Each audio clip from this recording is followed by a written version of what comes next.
On the frontier of Shinmu City, in the desolate wilderness, Xiao lived with his identity as a transmigrator known to none. At 18, having failed to condense his divine spark, he had been demoted to an ordinary disciple.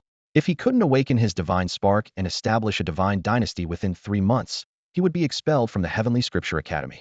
The elder's warning echoed in his ears as Xiao chewed on a blade of wild grass, gazing up at the vast sky with mixed emotions churning in his heart. He had ignited his divine flame at 8 years old, once the Academy's youngest prodigy, yet 10 years had passed without condensing his divine spark. The genius had fallen from grace, enduring neglect and mockery. 3 years ago, his family had cut ties with him, and now the Academy had issued its final ultimatum. Condensing the divine spark was the sole gateway to godhood. Only by opening a divine domain space, gathering believers, and establishing a divine dynasty could one obtain the primordial force of faith and step onto the true path of the strong. Without a divine spark, all remained mortal. As he brooded, a mechanical voice suddenly rang in his mind. Congratulations, host, on successfully condensing your divine spark. Xiao was startled. Then overjoyed, the system had finally appeared. A golden halo materialized behind his head, circling around him with solemn majesty, like a divine Buddha descending to earth. The more colors in a divine domain halo, the higher the divine spark's quality, the larger the space, the more believers, and the stronger the primordial force of faith. Yet seeing only a single golden ring initially, he felt dissatisfied. Had the system's awakening only granted him one color? Whoosh! Red, purple, cyan, yellow, and orange successively emerged within the golden ring. Finally, 9 colors shone together, the halo spanning across the void like a celestial gate standing tall. Heaven and earth lost their color as 9-colored divine light illuminated several miles, creating a sensation with this extraordinary phenomenon. Witnessing the 9-colored halo, Xiao was utterly astounded. The divine domain halos in Shinmu City had at most 5 colors, yet his was the supreme, 9-colored one. The credentials of a super genius were fully displayed. Xiao retracted his divine domain halo, unable to contain his joy. Host, Xiao, divine name, none, divine office, none, divine domain, none, 1-star divine spark rank, 9-colored supreme. 1-star divine disciple believer rank, 4th natural disaster, SSR level. Primordial force of faith, 0. The system's notification sounded again, wild divine disciples detected in the frontier wasteland. Conflict is inevitable. Please recruit at least 10 believers as soon as possible, or you may be devoured. Additionally, the first divine tribulation is approaching. Please prepare. Mission: recruit 10 believers. Reward: unknown. Upon hearing this, Xiao felt his scalp tingle. The mission had just arrived, and crisis was already present. The wasteland was remote with few living beings, making recruiting believers as difficult as ascending to heaven. The location for establishing a divine dynasty was extremely important. Places with many people and spiritual energy were chosen by kings. Having fallen to an ordinary disciple, he could only pick this desolate land, lacking both resources and opportunities. Looking around at the vast emptiness, where were the believers? He anxiously sought help from the system. The system responded calmly. Detected that the host originates from Blue Star. Blue Star players can be recruited as believers. Players killing enemies can provide additional primordial force of faith, and the host can extract a portion to nourish the divine spark for advancement. Xiao had a flash of inspiration and conceived a brilliant plan. Previously, main gods relied on believers' worship and offerings for the primordial force of faith. Now players could not only worship, but also kill monsters and level up. He only needed to sit steadily on his divine throne and reap the benefits. Absolutely wonderful. He quickly built a gaming recruitment website through the system, naming it Divine Miracle World, with bold text on the homepage. Living in another world. Already become a god. Recruiting players, waiting for you to battle. Blue Star. Having just finished final exams, Zhengyu returned home, threw down his backpack, and flopped onto his bed with a flip, shouting, "Finally vacation." He put on his virtual helmet, preparing for an all-night gaming session, vowing to reach silver rank today. Suddenly, a new game interface popped up in his mind. Divine Miracle World Beta Test, special beta account issued. If you're a brother, come fight me. A new game? Curious, Zhengyu clicked in and found the official website extremely crude. One video, a few promotional phrases, so simple it was laughable. Follow to become God. Rebel to become demon. Between God and demon lies a single thought. Zhengyu complained that the advertising slogan was too Chinibyu, but his interest grew stronger. He casually registered an account with the username, All Body is Sculpture, and quickly entered the game screen. He saw otherworldly scenery like a dream, with a colorful sky filled with space-time rifts and giant blue Kunping fish swimming through the distant sky, like projections from ancient mythology. The primitive forest stretched endlessly, with incredibly realistic scenery.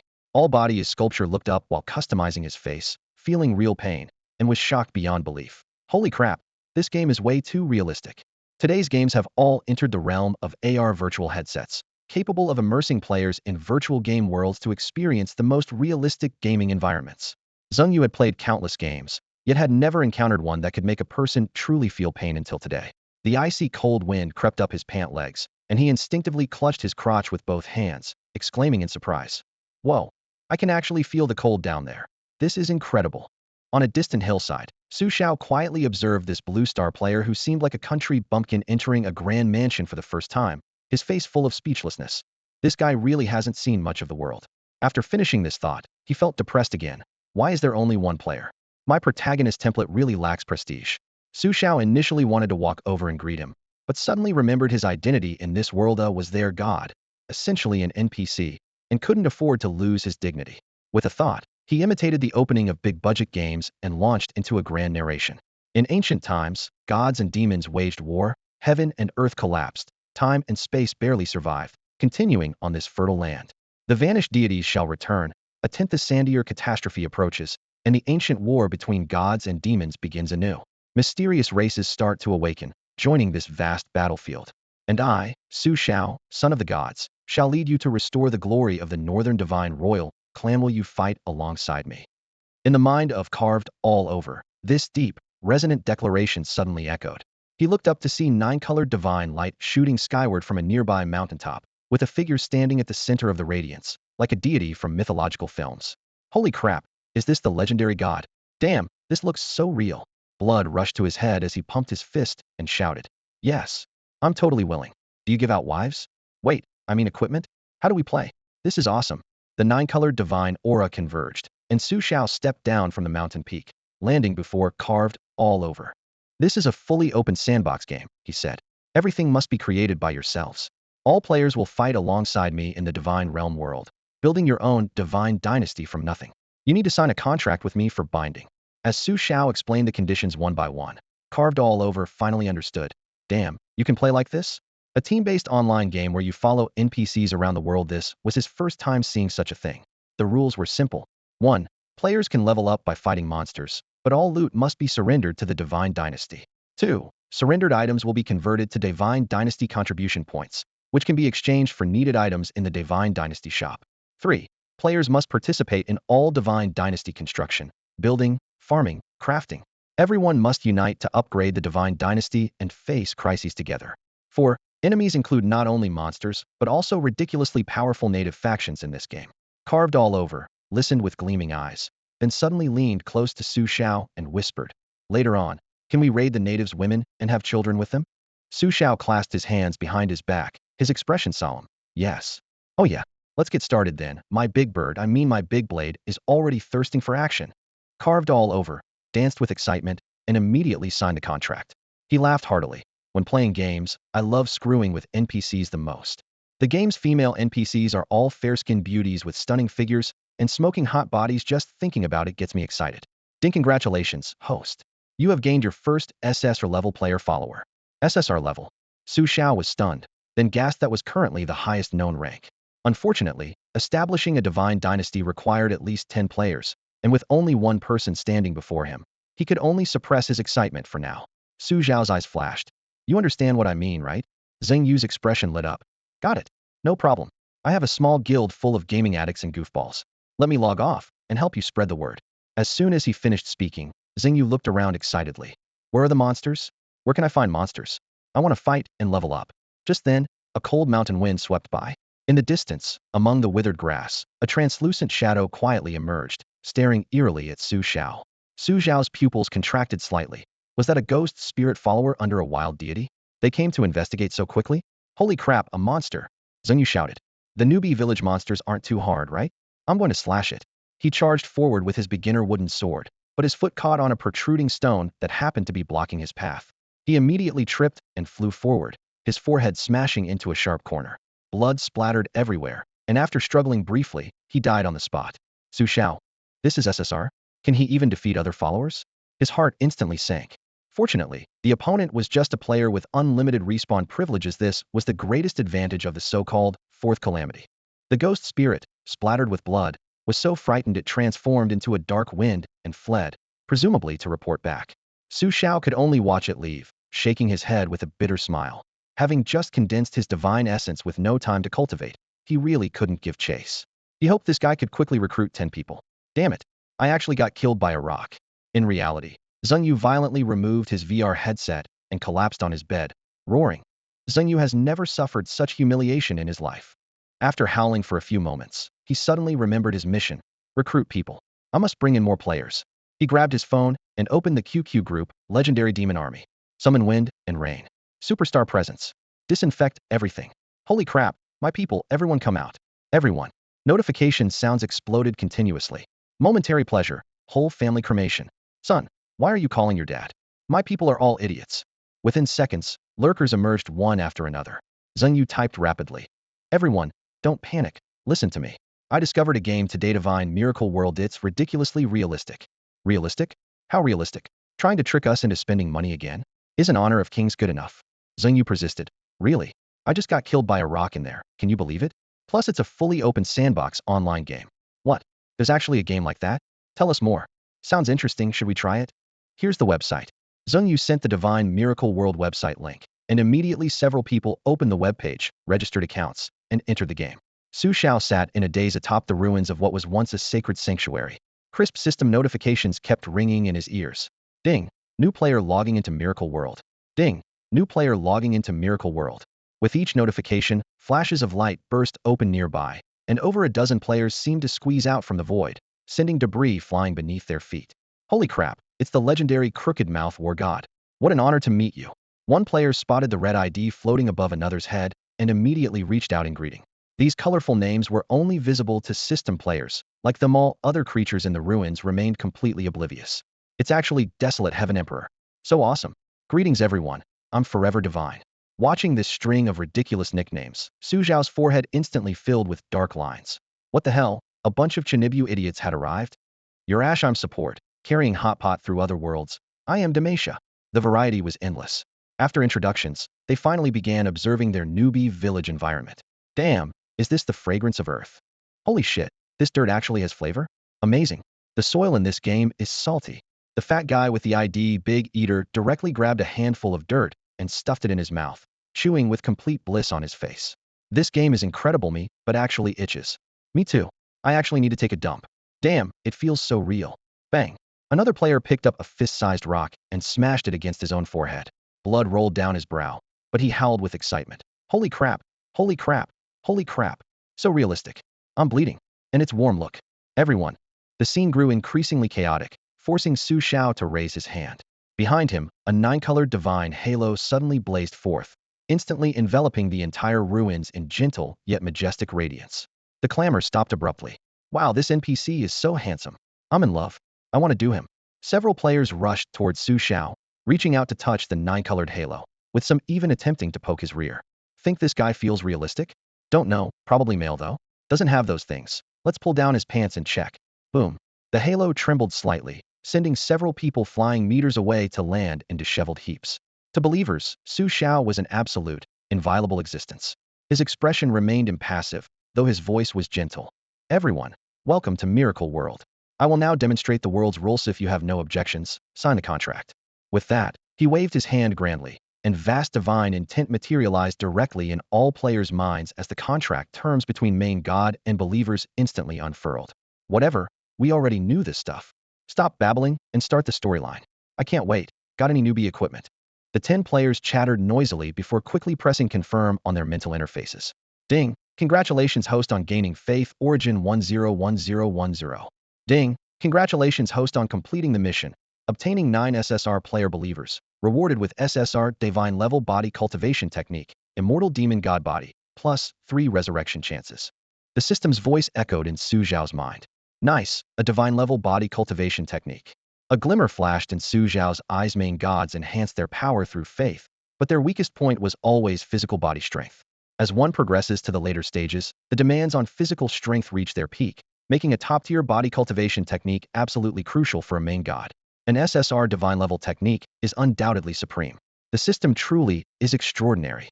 Ding! A crisp system notification echoed in Su Xiao's mind. Please locate the runic foundation stones of the remaining main god temple ruins in this wasteland to prepare for establishing the main god temple. Mission reward, unknown. Before the voice faded, a second mission immediately followed. The main god temple serves as the core of a divine dynasty, similar to Buddhism's Great Buddha Hall, symbolizing supreme authority. It is intimately connected to the main god and represents the official beginning of a divine dynasty. Only by establishing the main god temple can one collect the power of faith from believers. Additionally, the main god temple functions as a one-way teleportation array within a certain range. The main god can traverse space and time to return to the temple with a single thought. If the main god temple is destroyed, not only will the power of faith scatter, but the god who created it will suffer backlash. At best, the divine dynasty will collapse, believers will perish, and divine rank will fall. At worst, both divine soul and body will be annihilated. Xiao was about to issue a side quest for the 10 players beside him to help search the ruins when suddenly, urgent footsteps echoed from the distance. A group of scarecrows leaped over the ruined walls into the area, their withered bodies wreathed in dark red, ghostly flames that roared and twisted the very air. Damn! Xiao's heart sank. The divine tribulation has arrived silently at this moment. In his current state, he was powerless against the divine tribulation and wanted to call for the players to retreat. Unexpectedly, when those player believers saw the monsters, they became as excited as if they'd been injected with adrenaline. Holy shit!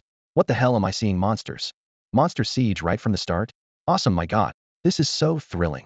Don't anyone stop me, these are just trash mobs from the newbie village. I'll take on 10 at once. Every god faces a divine tribulation when first condensing their divine spark. The higher the quality of the divine spark, the more terrifying the tribulation. Xiao possessed a 9-colored divine spark, corresponding to an unprecedented 9-colored divine tribulation, something that would be recorded in the annals of Shenmue City. He had no strategy to deal with it, finally understanding why the system had rewarded him with 3 revival chances, probably fearing he'd die outright. Though they appeared to be mere scarecrows, these were legendary undead scarecrows. If their flames touched you, you'd be reduced to ash in an instant. Even main gods would struggle to withstand them.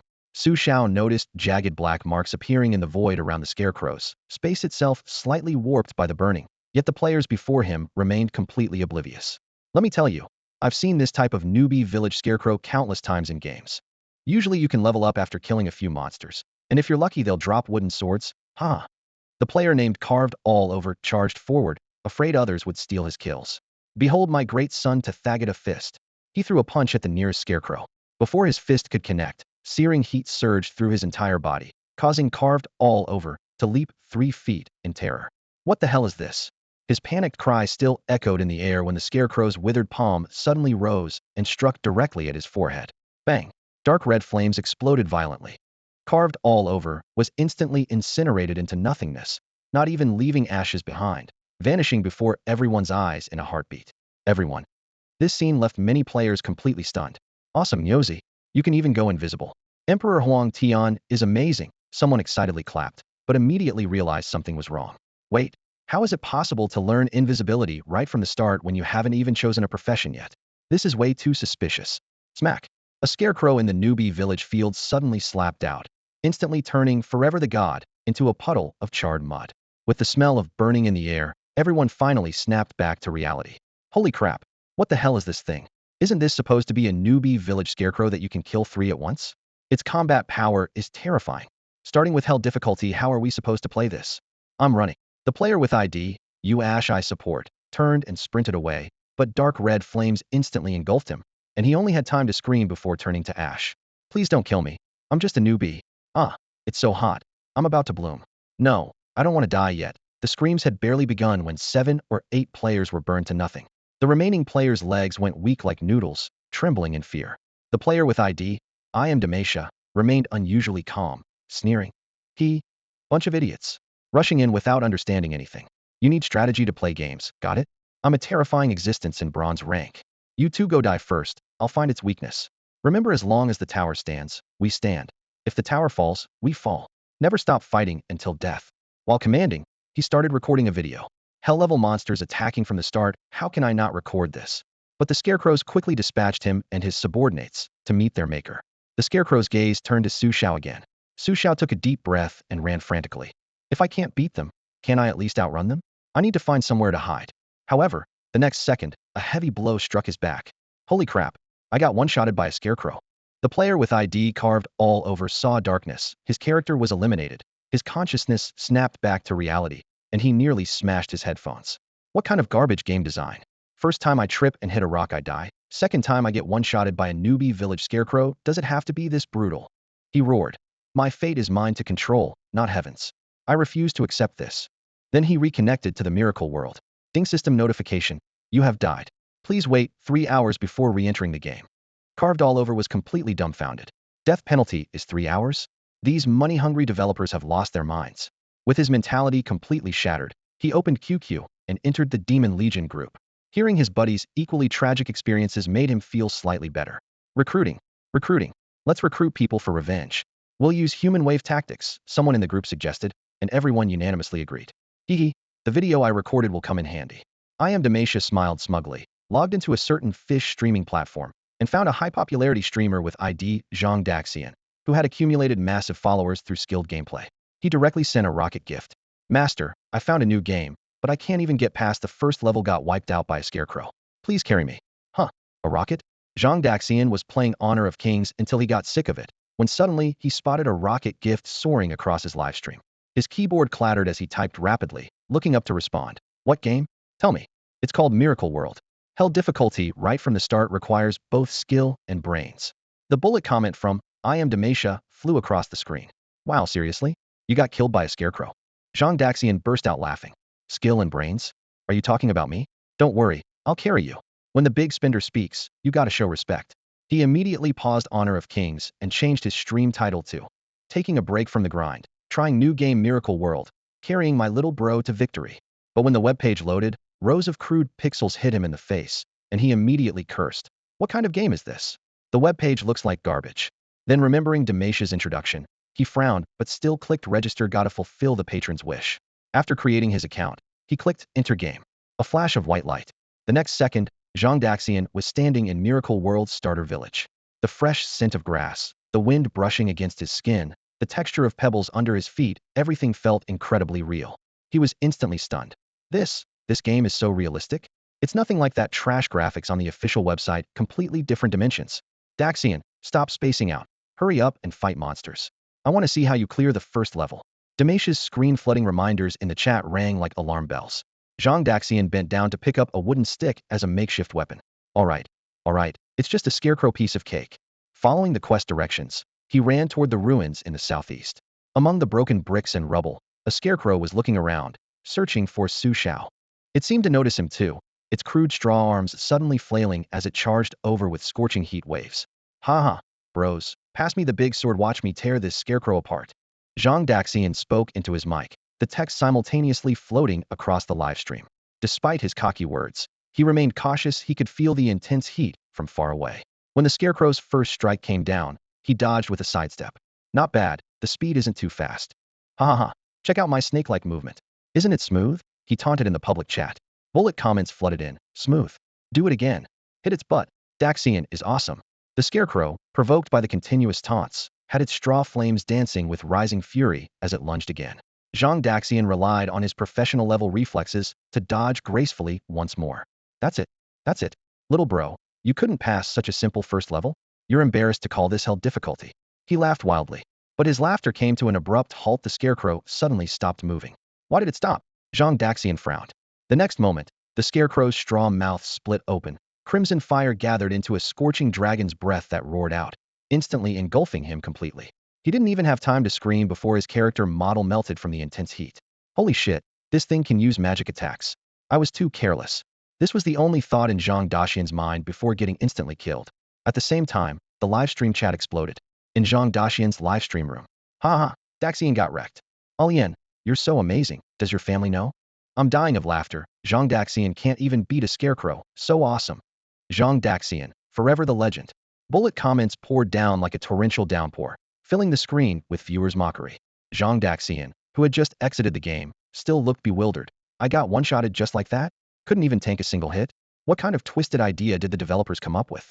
However, his shock only lasted a few seconds, followed by completely ignited fighting spirit. Had to regain his dignity in front of his fans. No worries, let's go again. Rockets incoming. Daxian will one-shot every scarecrow. He typed these 2 lines and decisively attempted to log back into World of Miracles, only to be hit with a cooldown time. 3 hours notification that left him instantly petrified. This 3-hour restriction wasn't the system being deliberately difficult, but rather a protective measure for players' souls. The system recruited players through space-time tunnels, and frequent traversing would severely damage their souls. 3 hours was exactly what was needed for lightly shocked souls to recover to their original state. The only way to break this limitation was to establish a main temple, then players could respawn on the spot when they died in-game without needing to exit.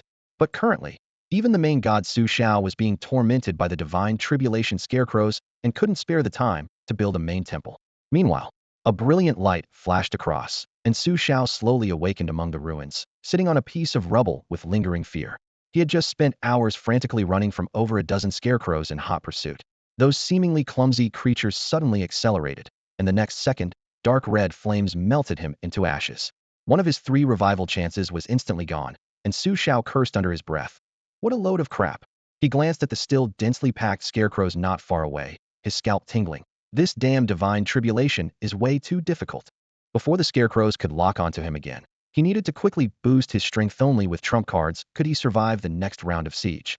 In the divine world, the higher the level and rank of believers, the more faith essence they provided.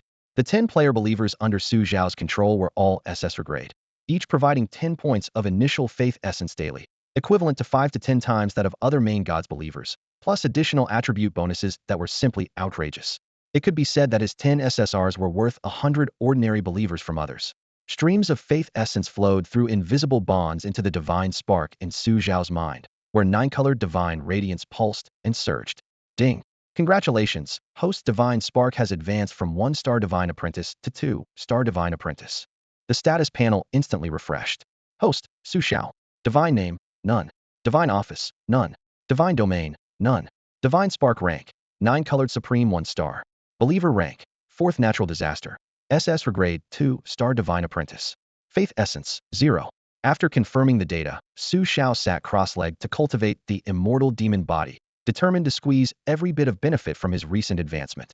3 hours later. Time's up. Zhang Daxian had been waiting in front of his computer, watching the countdown bar, and finally stepped back into World of Miracles. His video of getting demolished had gone viral online, attracting massive attention. For his second login, a large batch of new players followed him in, including veteran IDs like Wu Nai and Demetia. Making their reappearance, these were originally players who just wanted to check out the situation and try something fresh. After witnessing the breathtakingly beautiful and incredibly realistic scenery, everyone was instantly stunned. Holy crap, is the simulation really this realistic? Damn, which game company made this? This production is absolutely insane. Exclamations of amazement rang out one after another. Ding! Detected player Quan Shendo Shijiao entering the game. Ding! Detected player Huang Tiandi Yikimyedi entering the game. Ding! Detected new player Hao Ji Air Shui logging into the game. Ding! Detected new player Edao 999 logging into the game. Streams of light appeared before Su Zhao's eyes in succession, dazzling him momentarily. How did so many people suddenly show up? After a quick count, there were exactly 99. From the original 10-player believers, the number had instantly skyrocketed to 99. This massive difference left him stunned for a full 2 breaths. Listening to those ridiculous players over the top shouting, Xiao quickly realized what was happening. They had probably been brutalized too badly by the divine tribulation scarecrow before, so they had banded together for revenge. At this thought, he narrowed his eyes. He needed to crush them mercilessly once more to provoke an even stronger rebellious spirit, so they would willingly throw themselves into cultivation. The deeper the stimulation, the greater his own gains would be. Once he had thoroughly dominated them, they would naturally recruit new players on their own, saving him from having to wait around. Thus, Xiao secretly decided. In the future, whenever the divine realm's level increased and required more believers, he would release a special mission and directly unleash hell this way. Recruitment would never be a problem. Where's the scarecrow? I want to kill the scarecrow. Where's this so-called god you mentioned? Let him come out so I can take a look. The new players shouted while searching everywhere for traces of the scarecrow and Xiao. Just then, 9-colored divine light suddenly exploded in the distant void, and a vast pressure swept toward them. All the players felt their chests tighten, too shocked to speak. Behind Xiao, a 9-colored divine realm halo slowly rotated. His expression was stern and solemn, naturally radiating an aura that inspired instinctive reverency. Had to harvest a wave of faith before the scarecrow appeared. Damn, is this the legendary god? Holy shit, he's exactly what I imagined. These special effects, this present seats more realistic than a movie. Handsome, so handsome. He's totally my type. Don't any of you fight me for him. So realistic. I want to touch his stuff. Several players excitedly rushed forward, trying to get physical. Of course, Su Xiao wouldn't let them succeed, couldn't risk actually scaring them senseless. Welcome, players, to the miracle world. I am your Lord God Su Xiao. You've probably already grasped the gameplay. Here is the contract. Before he finished speaking, he directly projected the contract into all the new players' minds. The new players barely hesitated before signing in unison. Ding! Congratulations, host, for obtaining Faith Origin Force 101010. In just an instant, 900 points of Faith Origin Force were in hand. Su Xiao's mind raced as he extracted 600 Faith Origin Force and directly invested it into his Divine Core. Ding! Congratulations, host. Divine Core has advanced from 2-star God Disciple to 3-star God Disciple. Ding! Congratulations, host. Divine Core has advanced from 3-star God Disciple to 4-star God Disciple. Ding! Congratulations, host. Divine Core has advanced from 4-star God Disciple to 5-star God Disciple. His Divine Core broke through to 5-star God Disciple in one leap, and Su Xiao's divine power surged dramatically. Host, Su Xiao, divine name, no divine office, no divine domain, 1-star divine rank, 9-colored supreme, 5-star divine disciple believer rank, Fourth Calamity, SSR level. With 0 faith source power, expanding his divine domain remained a distant prospect. Upgrading the domain required not only advancing his divine rank, but also burning through massive amounts of faith source power. For now, Su Xiao could only shelve his upgrade ambitions. Meanwhile, his 99 players had already pushed the capacity of his 1-star divine domain to its absolute limit. Though 9-colored divine ranks were naturally more spacious than their peers, SSR level player believers inherently occupied more space, making it still insufficient. In the world of gods, believers were valued for quality over quantity. Some powerful deities could rival weak main gods with just a handful of high-quality followers. At this moment, Su Xiao activated his immortal demon body, surging divine power flowing through his bones and muscles, flooding his entire being. Dark golden patterns emerged beneath his skin as his strength, speed, and defense simultaneously skyrocketed. He was confident that if he encountered the undead scarecrows again, even if he couldn't win through brute force, he could escape immediately. His recent death hadn't been entirely fruitless. After resurrection, Su Xiao had figured out the scarecrow's weakness. Those blue-black flames were undead energy that couldn't be extinguished by water or shattered by stones. However, the flames weakened over time, and if he could drag things out until their energy was depleted, they would naturally collapse. With his current strength, he could outlast one, but against a dozen or more, victory was impossible. He could only rely on his immortal players to sacrifice their lives. The most urgent task now was finding the runic cornerstone of the main temple. Once the temple was established, players could resurrect on the spot after death without the 3-hour cooldown, eventually grinding down this divine tribulation through infinite loops. A system notification suddenly rang out. Ding! Quest issued. Find the runic cornerstone of the ancient main temple ruins and establish a new main temple. Reward: faith coins, with higher rewards for faster completion. Su Xiao issued the quest through his panel with one click, the ding-dong sound simultaneously exploding in every player's mind.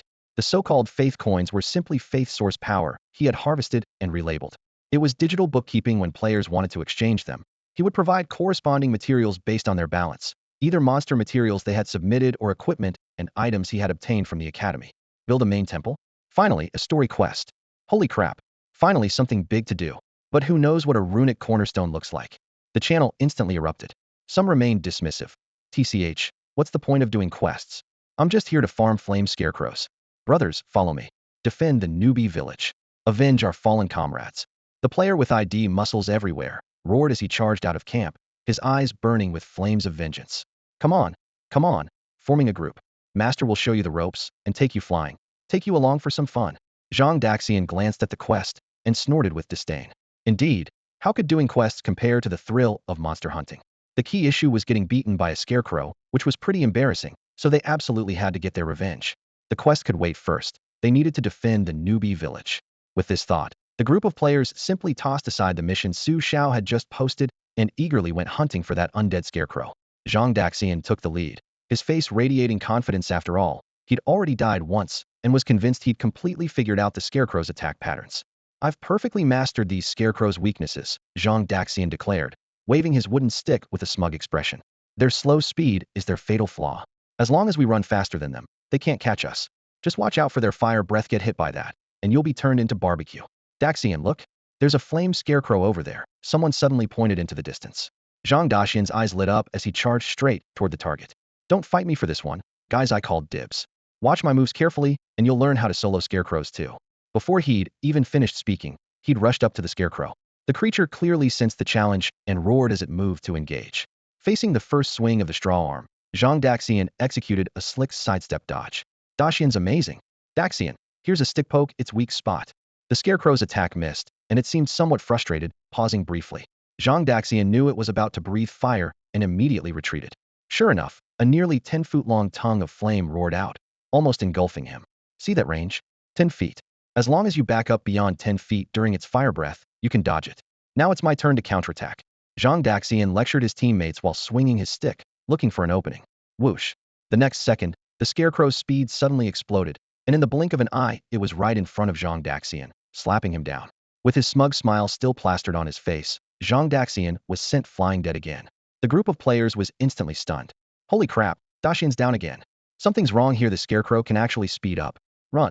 Before they'd even finished speaking, the scarecrow became a blur as it charged, slapping down one player after another. The area immediately turned into a comical chase scene, with players scattering in all directions. Meanwhile, Xiao had circled around extensively without finding a trace of the runic cornerstone, only to witness this group running faster than rabbits. Aye, these idiots. Xiao facepalmed. Clearly, no one had taken his quest seriously from the start. A system notification popped up. Tip. After establishing a new Pantheon temple, players can respawn at the temple without needing to log out for a 3-hour cooldown. Are you kidding me? Why didn't you say that earlier? The players exploded with excitement, fleeing while following Xiao's diagram to search for the runic cornerstone. At that moment, Totally Screwed was crying as he ran at the back of the pack.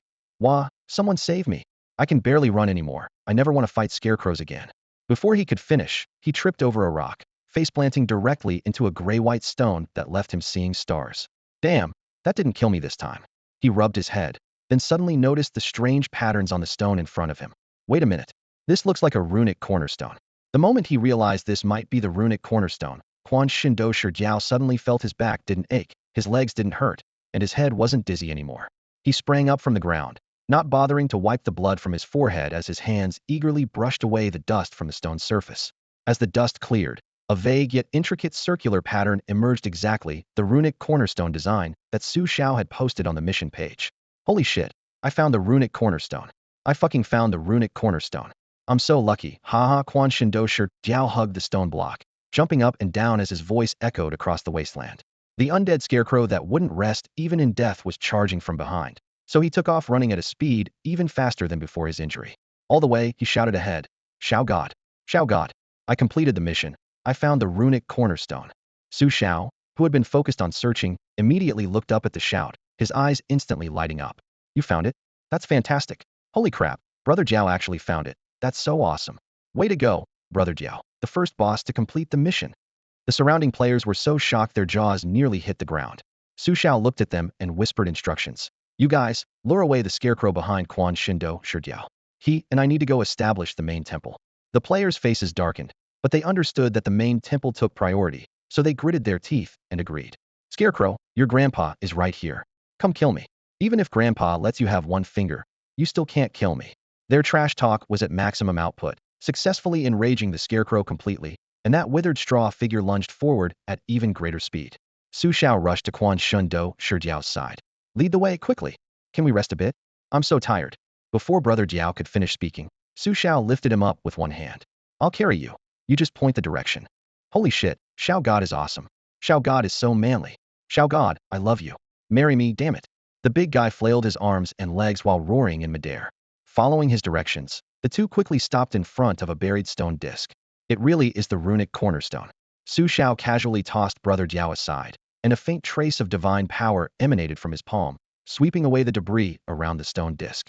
The disc revealed its full form, entirely gray-black, carved with eerie runes, emanating an ancient and weathered aura that hit them like the physical manifestation of a sealing array from an anime. Is this the runic cornerstone? Could there be a terrifying demon sealed inside? Evil King's True Eye activate. King Sealing Formation Wheel. Burst forth, reality. Bloom, neural key. Banish this world. In the name of Sakura, I release your seal. Quan Shindo Shijiao struck various ridiculous poses while chanting loudly. Xiao was speechless. Damn, this is the legendary otaku Chinibu patient, the ultimate version. Too lazy to pay attention, he directly bit his finger, and a drop of pale golden blood fell onto the center of the runic cornerstone. The runic cornerstone served as the energy core of the main temple, and could connect with the main god's consciousness through the blood-dropping method. Once activated, it can continuously draw energy from heaven and earth to provide power and protection for the main divine temple. The importance of the runic cornerstone is self-evident, especially when external enemies attack it, serves as the last bastion protecting the main divine temple. The one in Su Xiao's hand is merely the lowest grade, with mediocre energy and protective capabilities, yet its price remains ridiculously expensive, forcing him to make do for no. If he finds a higher grade one later, he can replace it then. A faint glow flowed across the surface of the runic cornerstone, spreading like ripples on water, quickly establishing a connection with Su Xiao's consciousness. Ding! Congratulations to the host for completing the mission. Reward: 1 SSR, Main Divine Temple. As the system notification ended, rows of attribute panels appeared before Su Xiao's eyes. 1. SSR, Main Divine Temple Overview. A mysterious ancient hall from ancient times, perpetually surrounded by unknown forces. 2. Level: 1-star basic, can accommodate 200 SS quality believers for soul binding. 3. Special properties: cultivation techniques and combat skills practiced within the temple improve twice as fast, can be relocated entirely by consuming sufficient faith essence. SSR. Su Xiao's heart trembled violently. The higher the quality of the main divine temple, the more extraordinary the attributes gained from subsequent upgrades.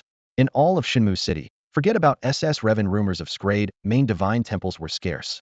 Even more terrifying was that this was the first time he'd heard of a relocatable, main divine temple surrounded by powerful enemies. He could simply flee with the entire temple, making it more practical than any defense.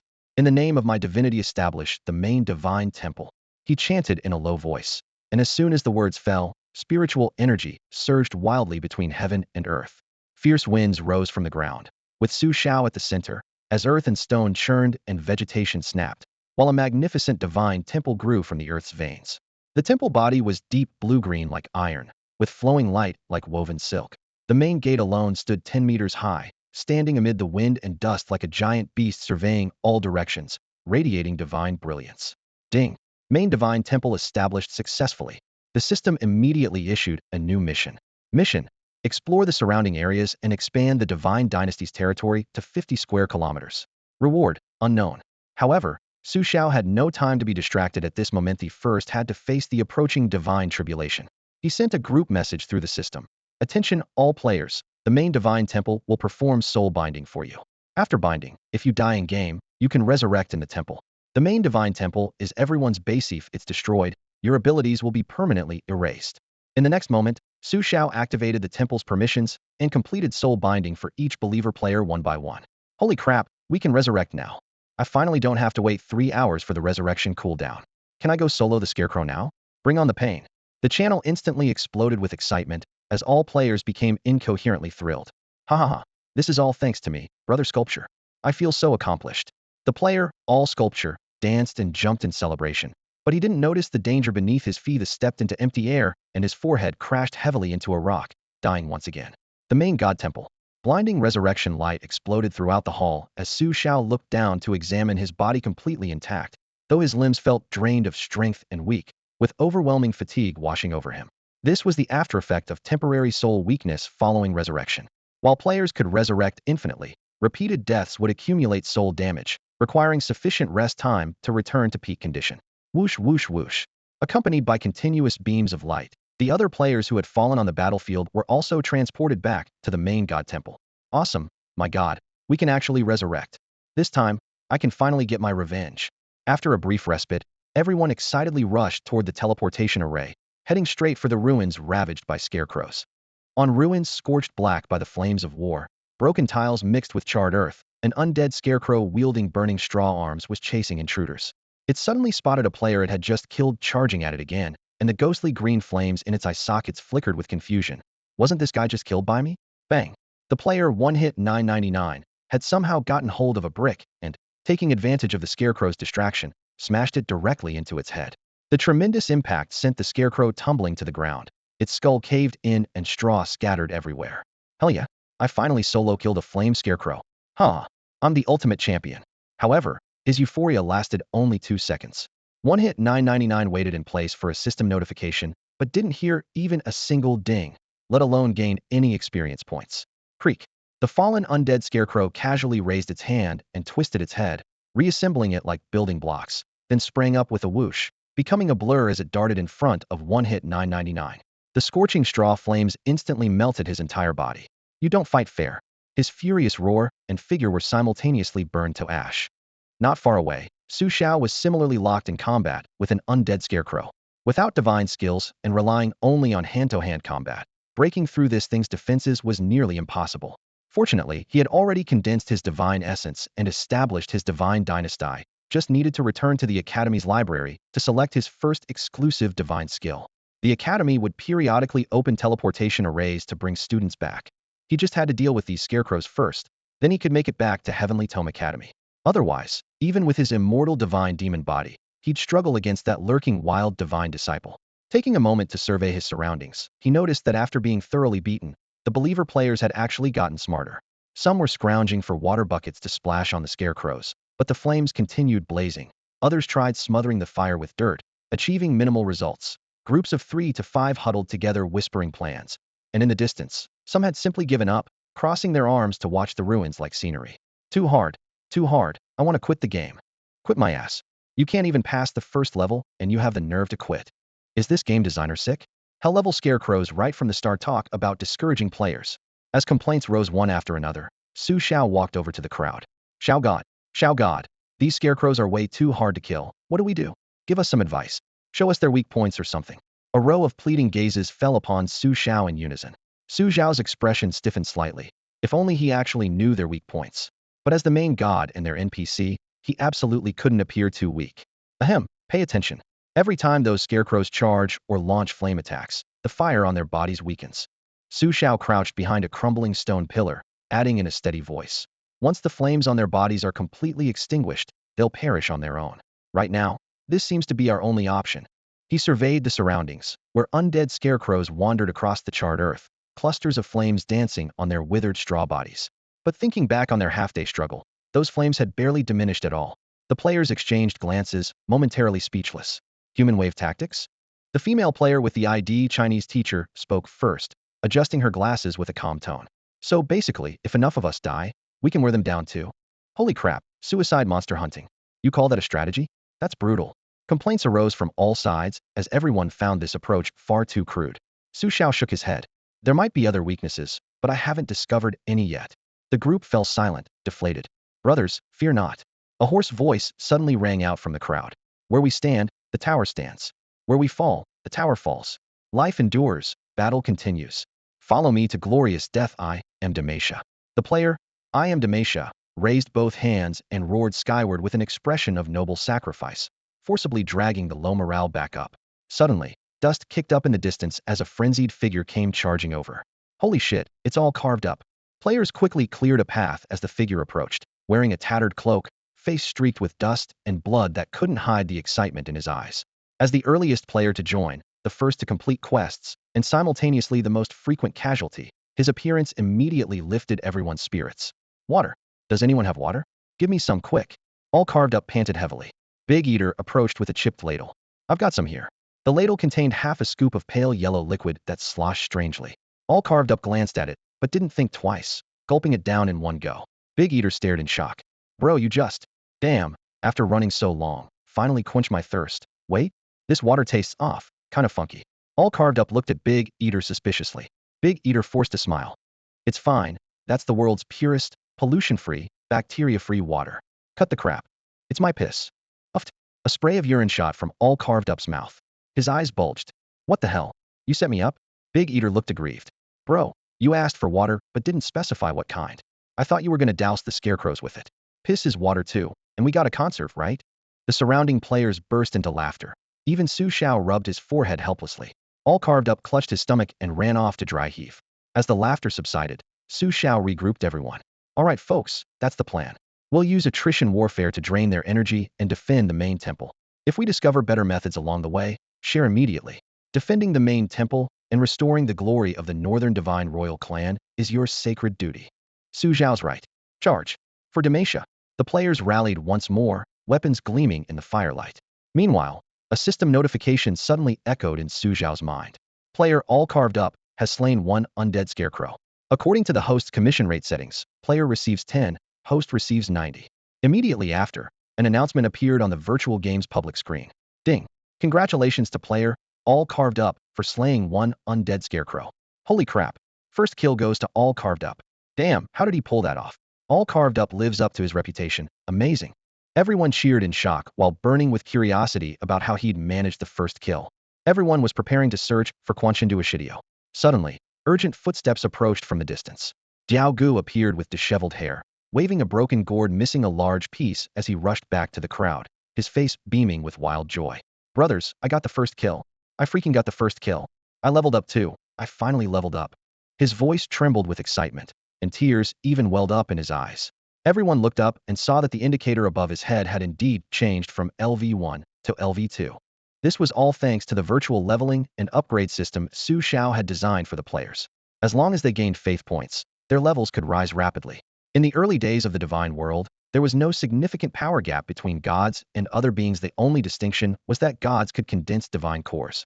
With divine cores, they could recruit followers and use the power of faith to accelerate their growth, while other creatures could only absorb spiritual energy through evolution or cultivation techniques. Simply put, a player's level 1 was equivalent to a 1-star divine disciple or 1-star believer, but gods always existed on a higher dimension. According to the player level conversion system, Su Xiao was currently at 5-star divine disciple level, or level 5. However, players couldn't see Su Xiao's level. Other beings in the world couldn't see player levels, and only players could see each other's levels. I'm so jealous of Jiao Gu. Holy crap. Jiao Gu is amazing, the first person to level up. Even Zhang Daxian is no match for you. Yeah, Daxian is even more trash than you. 3 hours later, Zhang Daxian, who was still waiting outside the game, suddenly sneezed. Meanwhile, Jiao Jilso, known as Quanshindu Ashidio, lifted his chin with smugness practically overflowing from his face. Jiao Gu, how did you do it? A player asked, unable to contain his curiosity. Quanshindu Ashidio mysteriously glanced around at everyone and lowered his voice. You might not believe this, but I freaking spat and put out the fire on its body. Spit. The players looked at each other in confusion. Spit can kill scarecrows? Really? Even Su Xiao stared at him skeptically, though Jiao Gu didn't seem to be lying. That's right, just saliva. I was standing at the edge of a cliff spitting when a flame scarecrow happened to pass by below. My spit hit it right in the head. Guess what happened? The flames on its body went hiss and were extinguished, and the whole thing turned into a pile of weeds. Then I felt my strength surge and leveled up to 2. The watching players nearly spat blood. If they had known that spit could kill monsters, they wouldn't have been beaten so badly. Oh yeah, I'm going to kill monsters now. I want to be the second player to kill a scarecrow.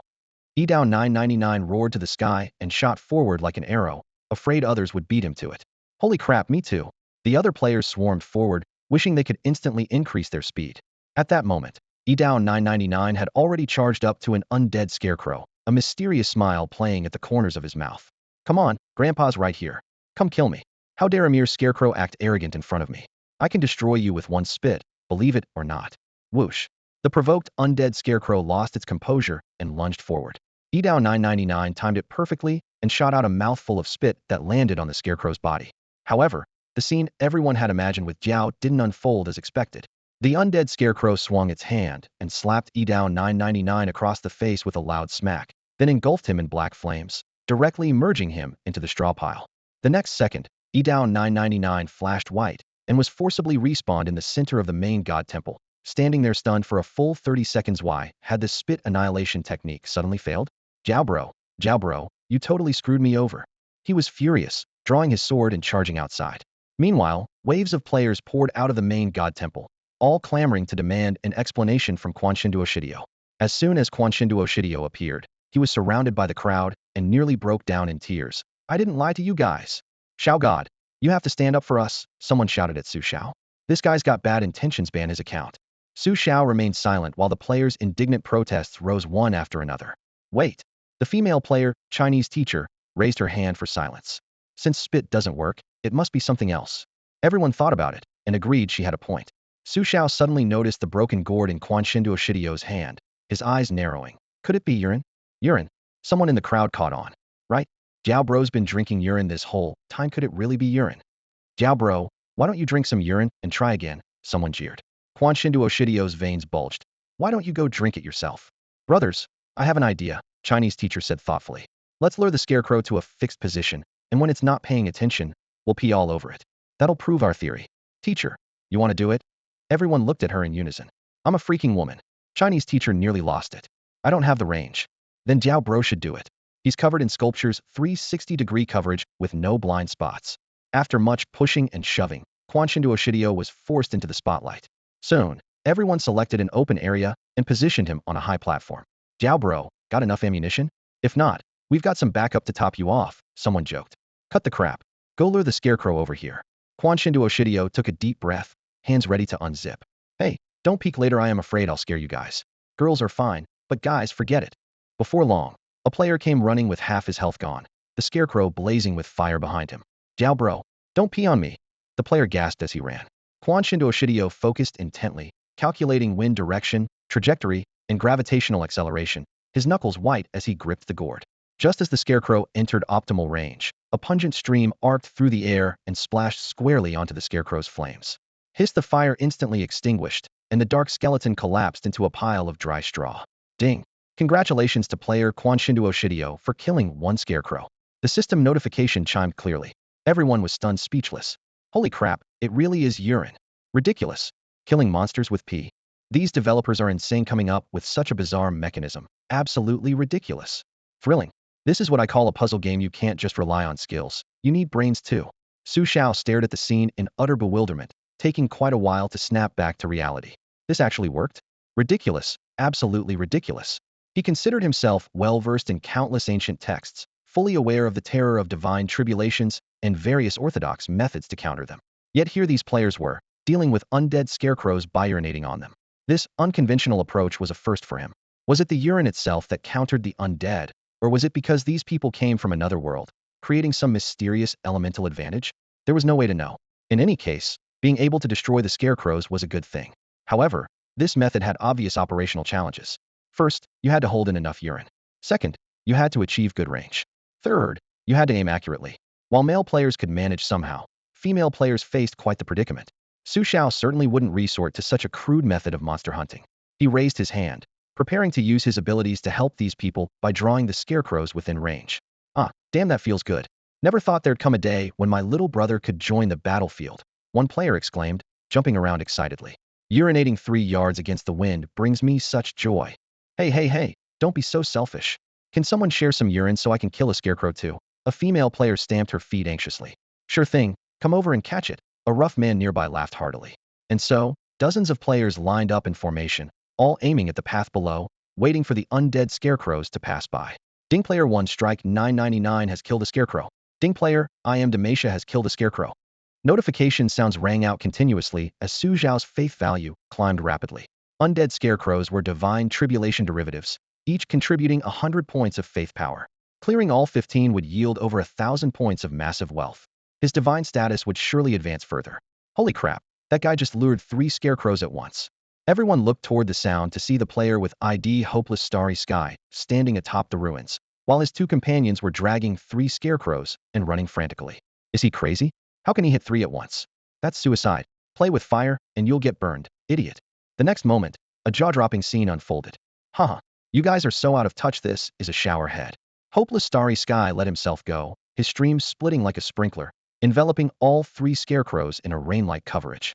Uffed. This guy definitely has prostate problems. Too much self-pleasure. The farcical celebration continued for a full 10 minutes. Eventually, all 15 undead scarecrows fell under the player's outrageous tactics. System calculation. Total faith power gained, 1,500 points. Main god Xiao extracts 90, remaining 10 goes to players. Ding, congratulations host. Divine status upgraded from 5-star god disciple to 6-star god disciple. Xiao seized the gap between divine tribulations to immediately refine the faith power, his aura rising steadily. Next, he planned to return to the Heavenly Scripture Academy to claim the latest divine techniques. Fellow players, everyone contributed to this scarecrow extermination. This main god has decided to reward you. 10 faith coins each, plus instruction in a cultivation method, Xiao announced loudly. 1 faith coin equaled 1 point of faith power. The 99 players collectively received 990 points. After deducting the rewards, he still held several hundred points, enough to push his divine status up another level. Improving his followers' strength was crucial for a main god's development, and Xiao couldn't be stingy about this, as it would affect his long-term growth. System notification, the system store is now open. Players can exchange faith coins for corresponding items. Currently available items, experience orbs, exchange price, 10 faith coins. The store panel unfolded before all players' eyes, displaying a blue and white holographic interface with only a single, lonely icon to experience orb. The description beside it clearly stated, contains abundant experience, can be used directly for leveling up. Su Xiao stood at the end of the stone steps, lightly tapping the system interface, and casually added, I've created another batch of experience orbs. If you want to level up, go exchange for them. The players had long heard that the main god could enhance believers' strength through the power of faith. Now with experience orbs right before their eyes, everyone could barely contain their excitement. Holy crap, I can finally level up too. All that peeing wasn't for nothing, shouted one player whose face was flushed red from holding it in. Damn, I'm now a level 2 big shot, just like Brother Xiao. Another person waved his fists, looking like he wanted to fly to the heavens immediately. The exchange numbers at the bottom of the interface jumped wildly as waves of players unhesitatingly converted all their faith coins into experience orbs. With each flash of light, their levels rapidly increased. Immediately after, the main system quest appeared. Divine Dynasty Main Quest. Explore surrounding areas and expand the Divine Dynasty's territory to 50 square kilometers. Quest reward, 10 faith coins per person. Su Xiao shared the quest with everyone. Holy shit, a new quest. Wait, what about the cultivation technique you promised, Xiao God? Hurry up, how else can we complete the quest? Many players urged impatiently. Su Xiao raised his hand for silence. First, I'll transmit the immortal divine demon body cultivation technique to everyone. This is the foundation of your advancement. You can only learn the first layer for now. Subsequent stages require faith coins to unlock. So the more faith coins you earn, the stronger you become. Understood. As his words fell, a pale golden stream of light swept across everyone's foreheads, instantly imprinting the first layer of the technique into their minds. Whoa, whoa, whoa. This name sounds so awesome. I feel like I'm going to be invincible. Amazing. Immortal? Am I going to become a god or demon in the future? Cheers erupted everywhere as some immediately sat cross-legged, following the technique to meditate and cultivate. Faint ripples of primordial force began stirring in the air. Su Xiao watched this scene with considerable satisfaction. Then someone else asked, Xiao God, what about skills and equipment? Other games give you a $999 gift package at launch, plus a divine sword for a $6 first purchase, and powerful skills too. Su Xiao smiled, but his tone carried seriousness. In this game's early stages, monsters don't drop equipment. You need to find materials and craft them yourself, or possibly find them in ruins. As for skills, I'll teach them soon. But first, cultivate the technique. Before I give you skills, you'd better not run around doing quests recklessly, or you'll die horribly. Very horribly. He looked up toward the horizon, thinking, the Academy's Rainbow Bridge should arrive soon. This trip back would not only secure divine techniques, but also announce to everyone that Su Xiao had successfully condensed his divine essence and qualified for the assessment 3 months from now. Just then, a figure rushed from the distance, kicking up dust as he sprinted to Su Xiao. Xiao God, this is bad, really bad. Something huge happened, the sky is falling. I discovered something incredible, so terrifying. You need to go look right away. The newcomer was none other than Sculptures Everywhere, who had secretly slipped away earlier. He was drenched in sweat, his expression panicked. Su Xiao's brow furrowed sharply as he shot to his feet. Could it be that the wild divine follower had discovered him and was preparing to invade? The players also looked confused and puzzled, following behind with traces of fear. Led by Quan Shindo Shijiao, the group made their way to another section of the main temple. A 7-colored radiance stretched across the void like a celestial river, thundering down not far from where they stood. The rainbow light twisted the air around it, emanating ancient and mysterious vibrations. Look at that. What a massive rainbow monster. We've encountered the strongest boss in history. Quan Shindo Shijiao's pupils contracted sharply as he pointed at the light, his voice rising to a shout. Holy crap, that rainbow monster is huge. How are we supposed to beat it? The players instinctively stepped back. We haven't even learned any cultivation techniques yet, and we don't have skills or equipment. Are we being invaded by a boss already? We can't even beat scarecrows. How are we going to defeat this rainbow monster? Xiao Shun, you need to figure something out fast, or I'm seriously going to quit this game. Panicked voices rose in chaotic waves as the players completely lost their composure. Su Xiao felt exasperated and raised his hand to signal for quiet, then explained simply. This isn't some rainbow monster, it's the 7-colored rainbow bridge that's come to pick me up. He continued. For every disciple who goes out to train, the Heavenly Scripture Academy provides support. At regular intervals, the Academy opens the 7-colored rainbow bridge to bring disciples back for unified instruction on the details of establishing divine dynasties, mainly covering how to recruit followers and how to cultivate believers. 7-colored rainbow bridge? What the hell is that? The players exchanged bewildered glances. It's essentially a type of teleportation array. Su Xiao patiently finished explaining, then turned and stepped onto the rainbow bridge. I'm going back to the Academy to get divine techniques for you all. Practice diligently while I'm gone, and I'll teach you when I return. As his final step settled, the entire seven-colored rainbow bridge rippled like water and dispersed, its light fragments scattering into nothingness. The players watched in stunned amazement. Holy shit, this game is incredible. They made a teleportation array look so spectacular. Cool, so awesome. I'm totally in love with this. Brothers, let's cultivate. When Xiao returns, we'll have skills, and then we can start exploring quests. Some obedient players immediately sat cross-legged and began drawing chi into their bodies. Cultivate my ass. Isn't monster hunting way more fun? Quan Shindo, Shijiao shrugged his shoulders. I possess the immortal demon body though, I really need skills to handle some measly little monsters. Brother Jiao is right. Monster hunting and leveling up is the way to go. What's the point of cultivation? Come on, let's hunt monsters and blow Xiao mind when he gets back. Thus, led by this small group, a crowd of players noisily charged toward the outer edges of the Divine Dynasty, beginning their suicidal wilderness hunting expedition. At the other end of the seven-colored rainbow bridge, dong, dong, dong, bell chimes echoed through the cloud layers, long and clear. A massive bluestone plaza was surrounded by swirling white clouds, with a towering statue standing at its center, wreathed in divine light and radiating solemn sanctity. This was the first-generation god who founded the Heavenly Scripture Academy. Legend had it that he was once a fallen genius reduced to a waste, but later seized an opportunity in ancient ruins, soared to great heights, and became a legend of divine Wood City. Surrounding mountains pierced the clouds, with primordial light rain cascading from their peaks. Rainbow bridges from various locations converged at the plaza's edge, and figures gradually descended from each bridge, some beaming with joy, others hanging their heads in dejection. In no time, over 100 people had gathered. Su Xiao stood quietly in the center of the crowd, waiting for the academy elders to appear. A fellow disciple approached and whispered, "How did it go? Your southeastern sea region seems decent. What level of followers did you manage to recruit?" Haha, not yet. The southeastern waters are merfolk territory, not that easy to recruit. But it should happen soon. I came back this time to seek advice on some matters. What about you? Me?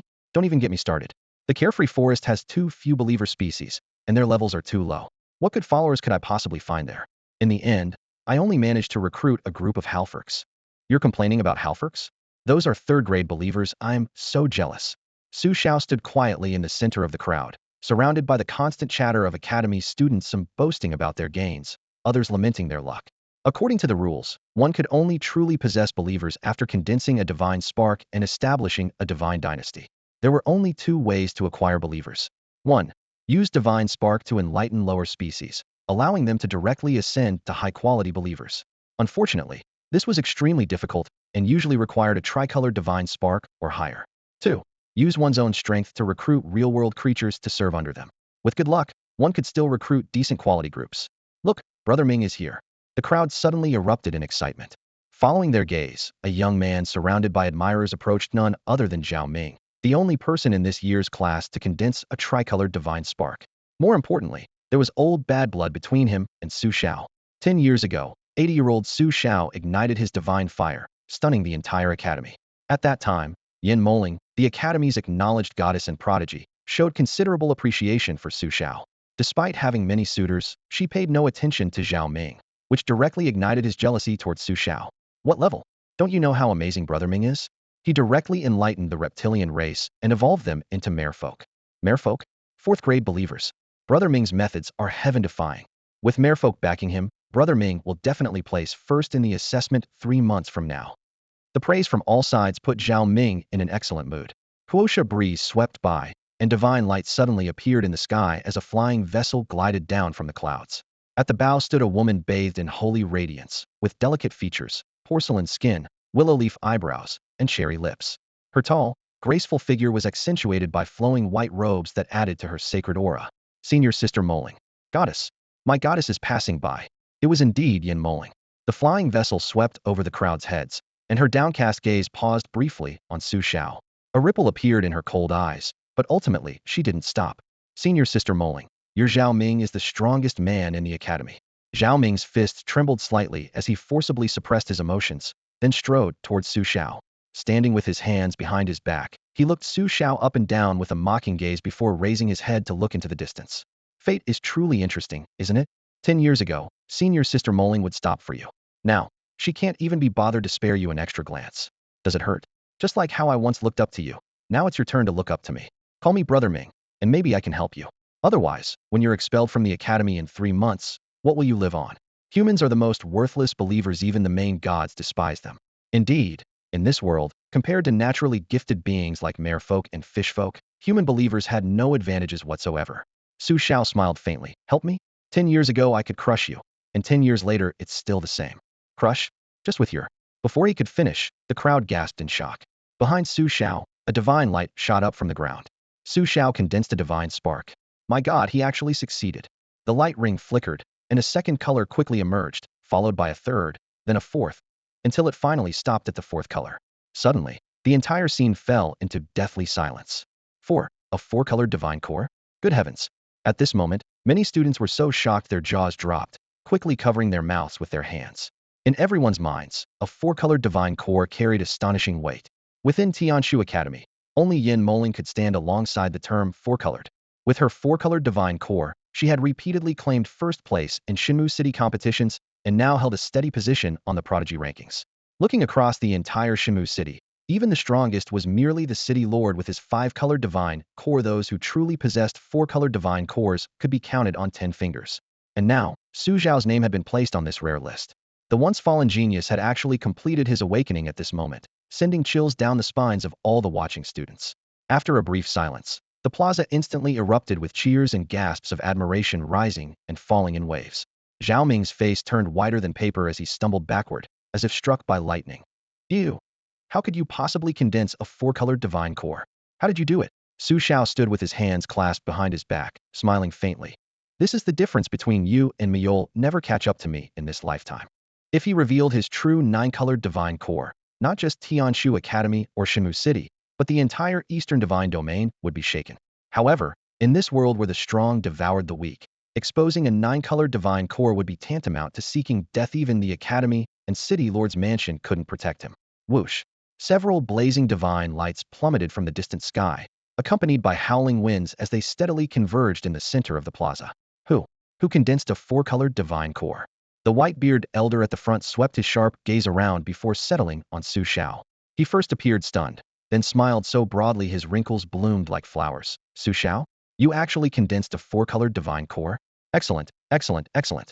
A genius who ignited divine fire at 8 years old is truly extraordinary. It looks like our Tianshu Academy is about to rise. This was none other than Vice Dean Xiao Ran, whose position was second only to the dean himself. Vice Dean, honored teachers. Su Xiao respectfully bowed as several elders approached. Xiao Ran grabbed him eagerly, pressing for answers. Tell me quickly, how did you condense your divine core? What race are your believers? Their grade after enlightenment shouldn't be low, right? Su Xiao shook his head gently. Vice Dean, you misunderstand. My believers are a special type of human. As for their grade, would you believe me if I said they possess SSR quality that transcends the 9th grade? SSR quality that transcends the 9th grade. Xiao Ran froze, and the surrounding students gaped in astonishment. SSR quality humans that transcend the 9th grade? Ever heard of such a thing?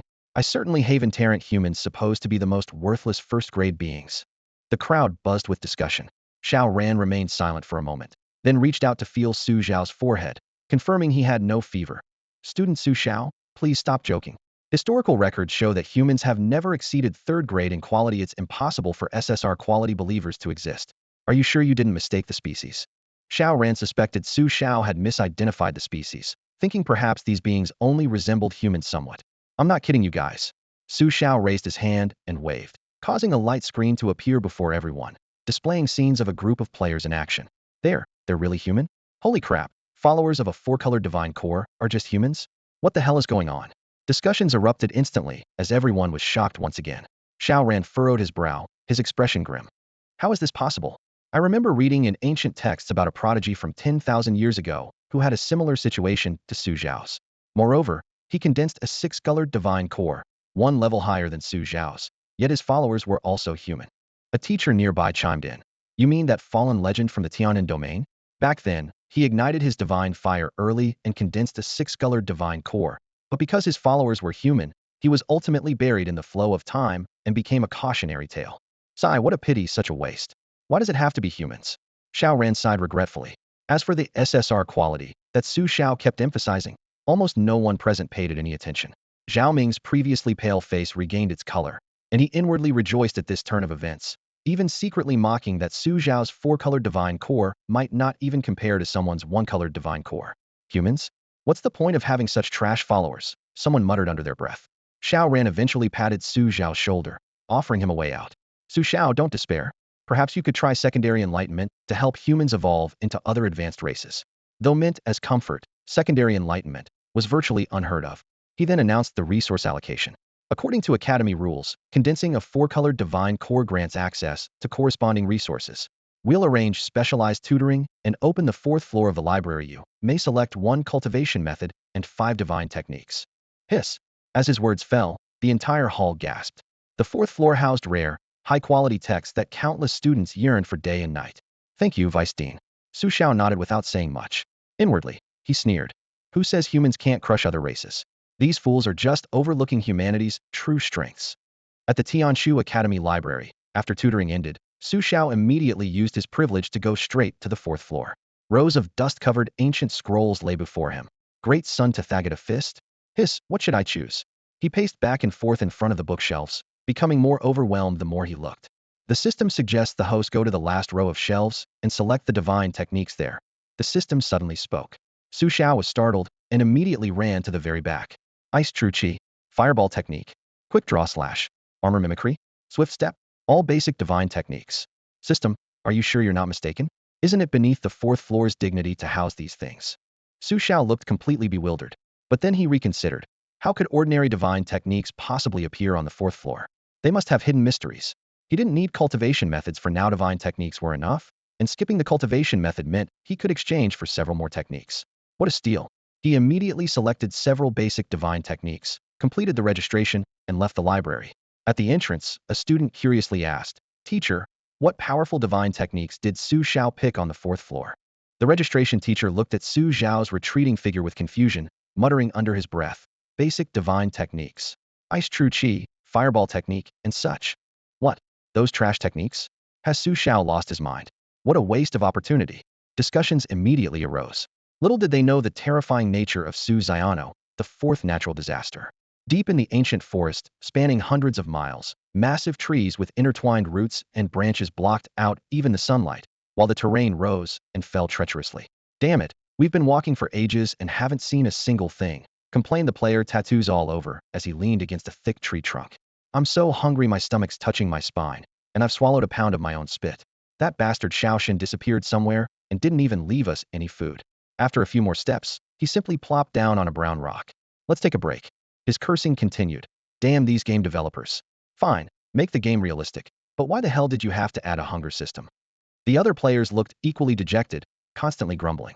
They'd thought entering the forest would let them catch some chickens or rabbits to satisfy their hunger, but they couldn't even spot a single insect, let alone any fruit on the trees. Big Stomach, what are you doing over there? Everyone noticed that Big Stomach Wong was crouched in a pile of fallen leaves, carefully examining the ground. I'm looking for food. He stood up with a serious expression. Don't worry, guys. I may have studied cooking, but I love traveling and know a bit about geography. Generally, where there are footprints, there are creatures, and where there are creatures, there's definitely fruit or meat. Look, here's a shallow footprint. If we follow it, we might find food. Holy crap, Big Stomach is amazing. Everyone applauded. Big Stomach, you know so much. Are you really just a chef? Big Stomach Wong shrugged his shoulders. A chef who doesn't know geography isn't a good student. Everyone gathered around, and indeed saw a mark shaped like a heart. What kind of animal footprint is this? I've never seen anything like it. Me neither. Big Stomach, you're the expert. What is it? Big Stomach Wong proudly put his hands on his hips. Time for some education. No animal in the world naturally leaves heart-shaped footprints. This is the result of external pressure. Based on the size, I'm 90% sure it's a rabbit. A rabbit? Holy shit, I love rabbits. I love roasted rabbit. The player's eyes lit up.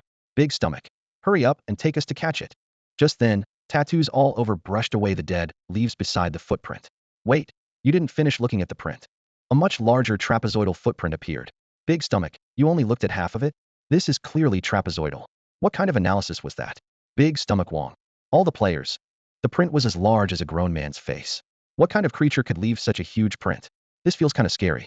Maybe we should leave? Someone said nervously. Big Stomach Wong raised his hand. Don't panic, guys. Let me handle this. With that, he got down on all fours and pressed his chubby face perfectly into the footprint, then stuck out his tongue to lick the moist soil. Guys, I figured it out. This tastes like cow dung. This means it's a cow's footprint, so we'll have beef to eat. Big Stomach Wong said with complete seriousness. The onlookers were stunned speechless. Stomach bro, you're incredible. You can even taste cow dung. Stomach bro, lead the way. Let's go kill some cattle. Damn it. I just learned the immortal demon body technique, and I'm itching to try it out. Under Big Eater's leadership, a group of players jogged along following a trail of massive cow hoof prints. The mud was deeply indented, each footprint larger than a wash basin. Half an hour later. Stomach bro, where's the cow? If we don't find it soon, we'll starve to death. The group had run nearly 10 miles, and everything around them remained eerily quiet. Not only was there no sign of cattle, they hadn't even spotted a single cow hair.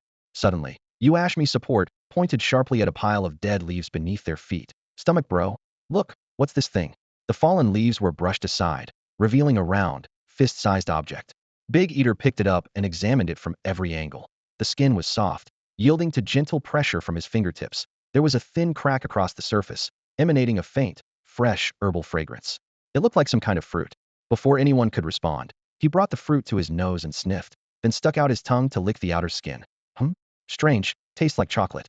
Without hesitation, he took a big bite. Yellow juice immediately burst forth, sweet and refreshing, with tender flesh enveloping his tongue as all his taste buds danced with delight. So sweet, so juicy. Big Eater chewed with pure bliss written across his face. The other players became frantic at the sight. What the hell? Stomach bro, you're not playing fair. I clearly found it first. Stomach bro, give me some too. I'm starving here.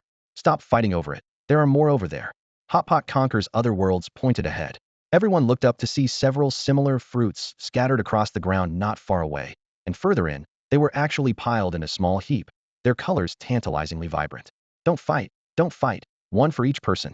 Soon, everyone was holding one, crunching away with juice dripping from their mouths. Chocolate-flavored coating, succulent flesh, bursting with juice. Never seen anything like this on Blue Star. This game is so thoughtful, one player exclaimed while munching. Haha, call the other guys. There must be more. 1, 2, 3, 18, 19. Wow, what a harvest, several hundred in total. Deep in the dense forest, the players cradled piles of fruit, their faces beaming with excitement. Stomach bro is amazing. Following Stomach bro means living the good life. Let's go back. We'll bring some for Xiao God too. He'll definitely love these. The group departed happily, their steps noticeably lighter. They failed to notice that after their figures disappeared, a massive creature emerged from the forest, looked at the cleared ground, and let out a deafening roar of fury. Main God Hall. Xiao had just returned when he encountered the players carrying armfuls of fruit. Xiao God, look what we found. This stuff tastes incredible. We specially saved some for you. Tattoos all over, handed one to Xiao. Xiao took it and casually rotated it in his hand. When his fingertips brushed across that thin crack, his heart skipped a beat. The more he looked, the more familiar it seemed. Fruit? You guys ate these thinking they were fruit?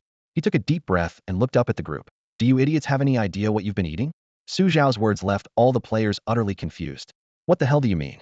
I already told you we're eating fruit. The player's sculptures all over held up a half-chewed fruit and patted his chest confidently. Don't worry, Xiao God. This stuff is definitely not poisonous. I've eaten at least 10 of them, and I'm stuffed. That's right. The food expert Stomach Bro personally verified they're safe. The other players chimed in. Xiao's face darkened as he slammed the fruit in his hand to the ground with a loud smack. Do you know what this is? This is what minotaurs excrete from their bellies. These are minotaur seeds, their offspring. Upon hearing the word excrete, all the players instinctively fell silent. Xiao continued his explanation. Minotaurs are low-level creatures with poor intelligence, but they're extremely petty. They have skin like copper and bones like iron, with tremendous strength. Their reproduction method is bizarre. After fertilization, they directly excrete fertilized eggs through their intestines for incubation, like a hybrid between mammals and egg-laying creatures. A single minotaur can produce thousands or even tens of thousands of eggs from one fertilization, but less than 1% actually hatch. You've been eating their offspring as snacks. No wonder they're going berserk. Xiao pointed at the layer of grayish-black viscous substance on the ground. See that? That's minotaur dung. You actually swallowed this stuff and called the fruit plump and juicy. The players? Chocolate flavor? Plump and juicy? Ugh, I am dying. Stomach bro, I'm going to kill you. Oh, I don't want to live anymore. The group scattered like cats with their tails stepped on, clutching tree trunks or bending over to dry heave, nearly vomiting up their stomach acid. Sculptures all over clutched his throat, his face turning bright red. Stomach bro, I trusted your damn judgment. I ate 10 of them. Someone choked out. Fertilized eggs. Thanks to you. This is the second time in my life I've eaten shit. 10 minutes later, everyone collapsed on the ground, their faces ashen and wishing they were dead. Rumble. The earth trembled slightly as heavy hoofbeats approached. Everyone looked up to see two massive blue bulls charging toward them, each the size of a large truck. Their lower halves were bovine, but their upper halves were muscular humanoid forms, though their heads remained bull heads with two sharp, dark horns protruding from their foreheads. Holy crap, what kind of monsters are these? Some hybrid breed of bull and human. NTR minotaurs. The players stared in shock. Su Xiao's gaze sharpened. Trouble had arrived. Minotaurs could track their offspring by the scent of their dung, and what this group had brought back were likely the children of these two creatures before them. Fortunately, their cultivation level was only semi-tier 4-star, equivalent to his divine disciple 4-star level, while he had already reached 6-star divine disciple. Winning wouldn't be difficult, but these creatures had thick hides and tough flesh. Dealing with them would require some effort. He warned in a low voice. Everyone pay attention. These are the minotaurs I mentioned. You stole and ate their offspring, so they're definitely here for revenge. Let me tell you what happened. Su Xiao was about to explain the minotaur's weaknesses and combat strategies to the players when a player with the ID sculpture all over shot out like an arrow before he could finish speaking. Don't stop me. I'm gonna slaughter them all. They made me eat shit. So what if they're big? I'm the man with an immortal demon body, he roared, throwing a punch at the nearest male minotaur. Thud. His fist sank into the creature's chest with a dull sound, only to be bounced back by muscles as thick as iron walls.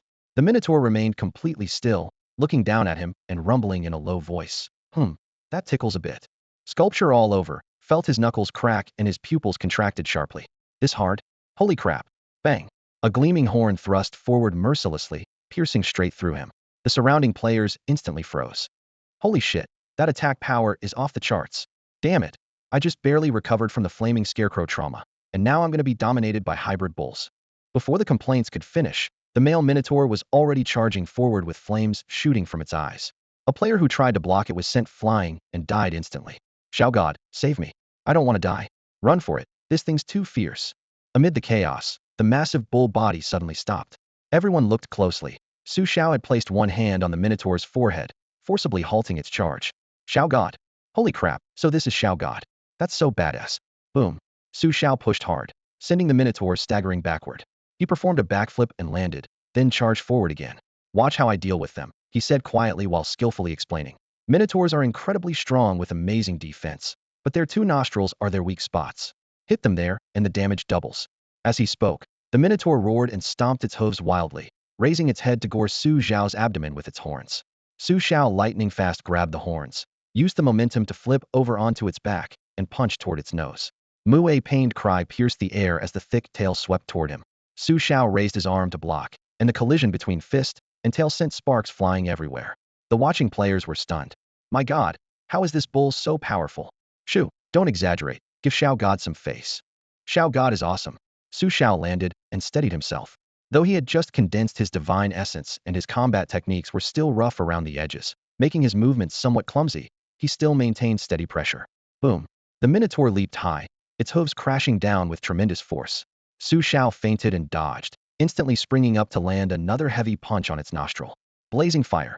As his fist swept past, he condensed his newly learned flame technique into a fireball and stuffed it into the nostril. Whoosh. The scorching flames exploded inside the nasal cavity. Su Xiao seized the opportunity to land another iron fist. The minotaur's massive body shuddered violently, finally crashing heavily to the ground with no further response. Su Xiao knocked down the minotaur, and cheers erupted from the surrounding crowd. Wow. God Xiao just solo killed a minotaur. That's absolutely insane. Holy crap, God Xiao truly lives up to his name. His combat power is off the charts. As the dust settled, the minotaur lay unconscious on the grass. Su Xiao brushed the debris from his palms and casually straightened his wrinkled clothes, calmly surveying the crowd. In truth, this battle hadn't been easy for him. Either was still getting used to both his combat techniques and divine abilities, though the onlookers couldn't tell. See that? Solo killing a minotaur is just that simple. He took the opportunity to lecture them. You all need to spend more time training. For him, the harder the players worked at grinding monsters, the more faith power he would gain, so naturally he had to push them a bit. Just then, a crisp voice cut through the crowd. The language teacher at Quick-Witted Girl approached him and curiously pointed at the blackened powder residue in the minotaur's nostrils. God Xiao, what was that red thing in your hand? The stuff you shoved into that bull-headed creature's nose. I was just about to explain that, Su Xiao nodded. That's called Fireball Technikites, a divine skill.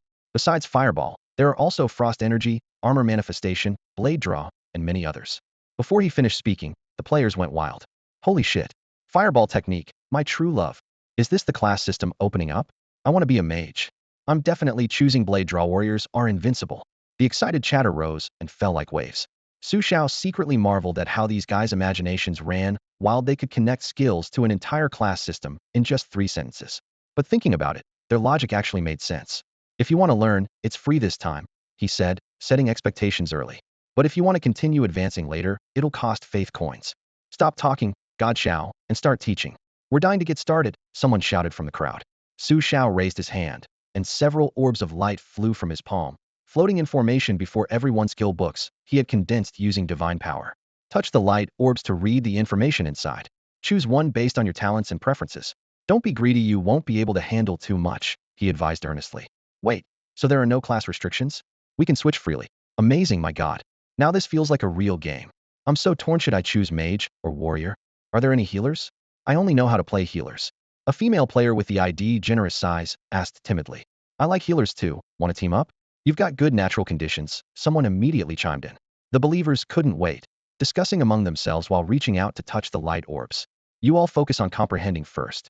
Come find me in an hour if you have questions, Xiao said, turning to leave after seeing everyone had chosen their skills.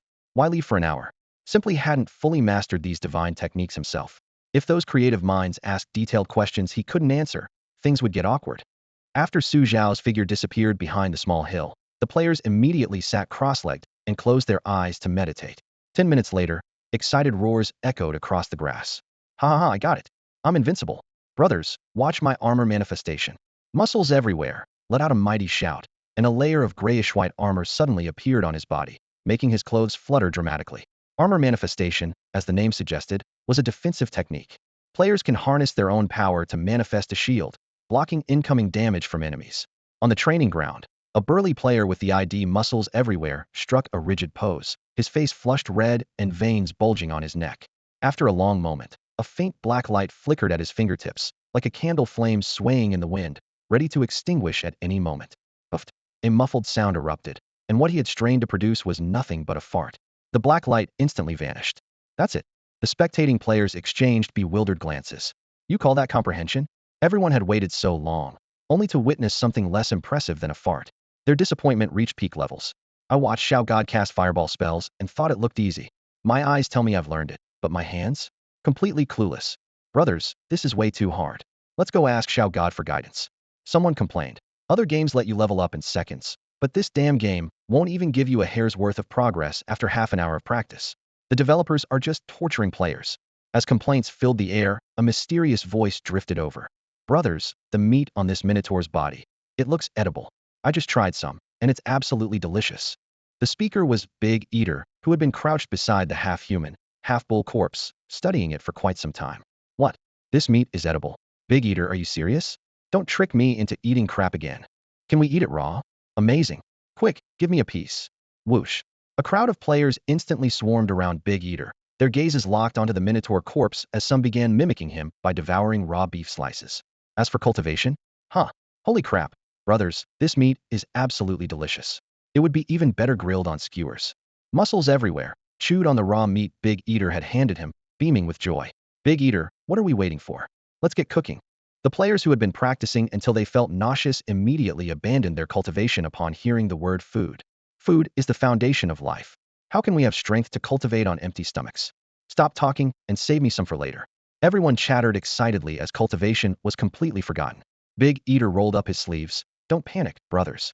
I'll handle the butchering. Stir-fry the tenderloin, stew the shank meat, barbecue the thighs, and the kidneys are the best part. When it came to food, he was in his element, and the players immediately helped process the minotaur corpse. In the main god temple, an hour later, Xiao, who was deep in meditation, was suddenly hit by an intense aroma of roasted meat that forcibly pulled him out of his cultivation state. What the hell, why does it smell so good? The main god temple should theoretically block all odors completely, so why was there suddenly a barbecue smell? Had he somehow traveled through dimensions again? While puzzling over this, he caught faint conversation sounds from outside the temple, which left him both amused and exasperated. Xiao slowly opened his eyes to find two guys waving grilled meat skewers right under his nose. Sure, keep it down. Let's see how long Xiao God can hold out. Hee, I bet he'll start drooling soon. We can catch his drool and record it on video. I've never seen what it looks like when an NPC drools. So these two idiots had run into the main temple with grilled skewers just to film NPC drooling footage. Xiao's temple twitched as he suddenly opened his eyes wide. What are you doing? Don't you know it's forbidden to disturb this god's cultivation? The two were so startled they nearly dropped their skewers on the ground. Xiao God, What cultivation? Come eat some meat. Huang Tiandi grinned widely. Su Xiao raised his hand and waved, instantly spreading freezing qi that turned Huang Tiandi into an ice sculpture. You're asking if I'm really cultivating? His tone was ice cold. As the main god, he needed to maintain some dignity, or these troublemakers would eventually cause chaos in heaven. Yeah. Xiao god, we didn't do anything wrong. We came to bring you food. Yang Mimi's voice trembled with fear as he carefully offered a grilled meat skewer to Su Xiao. I am the main god. How could I eat such things? Su Xiao maintained his aloof expression. Come on, Xiao god, just try one bite. It's really delicious. Please, Xiao god, just one bite. Love you moi. 3. Yang Mimi turned his charm skills up to maximum. Su Xiao rubbed his forehead. How could a god eat junk food? But the aroma was swirling right under his nose, and he finally sighed. Fine, just one bite. The grilled beef was crispy outside and tender inside, melting in his mouth as the aroma and juices exploded across his taste buds. Su Xiao's pupils contracted slightly. Is this really ordinary grilled beef? It tastes even better than the delicacies at the divine banquets of Tianshu Academy. Before he finished speaking, the entire skewer had disappeared down his throat. Holy crap, this is amazing. Give me another one. He forced himself to maintain his stoic expression while staring at Yang Mimi. Weren't you supposed to be cultivating? What's going on? Xiao god, cultivation is too hard. We need to eat well to have energy. Plus our aptitude is so poor. We need you to teach us Hansen in many areas. Woo woo woo. Su Xiao took a deep breath. Let's go take a look. A few minutes later, he followed the two believers to the player camp. Teppanyaki beef steak. 30 faith coins, medium rare, coming right up. Do Wei Wang crouched over a smooth polished rock, brushing on sauce, while firewood crackled beneath. The skewers over there need 3 more minutes. Don't overcook them. He kept directing several busy players. The entire camp had become a food street. The sauce brushes were made from coarse hair bundled from minotaur tails. The oil was freshly rendered beef fat. The seasonings were powders scraped from nearby herbs. Everything was locally sourced. The unfortunate minotaur had been butchered beyond recognition. Its bones were ground into long knives, with one player practicing quick-draw techniques while chomping on a grilled skewer. The stomach was cleaned and hung up, ready for tonight's tribe hotpot. The blood was congealed into blocks, also added to the hotpot menu. The only thing left seemed to be the dung. Hey, don't throw away the cow dung. Do Wei Wang looked up and shouted. Ever tried cow dung hotpot? It's freaking delicious. Only the Fourth Calamity could be this cheerful and relaxed, right? If it were other believers who heard that wild divine followers and powerful clans were lurking in this valley, they'd probably be too nervous to even swallow water, let alone sit around a campfire studying food. Dawn God is here. Dawn God, come have some barbecue. Get Dawn God a medium rare steak. Around the campfire, dozens of player believers immediately swarmed over when they saw Su Xiao stepping out of the main temple. The firelight illuminated their excited faces, and the air was filled with the mixed aroma of roasted meat and spices. Su Xiao originally had little interest in these mundane ingredients, but thinking about his commitment to establishing a harmonious, loving, united, and progressive divine dynasty, he made an exception and accepted the steak. The juices from the crispy exterior and tender interior burst on his tongue as he took a bite. So tender. As he chewed, a gentle warmth rose from his stomach and instantly spread throughout his limbs. Demon beast flesh indeed had nourishing effects. Though not as potent as divine pills and elixirs, it made up for it in quantity. Just as Su Xiao was silently evaluating this, Big Eater approached with a large bowl made from a hollowed stone. The bowl contained bubbling red oil with blood curd, beef offal, and green wild vegetables floating up and down. Dawn God, try my spicy blood stew. I guarantee it tastes amazing. The soup's surface glistened with oil, emanating the spicy fragrance of chili peppers mixed with exotic herbs. Su Xiao scooped a spoonful into his mouth, and the spicy heat combined with fresh sweetness exploded instantly. His eyes lit up, and he unhesitatingly ate several more spoonfuls. After finishing half the bowl, suddenly, something's wrong. A scorching warmth swirled in his stomach like flames, countless times stronger than the nourishment from the earlier steak. Wherever this heat flowed, his meridians seemed to be gradually cleared, his bones made barely audible sounds, and his flesh became increasingly refined under this gentle cultivation. Boom. In the next instant, Su Xiao's internal meridians flowed unobstructed, and an invisible aura surged from his body like a tidal wave. Ding! Congratulations, host, for successfully cultivating the first layer of the immortal demon body. The sudden system notification exploded in his ears. Su Xiao was slightly stunned, his gaze slowly falling to the bowl in his hands that now contained only soup dregs. How could the flesh and blood of a mere half-tier 4-star minotaur possibly rival a first-grade bodybuilding divine pill? If that were true, wouldn't bodybuilding divine pills become street vendor goods? He frowned and pointed to some blue fragments at the bottom of the bowl.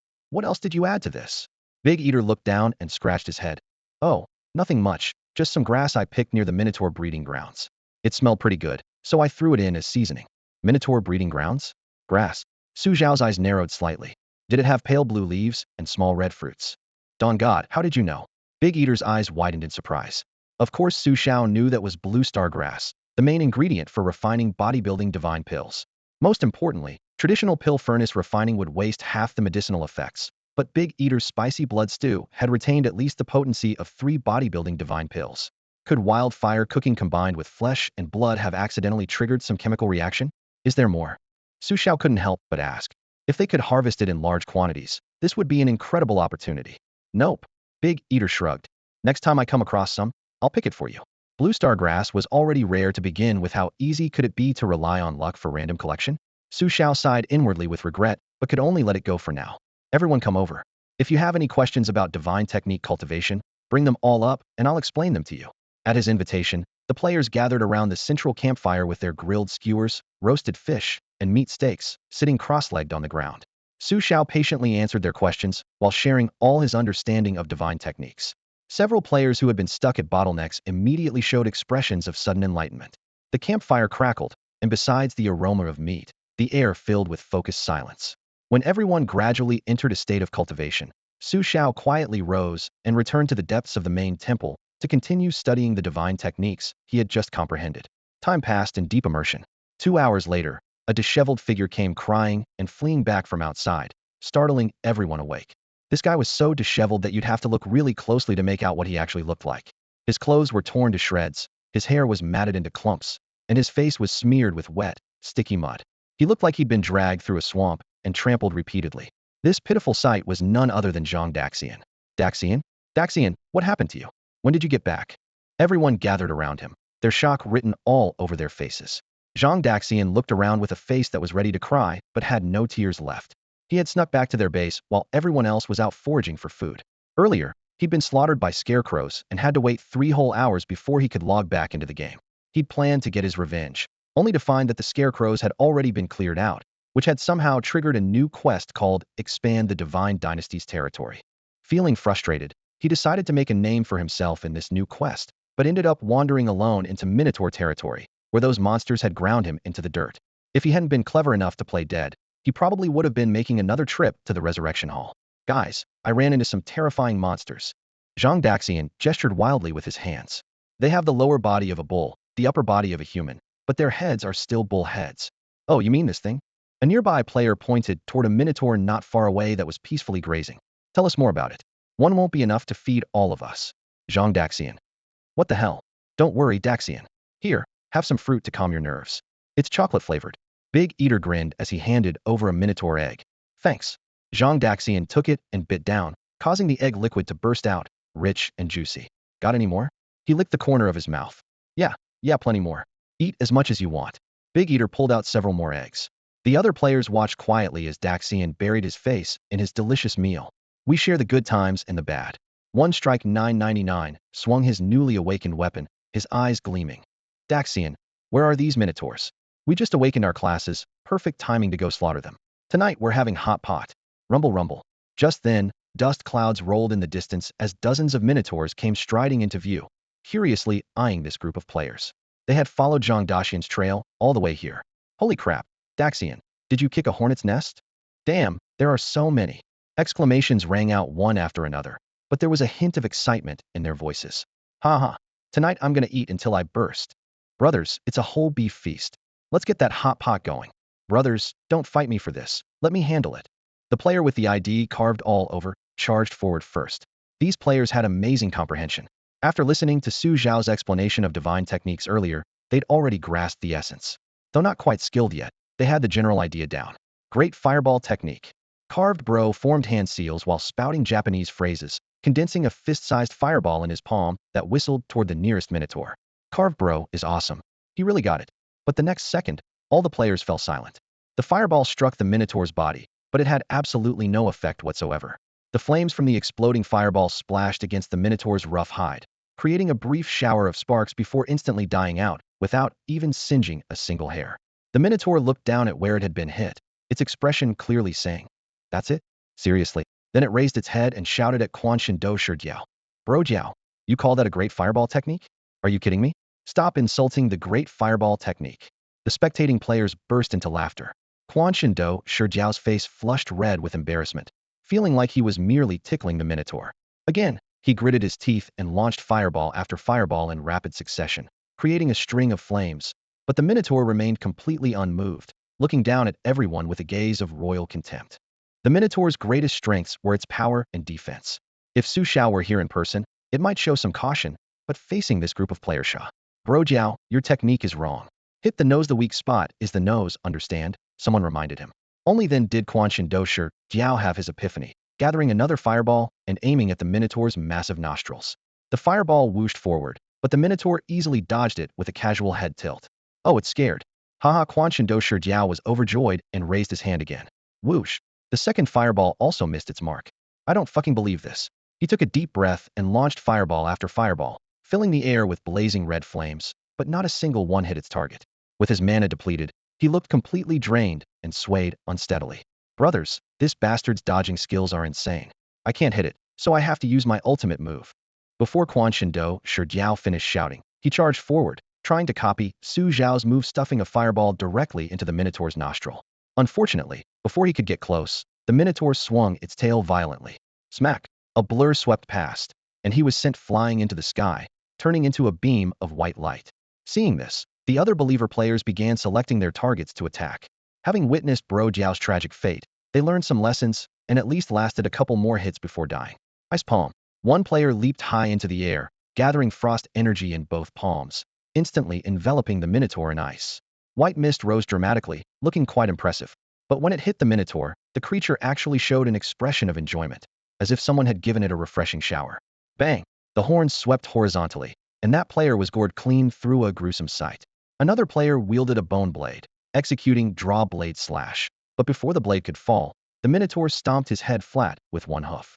And so, the deaths came in countless bizarre ways, while the Minotaur remained completely unharmed. Main temple. A disheveled figure stumbled into view. I refuse to accept this. My fate is mine to control.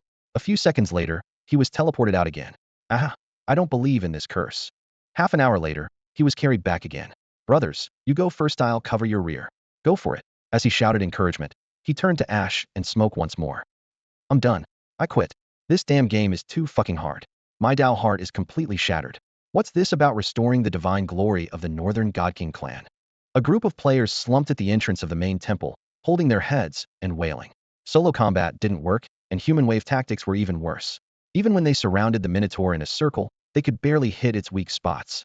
The once bustling dining area had now become completely dominated by the Minotaur. Brothers, what do we do now? Let's go ask God Xiao for help. Huang Tiandi Yamia Dai stared blankly ahead, clearly beaten to the point of questioning his existence. Just then, a figure who had been sitting cross-legged slowly stood up. Brothers, whatever you do, don't go to God Xiao.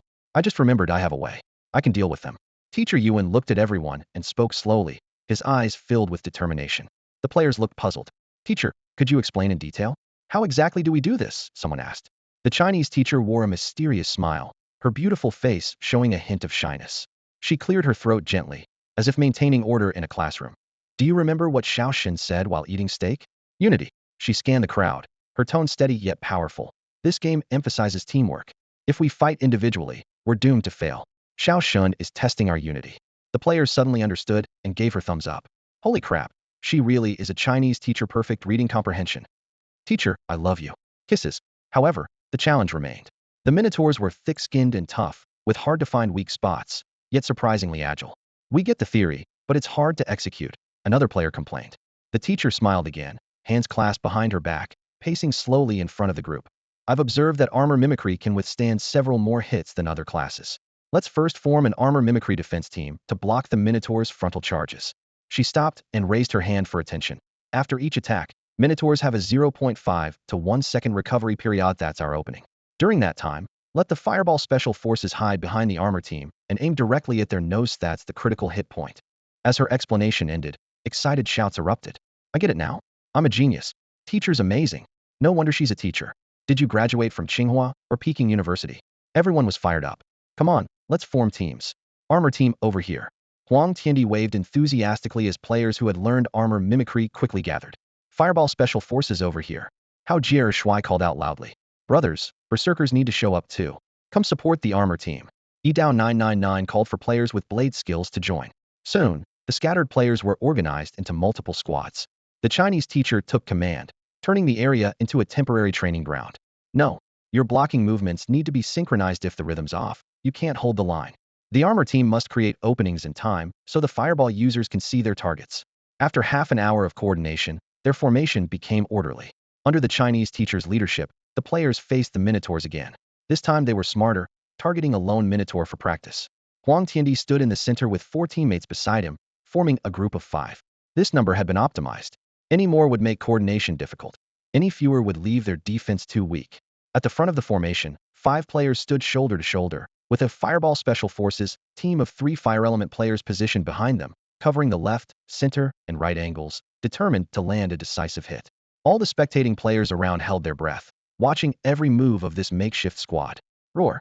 A beast's cry shattered the silence as the massive Minotaur finally spotted Huang Tiandi and his team, charging forward with its horns lowered in a savage rush. Brothers, don't panic. Prepare to defend. Huang Tiandi's voice boomed, appearing calm on the surface while his mind raced in chaos. The thunderous hoofbeats approached as all 5 players simultaneously activated their armor techniques. Earth-colored shields overlapped before them, instantly forming a solid earthen wall. Crash! The Minotaur's tremendous force collided heat-in with their defense. The shields trembled violently as all 5 players were sent flying several meters like they'd been struck by a massive hammer. Our turn. Seizing the Minotaur's momentary pause, the 3 players in the rear leaped into action. 3 blazing fireballs formed in their palms as they simultaneously targeted the creature's massive nostrils. The Minotaur instinctively twisted to dodge, but one fireball still found its mark. Whoosh! The fireball exploded, sending black smoke billowing from the beast's nose. Mo! The Minotaur reared up in pain, its front hooves leaving the ground as it thrashed about like an ant on a hot pan. Holy crap, it actually worked. Brothers, we might have a chance. The Minotaur's hurt. The literature teacher is forever our god. The spectating players erupted in excitement. The literature teacher smiled slightly, as if everything was going according to plan. Though the first round wasn't fatal, it was far better than fighting solo as long as the strategy worked. The rest was just a matter of skill and coordination. Swish, swish, swish. Taking advantage of the Minotaur's frenzied state, the second combat team immediately stepped up, following the same tactics. 10 minutes later, the massive Minotaur let out a final wail and crashed to the ground. Ha ha ha, brothers, we won. I can die happy now. Damn, even though that horn got me in the butt, it was worth it. Ha! Let's go, let's go. We killed the Minotaur hot pot tonight. The excited crowd jumped around, their voices giddy with triumph. Damn it, I regret my choice. I should have picked mage. Crap, what's the point of Ice Chi? Feels like I'm just giving the Minotaur air conditioning. I wonder what Xiao is doing. I need to find him to change classes. The Ice Chi players could only watch helplessly as the fireball mages stole all the glory. Even the players practicing sword techniques looked more impressive than them. Who says Ice Chi is useless? You just lack talent.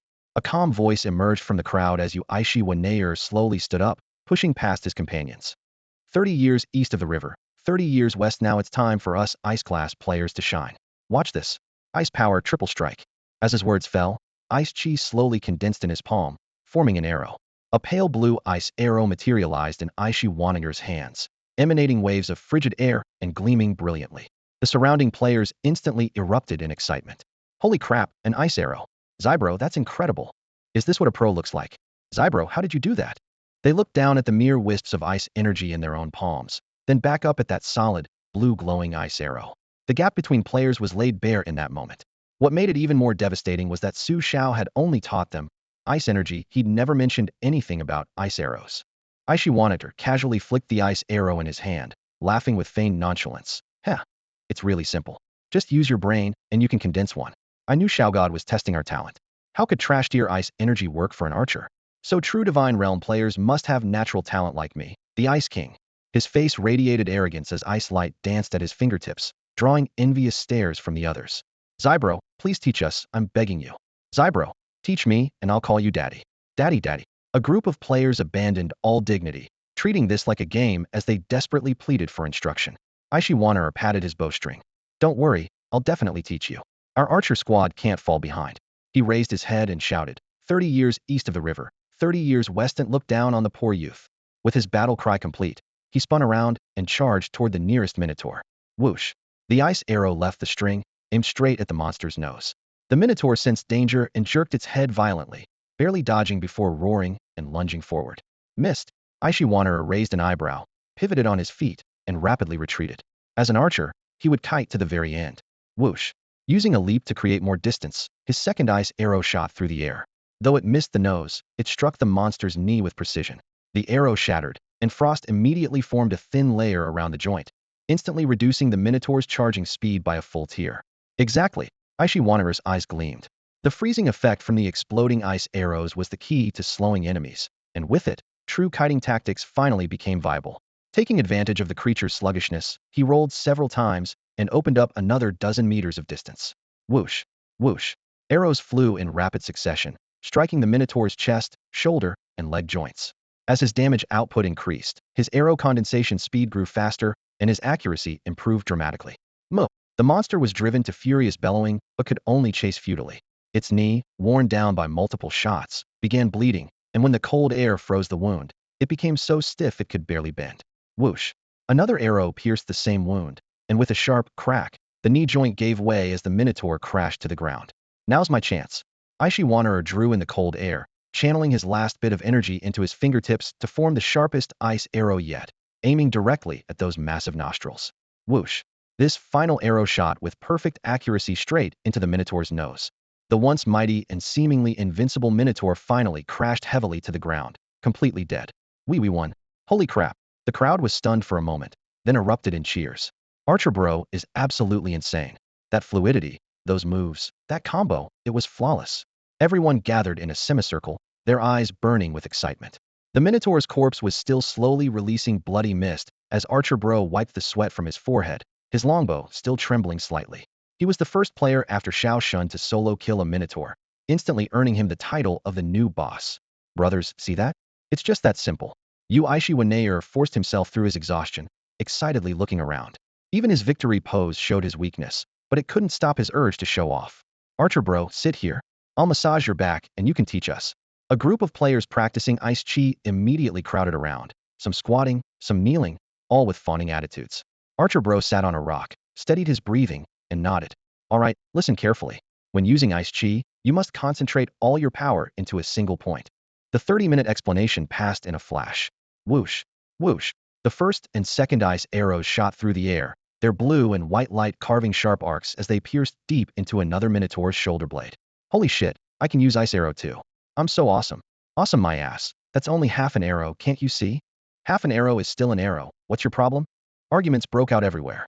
Due to differences in talent, the ice arrows everyone conjured came in bizarre shapes.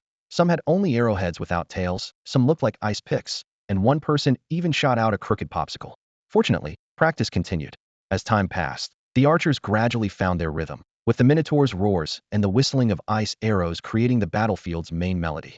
More and more players learned the kiting strategy, pulling back distance while shouting battle cries. Ice power, triple strike. The spectating players watched in amazement. Damn, that actually works? You can turn Ice Chi into ice arrows. Show-offs. Every one of them thinks they're Xiao Yan reincarnated. Ice power triple strike, seriously? Teasing and cheering voices overlapped as the chat channel nearly exploded with messages. The Fireball Squad and Armor Mimicry teams were getting jealous. The Armor Mimicry team was used to direct confrontation but lacked sustained combat ability. Now they could only envy others' graceful Hitandran tactics. Bro, how do you make those ice arrows? Tell us. Zhang Daxian stood outside the crowd, filled with regret. He had chosen Swift Step, originally planning to rely on his skills to fight Minotaurs in close combat, but now discovered that Swift Step was basically a useless skill except for running fast. Yeah, share the knowledge. Let us learn something too. Edown 999 was equally eager, his eyes following each ice arrow as it flew. It's actually simple. First you do this, then that, then finally this. Okay, I'm not joking around. Archer Bro said you need to concentrate your power into a single point. Concentrate power into a single point. This hint fell like a seed into everyone's hearts. Many players practicing other skills fell silent and began quietly contemplating. Half an hour later, Edown 999 suddenly opened his eyes, which gleamed like two blade edges reflecting moonlight. Haha, I think I got it. I understand now. He raised his hand, gripped his bone blade tightly, and focused his energy. Blade power, quintuple strike. Whoosh. The bone blade slashed out, a brilliant blade aura instantly cutting through the air, spinning in a semicircle before returning to him. The key point was, the damn blade aura could actually boomerang back, which was pretty badass. Watching the spinning blade aura from one strike 999, the nearby players were so shocked their jaws dropped. Holy crap, How the hell did he pull that off? Bro 9, how'd you do it? Teach me.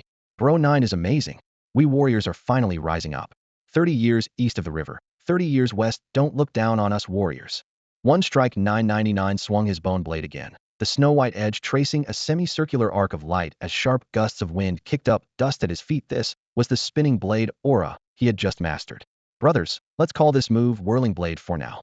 In the name of Kai, I'll dominate this world, he shouted excitedly, his dramatic declaration making everyone burst into laughter. Show off, Bro 9. Even bringing out Kai references. Not gonna lie, this actually does look like Kai's skill. Bro 9, how about creating a blade storm next? Power of Wind, 7th stage. Before the crowd's flattery died down, Zhang Daxian, who had been meditating with closed eyes in the distance, suddenly opened them. The next second, he lunged toward a minotaur guarding its territory dozens of meters away. Has Daxian lost his mind? Fighting a minotaur barehanded. Daxian, you. Nothing seemed more foolish than challenging a minotaur with bare fists, but when Zhang Daxian closed in, the combat power he unleashed left everyone speechless. The minotaur charged with a low roar, but Zhang Daxian touched the ground with his toes and vanished in an instant, leaving only an afterimage. If you weren't looking carefully, you'd think he had teleported, but it was actually his terrifying burst of speed. Holy cow, how is Daxian so fast? I get it now. This is what Daxian meant by the 9 stages of wind power, it boosts speed. After the minotaur's charge missed, it flew into a rage and whipped its thick tail around, trying to ambush Zhang Daxian. But no matter how fast the tail moved, it couldn't match his explosive mobility. Within 3 meters, he was practically teleporting just like Flash in League of Legends. After dodging, he spun around and punched the minotaur square in the nose. Bang! Blood sprayed from the minotaur's nostrils as it staggered backward. While Windstep focused on extreme speed rather than raw power, and couldn't compare to direct damage spells like Fireball or Ice Arrow, the fact that it allowed a player to break through a minotaur's defenses barehanded was already mind-blowing. Many players who had chosen Windstep were excitedly rubbing their hands together. In a corner, young Mimi, playing a healer class, curled up in a ball, trembling as she watched these suddenly powerful big shots. I'm so pathetic. I can't do anything. Do I really have to shout that embarrassing power of healing, 9th stage? Wah. Meanwhile, on the 2nd floor of the main temple, Xiao sat cross-legged, focused on refining his divine technique. Cold energy gathered in his palm, forming what looked like an ethereal arrow visible as light and shadow, but without physical form. Ice energy is just the most basic form of condensation. Maybe I can develop it into a ranged attack similar to Fireball. Ice Arrow. He tried channeling his power, but the light arrow flickered a few times before dissipating. Something seemed wrong with part of his energy circulation. Xiao shook his head. If the power circulation were correct, the ice arrow should be able to form, and then I'd have a powerful range technique. He exhaled deeply and looked out the window toward the training grounds, where voices buzzed with excitement. Forget it, let me go see how these guys are doing with their cultivation. Xiao felt somewhat tired and stood up. Mastering divine techniques was a mentally exhausting endeavor. After a brief rest, and some optimization of the energy circulation pathways, he would surely be able to conjure ice arrows. Ding! Congratulations player Uishi Wanayer for slaying a minotaur and gaining 20 faith origin power. Ding! Congratulations player Edown 999 for slaying a minotaur and gaining 20 faith origin power. Ding! Congratulations player Zhang Daxian for slaying a minotaur and gaining 20 faith origin power. Xiao stared at his newly constructed game system panel, nearly jumping from his seat. What the hell was going on? Just moments ago, these players were being chased around by minotaurs like headless chickens, yet the system notifications kept ringing out like victory bells announcing their comeback. In just a short while, his faith origin power had skyrocketed to over 600 points, meaning these guys had somehow managed to take down at least 40 to 50 minotaurs in an incredibly short time. Ridiculous. This was almost enough for him to advance his divine rank by a whole level. Filled with curiosity and shock, Xiao hurried outside to see what these players had actually accomplished. The first thing he saw was Uishi Wanayer, feet firmly planted in the mud, his bowstring frozen with frost. A translucent blue arrow materialized on the string, humming and trembling before shooting out with ice crystals, precisely piercing through a minotaur's shoulder. Xiao's eye twitched. Ice arrow? This guy had actually mastered it faster than he had. Impressive. Truly worthy of being his follower. Looking elsewhere, Edao 999 was swinging his bone blade in continuous strikes, the weapon releasing crescent-shaped energy waves that formed a deadly wind barrier around the minotaurs. Xiao's mouth couldn't help but twitch. Blade energy projection? Wasn't this the first level of the sword draw technique? He had just comprehended it himself and was planning to teach it to the players when the opportunity arose, yet they had already taught themselves. In fact, aside from the fireball technique he had mastered during their initial journey, Xiao hadn't had time to develop any other divine techniques. Now that the players were figuring out new applications on their own, They were actually saving him considerable effort. Su Xiao thought to himself that perhaps in the hands of these crazy players, these basic divine techniques could evolve into even more terrifying abilities. No wonder the system had him choose highly creative divine techniques with infinite variations. They might truly make history. 112? Huh. Based on these people's performance, 11 probably didn't even equal just 2. The assessment in a few months would probably scare those scholars at Heavenly Scripture Academy half to death. Power of wind, 7 stages. Behold my serpentine movement, isn't it stylish? In the distance, Zhang Daxian wrapped himself in wind, moving like a phantom between the Minotaur's giant axes. Through extreme positioning and prediction, he managed to dodge every attack and finally landed a killing blow to the throat.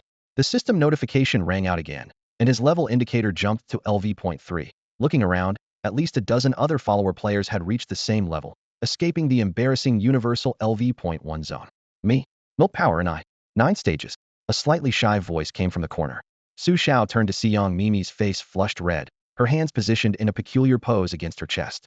Gentle light continuously flowed from her palms into the wounds of a nearby injured player using armor techniques, and the torn flesh visibly healed at an incredible rate. Su Xiao's mouth twitched as he watched. She could even play around with the most basic healing technique like this? Truly worthy of being Nine Mimi. No, Young Mimi. 9 stages. Probably more than 9 stages no matter how you looked at it. It seemed like 2 9 stages. Power of wind, power of blade, power of fire, power of healing, power of armor. What couldn't this bunch of guys come up with? They must have read way too many novels, these idiots. While Su Xiao was silently complaining, the crowd finally noticed him. Brothers, Xiao God is here. Xiao God has been secretly watching us for ages. What a pervert. Confirmed pervert. A series of jeers erupted as everyone burst into laughter. Haha, didn't I tell you? This is Xiao God's test for us. Xiao God is actually amazing, but he deliberately doesn't teach us so we can comprehend on our own. He's awakening our talents. More and more people gathered around. Several players excitedly rushed to Su Xiao's side, chattering all at once.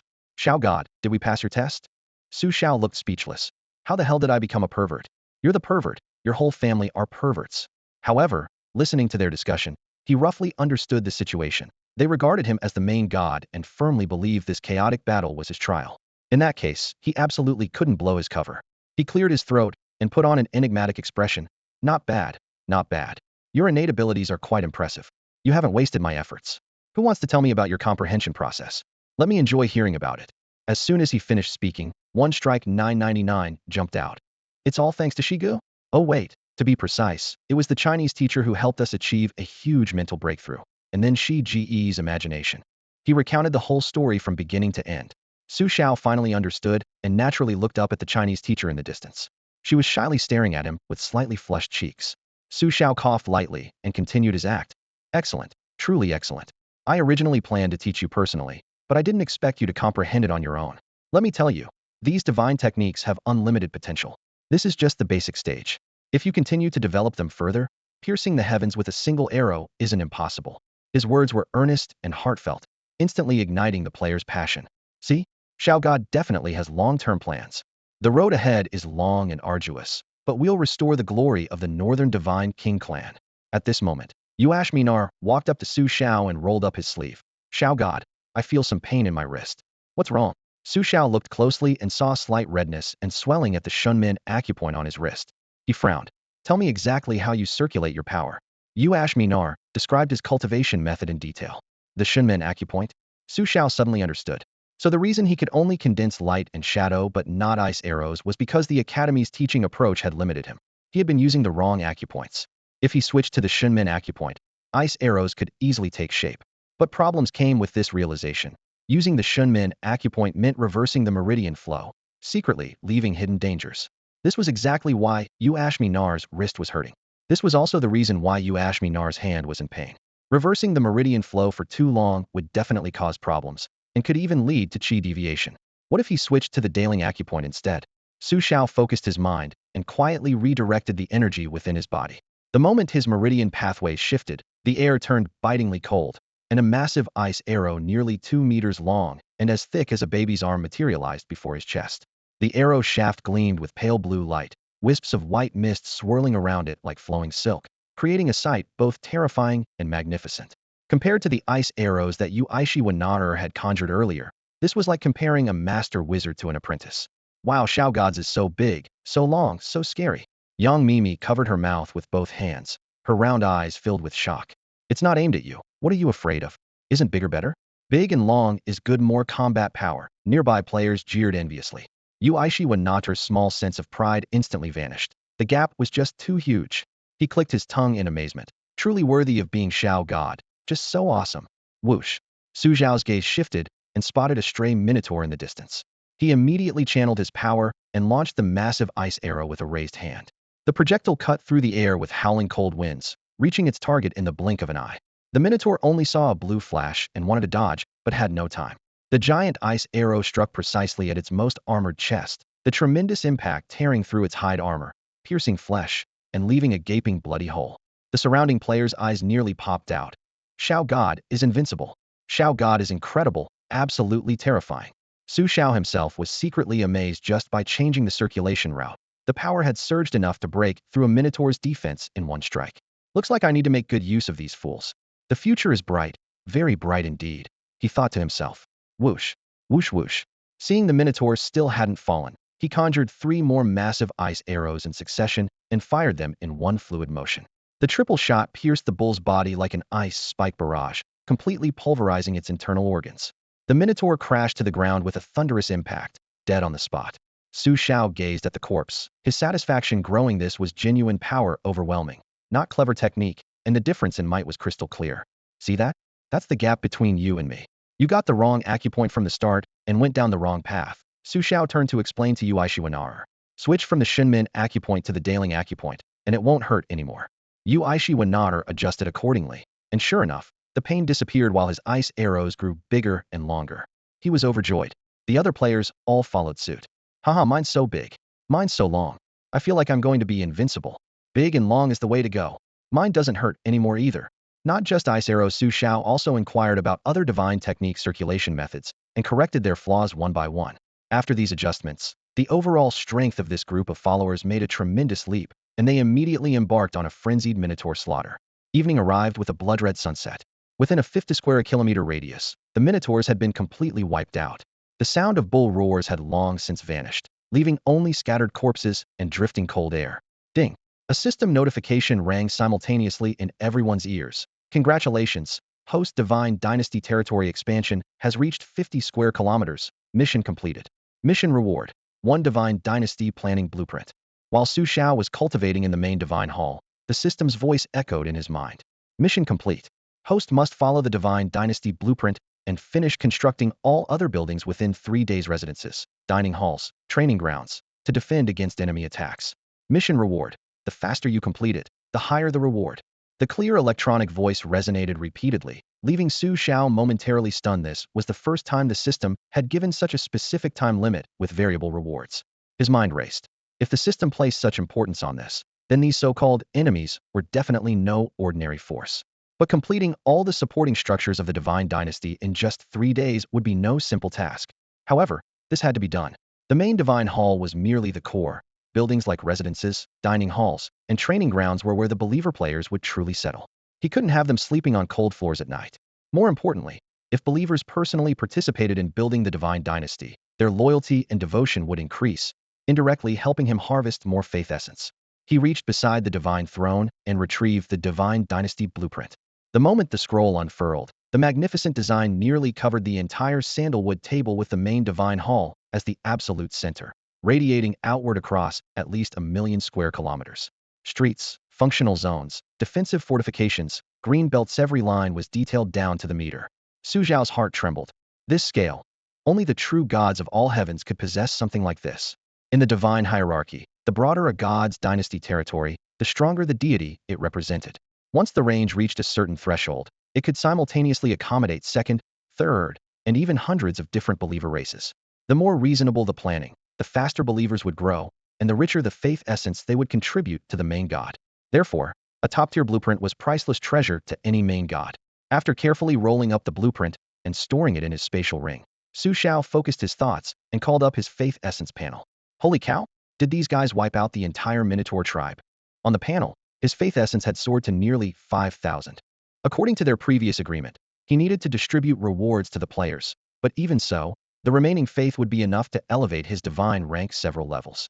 Without hesitation, he directly consumed 4,000 points of faith essence, converting it to divine power, and began nurturing his divine core. Ding! You have spent 4,000 faith essence, converted to divine power. Please absorb and refine the divine power as soon as possible. Vast and pure divine power surged through his body.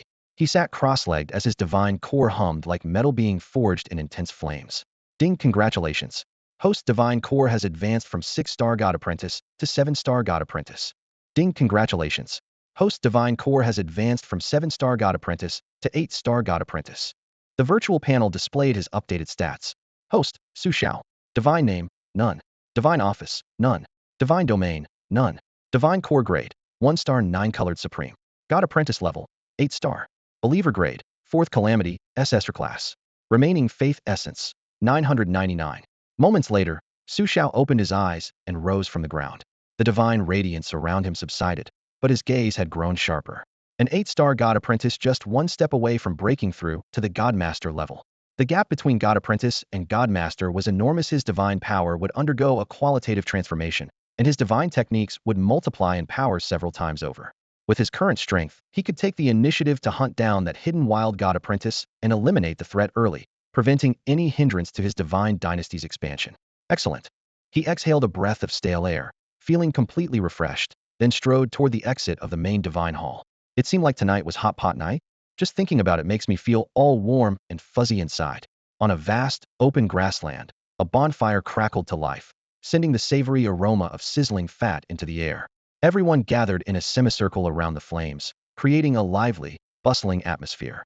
Hey, fireball guys, make that fire bigger. Otherwise, we won't be able to cook everything properly.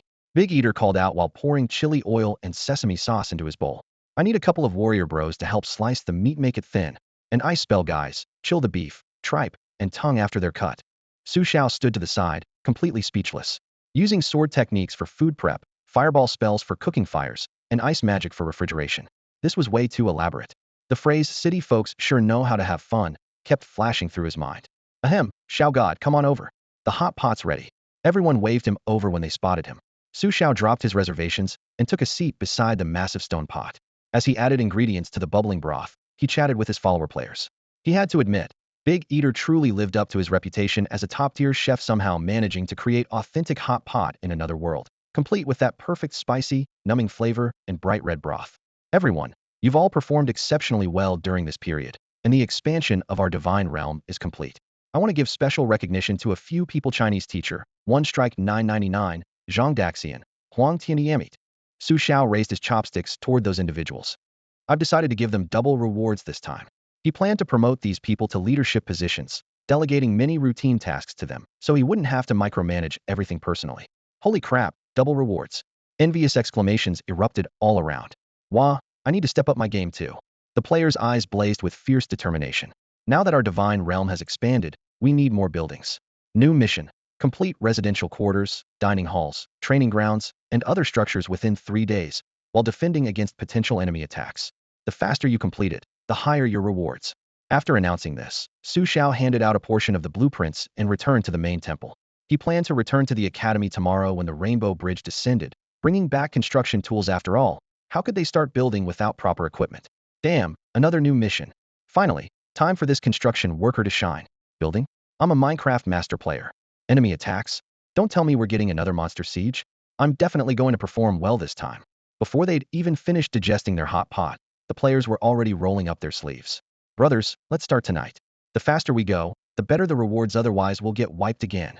True to their word, the group immediately huddled around the fire to discuss their plans. But when they actually tried to get started, reality hit them. No tools, no detailed blueprints, they were stuck. Chinese teacher stepped forward first. Warriors handle chopping trees and splitting wood. Armor squad goes quarrying and cuts stones into blocks. Swift wind team handles transportation. The division of labor was clear, and everyone voiced their agreement. As for blueprints and fasteners, Chinese teacher frowned thoughtfully. That's the real problem. Blueprints are easy. Are we building the White House, the Forbidden City, or the mausoleum of the first Qin Emperor? The player with the ID MC King stepped into the firelight with a grin. For Minecraft players, design blueprints were just routine. I can handle the fasteners, I know metallurgy. But there's one problem: no iron, chemistry teacher said, adjusting his glasses. Iron? I found what looks like an iron mine during my exploration. Geography teacher immediately chimed in. Perfect. That settles it. I'll take command. Brothers, let's move out. Chinese teacher clapped his hands decisively and began organizing everyone. Bang, bang, bang. In the middle of a forest. First form of the blade drawl with no women in mind. The blade draws with divine grace. About 30 players spread out into several small groups, their long swords striking swiftly as bark flew and thick trees swayed and crashed down with crackling sounds. The moment a tree hit the ground, the swift wind squad rushed forward, 2 players lifting each heavy log from both ends and sprinting toward the main temple. In a ravine, over 20 players were vigorously swinging crude pickaxes made from minotaur bones and horns. Each heavy strike rang with the crisp sound of metal on stone as hard iron, or was gradually loosened and piled into growing mounds. Holy crap, this is exhausting. Someone wiped away sweat but grinned cheerfully. I've never done manual labor in my life, so why am I getting more excited the more I dig? Notice something? Mining actually works out your body. Everyone was full of energy, but as pickaxes rose and fell, some still frowned. The pace is still too slow. Higher completion rates mean better rewards. We need to find a way to speed this up. The speaker was a player nicknamed Sculpture all over. He wiped sweat from his forehead, his eyes darting around as if brewing some crazy idea. Moments later, his eyes lit up as he rushed to a nearby rock wall and hammered out a whole half a person's depth with his pickaxe. What if I compress a fireball spell and stuff it in there, then detonate it? Wouldn't that work like explosives? His eyes gleamed like tungsten bulbs in a laboratory, feeling his intelligence had reached new heights. Never felt this brilliant before. Without hesitation, he gathered magic in his hands and sent a small fireball into the hole. Boom. The fireball struck the ore layer with just a muffled thud, knocking loose a small chunk of ore. It works, but the power's too weak. I need to compress it to the limit. Only when the energy is completely contained will the explosive rebound be strongest. He continued experimenting. Half an hour later, boom.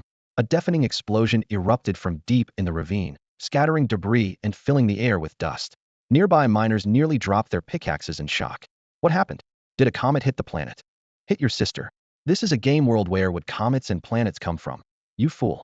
Everyone complained while running toward the sound, only to find a charred crater in the ground and a figure black as charcoal, still smoking. Holy crap, an alien? Wait, that's Sculpture bro. What happened to him? Whoosh. While everyone stood stunned, Sculpture all over suddenly sprang up from the ground, flashing a set of stark white teeth. Haha, brothers, I found the secret to fast mining. First dig a hole, then compress a fireball to the extreme and stuff it in. The pressure and friction at the opening make the fireball explode at the perfect moment with explosive power. The players stared in amazement, then burst into exclamations. Damn, Sculpture bro is truly Sculpture bro, so awesome. How did you even think of that? Sculpture bro, did you secretly get tutoring from a literature teacher? Your analogies are so smooth. Xiao, could you show us how it's done? Amid the crowd's cheering, tattoos all over followed the previous steps and struck again. As the hammer fell, shattered iron or scattered across the ground, and the surrounding players jumped up excitedly. Holy crap, I finally don't have to do manual labor anymore. In front of the main temple, the fireball task force had already formed their ranks, with their leader shouting at the top of his lungs. Quick, make the fire bigger. Burn it with everything you've got. The ice team took their positions in order, with their captain raising his hand in response, ready for orders, prepared to cool and solidify. The chemistry teacher, wearing his hand-sewn protective gloves, ran back and forth around the fire pit, sweating profusely from the busy work. A player approached and whispered, Chemistry teacher, will this actually work? I feel like it's not reliable. The teacher looked up and glared. Damn it. Iron or smelting is just this simple. What the hell do you know? Are you the chemistry teacher, or am I? I can tell you're one of those lazy fat nerds who doesn't study and just plays King of Glory all day. If I say it works, then it works. After brief research, the chemistry teacher discovered that the iron ore here had an unusually low melting point, requiring only ordinary wood to extract the metal, much more lenient smelting conditions than the real world. Half an hour later, the fireball task force had built the flames into a glowing red mass, melting the iron ore into a luminous small mountain. Dark red molten iron flowed along stone channels into prepositioned molds. Ice team, you're up. The chemistry teacher waved his hand. Ice magic instantly covered the area, and the red-hot molten iron solidified with a sizzling sound.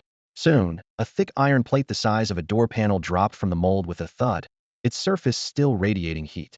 Everyone gathered around, exclaiming in amazement. Holy shit, we actually made it. Chemistry teacher is awesome. Teacher, can you forge me a sword of Damocles? Teacher, I want Noah's Ark, is that possible? Looking at the players' worshipful gazes, the chemistry teacher pushed up his glasses. All right, students, go bring back the materials. We're going to smelt on a large scale. Pseudo-armor team, bring over those clay bricks you've compacted, we'll smelt them together. Thinking about how he could fight monsters, create things, and show off his real-world knowledge in front of all the girls. His eyes sparkled with excitement. This is what I call a super fun game. While the players worked enthusiastically, no one noticed a wisp of black gas slowly seeping from a pile of burning coal. It spread silently, mixing into the air and being deeply inhaled into lungs. Hey, why do I feel a bit dizzy? Hey, I think I do too. Bang. Before he could finish speaking, two players collapsed one after another. Bang, bang, bang.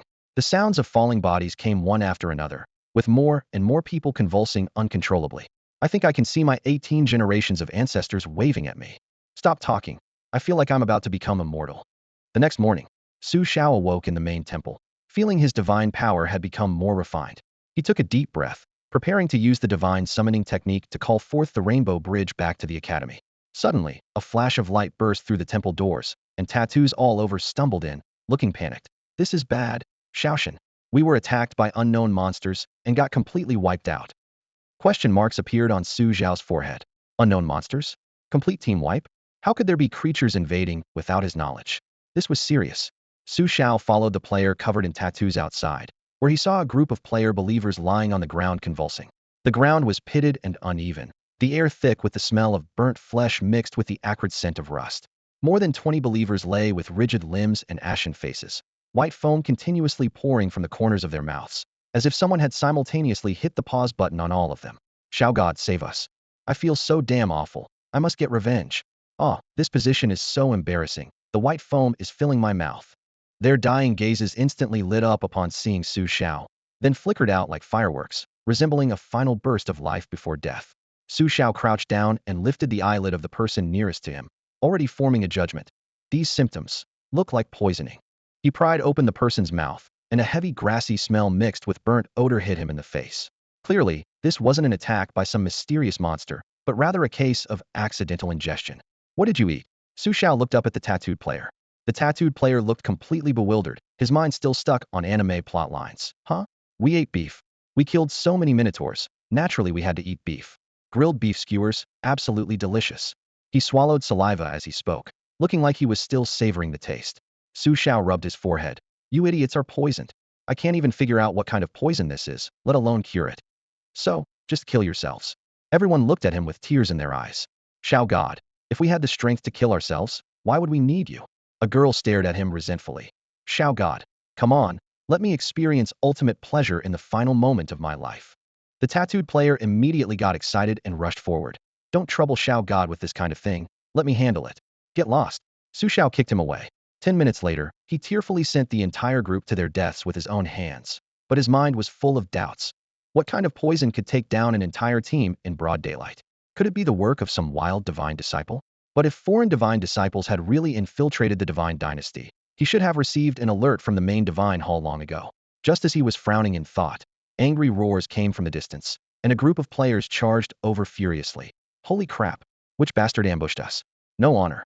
I'll kill him. Speak up, what happened? Xiao stopped the crowd.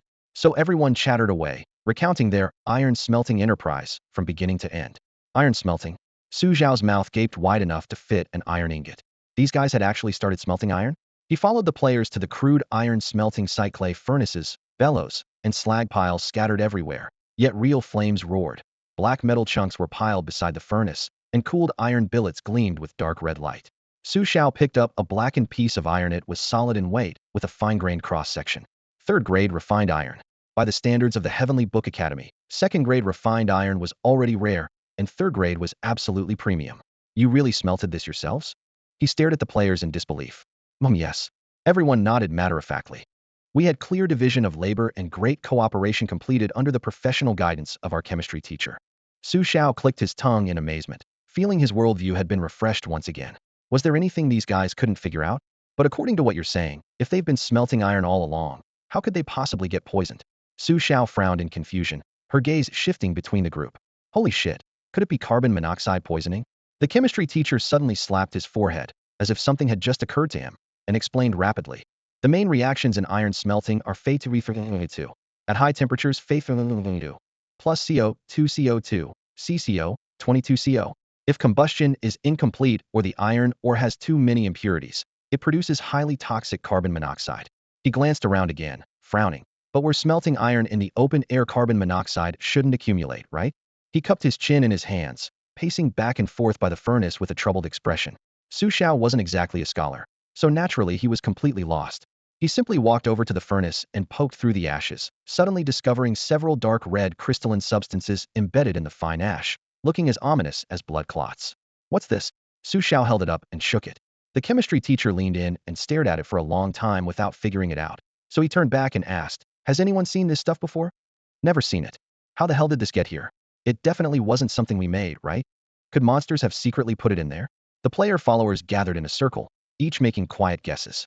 The chemistry teacher raised an eyebrow and conjured a fireball spell, igniting the thing with a snap. Black smoke silently emerged from the cracks in the dark red crystal, like a shadow creeping into his nostrils. The next second, the chemistry teacher's eyes widened, his body stiffened, and he collapsed to the ground with a thud, limbs convulsing, foaming at the mouth, dying on the spot. Xiao was speechless, finally managing to squeeze out, "Holy shit, this stuff is actually toxic. Damn it. Who did this?" Everyone exclaimed in unison, their expressions horrified. A few minutes later, the chemistry teacher came running back from the distance. Panting clearly, the respawn point wasn't far away, but his face showed barely concealed excitement. "I think I understand now. This must be some kind of rare toxic substance produced when iron ore is burned together with rammed earth bricks." Everyone looked at each other in sudden understanding. "This actually works?" The chemistry teacher waved his hand toward the pile of slag, looking fanatical. "Keep it. It'll definitely be useful when we encounter enemies." Xiao nodded in agreement. "Or we could use it against that wild god's follower." He paused and turned to the group. "I'll leave this matter to you all. As for the camp construction, hurry up, it must be completed within 2 days." 2 days? Xiao God, you're underestimating us. The players beat their chests. 1 day is enough. The blueprints are ready, and the construction team will start immediately. Confident smiles spread across their faces. Before they finished speaking, the geography teacher came stumbling over from the direction of the main temple, looking panicked. Xiao God, this is bad. Really bad. We were ambushed by unknown creatures and completely wiped out." Everyone looked at each other. Someone rolled their eyes. "What the hell? At a time like this you're still saying unknown creatures?" "Geography teacher, you're out of touch. It's already been confirmed to be a new type of poison." "New type of poison? What the hell is that?" The geography teacher looked completely confused. "We were ambushed at the Minotaur lair. I died first and came back for help. What new type of poison?" Damn. The players finally realized something was wrong. Perhaps it wasn't simply poisoning. "Let's go check it out." Xiao's heart tightened. Most likely, it was followers of that wild god's follower who had come. Deep in the dense forest, several players crouched in a shallow ditch concealed by weeds, trembling as they watched their surroundings. Just moments ago, they had come here with their geography teacher to scout the terrain and search for resources to mine. But they were inexplicably attacked. The geography teacher was instantly pierced through with a gaping wound and died on the spot, without anyone even catching a glimpse of their attacker. Holy crap, guys, did we run into a ghost? This damn thing appears and disappears like a phantom. I'm so scared. What's there to fear? Death comes to all, whether light as a feather or heavy as Mount Tai. In a minute, we'll be heroes again. Shoo, keep quiet, or you'll attract the enemy. Whoosh. The moment those brave words left his lips, the boastful player's chest was pierced by something nearly transparent. Everyone started a pale, skeletal claw, nothing but white bone without a trace of flesh. Holy shit, a skeleton. They turned around to see a skeleton over 6 feet tall standing silently behind the ditch, with emerald flames dancing in its hollow eye sockets. Rustle, rustle, rustle sounds emerged from deep in the forest as several more skeletons filed out. The leader stood nearly 10 feet tall, draped in a tattered cloak and gripping a bone blade, radiating an intimidating presence. Damn, damn, damn, we really did encounter ghosts. You bastard, you killed my brother. You're dead. Once the unknown danger revealed itself, fear gave way to rage as the remaining players erupted in fury. Blade strike. A flash of steel struck the skeleton's chest, only pushing it back a few steps and leaving shallow cracks on its bones. Another player cried out in alarm. Oh no, this thing knows skills. He caught sight of a gray protective membrane that appeared on the skeleton's bone face when the blade fell. Whoosh. The skeleton counterattacked, its bone-white claws flashing like lightning, instantly disemboweling the player and spilling blood across the ditch floor. KH, such pathetic believers. Our starry sky lord will surely triumph this time. The skeleton's raspy voice sounded like nails scraping glass. It suddenly accelerated, lunging at the remaining 2 players. Despite their desperate resistance, both were torn apart by bone claws within moments, their corpses scattered about. After eliminating the enemies, the skeleton returned to its towering captain's side. "Captain, this lord's believers are incredibly weak, utterly pathetic. I feel like I could take down this lord directly." The tall skeleton's mouth curved into an eerily human smile. Heh. Human believers are the most worthless of all believers, far inferior to our skeleton race. However, we mustn't underestimate any lord. If we fail and become a laughingstock for the ghost clans, that would be truly shameful. Come, let's check out their lord's temple and make sure we perform well. Under their captain's lead, the skeletons raced along forest animal trails, heading directly towards Xiao and his group's location. 10 minutes later, the two forces encountered each other. Ding! Your divine realm is under invasion by followers of another main god. Please proceed with caution. At the same time, a system notification echoed in Xiao's mind. So the followers of that rogue divine disciple have finally arrived. He looked up to see a dense army of white bones emerging from the mist beyond the city walls, their bone joints clattering in a continuous symphony. Each skeleton's bones were wreathed in dark purple ghostly flames, starting at mid-tier 7-star level, while the skeleton captain at the front had a more robust frame with ghostly fire that had nearly dyed its entire skull deep black mid-tier 9-star. No wonder our followers were beaten down the moment they made contact. The level gap is too witty, a full half-tier difference. Xiao's gaze sharpened. He hadn't expected that rogue divine disciple to cultivate followers to such heights. What level must their true form be? If they had truly stepped into the divine master realm, that would spell serious trouble. But then he shook his head. If they were truly a divine master, they would have come knocking long ago, not waited until now. The players within the city walls, however, completely lacked this sense of crisis. Seeing the new monsters, they became as excited as if they were heading to a festival. Holy crap, Xiao God, what kind of monsters are these? Another brand new racial siege battle? This is thrilling. These skeletons, I feel like I could take on 10 of them. Excellent. I wonder what surprises they'll bring us compared to those minotaurs. Damn it, they're all just bone for mess and eat them. What's the point of fighting? Xiao God, can you swap in different monsters? I want roasted lamb. Amidst the chaotic chatter, a player with the ID, sculptures everywhere, strode forward, his cape fluttering dramatically in the wind. He had recently become obsessed with studying fireball techniques, and believed he had mastered this basic spell to perfection, the perfect opportunity to show off. Xiao caught sight of him charging toward the battlefield from the corner of his eye, and instinctively reached out to stop him, but grasped only air. Brother Sculpture flipped his right palm, and a fist-sized, blazing red fireball formed in his palm, whistling as it struck the nearest skeleton warrior. Bang! The fireball exploded, black smoke scattered everywhere, ghostly fire intertwined with flames, and the skeleton warrior's ribcage glowed red-hot as it staggered back 2 steps, charred smoke seeping from between its bones. Fire indeed had a restraining effect on undead races. Ha ha ha, see that? This is how awesome Brother Sculpture is. He threw back his head and laughed, his voice echoing across the city walls. Through the black smoke, the struck skeleton warrior raised its head, ghostly fire dancing wildly in its eye sockets. Kikik, you wretched little thing, you actually hurt me. With the harsh sound of grinding bones, its speed suddenly exploded, charging at Brother Sculpture like a speeding car. Holy shit, how is it so fast? Brother Sculpture only had time to widen his eyes before being swept by razor-sharp claws. You don't fight fair. Before he could finish speaking, he had already dissolved into white light and returned to the respawn point. Damn, Brother Sculpture got one-shotted. This thing is actually that powerful? Are we about to get massacred again?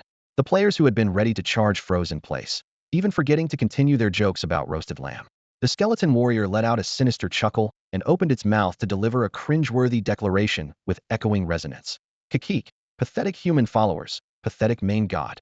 Our starry sky main god is the eternal divine. Submit, weak main god. With that, it locked onto Xiao and charged toward him, trampling over rubble. A group of players heard this and immediately flew into a rage. What the hell? Our god Xiao is the eternal legend. Trash. You're the real trash. Brothers, I can't take this anymore. Let's get them. Yeah, God Xiao, we can't stand it either. Go destroy them. The players were shouting like they were in a bustling marketplace, with waves of noise rolling one after another. However, they weren't foolish enough to charge immediately. The bloody lesson from last time was still fresh in their minds, and rushing forward as cannon fodder would be utterly stupid. So these ridiculous players kept yelling while their feet remained firmly planted, only casting their eyes toward the battlefield, planning to observe first before making any moves. Xiao paid no attention to all this noise. The skeleton warrior's claws were already lunging at him. After a moment's thought, he raised his hand and cast the armor mimicry spell. Gray spiritual energy instantly condensed in front of him, forming what looked like a wall of armor with incredible thickness, as solid as reality itself. This was Xiao's enhanced version of the armor mimicry spell, improved by referencing the spiritual energy circulation patterns from Huang Tiandi's Yameti technique. Without the bizarre creative inspiration he had gained from the players earlier, he never could have pushed this basic spell to such an outrageous level. Is this really armor mimicry? I feel like what I learned was fake. God Xiao is too powerful. NPCs are definitely different. The same skill is completely different in their hands. The skeleton warrior's claws struck the armor solidly, iron blades scraping against spiritual energy with a harsh screeching sound. Those claws that could tear through players like tofu couldn't even leave a half-inch crack. What? How is this armor's defense so strong? This is also armor mimicry. The soul fire in the skeleton warrior's eye sockets suddenly contracted. In its understanding, armor mimicry, fireball, and frost energy, despite having divine in their names, were just the most basic defensive techniques granted by the main god to believers, generally useless. High-tier races had powerful innate talents and looked down on such things. But this gray wall before it was ridiculously tough, completely overturning its understanding. God Xiao is too strong. See that? It can't even touch a hair on God Xiao. My idol. God Xiao, I love you, kisses. The players were so excited they became incoherent, their bullet screen-like shouts filling the scene. Xiao couldn't be bothered to respond to these flashy compliments. He raised his right hand, fingers pressed together like a blade, spiritual energy undercurrents instantly gathering. The improved blade draw was charging up. Whoosh! The blade light cut through the air, carrying a chilling gleam straight toward the skeleton warrior. The skeleton warrior was so shaken by that terrifying aura that its soul fire trembled, nearly scared witless. It quickly spread its bone wings and raised its shield, using its proudest defensive technique to block. Flash! The shield was torn to shreds like paper by the blade light. The skeleton warrior was split in two from head to toe, bone fragments scattering as it crashed heavily to the ground, turning into useless white bones. Hiss! Blade draw? Does my blade draw have even 1/10 of God Xiao's power? God Xiao is so strong, so manly, I love it. Once again, all the players stared at the pile of bone fragments on the ground, completely shocked. In comparison, the divine techniques they had just learned were like poking mud with twigs worlds apart. Outside the battle circle, the remaining skeleton clan members looked grim. Humph, it seems we underestimated you. The skeletal captain wielding the blade changed expression, though it showed no real fear. It gazed at Xiao, red light flickering in the depths of its eye sockets, seemingly weighing their sword skills against each other. To it, Xiao's drawcut technique was nothing special. It was confident that it could execute the same move with more ferocity, speed, and precision. A mere drawcut? How could that compare to my crimson cross slash? The skeletal captain rasped hoarsely, raising its bone blade as blood-red light spread along the edge like blood flowing backward. In the next instant, it swung the blade fiercely. Behold the ultimate technique from Hell Crimson Cross Slash. Whoosh! A crimson blade aura shot through the air, suddenly splitting in half mid-flight as horizontal and vertical slashes intersected to form a cross, its momentum intensifying as it bore down on Xiao. Not far away, a group of players watched the entire scene unfold, their eyes gleaming with excitement. Holy crap, why do I think that skill looks kind of awesome? Those damn developers actually designed such a cool move for a monster. Who cares about the damagite, just looks so badass. Though it does look pretty painful. Someone gulped. Amid their exclamations, Xiao merely watched coldly as the intersecting crimson blade aura approached. If he couldn't even handle a mere follower of the gods, he might as well just die. Gale Step. With a soft grunt, his figure suddenly blurred. Gale Step was an improved technique by Master Zhang once executed. The user appeared to be caught up in a whirlwind, swaying left and right like waves on the ocean surface, dazzling to the eye. The crimson cross slash whistled past, striking only after images without even touching the hem of Xiao's clothes. The players erupted. I'm speechless. Gale Step can be used like that. Damn it. I've been practicing for ages, and I'm still a complete noob. The moment the crimson cross slash missed, Xiao had already landed steadily, his hand once again resting on his sword hilt. He drew and sheathed his blade with lightning speed, but this time with a completely different edge than before. Draw cut, wind blade. The blade flashed, and 3 crescent-shaped wind blades tore through the air with sharp whistling sounds, rushing straight at the skeletal captain. The skeleton clearly hadn't expected the drawcut to have variations, and the red light in its skull trembled. What? This is a drawcut? It roared and dodged sideways, barely avoiding the 3 wind blades while raising its bone blade horizontally, producing harsh clashing sounds. Haha, is that all? I didn't expect you to have tricks up your sleeve, but it's useless against me. Before it finished speaking, Xiao pressed 2 fingers together and quietly uttered a single word. Return. Hum. The 3 wind blades that had flown into the distance suddenly turned around, spinning back with even more vicious speed. The skeletal captain had just lowered its guard when it heard the sharp whistle of the approaching blades. It was too late to dodge. Swish, swish, swish. The wind blades instantly pierced through its body, tearing 3 deep gashes in its bone armor. The entire skeleton immediately shattered into several pieces, scattering across the ground in complete stillness. The distant players were so shocked they nearly dropped their jaws. Holy shit! How can Brother Xiao launch 3 blades? Wah! Why can my draw cut only produce one wind blade? The player with the ID, 1 strike 999, nearly burst into tears on the spot. The gap is too huge. With their captain's intimidating presence gone, the remaining skeletal warriors were terrified and scattered in all directions. Xiao stood in place, turning his palm as spiritual energy surged. Whoosh! 8 fist-sized fireballs orbited around his hands, their flames blazing like 8 small suns, casting his silhouette in a crimson glow. Swish! In the next second, 8 fireball spells shot out simultaneously, automatically tracking the 8 skeletons. The fireballs pierced through their bodies and exploded in flames, instantly melting the skeletons into pools of black char, completely dissolving them. Although these believers were at roughly the same level as Xiao, they were merely followers after all. Compared to a main god who could wield divine power, they fell far short. With a simple gesture, Xiao obliterated them completely, leaving bone fragments crunching underfoot. He had deliberately demonstrated all his improved divine techniques in one go as a teaching demonstration for the players, hoping to spark their interest and motivate them to return home and practice diligently. The players lived up to his expectations, surging forward with a roar and surrounding Xiao completely. Xiao God, how can you maintain 8 suns simultaneously? Xiao God, I want to learn the blade draw technique and those 3 spinning wind blades. Xiao God, I want to learn your armor manifestation technique.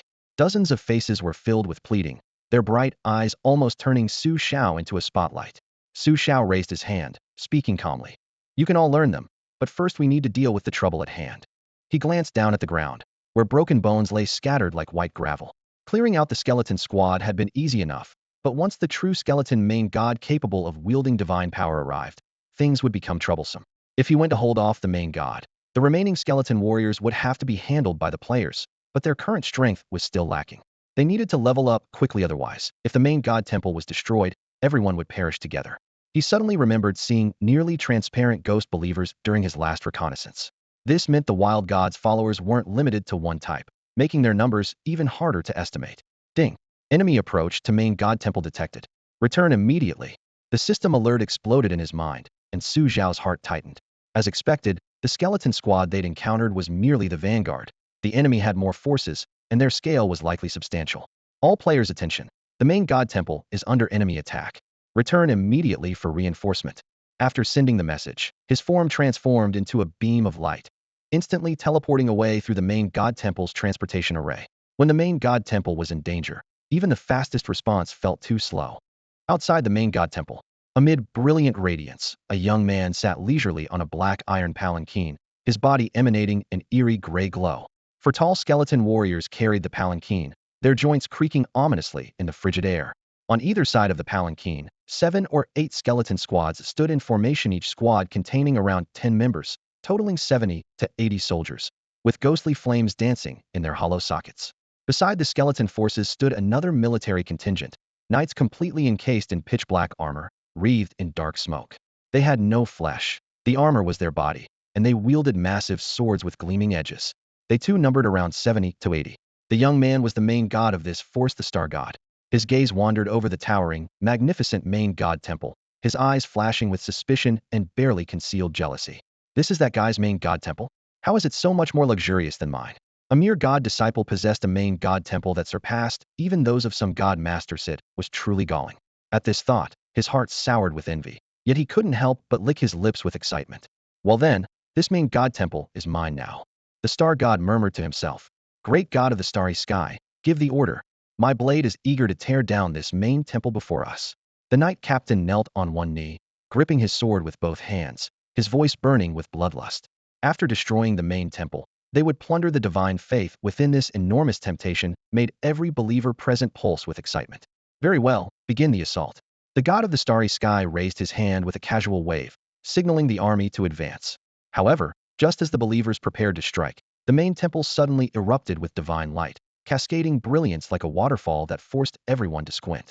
From within the dazzling radiance, a figure slowly emerged. It was Xiao. He stood atop the massive stone before the temple, hands clasped behind his back, gazing down at the dark mass of enemy forces without a trace of fear. You want to invade my divine dynasty? Do you think I don't exist? His cold gaze swept across them as he quickly assessed the situation. Nearly 200 believers on the opposing side, including a complete knight formation far beyond his expectations. Clearly, this robed divine disciple had encountered extraordinary fortune. Otherwise, it would be impossible to assemble such a formidable force. Against an ordinary main god, this battle would likely already be decided. Su Xiao's gaze finally locked onto the god of the starry sky. The opponent wasn't a divine master, yet was one level higher than him, could only be a 9-star divine disciple. Moreover, above that person's head, faint divine radiance flickered, clearly just one step away from becoming a divine master. Well, the main event has arrived. The god of the starry sky was also carefully studying Su Xiao, but the more he looked, the more his expression stiffened. You're already an 8-star divine disciple? How did you manage that? He cried out in shock not long ago. The reconnaissance spirit he had sent clearly confirmed that Su Xiao was merely a newly awakened novice divine disciple, yet now he had directly leaped to 8 stars. This advancement speed made his heart race wildly. He knew that even with his fortuitous encounters, it had taken him half a year of arduous cultivation to barely reach 9 stars. I'm ashamed to say that after nearly a month, I've only reached the 8-star divine disciple realm. I'm too weak. Su Xiao shook his head lightly. The god of the starry sky nearly spat blood. 1 month, from 1 star to 8 stars. If Su Xiao were given just a little more time, he would surely face certain death. Yet simultaneously, he keenly realized that Su Xiao's divine essence quality must be extraordinary. If he could devour it, it would surely help him break through his bottleneck. How fortunate I am to encounter such a high-quality divine disciple like you. It seems heaven favors me. Where are your believers? Call them out, and I'll make you lose with complete conviction. The god of the starry sky suppressed his shock and regained his confidence. As soon as he finished speaking, yellow dust billowed in the distance as Su Xiao's player believers came charging forth. Exactly 99 people, creating an impressive spectacle. At the front, a player with the ID, I am Demacia, held a crude banner with the crooked but bold characters, "Justice will prevail," fluttering in the wind. Xiao God, we're here. Xiao God, don't be afraid. Come into my arms. I'll protect you. Eek, eek, eek. Through 100 battles in golden armor, we won't return until we break through Lulan. As long as we stand, the tower stands. If we fall, the tower falls. Thunderous roars mixed with over-the-top battle cries echoed across the heavens and earth. The star god and his menacing skeletal followers behind him trembled at the overwhelming sound waves. The momentum was indeed fierce, and their unity was surprisingly terrifying. But when his gaze swept across the opposing players' status panels, a smirk immediately crept across his lips. Damn, the highest level was only 5, with most barely reaching levels 3 or 4. Compared to his elite forces, they were more than just 1 tier below. This was clearly going to be a massacre. Hurrah! You're killing me. This is it. This is what you've got? Tell me, what exactly are you planning to use to defeat me? The star god stared at Su Xiao, his eyes filled with mockery. The brief wariness he'd felt from their intimidating presence had completely vanished. Laugh at your mother's spiral explosion. Look at that ugly mug of yours. You still have the nerve to laugh. Come here, Grandpa will teach you a lesson. Oh ho, your mother's 360-degree hearse drifting, getting grave danced on in the middle of the night, and you can still laugh this happily? The Zon War Goda player, notorious for his verbal combat skills, fired off insults like a machine gun, stealing all the words Su Xiao was about to say. The spectating players watched in stunned amazement. Truly worthy of being called the Zon War God, his combat prowess was absolutely incredible. What the hell? The star god and his followers exchanged bewildered glances. What hearse drifting? What grave dancing? They couldn't understand a word. But judging solely from the Zon War God's expression and tone, he could tell for certain. This guy was cursing him out. Humph, mere trash. Human followers dare to act arrogant before me, seeking death. The star god raised his hand and waved, sending a gray beam of light shooting forward like an arrow, reaching the Zon War God in the blink of an eye. The Zon War God had no time to dodge and was already prepared to die. Just as the gray light was about to strike, a figure rushed in front of him and raised his hand to block the attack. Who else could it be but Su Xiao? My people aren't yours to kill as you please. Your opponent is me. Su Xiao spread his arms to both sides, energy surging from his palms. In an instant, a massive fireball hovered before him, blazing as hot as the sun at close range. Whoosh! The fireball shot through the air, heading straight for the star god. This is supposed to be a fireball spell? I'd believe you if you said it was the actual sun. The star god's heart pounded wildly. Boom! The explosion shook heaven and earth. His luxurious black gold palanquin was sent flying, and he tumbled embarrassingly dozens of meters away. The 4 skeletal warriors carrying the palanquin were instantly reduced to ash. A massive crater appeared where they had been, with dust billowing everywhere. That strike came from Su Xiao's inspiration during his whole-body explosive iron ore experiment. He compressed all the energy in the fireball to its absolute limit, then detonated it at the critical point. The explosive power was naturally incomparable to before. The star god, not understanding what had happened, took the full brunt of the attack. What kind of divine technique is this? This absolutely cannot be a fireball spell. The star god's face was filled with shock, but Su Xiao had no intention of answering. He brought his hands together in a bow-drawing stance, and frigid air gathered frantically as a massive ice arrow took shape before him, its tip gleaming with deadly cold light. The next second, the ice arrow tore through the air, shooting toward the star god. This is supposed to be an ice arrow? What the hell are these things? The ice arrow was thick and long, radiating lethal intent. The star god's playful attitude finally vanished completely. It was nothing more than the most basic, worthless divine technique that no one would even glance at, yet in Su Xiao's hands, it erupted with such terrifying power. It was simply unbelievable. All my followers, heed my command. Join me, the star god. In conquering this place we must claim it. The star god raised his scepter high, his voice thundering like rolling thunder across the battlefield. Rumble. As his command fell, two waves of his devotees immediately surged forth, cloaked in dark purple spiritual light, rushing toward the temple like a tide. The players in Su Xiao's camp showed no hesitation whatsoever, roaring as they charged into battle. A true defensive war erupted in an instant. Dust was instantly kicked up by the shattered divine power, blotting out the sky. Su Xiao directly confronted the star god, flames and frost alternately exploding in his palms. Only he could face this 9-star divine disciple Hedon. The fireball technique unleashed flaming tornadoes. Ice arrow condensed into crystal-sharp projectiles that pierced through clouds and split the earth. Blade strike created crescent-shaped blazing arcs, and armor manifestation wrapped his entire body in solid silver light. The most basic divine techniques in his hands were like divine punishment itself, forcing even the star god to retreat repeatedly, his protective starlight trembling precariously. Mere basic divine techniques. How is this possible? The retreating star god couldn't believe if this superior 9-star power was being torn apart by Su Xiao, making him question his own divine authority. In contrast, the ordinary players faced a vast disparity in power, making their situation far more brutal. A blade strike from the front line hit a skeleton's chest, only creating a shallow white crack before being torn apart by bone claws in return. On another side, a dark knight roared as it charged, its heavy armor and ghostly steed trampling an armor manifestation player, flesh exploding into red pulp on the ground. Invisible wraiths silently swept through the mist, cold light piercing through backs, and instantly claiming lives. Holy crap, this damn thing has such high defense. Damn it, this knight hits harder than a minotaur. Shit, there are invisible units too. Screams and curses rose one after another. However, fireball and ice arrow techniques remained effective. Fireballs had natural elemental advantages, while ice arrows could effectively slow enemy movement. The players quickly adapted. Armor squad hold the line. Fireball strike team find openings and blast them. The Chinese teacher stood behind a broken wall, waving his staff and commanding rapidly, recreating the tactics used against minotaurs. After several rounds of concentrated fire, a dark knight crashed to the ground, instantly boosting morale. Ice team maintained distance. Don't let them get close. Seamless coordination. Yu Aishi Waneer drew his bowstring, forming an ice archer squad with his companions, their ice arrows forming a net that left the skeleton warrior unable to advance. Swift Wind squad provide interference. Create output opportunities for the Blade Strike brothers. Watch for predictions and dodge skills with serpentine movement. Zhang Daxian circled widely, after images crisscrossing beneath his feet as he pulled aggro while shouting to distant teammates. Fireball strike team compressed the flames to maximum before detonation. Blow these bastards to hell. Quan Shindosher Jiao charged at the front, hands cupping scorching fireballs, his eyes blood red. Despite the power disparity, the players' minds were their true weapons. Team strategies, flexible positioning, and skill coordination continuously refined through the sounds of battle. Brothers, as long as we stand, the tower stands. If we fall, the tower falls. Give it everything. Use our blood and flesh to protect the most handsome Xiao god and our main temple. Under the banner, One-Eyed Amaxia stood at the highest point of the ruins, shouting hoarsely to inspire every wavering figure.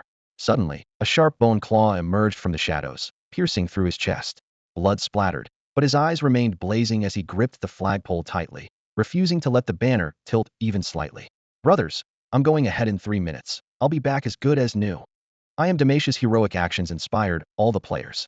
Despite the massive power gap between the two sides, the players' fierce determination was completely ignited. Demacia is right. Worst case, we all go down together. Who's afraid of who? Brothers, we must hold the line. Let's go. Their unified battle cry thundered like war drums, startling the star god's followers.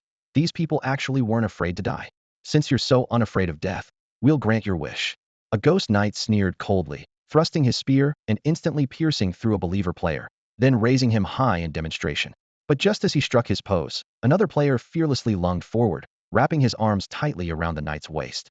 The player opened his mouth, and a massive crimson fireball spun and expanded within his oral cavity, waves of heat washing over them. The ghost knight's eyelids twitched frantically. He knew full well this was no ordinary fireball spell. Its explosive power would be devastating. Holy crap, Ruthless Emperor is absolutely insane, hiding a fireball in his mouth. The surrounding players recognized that outrageous ID, first Ruthless Emperor, and cried out in unison. Even more surprising was that this fierce maneuver was performed by what appeared to be a sweet-looking lowly girl. Boom. First Ruthless Emperor achieved mutual destruction with the knight using the mouth-concealed fireball technique. The explosive roar tore through the air, flames sending both figures flying.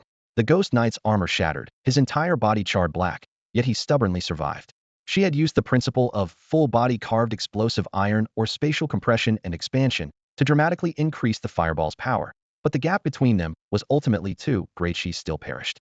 "Protect my beloved Xiao," someone cried out in grief. The knight let out a sinister laugh. You call that mutual destruction? When the fish dies, the net remains intact. You'll only die faster. Fireball Special Attack Team brothers, learn from Sister Ruthless. Though our bodies be crushed to dust, our loyal hearts will illuminate history. Amid the shouting, the Fireball Special Attack Team, whose accuracy had always been poor, simply swarmed together to imitate first Ruthless Emperor. Self-destruction allows respawn. What's there to fear? Zhang Daxian witnessed this scene from the side, steeled his heart, and suddenly executed Swift Wind Step, dodging the skeleton warrior's axe shadow. Swift Wind Squad brothers, stop showing off your moves. We have no damage output. We're useless. Lock their throats directly and let the warrior brothers attack. He roared as he charged behind the enemy, wrapping his arms around the skeleton warrior's throat. Not far away. One strike 999. Understood, drawing his blade for a sweeping slash, the blade light flashing like lightning toward those white bones. Meanwhile, Armor Mimicry Squad brothers will tank damage for the archers. Let them go all out. We'll be the world's greatest guardians. Huang Tiandi's eyes turned red with emotion as he cast Armor Mimicry and rushed before a knight, blocking a devastating blow meant for an archer being ambushed behind him. Thus, 99-player believers, using various insane tactics, engaged in brutal close combat with the Star God's followers. In the distance, boom, a massive ice arrow struck the Stellar God, slowing his movements. The arrow exploded, sending ice shards flying and freezing the air around him. In the next moment, a blazing fireball like a meteor came crashing down, hitting him squarely in the forehead. Unable to maneuver, the Stellar God could only endure this explosive blow. The metallic thud and scorching flames nearly forcing him to retreat half a step. What kind of ice arrow and fireball spell is this? Why have I never seen anything like it? The Stellar God roared. Every time he tried to close in on Su Xiao, ice arrows would lock onto him and slow him down, followed immediately by fireballs that left him scrambling.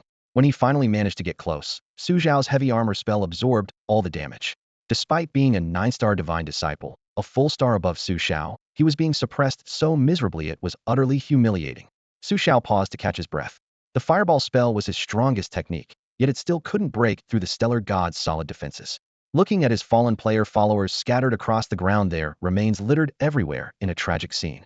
However, before dying, they had at least taken down quite a few of the Stellar God's followers, making the enemy pay a price. Do you see? The Stellar God seized the opportunity to mock, his voice sharp. Though you've managed to hold me back, your followers are too weak, utterly fragile. Even if they fight to mutual destruction, they can't hurt many of my people. And furthermore, he raised his chin, pride flashing in his eyes. I still have half my followers guarding the main temple. Today you will surely perish. The gloom of his anger was swept away by the approaching victory. Once his troops finished dealing with Su Xiao's followers and joined forces with him to surround Su Xiao, how long could this minor god with a low-tier divine rank hold out? Not to mention he still had trump cards he hadn't used. Oh really? Su Xiao chuckled softly, raising his hand to point toward his main temple. Take a look at what that is. The Stellar God instinctively turned his head. At the other end of the battlefield, the player followers who should have been completely dead were now bouncing back to life one by one. Their armor battered but their spirits high, charging back into battle. The Stellar God's smile instantly froze on his face. Disbelief and shock filled his expression. Resurrection? How is this possible? High-tier gods who master the power of reincarnation can barely resurrect a few followers, and at great cost. Su Xiao's divine rank is even lower than mine. How could he possibly resurrect all of them, every single one? Not only was the Stellar God dumbstruck, but his Netherworld clan followers were also collectively petrified. They prided themselves as undead, yet had never witnessed such large-scale resurrection. Their minds were completely blown. Hi, you little brats, your grandpa is back again. As long as we stand, the tower stands. If we fall, the tower falls. We are all ruthless emperors. The players raised their weapons high, shouting their dramatic battle cries as they charged once more toward the stunned skeletons and knights. A tide of passionate players surged toward the enemy formation. Protect our beloved Xiao god. We are all ruthless emperors. Much like before, this was another suicide attack. The players surged forward like a mindless torrent, crashing once again into the defensive lines of knights and spirits. Blood and energy fragments exploded in the air. The knights and spirits, already wounded from the previous round, couldn't withstand this renewed assault and collapsed in droves. In mere moments, the Star God's followers were reduced by a third. However, those fallen players came pouring out of the main temple gates once more. Resurrected, they were pale-faced and staggering, yet they gritted their teeth with battle intent burning so fiercely in their eyes it seemed almost tangible. Protect Xiao, protect the main temple. The boundary between reality and game completely collapsed at this moment as they threw themselves entirely into this battlefield. The Star God was stunned on the spot. How could this fight even continue? With infinite respawning on the enemy side, sheer human wave tactics alone could overwhelm his carefully cultivated followers. His gaze turned toward the distant main temple bathed in soft light, its tower-like dome, intricately woven sacred patterns, and the faint aura of grandeur emanating from within all reminded him that this was the source of all these anomalies. There were only two paths to victory. 1. Kill Su Xiao. With Su Xiao's death, the main temple would collapse, and his followers would naturally crumble. 2. Directly destroy the main temple. The player's infinite respawning was likely connected to it. But the endless stream of players dying and reviving blocked the temple entrance completely, making it impossible for his followers to approach. Thus, eliminating Su Xiao became the only viable option. At that moment, he keenly detected chaotic fluctuations in the divine power around Su Xiao. After prolonged battle, his opponent's divine power was clearly nearing depletion. An opportunity. The Star God's expression hardened as he raised his arm and shouted, "Ha! No matter where you learn these basic divine techniques, you've certainly surprised me. But your divine power consumption is enormous. You may not be able to withstand this strike. Now, the final battle. In my divine name, gather the power of the netherworld."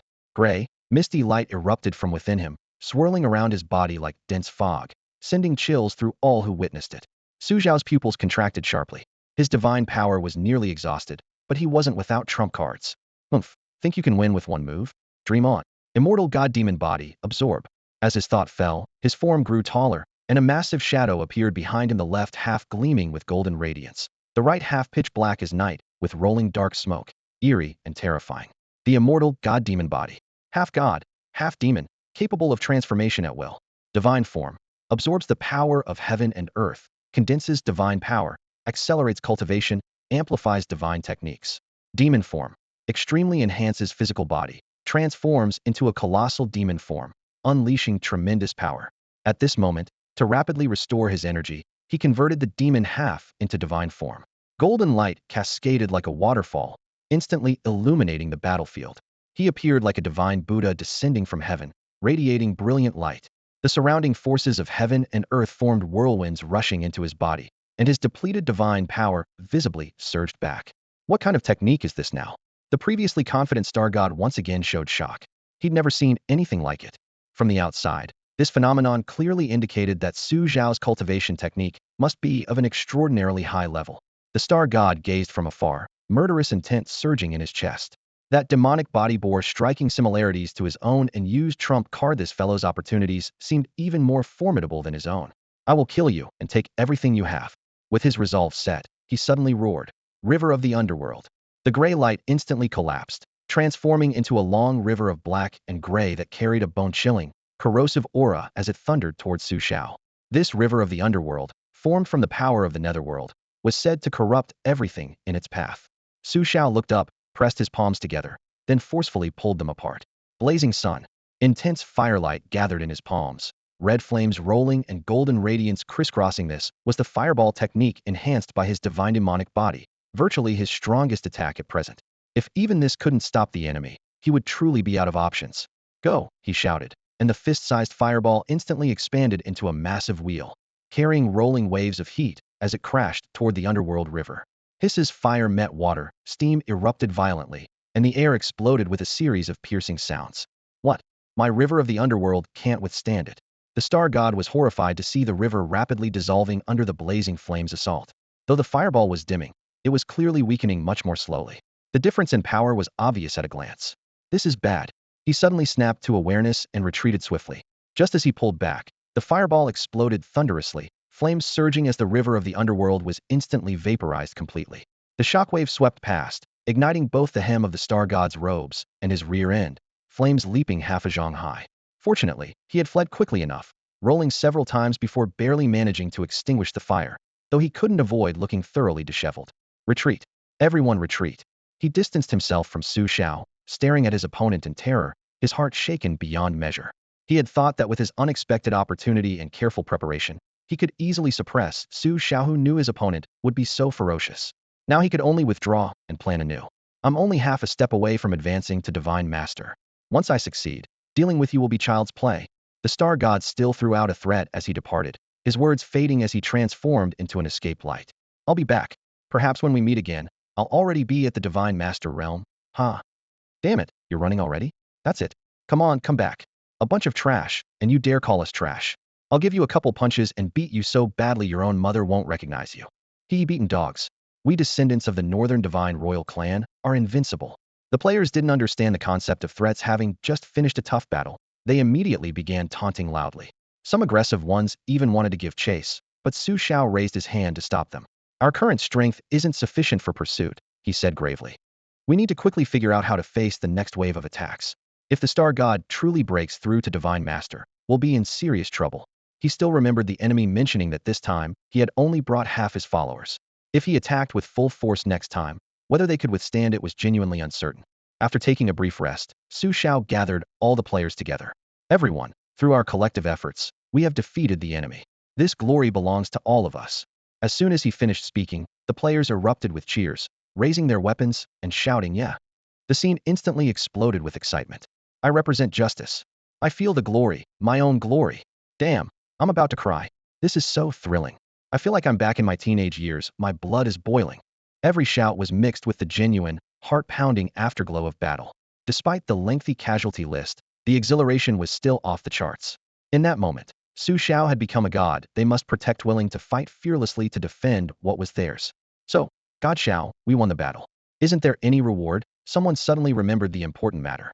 Damn, this dog of a game designer actually sent other NPCs to attack our city. I didn't see that coming. The excitement lasted only 3 seconds before the conversation drifted to everyday topics. Brothers, what should we eat tonight? Hot pot. Let's try something different. How about a barbecue feast? Let's get some spicy skewers. I haven't had those in ages. No way. I think Sichuan boiled beef would be perfect. The moment food was mentioned, the screen full of passionate warriors instantly transformed into a late-night food show, with players drooling uncontrollably. Su Xiao facepalmed, black lines appearing on his forehead. Damn it. Can you be serious? We almost got wiped out. He raised his hand to stop everyone. All right, don't rush to eat. I haven't finished speaking yet. You might not realize the dangers we'll face ahead. Seeing Su Xiao's serious expression, the players finally quieted down, though they couldn't help but complain. God Xiao, what are you afraid of? Don't be a coward, just fight them heathen. Huang Tianyi laughed loudly.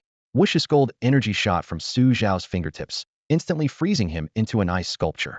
The crowd immediately fell silent, with only the sound of breathing remaining. That starry sky god will return, and next time he'll likely be promoted to God Master. If we don't have countermeasures, we'll only face death. If I die, this game ends too. Do you understand? Su Xiao's voice wasn't loud, but it carried undeniable weight. The players finally put away their jokes, their expressions becoming serious.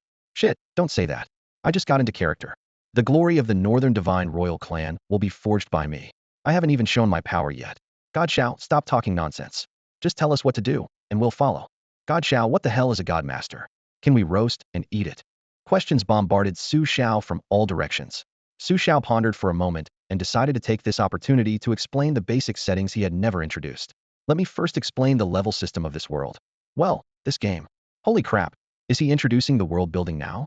Is a new story mode starting? The players instantly perked up. This world has many races, including humans, demon beasts, ghosts, elves, and gods. Gods are like me, equivalent to NPCs. There are many NPCs like me, and they're all very powerful, moving mountains, filling seas, and leaping through the void are all within their capabilities. God levels are divided into God Apprentice, God Master, God Envoy, Lesser God, Honored God. Each level is further divided into 9 stars. Demon Beast levels are divided into half tier, first tier, second tier. Each tier corresponds to God levels, and each tier is also divided into 9 stars. Players, meaning all of you, follow the same level classification as Demon Beasts. You can also be categorized from levels 199, where levels 19 represent semi-tier 1 star to 9 star, Levels 1019 represent first tier 1 star to 9 star, and so on. Su Xiao stood on the elevated platform, his voice clear and steady. He raised his hand and projected a light screen, displaying the level classifications floating visibly before everyone. Then he completed the explanation by adding item grades. Equipment and items are initially divided into 9 grades, with each grade further subdivided into 9 stars.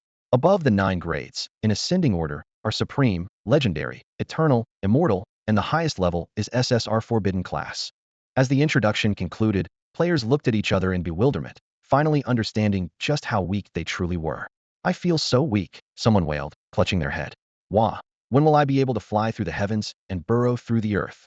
I thought this was just a monster hunting city building game, but it turns out we need to cultivate immortality? I want to become the strongest immortal. It's time for me, Emperor Huang Tian, to suppress all ages. Ruthless sister, quickly bring out the heaven-swallowing demon jar. I, Xiao Huahua, will surely become the flame emperor on the path of fire. Various grandiose declarations rose and fell like waves, flying everywhere. Su Xiao couldn't be bothered to respond and continued steering the conversation back on track. The gaps between major realms are enormous. Right now I can defeat the Star God, but once he advances to Divine Master, his combat power will be completely different. Moreover, he only brought half of his followers, so you can imagine the pressure we're under. Only then did the players realize the situation was far more serious than they had imagined. Damn, it's already this hard to fight with only half of them here. What if they all came? Recruit more people. Can we get more players to join? Someone in the crowd turned their gaze toward Zhang Daxian. Zhang Daxian thumped his chest resoundingly. No problem, leave this to me. Xiao God, how many new players do we need? 101. Su Xiao thought briefly. Currently, our Divine Dynasty's territory is limited and can only accommodate this many. We'll gradually increase the numbers later. Got it. I'll handle bringing in the traffic. After resolving the recruitment issue, Yang Mimi suddenly raised her hand. Since the enemy is called the Star God Dynasty, shouldn't our own Divine Dynasty have a name too? Su Xiao paused, realizing they indeed hadn't officially named it yet. I do have one, but I never finalized it. Keep the name simple. How about Heavenly Court? You can be the Jade Emperor, and I'll be the Queen Mother. Ugh, no way. Heavenly Court sounds good, but you're short, poor, and ugly. What, Queen Mother? Then how about Heaven Exploding Gang? I am Li Bai of the Heaven Exploding Gang. I am Hua Wuk of the Heaven Exploding Gang. I am Tiga Ultraman of the Heaven Exploding Gang. Su Xiao was nearly dizzy from all these web novel characters, but the words Heavenly Court sounded increasingly appealing. He recalled once wanting to use Demon's Descent as a title, but finally made his decision. Let's call it Heavenly Court. Xiao God, how about we each create our own divisions? Yang Mimi suggested excitedly. That works. Su Xiao nodded. So the players immediately began creating their own titles. Heavenly Court Heaven Exploding Legion Supreme Elder. Heavenly Court Demons Descent Legion Undead King. Me. Heavenly Court Ruthless Legion Great Emperor. Heavenly Court Light Legion Tiga. Watching the players get caught up in their excitement, Su Xiao didn't intervene. Standing on the high platform of the main temple, he surveyed the crowd. His mind already made up. Since he was establishing a divine realm, he would choose a name that everyone knew and one that sounded impressive enough. After a moment of contemplation, he made his decision on the spot. From this day forward, my divine dynasty shall be called the Heavenly Court. As for his divine title, he considered his immortal demon body and chose a somewhat self-mocking, slightly over-the-top name that perfectly fit this world's naming conventions. Mo Lin, the Immortal Dawn. After making the announcement, Su Xiao raised his hand to gather the players. Primary mission: complete all unfinished construction in the Heavenly Court, then strengthen our forces to prepare for battle against the Starry Sky Divine Dynasty. Only then did he remember the main quest hanging in the system. The faster it was completed, the richer the rewards. He secretly hoped the system would provide a trump card to counter the Starry Sky Divine Dynasty. Immediately after, he posted a second mission on the player interface. Mission: resist the Starry Sky Divine Dynasty's invasion until they are completely destroyed. Target: all Heavenly Court players. Reward: 100 faith coins per person. 100. The moment the announcement appeared, the plaza erupted in chaos. Previous small missions had only offered 10 coins at most, and now it had increased tenfold. The players were so excited they were jumping up and down. I was planning to log off for a break, but now I'm staying online. Who needs rest? Holidays are for grinding. Sky-Shattering Legion, assemble. Ruthless Legion, over here. Mo Lin Legion, report immediately. Shouts echoed everywhere as guild leaders rallied their troops in the channels. With players' enthusiasm running high, the Heavenly Court's construction sites and training grounds were suddenly bustling with activity. Meanwhile, in a deep mountain valley, the Starry Sky God staggered back to his divine dynasty with his forces. The moment he stepped through the border, his throat turned sweet. blood spraying onto the ground as his face instantly turned pale. Su Xiao's strike had caused far more serious injuries than he had pretended. Only after returning to his own territory did he dare to let his guard down. All believers, rest and recover immediately. Prepare for the second assault. Next time, we must uproot them completely.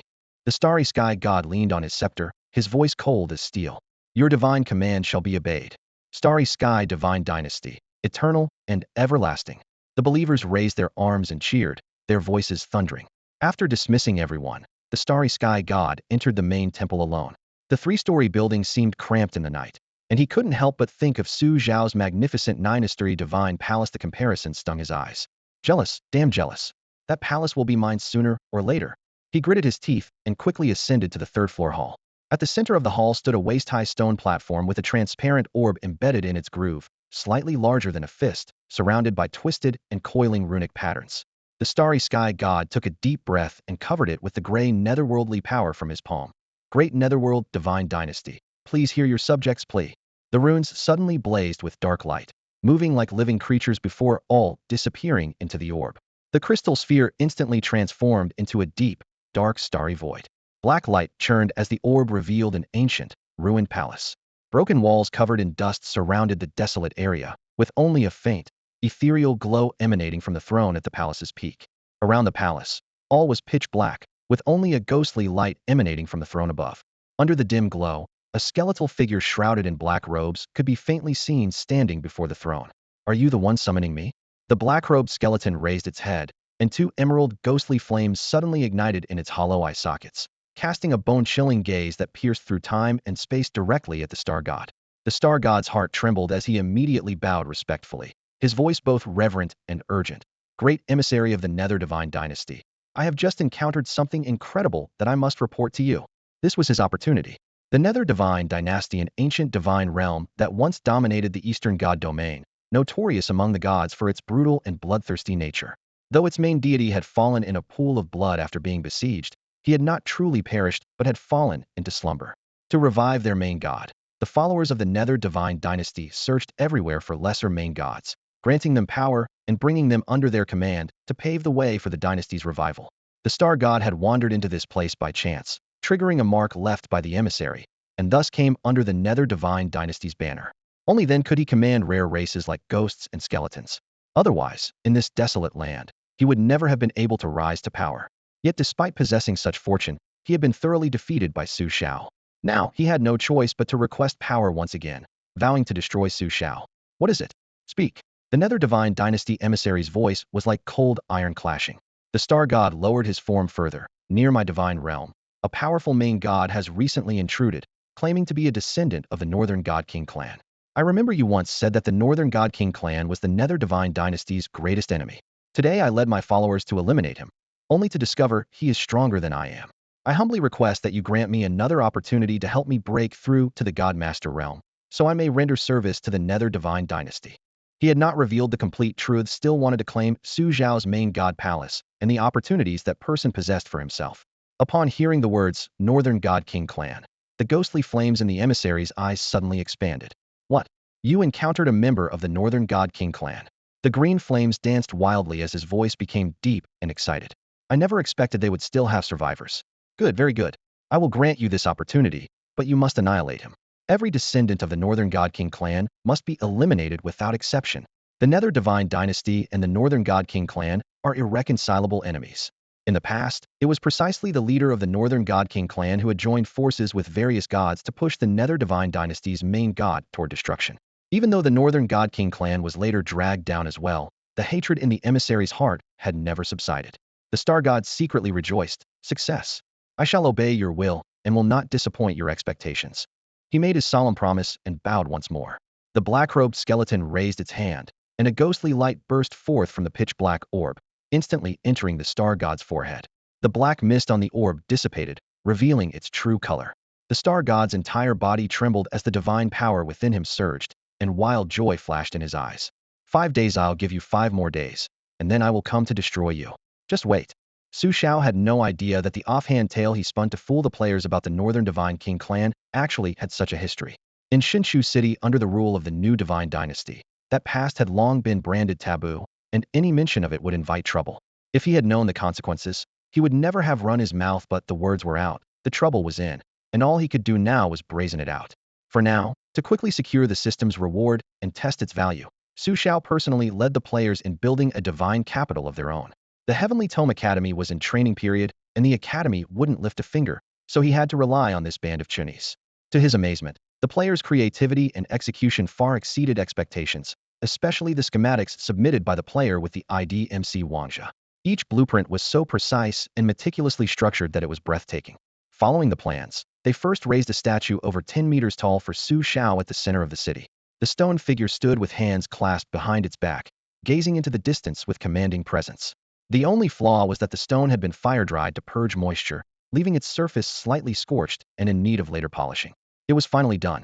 As waves of cheers rose and fell, the former ruins were gone, replaced by a broad, level plaza paved in stone. The main divine hall soared at the center, encircled by tiered railings, rising in multi-level platforms from the ground. UPA, Divine Dynasty version of the Temple of Heaven. Beyond the hall, dormitories, kitchens, warehouses, and other functional buildings stood in orderly rows. Each complex had space marked out for gardens, ponds, and covered walkways. No flowers planted yet, no water or fish for now, but the layout was complete and ready for later additions. Ding! The crisp chime of the system sounded in Xiao's mind. Congratulations to the host for completing the Divine Dynasty construction quest. Time taken, 1 day. Rating, excellent. Reward, 3rd grade Divine Art 9 Hell's Calamity Inferno, Earthfire Chapter. His spirit surged. As long as the system recognized the success, any hardship was worth it. Summary of 9 Hell's Calamity Inferno, Earthfire Chapter. A fragmentary ancient divine art that summons earthfire from the 9 hells to incinerate enemies. Usage restrictions, no realm requirement, but mastery of flame control and true understanding are necessary. A 3rd grade divine art. Xiao drew a sharp breath. Even the 3rd floor of the Heavenly Tome Academy's library held no 3rd grade divine arts. You'd have to go to the 4th floor or higher to find one. Usually, only a main deity who had stepped into the 5-star divine master realm would dare to wield power at this level or risk deadly backlash. For this ancient fragment to have no realm restrictions spoke to how heaven-defying it was. He didn't dare imagine how terrifying the complete art would be if all chapters were gathered. He didn't pin his hopes on the later chapters. With the Earthfire fragment alone, he was confident that even if the starry sky god broke through to divine master, he could still hold his own with proper use. Xiao reached out to touch the ancient scroll, and a heat that burned without scorching poured from his fingertip into his mind. Obscure runes surged through his thoughts, gradually unfolding into lines of profound phrases thrumming with strange power and cadence. Next, I need to comprehend the Earthfire chapter in the shortest time possible. Xiao clenched his fist in silence. If the day came when the starry sky god invaded, he hoped this flame from the 9 hells would tear open a path to victory for him. His resolve was set. As long as he could use this divine technique to intimidate the star god and force him to retreat once more, buying enough time for the players to fully develop their strength, there would be nothing left to fear. Xiao focused his mind, and pale golden faith energy gathered in his palm, flowing through the hall like a ribbon of light. With a wave of his hand, he directly converted all the faith power that the players had painstakingly offered into quest rewards, scattering them as countless streams of light. Everyone, the construction quest has been completed, and rewards have been distributed. His voice boomed magnificently, echoing through the temple dome. Focus on improving your strength as much as possible to face the coming crisis. Don't worry too much when the time comes. I'll hold off the star god and absolutely won't let our divine dynasty be destroyed. In truth, Xiao didn't expect the players to actually face the star god. Head levels were still far too low. With that said, he turned and stepped into the main temple to study the 9 Nether Catastrophe Prison Fire, Earthfire Chapter. The massive formation array was already spread across the hall, with gray-black fire patterns crawling along the stone pillars like living creatures, providing special amplification that would accelerate his comprehension and help him master this terrifying flame technique faster. Holy crap, is Xiao God abandoning us? The world chat exploded instantly. Wah, our heavenly court's main god, the supreme being, actually looks down on his subjects. I'm shaking with anger. When will players finally stand up? But most players refuse to give up. We're the mighty Fourth Calamity. Even if we lack strength, we've got plenty of tricks. Exactly, as long as our brains work fast, we can pull off some amazing moves. Brothers, I'm logging off to rest for a bit. I've been grinding for ages, someone called out. Rest my ass. Another player immediately shot back. Haven't you noticed this game doesn't make you tired at all? Huh, you're right. I used to be exhausted after playing for just a few hours, so why do I feel more energetic the longer I play here? Everyone looked at each other in confusion, suddenly realizing that the changes in the game seemed to be benefiting their real bodies. Never mind all that, guys. The Chinese teacher stepped forward, clapping his hands with a sharp look in his eyes. Let's first plan how to deal with the Star God Dynasty's next siege. The teacher's starting. Teacher, tell us more. First, we can't fight chaotically, we must divide the battlefield. The teacher quickly drew a diagram on the ground as all the players formed a circle around him, listening intently. Blue Star, late at night. The lights were still on in Zhang Daxian's streaming room as he climbed out of his gaming pod, rubbing his tired eyes. Damn, it's already midnight. Looking at the time, a full 6 hours had passed. Yet instead of feeling exhausted, he felt completely refreshed. On the screen, bullet comments flew by frantically. Daxian, what's going on? Not streaming Honor of Kings anymore? You haven't finished your missions yet. A sudden ringtone interrupted the comments his phone showed. It was Manager Yuan from the Douyu platform. The voice on the other end spoke rapidly. Daxian? Stopping your stream without notice means penalty fees. Zhang Daxian took a deep breath. Manager Yuan, I'm laying it all out starting today. I'm officially retiring from the Honor of Kings scene. What? Holy shit. Zhang Daxian, have you lost your mind? Don't want to make money anymore. Manager Yuan was completely stunned. Don't panic, let me explain. Zhang Daxian spoke even faster. I've discovered an incredibly free and exciting new game. It's amazing. I just played for 6 straight hours, and I'm not even tired. Trust me, if I switch to streaming this, it'll definitely blow up. I'll edit some footage for you right now. It's in beta testing, and I can bring in viewers. If you don't want to try it, I'll light incense for you. But if you think it's good, give me featured streaming privileges, and I'll pull in traffic directly. Zhang Daxian continued his enthusiastic introduction, spittle flying. Manager Yuan was already 35 years old. As the saying goes, when you reach middle age, you have no choice but to soak goji berries in your thermos, meaning that after 30, your energy plummets and you can't get excited about anything. But when that game video played on his screen, he suddenly rediscovered the passion he'd felt over a decade ago during all-night dungeon runs at internet cafes. His blood felt ignited, buzzing with excitement. The key thing was, this was just a freaking video. Thinking about what it would be like when the game actually launched, he excitedly dialed Zhang Daxian's number. Hey, Daxian, I watched your video, absolutely no problem. Send me the link, I want to try it too. Oh, and I'll get you homepage promotion right away. Let's pull in more people, guaranteed success. In Zhang Daxian's livestream room. Daxian, why aren't you streaming Honor of Kings? Getting cocky. I've been waiting forever. Do you still want those rocket gifts or not? Damn it, Daxian, you monster is getting out of hand. Viewers flooded in, instantly filling the chat with comments. But Zhang Daxian didn't start Honor of Kings. Instead, he dropped an edited video players battling followers of the Starry Sky Divine Dynasty. Holy crap, Daxian, what are you doing? Isn't that you looking all beaten up? Holy shit, Daxian actually got wrecked. At first, the audience was still joking around, but when the scene cut to players charging fearlessly to defend the main temple, the chat fell silent. Follow the path to become immortal. Defy it to become demon. The choice between God and demon lies in a single thought. We, the Ruthless Legion, pledge to protect our beloved brother Xiao.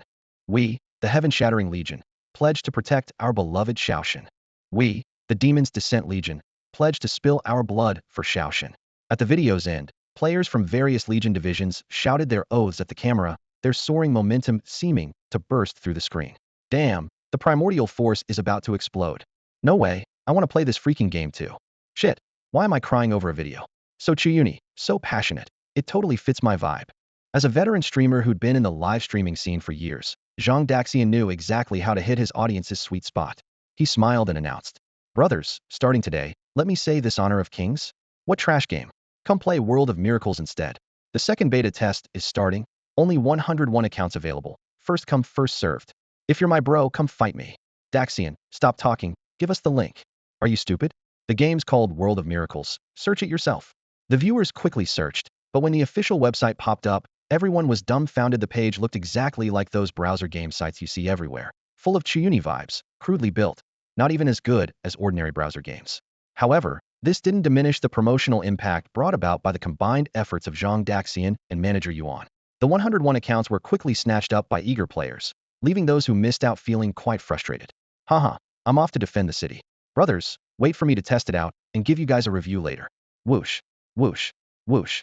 Beams of light suddenly pierced through the darkness as new players were transported to the frontier wasteland. The multicolored sky stretched like a vast canvas, riddled with spiderweb cracks. Deep within the clouds, a massive fish-like creature that seemed to transcend time and space could be glimpsed, swimming leisurely through the air. A gentle breeze caressed their faces, carrying an indescribably refreshing scent. Holy crap, is that a coin in the sky? Bro, no doubt about it. This looks exactly like the promotional video, so realistic. Ding. Upon first entering the game, please sign a contract with the supreme ruler of the heavenly divine dynasty Mo Lin, Dawn of the Undying. The system notification echoed in every new player's mind. Everyone had prepared for this and quickly confirmed. At that moment, a veteran player squad approached from the distance, led by someone with the ID sculpture all over. Wow, is that the legendary brother sculpture? What a silly sculpture. Haha, more silly sculptures have arrived. Brothers, join our Sky Blasting Legion. We specialize in mentoring newcomers. The Ruthless Legion is also recruiting. Join and get free equipment. I choose the Sky Blasting Gang. I'm going to the Ruthless Legion. Within just a few minutes, all 100 plus new IDs had found their affiliations. Led by the veteran players, everyone arrived at the central plaza. The gray-white stone floor was carved with intricate array patterns, surrounded by towering pillars emanating a blue glow. Let me introduce everyone to our interim commander Chinese teacher. She'll be leading the upcoming siege battle, Brother Sculpture announced loudly. All eyes turned to the woman dressed in an ice blue mage robe. Actually a girl. Wonder if she has a boyfriend. Whoosh. A burst of freezing energy suddenly descended, instantly turning the speaking newcomer into an ice sculpture. Chinese teacher's lips curved into a mysterious smile as she spoke coolly. Newcomers need to follow the rules. We have a life or death battle ahead, so stop thinking about nonsense. The plaza fell silent instantly. You're quite lucky VE arrived just in time for an epic survival battle, she said in a voice that wasn't loud but reached everyone's ears clearly. If we win this battle, the glory will be immense, and everyone will have a role to play. The players below were successfully swayed by her words and nodded in agreement. Teacher, don't worry, we'll definitely fight to the death to protect the main god temple. But we just arrived, don't have equipment or skills. Someone raised their hand to ask. Chinese teacher raised her hand to quiet the chatter. No rush, you'll get equipment and skills. But, she paused, her gaze sweeping across the crowd. If you want resources, you need to contribute first. Without contribution, why should we give you anything? Everyone exchanged glances. That actually makes sense. So what exactly do we do? Another newcomer pressed. Chinese teacher finally revealed her true purpose. The first lesson for new players is to be cannon fodder, qualified cannon fodder. Cannon fodder? What the hell? The group of new players was instantly shocked. For a long moment, the group of new players couldn't process what they'd just heard. What the hell? We have to be cannon fodder right off the bat. And we need to be qualified cannon fodder. Someone exploded, veins bulging on his forehead. I came here to play a game, not to be cannon fodder. Why though? Isn't this a siege battle? We've got muscle, we should at least be able to take a few hits. Another new player protested stubbornly, craning his neck. Inside the main god temple, Yuan Lauer, also known as Manager Yuan, leaned over and whispered in Zhang Daxian's ear. Brother, are you sure about this? Making them cannon fodder from day one, isn't that just going to drive them away? Zhang Daxian crossed his arms and gazed into the distance with a slight smile. Yuan, you don't get it. When you realize that even being cannon fodder here can be played to perfection, you won't think that way anymore. They had already rehearsed these conversations. Last time when Starry Sky God launched a surprise attack, they were completely unprepared. This time, they had prepared a comprehensive plan. Yuan Lauer scratched his head anxiously. Daxian, stop being mysterious and just tell me. Can't say. Zhang Daxian shook his head. You'll find out when the time comes. Meanwhile, the new players were grumbling with complaints, but the literature teacher just smiled serenely. He gestured to a subordinate nearby to proceed with the next step. Soon, a player led over a minotaur nearly twice the size of an adult human, with blunt horns and a vacant expression. You all know this guy, right? A minotaur, the weakest and most dim-witted, the literature teacher announced loudly. Attack it together. If you can defeat it, I'll immediately distribute equipment and skills. If you can't even beat this thing, what makes you think you can handle the more powerful NPC races? It's just a bull. Do we really need 101 people? One player drew his wooden sword and rallied the others. Brothers, don't let them look down on us. However, a few minutes later, chaos erupted at the entrance of the main god temple. The new players scattered like rats, their eyes filled with shock and terror. All 101 of them had charged together, yet they couldn't even scratch the minotaur's hide. Some unlucky souls got kicked flying, losing control of their bowels upon impact, ending up covered in their own filth, utterly pathetic. The literature teacher stood with his hands behind his back, his voice calm but brooking no argument. Now do you understand how weak you are? When we make you cannon fodder, we're doing you a favor. Most people don't even qualify to be cannon fodder. He paused, then raised his voice. Moreover, cannon fodder is an indispensable component of our strategy. Once you do it well, your contribution can match ours. Everyone exchanged glances, their emotions firmly under his control. The literature teacher continued unhurriedly. Simply put, we need you to attract the enemy and lure them into our traps. He then laid out the plan in detail. 1. Their overall strength was slightly weaker than the Starry Sky God's followers, so they had to rely on strategy. 2. Throughout Blue Star's military history, there were countless examples of the weak defeating the strong. He had extracted the essence and crafted a plan. 3. The enemy had ghost knights skilled in heavy cavalry charges. They would dig hidden pits along the inevitable routes to lure them in. 4. The toxic substances discovered by the chemistry teacher while smelting iron or would also be secretly deployed for a surprise effect. Hearing this, someone slapped his thigh. Holy shit. Teacher, you should have said this earlier. I'll be this cannon fodder. Others swallowed nervously and muttered quietly. Why do I feel like being cannon fodder is kind of stressful? In the end, the new players accepted the mission. The literature teacher nodded with satisfaction. Excellent. Since you've agreed, Zhang Daxian will now train you in escape and evasion techniques, so you can become qualified cannon fodder. He gestured to Zhang Daxian, who immediately called for everyone to form ranks. And so it began. Scenes of intense training filled the plaza of the Divine Dynasty. At the center of the square, Zhang Daxian ran back and forth, sweat beading on his forehead as he pointed at the practicing players and demonstrated loudly. Brothers, ghost knights always raise their spears, drop their shoulders, and lean forward before charging. That's their tell. The moment you see this movement, dodge left immediately and you'll avoid it for sure. Without waiting for nods of acknowledgement, he quickly added, if you run into skeleton warriors, remember they hate uneven terrain. When you see bumpy, uneven ground, don't hesitate, run there. The players practiced repeatedly according to his instructions, their spears and staffs cutting gleaming arcs through the morning light as the entire plaza filled with shouts and footsteps. Meanwhile, in an abandoned workshop elsewhere, teacher, does this thing really work? Can it actually protect against poison? A player held up a black, soft, rectangular object, his brow furrowed like a wrung-out rag. This looks like crap. Don't worry, I'm a chemistry teacher. The middle-aged man across from him adjusted the goggles on his nose and handed over the item. This is a poison-proof mask I perfected after countless experiments. Good adhesion, strong filtration. Try it if you don't believe me. The player dubiously pressed the mask over his nose and mouth, then lit some toxic material extracted from the iron furnace. Acrid black smoke hissed toward his face, but he didn't even cough once. It actually works.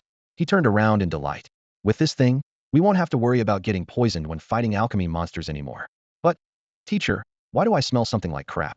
The chemistry teacher's mouth twitched, but he maintained his serious expression. That's chocolate flavor. Taste it carefully. Internally, he cursed. Half-bull manure is the main ingredient. How could I tell them that? Better to keep it secret. No one needs to know what kind of sacrifice the big eater brother stomach made to provide the raw materials. In the library pavilion, the newly completed building had been cleaned spotless, with faint ink fragrance mixed with the fresh scent of wood.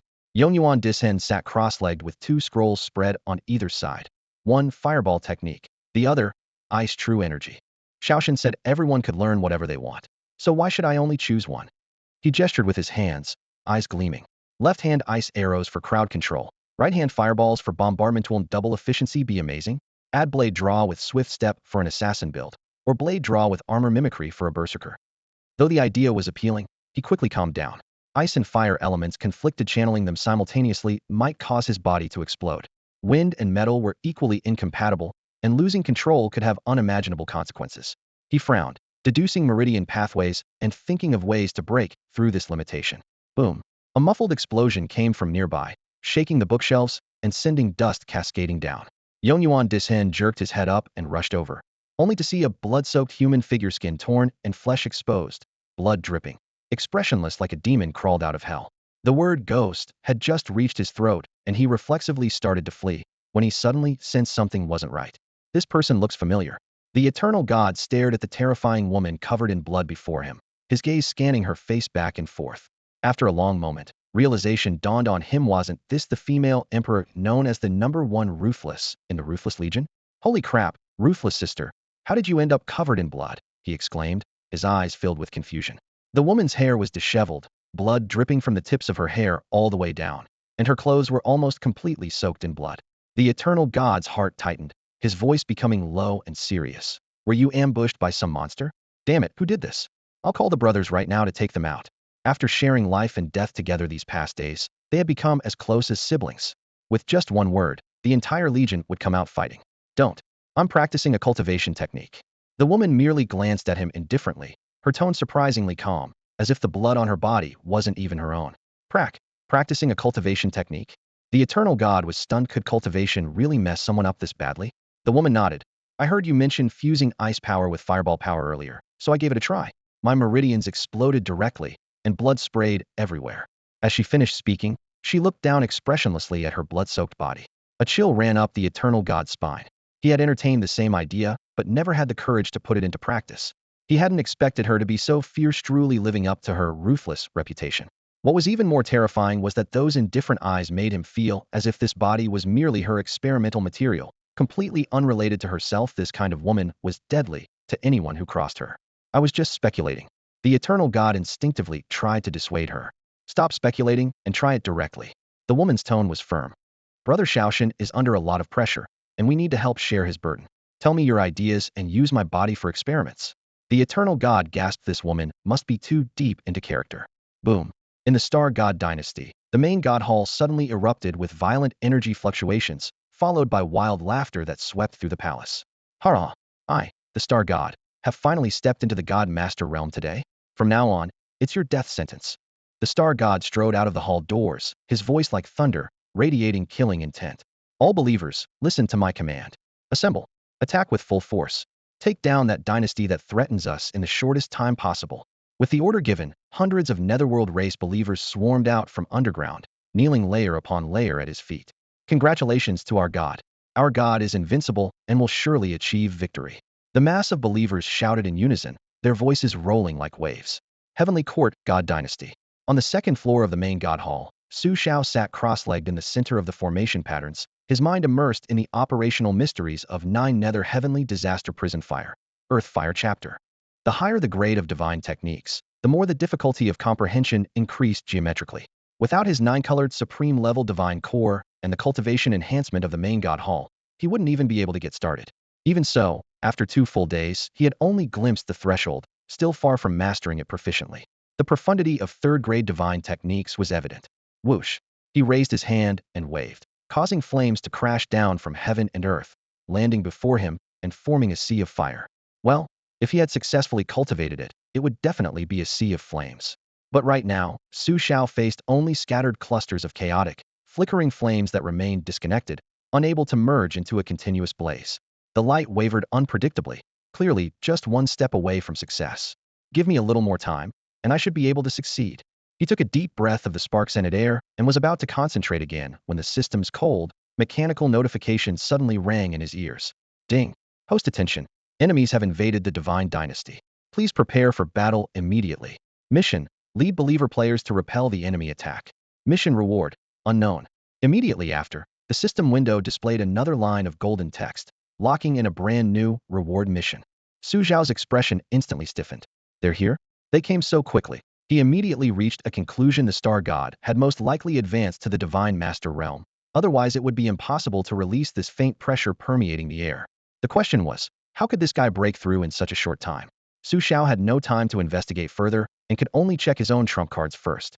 The Faith Source panel appeared, and he discovered that the source contributed by the newly added players was just enough to advance his divine core by 1 tier. Ding!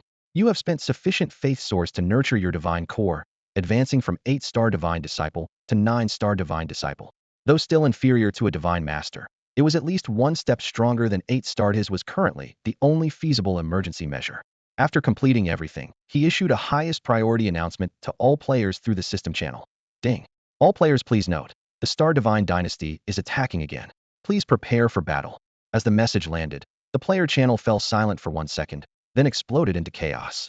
Veteran players rubbed their eyes while new players trembled with excitement. Are they here? Finally here. This cannon fodder has been waiting forever. This time it's definitely my turn to shine. Boom, boom, boom. In the main temple plaza, nearly 200 players assembled within just a few minutes. They had sewn thick minotaur leather into giant drums, and a burly player raised both arms high, violently striking the drum surface. The deafening drum beats spread like something tangible, making blood surge through veins. Brothers, great winds rise and clouds soar. Might spreads across seas to return home. Where can we find brave warriors to guard all directions? This player, calling himself Demacia, stood at the plaza's highest point, waving a banner and shouting hoarsely.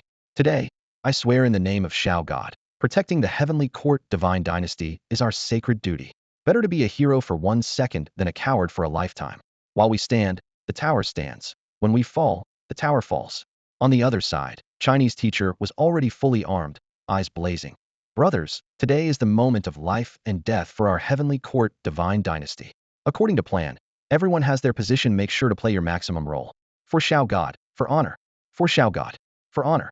The thunderous shouts surged like ocean waves. Chinese teacher raised his hand to quiet the clamor. Listen to my command cannon fodder vanguard. Prepare to advance. Armor simulation team, follow closely. Fireball team and ice team, bring up the rear. Special squads intersperse among all units, ready to seize opportunities for coordinated strikes. Move out. As the order fell, countless squads rushed toward their assigned defensive positions along well-rehearsed routes. Armor and weapons gleamed with murderous light in the sunlight. Everything was orderly yet filled with killing intent, creating an atmosphere of warriors marching to battle, where one man guards the pass against 10,000. Thud, thud, thud. The thunderous sound of running footsteps echoed around the plaza. Brothers of the Sky-Shattering Legion, follow me. Brothers of the Demon's Descent Legion, we take the eastern side. Brothers of the Ruthless Legion, don't back down, let's do this. The three legions surged toward their respective defensive zones like torrents, kicking up clouds of dust that drifted through the crimson evening air. Inside the main divine hall, Xiao had originally intended to step out and set up simple defenses, but the scene before him instantly ignited his blood. Hundreds upon thousands of believers had spontaneously assembled, sweat dripping from their armor as their battle cries reverberated between the stone pillars like thundering war drums.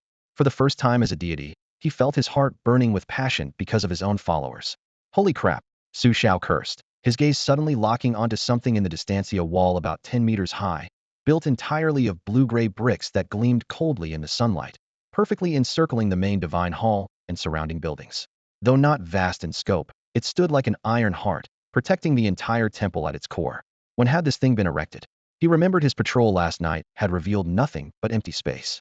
Perhaps this is the power of the Fourth Calamity, he mused silently. Xiao God. The Chinese teacher approached quickly, his expression both bashful and resolute. Don't worry, this time we've prepared a detailed plan to make the Star God dynasty suffer greatly.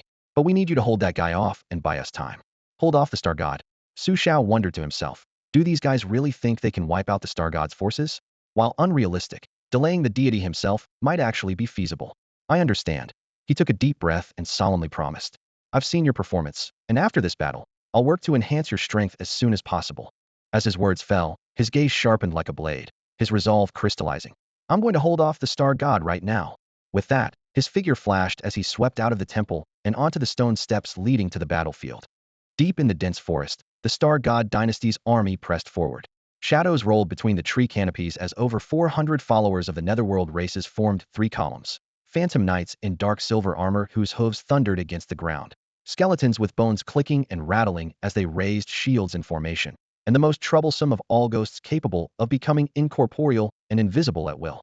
Though they marched in silence, their presence seemed to plunge the forest temperature into a sudden chill. Whoosh! A figure materialized from the forest shadows, blocking the advancing army's path. It was Xiao. He raised his palm, spiritual light surging as his voice rang out sharp as a cold blade. Star God, you've repeatedly violated my heavenly court dynasty. Do you truly think I, Xiao, am just for show? The Star God raised his hand, signaling his forces to halt, a contemptuous smile playing at his lips. What's this? Still have some trump cards? A mere divine disciple dares to think he can stop a divine master? Boom. As his words fell, a tremendous aura exploded outward from his body, shaking leaves from the trees in a rustling cascade. Xiao's brow furrowed. Indeed, this guy had stepped into the divine master realm in just a few short days. For an ordinary deity, this would be impossible. The Star God clearly possessed some unknown fortune. So what if you're a divine master? Xiao roared, brilliant light suddenly blazing behind him. 4 divine lights of different colors pierced the sky like spears, illuminating the entire forest in brilliant radiance. His aura surged like a raging tide, forcibly suppressing his opponent's presence. 4-colored divine essence. You actually possess a 4-colored divine essence. The Star God's voice became sharp and strained. Deities with 4-colored divine cores are typically recruited and protected by major powers, who allocate them prime territories to establish their own divine dynasties and consolidate their foundations. They would never be released until they possess sufficient strength for self-protection. The appearance of a 4-colored divine core in such a remote wasteland would be absolutely preposterous. Surprised? So what if you're a divine master? Xiao's gaze remained calm, but his tone struck the starry sky god's heart like hammer blows. Let me tell you, I am a disciple of the Heavenly Tome Academy, here merely for training. I have life-saving trump cards. Once I escape and find people from the Heavenly Tome Academy, it'll be your death sentence. My divine dynasty can be rebuilt if destroyed. He deliberately revealed everything to thoroughly provoke the starry sky god and firmly capture his attention, allowing the player believers in the distance to play their role. Only this way could he make the starry sky god truly feel fear. You? Heavenly Tome Academy. The starry sky god's expression changed drastically. Then he grinned maliciously. No wonder. In that case, I absolutely cannot let you escape. By devouring your four-colored divine core, my power will surely skyrocket. Huh. Dot. As his words fell, he flashed forward and lunged straight at Xiao. Seeing his strategy work, Xiao turned and fled rapidly away from the main temple, with the starry sky god in hot pursuit. As both figures disappeared into the distance, this land immediately became a battlefield for their respective believers. In the weed-covered ruins, several player believers crept forward in a crouch. Cold winds howled between the broken stone pillars, leaving their faces tense with nervousness. Good, no one's here. That was terrifying. The leading newcomer swallowed hard and patted his chest. Whoosh. A nearly transparent shadow suddenly emerged from his left side, its icy ghostly claws piercing straight through his abdomen. Blood gushed forth, but he first froze in surprise, then became excited with gleaming eyes as he grabbed the specter tightly. Got it. Quick, kill it. With his other hand, he pulled out a dark, viscous substance from his pocket poisonous fog called rosemary, casually created by their chemistry teacher while smelting iron. Once inhaled, this substance immediately caused complete paralysis, foaming at the mouth, and intense hallucinations. The player raised the rosemary high. Boom. A fireball spell whistled from the distance, striking the dark mass directly. The rosemary ignited instantly, spreading thick black smoke. Cough, cough. In 3 seconds, I'll be a hero again. Before he finished speaking, he collapsed limply. The specter enveloped in black smoke also foamed at the mouth with rolled-back eyes. Though it didn't fall, its movements were clearly sluggish. Brothers, attack. Kill it. Stab its rear. 2 companions burst from the grass. One conjured continuous fireballs with both hands, flames forming blazing red arcs in the darkness. The other wielded a crude machete with flashing cold steel. Normally, this specter could easily harvest them with its speed, but now with toxins in its system, it could only be forced back, burned, and hacked wildly. In less than a minute, the specter fell backward and died. Haha, we killed it. We won. Brother, awesome. The language teacher is awesome. Players had given careful thought to dealing with these ghostly units that could turn invisible. This was all the Chinese teacher's idea. First use cannon fodder squads to lure the ghosts out, then use their trump card to stun them, and only then proceed with follow-up operations. The efficiency wasn't top-notch, but compared to the previous one-sided slaughter of players, it was a massive improvement. From an aerial view, beneath the undulating grassland, squad after squad lay hidden, each repeating the same trapping procedure. Deep in a certain forest. Ah, we can't win. We absolutely can't win. I'm so scared. What do we do? Run, brothers. Stop struggling. Dozens of players gripped their weapons, crushing fallen leaves underfoot as they sprinted in the same direction. Behind them, dust clouds billowed as a squad of ghost knights pursued like shadows. Chase them down. Kill them all. The ghost knight captain's voice was deep and seething with rage. Just moments ago, one of the players had suddenly stabbed him in the rear. The damage was negligible, but the humiliation was off the charts. FCKU, why are you chasing your grandfather? The troublemaker shouted back while running. I just poked your ass once. Isn't that what your ass is for? You triggered? Trash. If you're so tough, stop chasing and wait for me to level up for a fair fight. The taunts continued relentlessly, making the ghost knights even more furious as their war horses thundered heavily across the ground. They knew well that players could resurrect, and each resurrection weakened their souls. Kill enough of them, and this human race would completely lose their fighting capacity. Driving back the players and seizing the main temple of the Heavenly Court Divine Dynasty, that was the Netherworld clan's true mission. Led by the nose the entire way, the ghost knights were drawn up a hillside. Beyond the slope lay an open plain, and beyond that rose a sheer cliff hundreds of meters high, a dead end. The players were forced to retreat to the base of the cliff, trembling as they stared at the approaching knights. Holy SHT, what's going on? How did we end up in a dead end? FCK, are we really this unlucky? Complaints arose everywhere as the ghost knights slowed their pace upon seeing this. Run? Keep running. The captain sneered, raising his hand in signal. The human race is nothing but trash, utterly helpless before us Netherworld clan. Charge. Kill them all and show them the might of the Netherworld. Rumble. 30 to 40 ghost knights raised their battle flags, iron hooves crushing the earth as they bore down on the players. But halfway through their charge, the captain suddenly frowned. These humans who should have been in despair were all showing strange smiles, their previous terror completely gone, their eyes full of mockery. Something's wrong. It's a trap, he suddenly realized. Bang! The earth suddenly collapsed, and the knights plummeted into darkness, both riders and mounts. A massive pit was revealed, spanning hundreds of meters in circumference and over 10 meters deep, with the bottom bristling with large, sharpened wooden stakes that gleamed menacingly. The players came from all walks of life, with some well-versed in military strategy. The tactic of digging pits and setting traps was something they had memorized from history textbooks back on Blue Star, and now they applied it with incredible skill.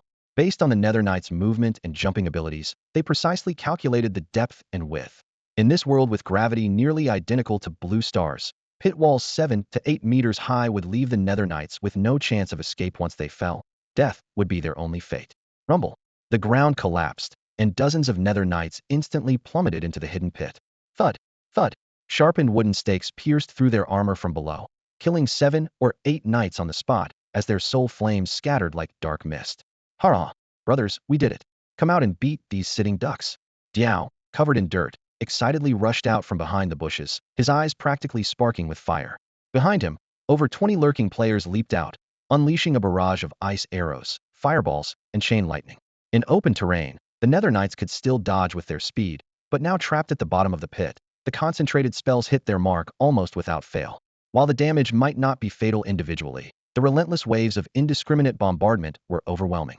The knights desperately swung their blades and tried to climb the walls, but they simply couldn't get out and could only take the beating passively. Brothers, isn't this thrilling? Aren't you excited? Watch Brother Jiao's performance great fireball technique. Brother Jiao shouted hoarsely while forming hand seals, but in his overexcitement, he slipped and fell. Holy crap! With a scream, he tumbled straight into the pit. Ah, Brother Jiao, you don't look. Brother Jiao went to deliver warmth. Sigh. Poor Brother Jiao getting ganged up on by all those knights. How tragic. Meanwhile, on the other side, in the rugged terrain of the crater area, several players were running frantically among the rocks, pursued relentlessly by skeleton warriors wielding bone blades. Flash. One player was cut down and killed instantly. Worthless. Humans are all worthless trash, the lead skeleton roared hoarsely, then pounced on the next target. Soon, only a few players remained on the field, while the skeleton warriors had gathered into a force of dozens.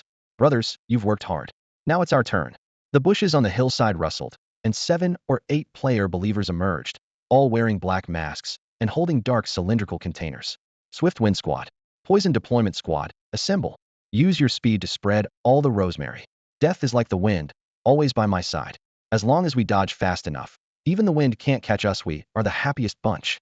The leader shouted, lit the rosemary, and transformed into a black shadow charging into the skeleton horticloserange. Poisoning required maximum concentration to be effective. Similar scenes played out simultaneously across various locations. The players executed their predetermined scripts with remarkable skill, most achieving significant success. Of course, some with insufficient strength failed to successfully lure their targets. In a short time, the number of Starry Sky Divine Dynasty believers was reduced by nearly half. At this moment, the supreme commander of the Starry Sky Divine Dynasty, believers, a tall, mighty man wielding a great sword and mounted on a fine steed, finally sensed something was amiss. This is bad. We've been deceived by them. Everyone, from now on, regroup and stay together. Don't let them scatter us anymore. The commander immediately issued his orders. Each divine dynasty possesses its own unique methods of communication. With a single command from the Star Sky Divine Dynasty's Grand Commander, the scattered Nether followers instantly regrouped, converging like a dark tide toward the same location. Brothers, as long as we're fast enough with our tactics, we'll be the happiest warriors. Zhang Daxian let out a wild cry, waving his remaining handful of rosemary as he charged first towards several skeleton soldiers. After being chased all over the map in the past, now they were the ones pursuing the skeletons. This exhilaration was about to burst from his throat. In their excitement, he and the players behind him completely failed to notice that in the distance, over 100 Nether followers stood in silent formation, their ghostly green gazes locked onto them like ice picks. Brothers, watch my serpentine moves. Bang! Just as Zhang Daxian poked his head out, a large hand clad in silver armor and ending in hooves grabbed him by the collar. Holy crap! I'll give you happiness. Smack! The Grand Commander slammed him to the ground like a sack, raised his iron hoof high, and stomped down hard. Still happy? The cold voice carried burning rage. Wind strike! The Grand Commander suddenly commanded. The Ghost Riders formed neat ranks, opened their mouths, and took deep breaths. The next second, fierce winds roared from their chests. Whoosh hurricanes centered on them swept toward the players, sending them tumbling. Zhang Daxian's pitiful handful of rosemary was instantly shredded and dispersed, leaving no trace of the toxic mist. High-ranking followers possessed innate divine powers, and being of the strongest nether wind element, they immediately devised countermeasures upon discovering the enemy's reliance on poison mist. Holy hell, these stupid things actually know magic. The players, blown about helplessly, were terrified beyond belief. The formerly happy warriors were all stunned. Follow my command, capture them, and let them experience some happiness. The Grand Commander waved his hand, and the Nether Army pressed forward. This is bad. Run quickly. They're charging at us. Damn it. These natives actually have intelligence. I still prefer the little minotaurs. Arrogant when they arrived, the entire team now fled in panic. The plot development completely exceeded expectations, and no one could devise a counter-strategy. Brothers, stop running. Fight Hedon. We can't outrun them, someone shouted, awakening the crowd. But looking up, they saw Nether cavalry surrounding them on all sides. They were encircled. Counter-encirclement. Damn it. With nowhere to retreat, the group of players roared and charged back. Eye gouging, nose picking, groin grabbing, rear attacking. Every dirty trick was unleashed, seeking only to carve a bloody path. After a brief chaotic battle, someone suddenly shouted, "Hey, where did those stupid things go? Why is it so quiet?" The other players also noticed that the Nether followers who had been everywhere were now completely gone. Did we scare them off? I'm so awesome. Hurrah. Bragging aside, let's check our gains. I freaking leveled up 5 times. I gained 4 levels too. Awesome. Much better experience than the Minotaurs gave. Having killed about half of the Star Sky Divine Dynasty's followers, everyone earned a substantial amount of faith essence, their power surging upward, faces flushed with excitement. Have you all noticed that something seems not quite right? At this moment, Huang Tiandi stared intently at the distance, his eyes showing confusion. The Chinese teacher stood at the high ground, scanning the surroundings. Something was definitely off. Holy shit, Tej, we're screwed. Those idiotic things have gotten smart, a player suddenly screamed. After a brief silence, waves of freshly respawned players emerged from the main temple, gathering at the bottom of the hill. The Chinese teacher quickly inquired about the situation, and several players recounted their experiences in a jumbled chorus, finally enlightening everyone. Teacher, we're in trouble. Those damn things have actually grouped up and won't fall for our tricks anymore. You need to think of something. More players rushed from the main temple, each looking dejected. The Chinese teacher raised his hand for silence. Students, don't panic. Next, we retreat to the second line of defense. Rumbled just as the Chinese teacher finished speaking, the Grand Commander in the distance charged forward with his remaining 100+ Nether cultists, roaring furiously. Seeing a full 200 players clustered together defensively, he nearly spat blood in rage. Damn it. After fighting for so long, I've lost more than half my troops and haven't even caught a glimpse of the main temple. The Grand Commander's chest heaved. Charge with me. We must annihilate them all. Battle was about to erupt. Ice Team, provide cover. Fireball Team, support. Everyone else, fall back and engage directly. The Chinese teacher waved frantically. Even with the Nether army reduced by half, the players still couldn't gain an advantage in direct combat. Brothers of the Ice Brigade, charge with me. First shooting squad, prepare to fire. Yu Aishi Wanayer conjured a massive ice arrow and launched it at the Grand Commander first. Whoosh whoosh whoosh. The prepositioned Ice Team members drew their bows simultaneously, raining arrows like hail into the Nether army formation. The Nether cultists relied on their speed to dodge, but many were still pinned down by ice arrows. Brothers of the Fireball Team, we can't shoot less than the Ice Team way, need to shoot even fiercer. Quanshan Dosher, Xiao raised his staff high, leading the second wave of fireball coverage, seamlessly connecting during the Ice Team's reloading gap. Whoosh whoosh whoosh, fireballs trailing flames smashed into the Nether army, exploding in brilliant flashes. In fact, the Chinese teacher and others had long anticipated the possibility of the Nether army clustering together to prevent being picked off individually.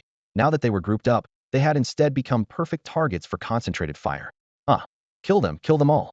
The emerald flames in the Grand Commander's eyes burned brighter. How did their strength increase again?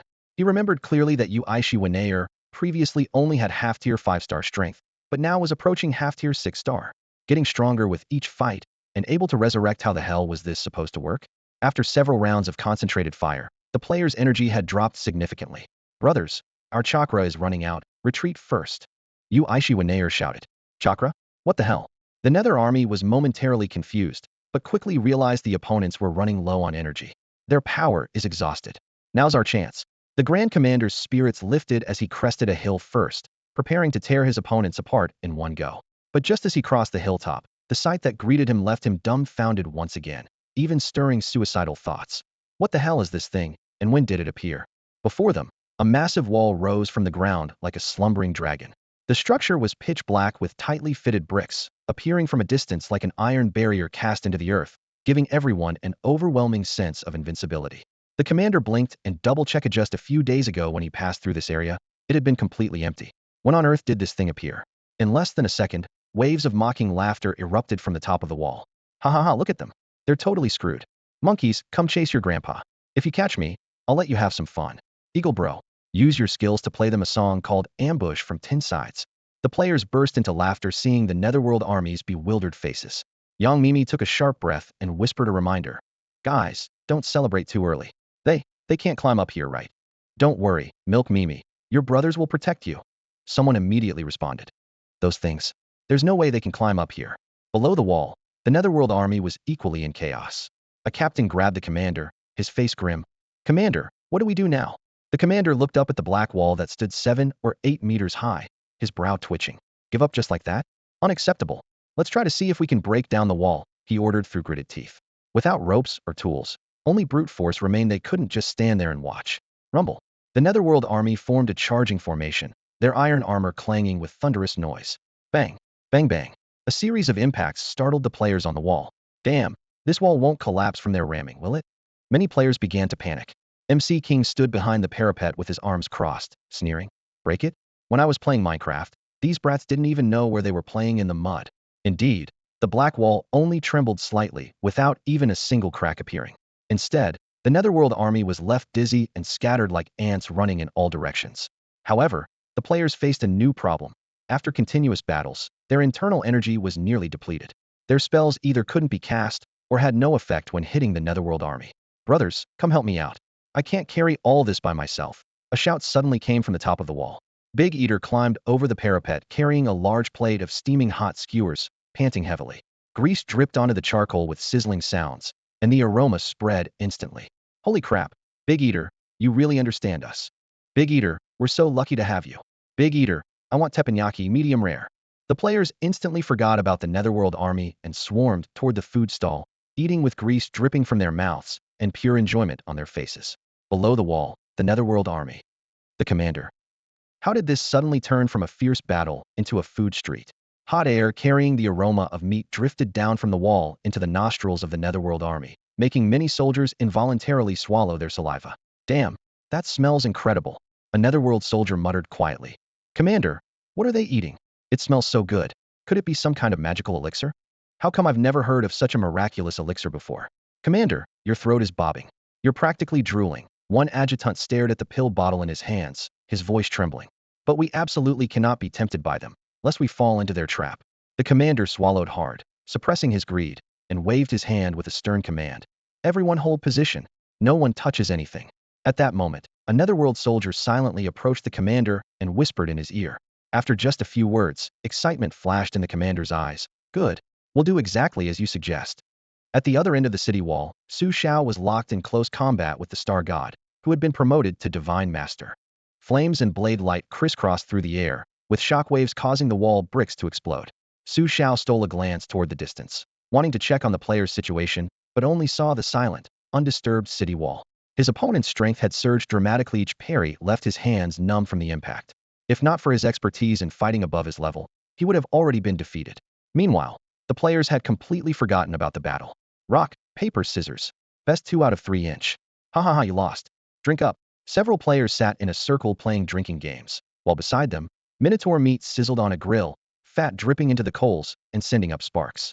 Brothers, how's Xiao doing over there? Should we go help? Help? You'd get one-shotted instantly. Better to send him some barbecue for moral support. Sho, be serious, this is a siege battle. Right, siege battle. Come on, let's have another round. During their break, the Minotaur meat's energy rapidly restored everyone's mana to full. Splash, splash. The Netherworld army below suddenly felt rain falling from above, accompanied by a pungent, fishy stench. Why is it raining? And what's that awful smell?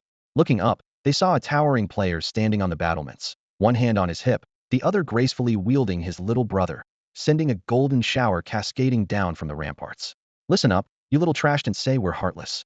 Out of humanitarian concern, we're sending you some water. Pissing 3 yards against the wind, bringing me such joy. Brother Xiao recited poetry aloud, spraying skyward. Last time he'd used this move to drown scarecrows. This time he wanted to test if it worked equally well on the Netherworld army. Unfortunately, the ghostly soldiers below only howled in rage without collapsing. Brother Xiao is so wet, so awesome. The players laughed and applauded. Brothers, take notes, watch how Brother Xiao draws aggro. Brother Xiao tucked himself away, turned around and pulled up his pants, pointing his rear toward the army below. Where there's water, there must be vegetables. But just as he squatted halfway down, whoosh, a cold gleam shot from the distance, and a thick wooden spear drove deep into his buttocks. Splurt. Blood exploded as Brother Xiao remained frozen in his squatting position, eyes wide open, toppling stiffly onto the wall. Brother Deity with eyes wide open. Swish, swish, swish. Immediately after, countless sharp wooden spears came whistling through the air, striking toward the players with howling force. Holy shit, a sneak attack. No honor whatsoever. The players were furious. Looking up, they spotted the Netherworld army in the distance, having somehow transported a massive pile of sharpened wooden stakes. Using their incredible arm strength, the Netherworld soldiers hurled these stakes like javelins, instantly compensating for their lack of ranged weapons. Boom, boom, boom. The well-fed players had just recovered their strength and launched another offensive. But this time the Netherworld army was prepared, causing nearly all the ice arrows and fireballs to miss their targets. Students, stop wasting your energy. The Chinese teacher immediately intervened. If we keep this up, we'll just drain ourselves. If they come up with more new tricks, we won't be able to handle it. So we just take a beating? Teacher, if we get trapped without food, won't we starve to death? Damn this lousy game designer. The game is way too realistic. This hunger system is such a drag. The players cursed in unison, directing all their frustration at the lousy game designer. The Chinese teacher frowned, temporarily unable to come up with a solution. Who could have imagined that the Netherworld army would be so cunning? What the players didn't know was that the Netherworld army belonged to a high-tier race in the believer hierarchy, with both strength and intelligence that were formidable. The only reason both sides could fight on equal terms was because the Starry Sky God was too weak to unleash their full potential. I want revenge. Brothers, my second time is gone. Sculpture Guy roared as he charged from the distance, his face filled with indignation. Second time? What does that mean? The players were confused, but everyone knew that when Sculpture Guy went berserk, trouble would follow. Whoosh! As soon as Sculpture Guy stepped onto the city wall, he slipped on some debris, his body gliding in a graceful arc straight off the wall like he was ice skating. Damn, who's littering? Sculpture Guy shouted while airborne. Holy crap, Sculpture Guy is so unlucky. Sculpture Guy, our condolences. The crowd could only express their sympathy. After landing, several Netherworld soldiers surrounded him with gleaming eyes, as if they'd spotted an absolute beauty. Sculpture Guy trembled all over, on the verge of tears. A Netherworld knight even charged forward on his mount, raising his spear to skewer him through. However, whoosh, a figure plummeted from the top of the city wall, landing steadily in front of Sculpture Guy and catching the knight's spear with one hand. In that moment, everything around seemed frozen in time, with only that figure standing tall in the wind. Sculpture Guy looked up, his jaw nearly dropping. Ruthless sister? The Netherworld knight was equally stunned. Someone had actually caught his spear barehanded, rendering it immobile. Holy shit, when did Ruthless sister become so badass? Am I seeing things? She caught the spear with one hand. All the players on the city wall were dumbfounded. The first Ruthless Emperor's sister, when Sculpture Guy's life hung by a thread, didn't hesitate for a moment before leaping from the city wall, using her flesh and blood to block the fatal strike. Her appearance sent tremors through everyone's hearts. This courage and boldness far surpassed that pretty boy. Wah, my bro Xiao finally has a girl who likes him. Wah, Xiao was so overjoyed he started crying. Bang. Before he could finish speaking, the Ruthless Empress stomped on his chest, instantly breaking several ribs. My heart belongs only to Brother Xiao. Her voice was ice cold as she raised her eyes and locked onto the Nether Knight ahead. The Nether Knight finally snapped to attention. His dark, energy-wreathed warhorse reared up with a piercing neigh, its iron hooves like twin massive hammers crushing down toward the Ruthless Empress. She didn't budge an inch. The next second, her body underwent an eerie transformation. Her pale hands rapidly turned ink black, while golden light seeped from her fingertips. Black and gold web-like patterns emerged across her forehead and neck, radiating demonic power. The players on the city walls stared in shock. What kind of skill is that? Where did the ruthless girl learn that? So demonic, so domineering. Boom. The iron hooves crashed down. The Ruthless Empress condensed frost into solid ice around her fist, instantly forming a crystalline ice gauntlet as she threw a straightforward punch. In the violent collision, she staggered back several steps while the Nether Knight also stumbled backward, his undead warhorse's front legs completely shattered by the impact. Hiss! Everyone gasped. Whether the players on the walls or the distant Nether army, all were stunned speechless. Level 5 fighting level 7? How is that possible? No one knew. She had just been enlightened by Forever the God, forcibly combining immortal demon body with frost true energy to unleash terrifying power. Awesome. Our Ruthless Legion is invincible. Worthy of being the Ruthless Empress, so badass. The enraged Nether Knight roared and charged again. The Ruthless Empress showed no fear, clenching her fists to meet him. Bang, bang, bang. After a series of brutal exchanges, the Nether Knight was pummeled to the ground in mere moments. Her forearm bones were fractured from the impact. The Ruthless Empress took a deep breath and twisted her hands crack. She forcibly snapped the displaced bones back into place, making the players' scalps tingle. Ruthless to enemies. even more ruthless to herself. Kill. Kill that woman. The distant commander roared in fury, directing several nether knights and skeleton warriors to swarm forward. Xiao clutched his ribs and shouted, "Damn it, come at me if you've got guts. What kind of man picks on a woman? Ruthless girl, don't be afraid, I'll protect you." Before he could finish, a spear pierced through him and he collapsed. Facing the siege, the ruthless empress charged forward, her punches cutting like blades. Whoosh. Just then, a streak of fire crossed the sky. A flame-wreathed ice arrow shot ahead of her, crashing down with a thunderous impact on the foremost nether knight. Exactly. This was an arrow that flickered with flames while made of ice. The shaft appeared pale blue, wrapped with fiery red runes across its surface, like flames burning within blue ice so magnificent, it was impossible to look away. Bang! The ice arrow struck a nether knight ahead, exploding instantly. Blazing flames swept forward first, immediately engulfing the target in a sea of fire. Then, a layer of crystalline ice rapidly expanded outward, sealing the flames within a transparent ice shell. Rather than extinguishing the fire, the ice layer seemed to compress it into an even more violent blaze. Hiss black smoke rose from beneath the trapped nether knight's feet, bones crackled under the intense heat, and agonized screams escaped its mouth in a terrifying spectacle. "Ruthless girl, you ran too fast, I couldn't even catch up." On the city wall, Forever the God stood with hands clasped behind his back, wearing a proud smile. "Mere nether thieves dare to invade our heavenly court dynasty? Watch how I destroy you all single-handedly." His posture resembled that of a supreme master emerging from a century of secluded cultivation. Quosh! A sharp wooden spear shot through the air from the distance. Forever the God's eyes narrowed as he raised his hand, conjuring a second ice fire arrow and shooting it back. This time, the players saw clearly. The new arrow was faster and more powerful than the previous ice arrow, surpassing it by more than one level. Most importantly, it looked awesome. Boom. The wooden spear exploded into splinters midair, while the ice fire arrow continued its trajectory toward the skeleton that had thrown it. Bang! Flames erupted first, followed by an instant ice layer that encased the entire skeleton, causing damage numbers to wildly fluctuate. "That's it. That's it. Before my ice and fire dual heaven technique, you're all trash." Forever the God laughed leisurely.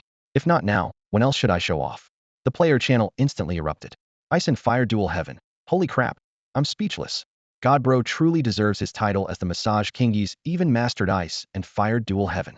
When will you add electric poison dragon drill? God Bro, please teach us. I want to become your disciple." So freaking cool. A series of envious and jealous gazes turned toward the city wall, making Forever the God feel incredibly satisfied. "I can teach you, but it'll cost money."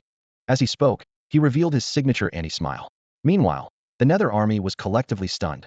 When did the human race develop such skills? Ice and fire could be fused? Were they dreaming? Even the Grand Commander nearly experienced a logic breakdown. The believers of the Heavenly Court dynasty were ridiculously overpowered. "What else do you have? I want to learn." First, ruthless Emperor Girl looked up, casting a cool glance at Forever the God. She calculated internally. She had barely managed that earlier by using her undead demon body combined with ice true energy. If she could completely cover her fists with this ice-fire fusion technique, the power would surely reach another level. Under that indifferent gaze, Forever the God shuddered and nearly stumbled off the city wall. "No problem, no problem. Free of charge, guaranteed teaching." He quickly explained. "You just need to reverse your 24th and 36th meridians, then fuse them at the 56th meridian point to maintain balance." Forever the God didn't dare delay in the slightest. This girl was not someone to mess with. If it weren't for that ruthless girl using herself as a test subject, he wouldn't have been able to pull off these tricks. The players exchanged bewildered glances. Reversing cultivation techniques? Is this some kind of backwards cheat code? The first ruthless emperor listened quietly, pondering for a moment before red and blue flames suddenly blazed in his palm, ice and fire intertwined around his fist, radiating fierce power as the air crackled and popped from the intense heat. Hiss! The distant Nether army commander snapped back to reality, cursing inwardly.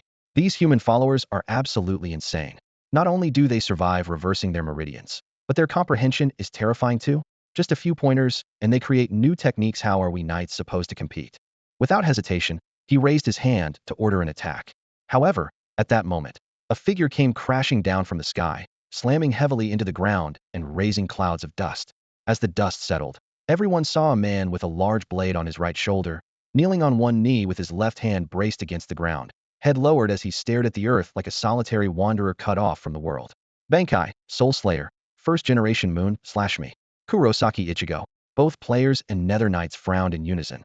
Who the hell is this guy? Making such a dramatic entrance, another show-off? And Kurosaki Ichigo? Why not claim to be Naruto while you're at it? The figure in the dust raised his head, revealing a familiar face. Holy crap, isn't that Blade Bro? One strike 999? Weren't you cosplaying as Guy? How did you become Kurosaki Ichigo? Blade Bro, you player, falling for every character you see. One strike 999 glanced at the players and smiled lightly, then locked his gaze on the Nether Army commander. I will cut you down with one strike. He finished speaking and provocatively beckoned with his finger. The first ruthless emperor turned her head and looked at him coolly. He's mine. My one strike is for that ugly fool beside him. One strike 999 clarified, his gaze still fixed on the knight next to the commander, though his peripheral vision warily glanced at the ruthless girl who would dare provoke such a fierce force. Even the toughest men would go soft in front of her. The Nether Army commander's rage boiled over, flames leaping from his eyes above his head. You little trash who used to run at the sight of me. Now you want to cut me down with one strike? A warrior can be killed, but not humiliated. Quosha Nether Knight charged toward one strike 999 with his spear without waiting for orders. Perfect.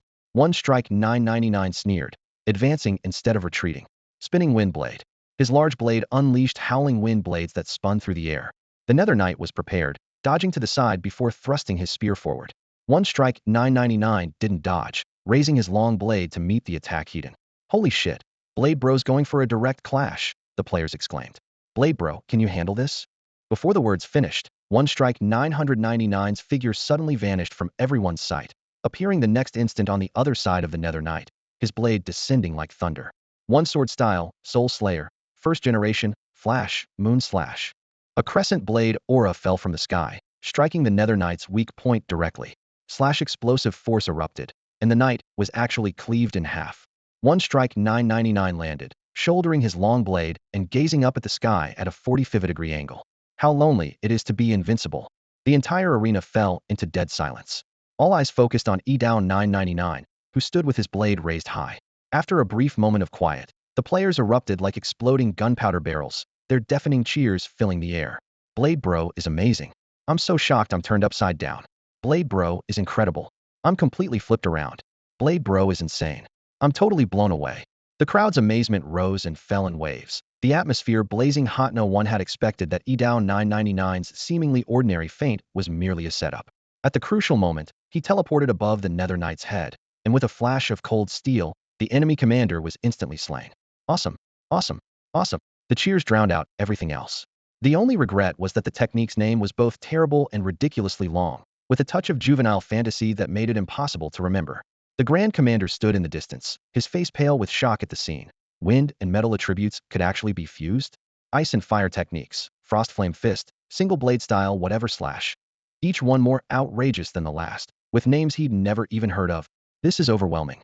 No, this is absolutely overwhelming, he suddenly roared. Kill them all, make them die. But the more he commanded, the more confused his mind became. These players on the opposing side fought fiercer and fiercer, each one more defiant than the last. In the middle of battle, some even went off to eat barbecue, making his lungs ache with rage. Hundreds of Nether Army soldiers surged forward like a tide. Daishin Rindadamizi charged ahead with her sword, unhesitatingly crashing into the enemy formation. down 999 stood frozen in place. He'd been too busy showing off earlier, but now it was time for real combat. No matter how bold he was, he couldn't possibly take on this many enemies alone. He looked toward the city wall. Brothers, give me a hand. The players on the city wall sat cross-legged in meditation, eyes tightly closed, as if contemplating the mysteries of heaven. I'm about to cry. down 999's throat went dry, then he gritted his teeth. What goes around comes around. Sister Shunrin, here I come. He roared and forcibly charged into the enemy army. A few minutes later, Daishin Rindadamizi and down 999 returned from the main god temple and rejoined the group. After confirming that their fusion techniques were effective, they immediately decided to share their methods with all players to jointly eliminate the Nether Army. I've got it. 10 minutes later, the first player stood up with blood seeping from his nose and mouth, staggering toward the city while his meridians had reversed flow, clearly suffering from cultivation deviation. Haha, I've got it too. Huang Xiandiamayati suddenly sprang up, raising his hand to grab. Bronze-colored armor pieces instantly gathered, forming into a drillies, an actual drill. He controlled it to spin rapidly, metallic light enveloping his entire right arm. Holy crap, what the hell did Boss Tiendi create? Boss Tiendi, which two skills did you fuse? A group of players stared wide-eyed. Huang Xiandiamayati chuckled wickedly. Armor mimicry plus quick draw / electric poison dragon drill. I'm gonna pierce through their asses. Puffed. The surrounding players nearly spat blood. Damn it, just to pierce asses? Can't you be a bit more sophisticated? Boss Tiendi, couldn't you make a Rasengan instead? Laughter and amazement intertwined in the wind. Boss Tiandi grinned maniacally, his drill spinning with ear-piercing sounds cutting through the air. Boss Tiandi is awesome. Our armor mimicry squad is rising too. Amid the cheers of the crowd, Emperor Huang Tian leaped down from the city wall with a dramatic jump. The moment he landed, the lightning poison dragon drill in his hand slipped from his grip and plunged into the ground with a thud, spinning like a drill bit and creating a black hole that instantly swallowed him whole, leaving no trace behind. Hurrah! Brother Emperor was born to dig holes, truly living up to his reputation. The players burst into laughter, some even snorting from laughing so hard. In stark contrast, none of the Netherworld army could manage a smile. Just moments ago, the players were being overwhelmed. It took 3 players to barely hold off a single skeleton warrior. But now, the players seem to have collectively activated cheat codes, easily overpowering the Netherworld army in unknown combat. Most battles ending in complete domination. Whoosh, whoosh, whoosh. Ice and fire special effects exploded across the battlefield. An arrow wreathed in ice flames pierced a skeleton warrior's chest, instantly spreading frost that froze it into an ice sculpture, slowing its movements to a crawl. Just as the archer was about to deliver the finishing blow, a shadow flashed past. Single blade style, soul slash. First generation, flash moon cut. Cold light flashed, the skeleton's skull shattered, and the player pocketed the faith essence, giving his teammate a thumbs up. Don't mention it, call me Lei Feng. He then dashed toward the next wave of enemies. Damn you, stealing my kill. The intercepted player's angry curses echoed in the distance, but he could only glare helplessly at the retreating figure. Boom. At the center of the battlefield, first ruthless Emperor girl clashed head-on with the Netherworld army's Grand Commander. The commander was a formidable level 9 powerhouse, while she had just advanced to level 6. When fist met palm, the air rippled with shockwaves. The commander staggered back 2 steps, while first ruthless Emperor girl was sent flying several yards, crashing to the ground and sliding along a groove. Her ice flame fists combined extreme cold and burning effects, paired with her immortal demon god body, allowed her to obliterate ordinary ghosts with a single punch, but she still struggled against the Grand Commander. I don't know where you found the courage to challenge me, unknown, but I know your fate death. The commander's voice was hoarse, radiating killing intent as he charged again. First ruthless Emperor girl didn't retreat, her eyes blazing with fighting spirit. My immortal demon god body is just 1 step away from breaking through the first layer. Once I break through, I'll have a chance at victory. I can only bet everything on this. She took a deep breath and slowly raised her hands. Visibly, her originally pitch-black palms were rapidly dyed pale gold, the golden light spreading along her meridians until her entire arms became brilliant gold. Simultaneously, the gold on the rest of her body gradually faded, transforming into deep black. Gold and black had completely switched positions. The Grand Commander frowned, sensing danger rapidly building, yet unable to comprehend the strange transformation of the girl before him. Pop! The first blood vessel burst in her arm, blood mist scattering like red fireworks. Then, pop, pop, pop. Chain explosions erupted from her limbs, torso, and neck in succession. In an instant, she was enveloped in blood mist, resembling a blood-soaked figure. And first ruthless Emperor girl's aura instantly surged more than 2-fold. Feeling the overwhelming aura emanating from the first ruthless Emperor girl, the Grand Commander was utterly stunned. What is this? A suicide attack? He thought in alarm, and seeing her gathering power, he immediately unleashed his full strength without hesitation. Meanwhile, the first ruthless Emperor girl slowly raised her right fist. Ice and flames intertwined and flowed across her knuckles, no longer a static dual-colored display, but flowing like liquid, devouring each other and tracing gorgeous yet death-laden patterns. Boom. In the next instant, fist met spear head-on, erupting in blinding white light. Visibly, the Grand Commander's spear shattered inch by inch amid the thunderous crash, breaking into fragments that flew through the air. Having lost his weapon, before he could even react, that ice-fire fist slammed brutally into his chest. Bang! The Grand Commander was sent flying several yards, crashing heavily to the ground with his armor cracking and his aura instantly weakening. This shocking scene brought the surrounding battlefield to an immediate standstill. Players and Netherworld soldiers alike stopped their movements, staring blankly at the center of the clearing. The Netherworld Grand Commander was just taken down by the ruthless girl like that? Holy crap, the ruthless girl is too awesome. Damn, the most badass one among us is actually a girl. I'm shaking with anger and cold. When will men finally stand up? Holy shit, that skill is so fierce, but it really drains health. Countless exclamations and bullet screen-style comments were directed at the first ruthless Emperor girl. But she herself wasn't feeling well. That previous strike was the result of forcibly reversing the divine body cultivation method and demonic body cultivation method within her immortal god-demon body. These 2 meridian pathways were originally unrelated, but after she forcibly reversed them, it indeed brought explosive power amplification, yet also left her meridians nearly half destroyed. She had reached her limit just by reversing one of them. If it were an ordinary person, they would have long been shattered into bloody mist by this violent energy. This was precisely the terrifying aspect of the immortal god-demon body, as it strengthened flesh, meridians, and bones just enough to barely withstand it. The player's ability to resurrect after death provided them with the confidence to experiment boldly. If it were ordinary believers, who would dare to risk their lives like this? After catching her breath slightly, the first ruthless Emperor girl charged at the Grand Commander again. Realizing the danger, he turned and tried to retreat. Whoosh! From the distance, an ice flame arrow shot forth, accurately striking his back and instantly freezing him in place, his thoughts of escape literally frozen solid. Oh no! Before the Grand Commander's scream could finish, the fist shadow crashed down and ice fire exploded. The first ruthless Emperor girl's heavy punch completely obliterated him. Dead? Damn it, this bastard is finally dead. Haha, we killed the Grand Commander. Woo, we're taking off. Awesome, tonight we're all show-offs. The players' roars echoed overhead, their morale exploding as their momentum skyrocketed. The players' spirits were now soaring as they pressed their advantage. The remaining Netherworld forces suffered complete mental collapse, their ranks shattered as they became nothing more than defeated stragglers. Die for me. Drill it. Take my lightning poison dragon drill. Accompanied by the players' thunderous battle cries and dazzling skill effects, the battlefield churned with blood, flesh, and divine power as the Netherworld army crumbled after a brief struggle. 10 minutes later, all traces of Netherworld aura had dissipated, and the players finished clearing the last enemy corpse. Each one was flushed with excitement, barely able to contain their exhilaration. Brothers, what do you think God Xiao will reward us with when he sees we've slain the Starry Sky Divine Dynasty's followers? God Xiao he. Before the player could finish speaking, his eyes suddenly widened. Holy crap, God Xiao is still fighting the Starry Sky God. Days of fierce battles had taught everyone about the gap between cultivation levels. 7th level against 8th was already extremely difficult, yet Su Xiao was forcibly crossing major realms. Imagining that difficulty, everyone's hearts tightened simultaneously. Go! We need to support God Xiao immediately. At this moment, deep in the dense forest, towering ancient trees blocked out the sky, with faint light filtering through the branches, illuminating two rapidly intersecting figures. Su Xiao dodged the Starry Sky God's fierce strike, blood already trickling from the corner of his mouth as he landed. The gap between Divine Disciple and Divine Master is truly vast. He gritted his teeth secretly, divine power surging wildly within his body, yet still unable to shake his opponent.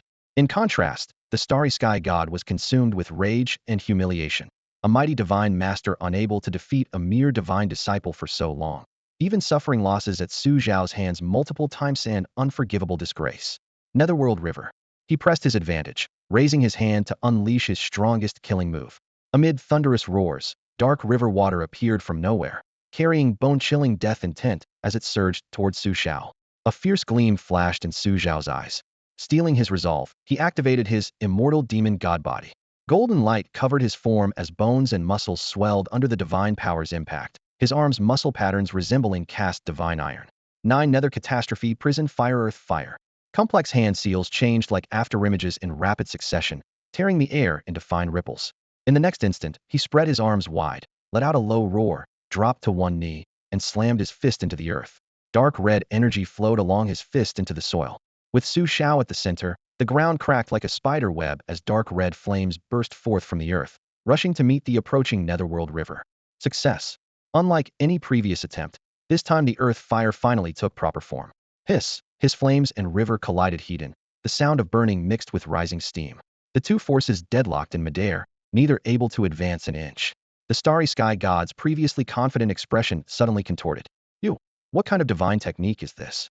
His ultimate secret technique was actually matched by a divine disciple's spell in this moment. He had already lost half the battle in terms of momentum. Su Xiao's eyes turned blood red, veins bulging as he remained silent, frantically pouring divine power into the earth fire. The dark red flames grew ever more intense, crackling loudly. The Starry Sky God gritted his teeth and hummed coldly. Humph! Netherworld power. He forcibly activated the strand of Netherworld power hidden within his body, his aura instantly surging several-fold. The Netherworld River's waters suddenly churned violently, devouring the earth fire with overwhelming superiority. Boom! A tremendous explosion erupted at the collision point, creating a blinding sphere of light. The shockwave swept up dead leaves and rocks like blade fragments, devastating the forest. Su Xiao was blasted back over Tianzhong, crashing through 3 giant trees before barely stopping, blood spraying wildly from his mouth. The Starry Sky God also staggered backward, his face pale, as ink-black blood trickled down his lips. Pity, the 9 nether catastrophe prison fire earth fire still isn't refined enough. Su Xiao's hand trembled slightly as he wiped away blood. If he could advance it further, combined with his immortal demon god body, he might truly be able to strike down the starry sky god today. The starry sky god threw back his head in wild laughter, his voice hoarse. You actually possess such divine techniques. Too bad I have blood rage pills, you still cannot defeat me. Huh? Whoosh, whoosh. Suddenly, sharp sounds pierced the air from beyond the dense forest, the atmosphere compressed into several acute sonic booms. The players had arrived at the battlefield. The arrival of the players left both Su Xiao and the star god momentarily stunned. Seeing blood trickling from Su Xiao's mouth, the player faction instantly erupted. Holy shit, Xiao god is actually coughing up blood. I don't know why, but seeing Xiao god bleeding makes my heart feel like it's being stabbed with needles. Damn, thank God we made it in time. If we'd been any later, Xiao god would have been a goner. I can already picture Xiao god's tragic death. If Xiao god dies, I don't want to live either. Amid the chaotic shouting, some even began wiping away tears, their expressions as if their parents had died. Shoo, stop crying and give Xiao god some face. Huang Tiandi quickly tried to suppress everyone's wailing. Su Xiao wiped away the blood and said helplessly yet amusedly, I'm not dead yet, and you're already cursing me. Though the noise gave him a headache, he felt relieved by these players' appearance. On the other side, the star god was completely bewildered. All the players were here, but where were his followers? They couldn't have fled back to the star god dynasty. How would followers dare abandon their main god and escape alone? He couldn't help but ask, how did you end up here? Where are my followers? Sorry, but we completely wiped out all your followers. Hun Shindo Shijiao stepped to the front of the crowd, pointing directly at the star god's nose with an arrogant expression. What? The star god was shocked, and Su Xiao was equally stunned. Su Xiao knew the gap between both sides best. The players had just arrived and hadn't fully developed their strength when they encountered the Star God Dynasty's invasion, caught completely off guard. The level difference between players and the Star God's followers was at least 3 levels. At most 5 levels, they weren't even in the same league. Originally, Yuan Lao Shi and others had carefully planned for Su Xiao to hold off the Star God. According to Su Xiao's calculations, the most ideal outcome would be using traps to wear down the followers' strength, with both sides ending in mutual destruction before retreating. But now, the players were brazenly claiming they had completely annihilated the followers. Was this real? Impossible. The star god snapped back to reality and immediately used his divine essence to sense. The next second, his entire face turned deathly pale. They were really gone. Not a single one remained. How could these idiots, with such a level gap and no numerical advantage, possibly eliminate my followers? I don't believe it. Aha! Before his heartbroken roar could fully erupt, a mouthful of black blood had already sprayed out. Su Xiao finally came to his senses, scanning the player interface and discovering with surprise that they had all gained 12 levels. How did you manage to do this? He asked, both shocked and delighted. Xiao God, we. Of course, the players eagerly competed to boast about their achievements. All right, stop babbling, let me tell it. Jiao Gu waved his hand grandly, lowered his head slightly, then jerked it back up, smoothing his hair in the process with an extremely arrogant tone. Star God? What kind of trash is that? His followers were just a pile of shit that I could crush with one foot. As he spoke, the eagle-covered figure looked toward the star god in the distance and provocatively raised his middle finger. You little bastard, how dare you attack our Xiao god? Tired of living, are you? Come here, and Grandpa will crush you with one hand. His arrogant provocation erupted with dominance, flamboyance, and disdain. The star god's fury blazed as blood-red light surged in his eyes. If I can't destroy Su Xiao, I sure as hell can destroy a mere follower like you. With those words, he raised his palm and struck down from above, divine power churning and transforming into a massive hand that blotted out the sky. Eagle Brother felt the crushing weight of a mountain, the bone-crushing pressure of ice and fire threatening to pulverize him. He desperately tried to channel the divine technique he had just comprehended, but before he could complete it, the giant palm came crashing down. Bang! A dull thud echoed as Eagle Brother was instantly flattened into a pancake. Eagle Brother was gone. Su Xiao wanted to help, but was already too late. The players behind him erupted in chaos, retreating with pale faces. Holy shit, that's terrifying. Damn, divine power is actually this strong. Absolutely terrifying. Absolutely terrifying. Well then, looks like we'll have to use our ultimate move. The star god coldly surveyed everyone before finally fixing his gaze on Su Xiao. You forced me to this. Today, even if it costs me my life, I'll make you fall and make you and your followers pay the price. Stealing his resolve, he produced a dark red pill in his palm. Su Xiao's heart tightened. A blood rage pill. That thing could forcibly unleash one's potential, causing at least a third of one's cultivation to drop afterward, but it granted explosive power for a short time. Earlier, he had been evenly matched with the star god, even slightly at a disadvantage. If his opponent swallowed the blood rage pill, he wouldn't stand a chance. Everyone retreat. He's used a blood rage pill. His power will surge temporarily, and we can't withstand it. Return to the main god hall and buy time. Su Xiao roared. The players immediately descended into chaos. Run? He can crush us with one palm. Fuck, official cheating is the deadliest. Damn developers even brought out blood rage pills. I am not having it. The star god sneered and once again condensed a giant palm, bringing it down toward the group of players, determined to crush a few first to vent his anger. Amid the chaos, most players instinctively retreated, but one person moved against the tied-first ruthless emperor sister. She positioned herself in front of Su Xiao and turned back to give him a beautiful smile. Protecting my dearest Xiao god. Bang bang. Golden and black light intertwined around her as blood mist exploded from her skin, enveloping her entire body while her aura surged dramatically. Charge, she roared, her fists blazing with red and blue light. Ice flame fists shot through the air, heading straight for the star god. Su Xiao, who had been preparing to pull her back, was now completely stunned. A fist flickering with blue and red light collided with the colossal palm of the starry sky god.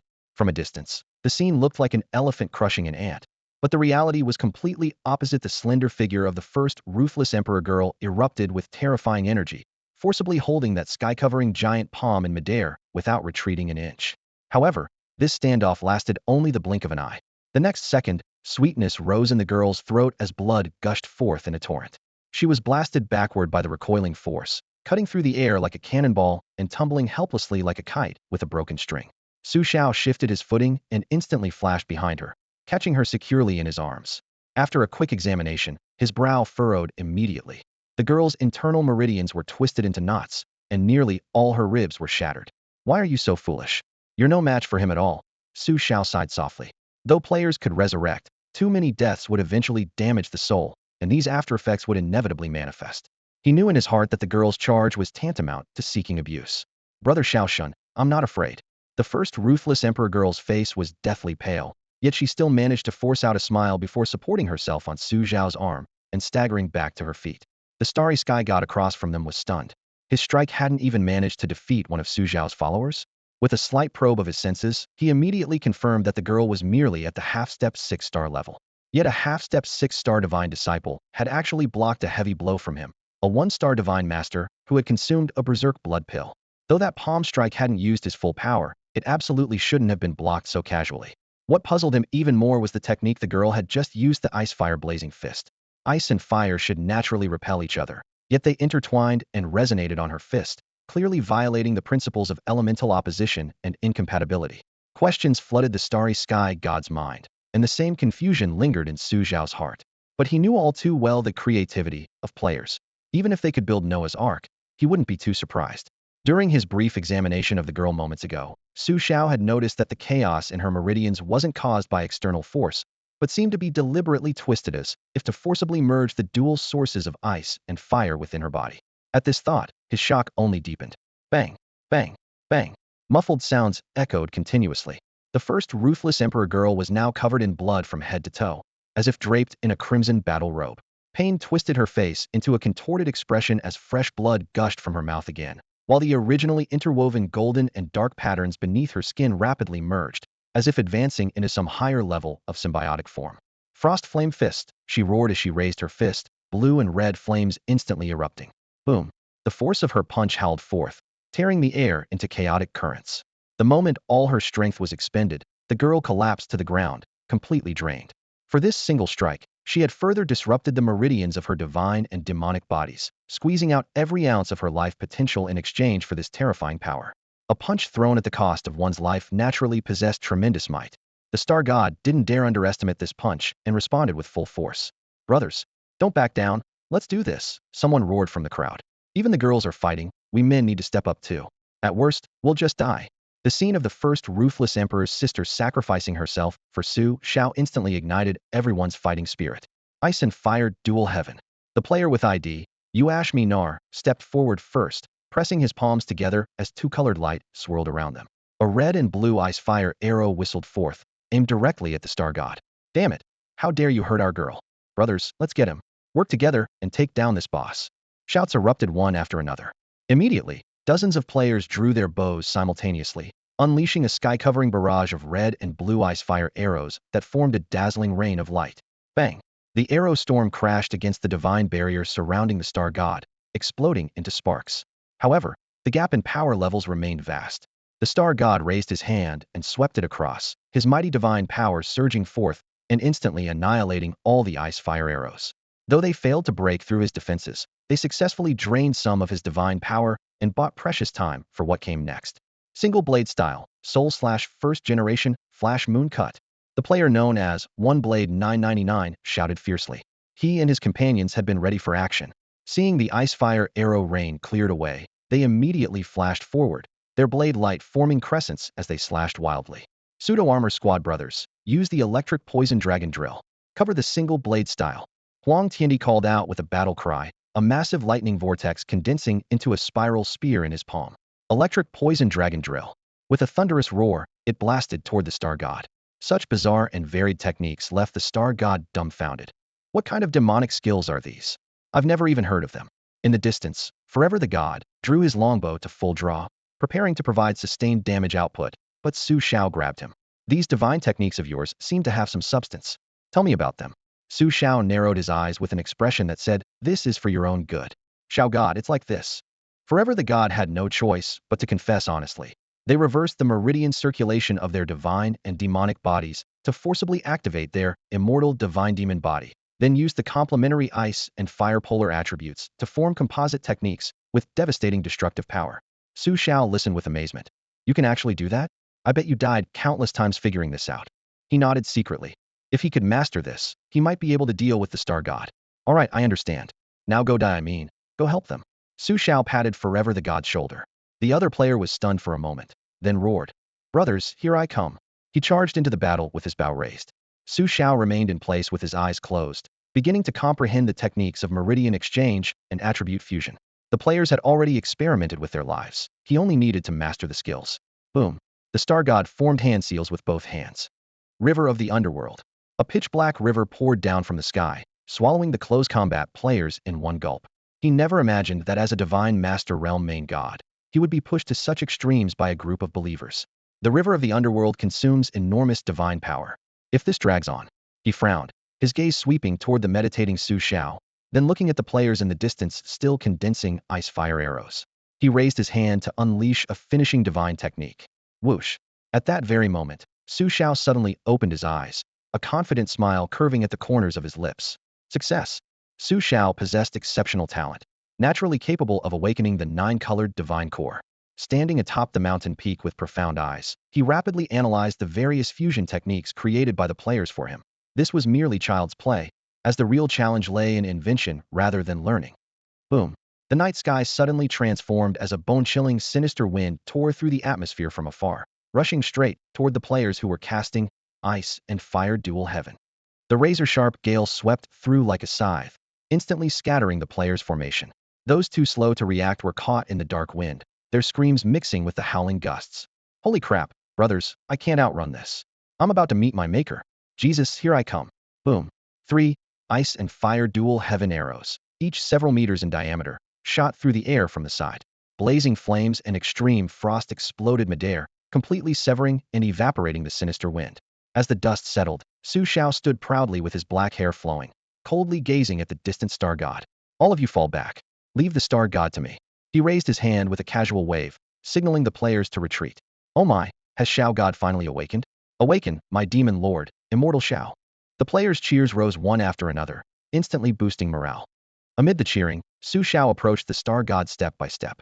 Raising his hand again, 3 ice and fire dual heaven arrows transformed into red and blue streams of light shooting forth. In his hands, this technique's power surged dramatically, the interweaving trails of ice and fire nearly tearing through the air itself. The star god roared in response, and when their forces collided, the result was a complete stalemate. Rage pushed the star god to the brink of losing control. Had it not been for the players' earlier interference, Su Xiao would already be a corpse by now. Yet he could actually match the star god who had consumed the berserk blood pill using player techniques. This absurd level of combat power sent chills through his opponent's heart. Damn, Xiao god is so big, so long, so amazing. Excited players shouted from behind, their voices chaotic yet filled with awe. River Styx. The star god's heart nearly sank to rock bottom. He was well aware of his berserk blood pill's time limit. Once the effect wore off, if he didn't retreat immediately, Su Xiao would surely intercept him. As long as the green hills remain, there's no fear of lacking firewood, he thought grimly. Dark death energy churned in the clouds as a black river formed from netherworld power poured down from the heavens, targeting Su Xiao's position. The river water seemed both liquid and mist, carrying soul-devouring might. Ice and fire dual heaven arrow. Su Xiao gathered energy once more. In such a short time, this was the only fusion technique he could fully master, but he had already made improvements to its details. 3 even more massive ice-fire arrows launched in a fan-shaped trajectory toward the river Styx. The crimson-blue energy collided heat-in with the pitch-black river water, causing the sky to churn violently as both forces unleashed their fury, momentarily locked in stalemate. Seeing this, the star god's chest heaved violently. He suddenly struck his own chest with his palm, spitting out fresh blood. Break for me. The blood transformed into a crimson mist that merged with the river Styx, dramatically increasing its power and beginning to overwhelm Su Xiao. Facing the suddenly intensified pressure, Su Xiao remained calm. He took a deep breath as several golden lights instantly blazed behind him, while dark energy rose from beneath his feet. Gold and black converged within his meridians as he activated the divine demonic dual body cultivation method borrowed from the first Ruthless Emperor's sister system. Due to Su Xiao's fine-tuning at crucial points, the two opposing forces operated smoothly without the side effect of blood bursting from his pores. Fusion. With his soft shout, the 3 gradually dimming, ice and fire dual heaven arrows began attracting, extending, and intertwining with each other through energy resonance. The ice-fire radiance forcibly overwhelmed the river Styx's dark tide. With the final thunderous roar, the lights, frost flames, and blazing fire completely melded together, ultimately forming a massive, long, hard, and powerful colossal entity. Boom. The river of the underworld was pierced like a thin membrane as the giant arrow shot toward the star god, striking him directly. The moment the arrow penetrated his body, the star god's chest exploded in a spray of blood mist. He was sent flying dozens of yards, crashing heavily into the rubble with blood streaming from the corners of his mouth. Before he could catch his breath, the sound of cracking bones filled his ears. Su Che had forcibly extracted his potential using the immortal demon body, reverse technique, and simultaneously detonated the fusion divine skill he had just created in battle. His power surged relentlessly, achieving an overwhelming victory without question. He had accomplished this incredible feat. Did we win? Holy crap, we finally won. Xiao God, you're amazing. Xiao God, I love you. Xiao God, let me serve you tonight. I hope you won't be ungrateful. Ah! The spectating players danced with excitement, their screams rising and falling like a barrage of comments. Su Xiao also let out a long breath of stale air, walked up to the barely breathing star god, and spoke calmly. You've lost. I've lost. No, I refuse to accept this. The star god's eyes dimmed, but his voice carried unwillingness. However, in the next moment, a hoarse, furious roar exploded in his mind. You haven't lost, you worthless fool. You're nothing but trash. Accompanied by the roar, a surge of cold, sinister energy rushed wildly through his meridians. Su Xiao's heart filled with alarm as he flashed away. Boom. The star god shot up like a projectile, his palm strike missing its target and instead smashing a foot-deep crater into the solid stone. What's happening? Wasn't he dead? What the hell? He can resurrect. Damn it. The bosses in this game are getting more twisted than the last. How are we supposed to play this? The players stared in shock. The star god grinned, his cold laughter tinged with evil charm. He, die? I've inherited the power of the underworld. How could I die so easily? You're the ones who should die. His aura was now even more violent than when he had consumed the berserk blood pill earlier. Su Xiao was secretly alarmed, realizing his opponent had been corrupted by some entity. Couldn't delay any longer. Time to go all out, he resolved grimly, preparing to use his ultimate trump card. At the same time, the star god chanted in a low voice. In my name, channel the underworld. The trace of divine power that the emissary of the netherworld divine dynasty had hidden within his body was completely ignited. The river of the underworld descended once more. This time, the river water was no longer illusory but transformed into rolling black torrents pouring down from the heavens, as if an entire great river hung inverted, pressing down upon the earth. Blood mist exploded from Su Xiao's arms as blood vessels snaked across his skin. The second gate of the immortal demon body, reverse meridians, the secret passage that the first Ruthless Emperor had obtained at the cost of his life, was forcibly opened. His power surged once again. 9 Nether Catastrophe Prison Fire. With his furious shout, the earth cracked open and crimson magma churned forth. Fire lotuses sprouted from the ground, instantly covering a 100-meter radius. The blazing lotuses spun rapidly, all their flames converging before Su Xiao into a barrier of searing fire that stood firm against the river of the underworld. The lotus flames rose swiftly, gathering together in front of Su Xiao to block the river. Under the rotation of the flaming lotuses, that terrifyingly powerful river of the underworld began melting away at a horrifying speed. The scene before him made the star god's face turn pale with shock. The one controlling his body was no longer the original star god, but a remnant divine consciousness from the fallen netherworld divine dynasty. The star god was merely a puppet, and all the schemes surrounding him were preparations laid by the netherworld divine dynasty for their resurrection. If this puppet were to fall, all their previous efforts would be in vain. Absolutely could not allow this to happen. What exactly are these followers? And who is this so-called main god? The divine consciousness raced frantically. Xiao was merely a divine disciple, yet he could forcibly unleash techniques with power comparable to third-grade divine arts. Even more absurd was his immortal demon body and his ability to explosively increase his combat power after reversing his cultivation method. The netherworld consciousness realized that continuing this direct confrontation would only lead to his doom. Xiao, I will return. The overwhelming pressure bore down on him, and the divine consciousness could no longer endure it. The star god turned and fled, planning to seek another opportunity to kill Xiao another day. Third-grade divine technique? You think you can escape with just this? Xiao sneered coldly, the 9 nether catastrophe prison fire in his palm already boiling. If it only has this much power, it doesn't deserve to be called third-grade. Boom. Like a black lotus blooming. The next second that pitch-black fire lotus completely exploded, transforming into countless flaming petals that completely enveloped the star god. This isn't an ordinary third-grade divine technique. The star god shrieked in terror, but was consumed by the endless prison fire. In the blink of an eye, he and the netherworld consciousness turned to ash, leaving only a single-colored divine core floating in the air. Ding! Congratulations, host has completed the mission. Reward: 1 second-grade tribulation crossing divine pill. The system notification exploded in Xiao's mind. With this, the star god dynasty was completely devoured. Xiao reached out to collect the divine core, his mood excellent. It's actually a second-grade tribulation crossing divine pill. With this, I can avoid divine tribulation when advancing to divine master. Every advancement of a main god would bring divine tribulation, and only tribulation crossing divine pills could exempt one from it. However, the materials were extremely scarce. The entire continent rarely saw even one. Perhaps the City Lord's mansion in Divine Wood City might have some, but the Heavenly Book Academy definitely didn't. Holy crap, is it finally over? Xiao God is still the best, took down the big boss. Yeah, we won. The players excitedly surrounded Xiao, dancing and celebrating their victory. Looking back on this battle, everyone felt it was a mixture of blood, tears, and joy, more satisfying than any plot involving showing off, face-slapping, or picking up girls. Brothers, ever since I started playing this game, I feel like I can get hard again. I'm going to battle that woman for 300 rounds when I log off. Woo. Xiao God, screw your cultivation. In the end, didn't we still defeat the boss? How are you planning to reward us? Huang Tiandi swaggered up to Su Zhao's side and patted his shoulder. Su Zhao's eyelid twitched. Damn it, it's you again. As he spoke, he shot out a stream of ice-cold, true qi, instantly freezing Huang Tiandi into an ice block. Haha, Xiao God, I saw it coming. Your freezing won't work. Huang Tiandi dodged in advance and wasn't immobilized this time. Oh, is that so? Bang. Just as he finished speaking, an ice arrow shot through the air from behind, freezing him along with the ground into a crystalline ice mountain. Holy shit, reverse output. Xiao God is truly Xiao God, even pulling off such high difficulty moves. In the crowd, Xiao Air excitedly pumped his fist. Xiao Air says, first came the great god, then came heaven. A reverse arrow slays the immortals. Come on, let's record a video for the Heavenly Emperor as a memento. Amid the players' cheerful laughter and banter, Xiao walked over to the tricolored divine core and reached out to grasp it.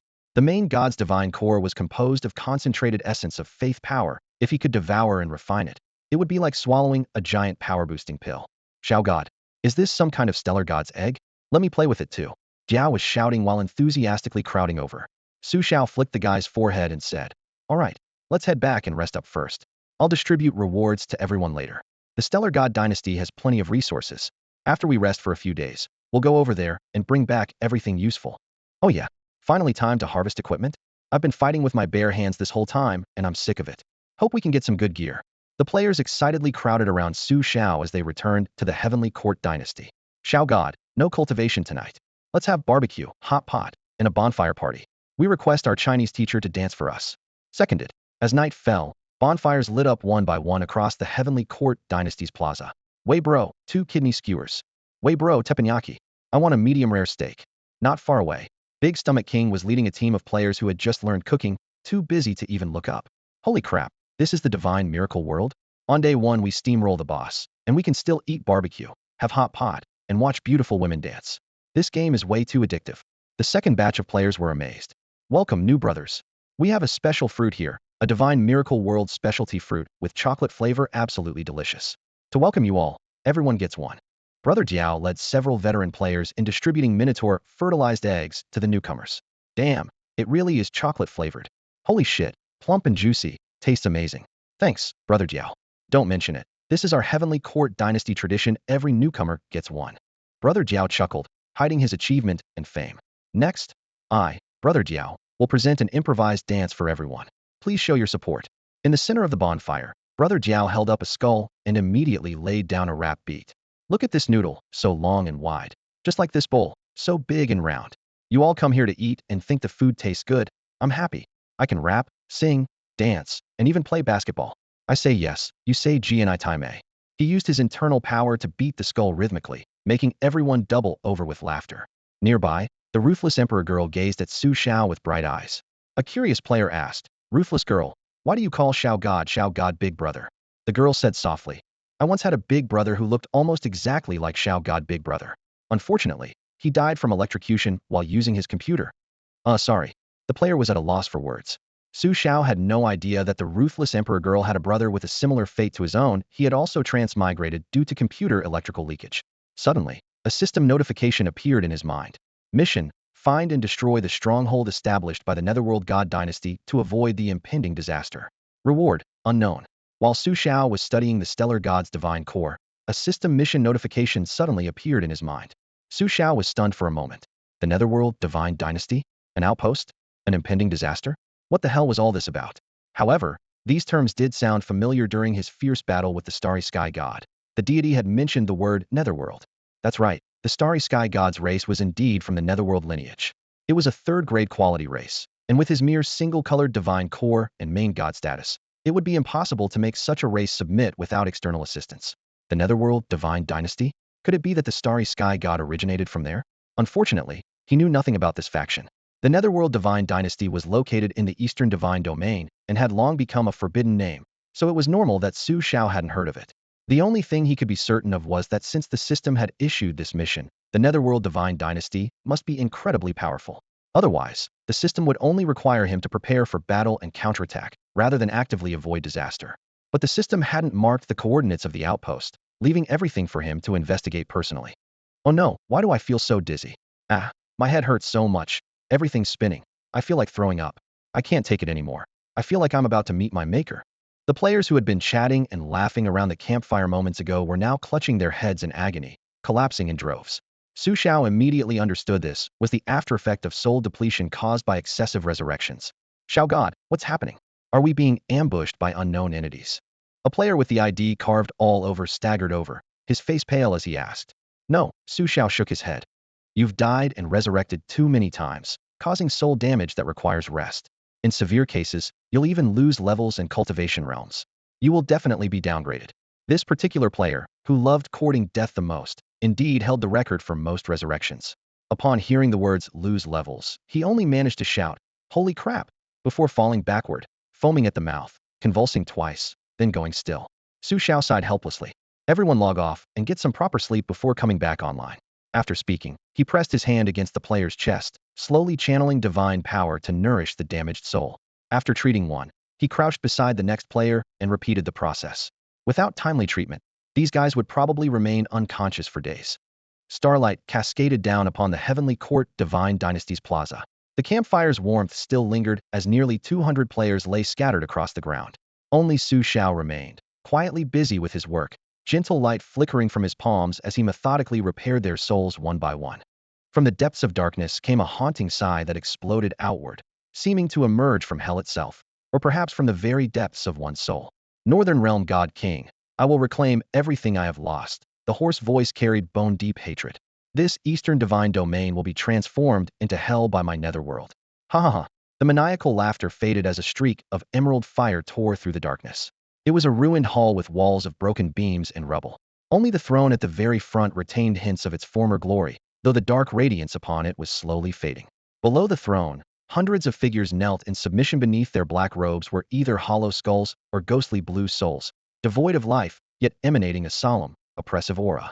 Everyone, I hope you will all take the revival plan of the Netherworld Divine Dynasty seriously. At that moment, the black-robed specter at the front rose to his feet and turned to face the other spirits behind him. Pale ghostly flames flickered beneath his hood as his voice rang out, deep and cold. Everyone has performed admirably, but I've just learned that a flame has been extinguished in the frontier wastelands. It seems there's been some trouble. His gaze immediately locked onto a gray-robed specter below. The spirit trembled under his stare, immediately dropping to his knees as his ghostly fire wavered uncontrollably. My lord, it is my fault. My negligence led to this outcome. I am willing to accept punishment. Humph. The black-robed specter let out a cold snort, and without lifting a hand, an invisible palm strike slammed into the gray-robed spirit's chest. With a dull thud, the gray-robed specter was sent flying, his ghostly flames dimming as he hit the ground. I take half your power. You have 1 month to resolve this matter and rekindle the flame. If you succeed, your strength will be restored. If you fail, you will have no reason to exist. The black-robed specter coldly delivered his judgment before his form began to blur and finally dissipated before the assembled spirits. The hall fell into sudden silence, with only cold wind swirling about. The black-robed specter Hymia felt murderous intent surging in his heart. Xiao, you killed the star god, so you shall take his place. I, Haimu, will personally come to meet you. If I cannot kill Xiao, then I shall die. Frontier Wastelands Heavenly Court Divine Dynasty, second floor of the main god hall. Xiao sat cross-legged with the shattered divine core of the star god floating before him. As his cultivation techniques circulated, streams of pure faith power were drawn from the divine core, flowing through his meridians into his body. The divine core was continuously drained, rapidly shrinking in size until it finally dissolved into crystalline light.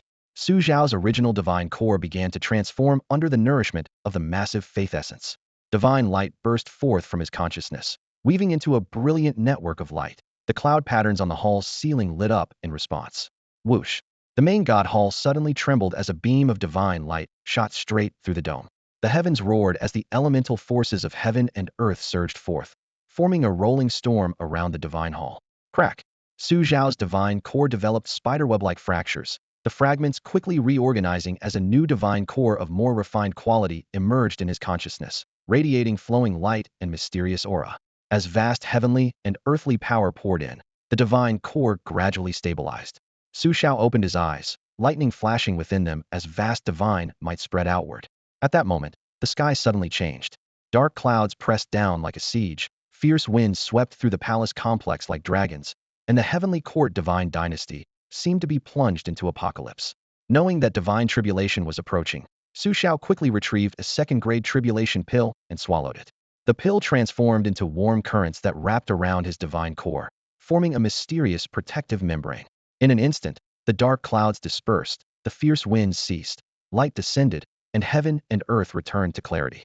Ding! Congratulations to the host for advancing to the Divine Master realm. The system notification rang out clearly. Xiao exhaled a long breath of stale air and walked toward the hall's exterior. Having advanced to Divine Master, he finally had the power to make more refined modifications to the Heavenly Court Divine Dynasty, improving its efficiency in nurturing the main god. Standing on the high stone platform before the main god hall, he closed his eyes, spread his arms wide, and chanted in a low voice. In the name of my demon advent immortal Xiao, purge all impurities and enlighten all things. Surging divine power spread from his body like a tide, instantly sweeping through every corner of the divine dynasty like an invisible cleaner, sweeping away all filth and decay. Simultaneously, streams of divine essence infused the wild grass and flowers. Instantly, vegetation grew wildly and 100 flowers bloomed. Once the main divine temple is established, the area covered by its divine aura becomes the territory of the divine dynasty. The main god holds absolute dominion over their divine realm, and each advancement allows for substantial transformation of the dynasty. Early-stage divine masters can only make minor changes, but once they reach the divine spark stage and master elemental forces, they can freely move mountains, reshape terrain, and even reverse wind and snow. Dinga system notification pierced the silence. You have successfully transformed and enlightened your divine dynasty. Daily faith essence generated by believers increases by 1 additional point. With 200 believers, that meant an extra 200 points of faith essence daily, quite a profitable deal. Xiao pondered silently, thinking those silly players should be logging back online soon, then headed toward the plaza. As clouds parted and the sun rose, Gentle golden light bathed the earth, warmly evaporating moisture from the ground. Ring ring ring, the alarm clock blared. Xiao Gu, whose real name was Zheng Yu, shot up from bed like a carp leaping from water, shaking his head vigorously. Holy crap, that was one hell of a good sleep. After passing out in the game last night and logging off directly, he'd expected to be exhausted from marathon gaming, but surprisingly, after just a few hours of sleep, he felt incredibly energetic. He quickly booted up his computer and logged online. Brothers, it's blown up. Miracle World has gone viral. As soon as he spoke, he saw Miracle World prominently displayed as the top trending topic. The official website forum was nearly crashed from traffic, with views instantly breaking 100 million. Xiao Gu clicked on the official website with growing suspicion, nearly spitting blood at his screen. The pinned video on the homepage bore a glaring title: Ultimate Battle. Xiao Gu leads the charge, uses urine to draw aggro, gets stabbed in the rear, dies gloriously. A true role model for our generation. The post contained high-definition footage of his entire performance, standing on the city wall, hurling crude insults at the Nether Army, and splashing water to draw their hatred. Following that were additional videos titled First Ruthless Emperor Sister's Bloody Battle Against Nether Army Commander, Star God's Tragic End, and Su Zhao's 9 Nether Catastrophic Hellfire, all explosive content gaining massive popularity. Holy shit, you can play games like this? So intense. Wah, why didn't I know about this earlier? The official website's comment section was in complete uproar. Some people were even offering high prices for accounts, 100,000 per account, instant payment. Gaming studios attempted to hack and resell accounts, but all their efforts proved futile. Several major companies with keen business sense immediately launched emergency projects, trying to develop new games modeled after Miracle World. In just one night, Miracle World had completely exploded in popularity.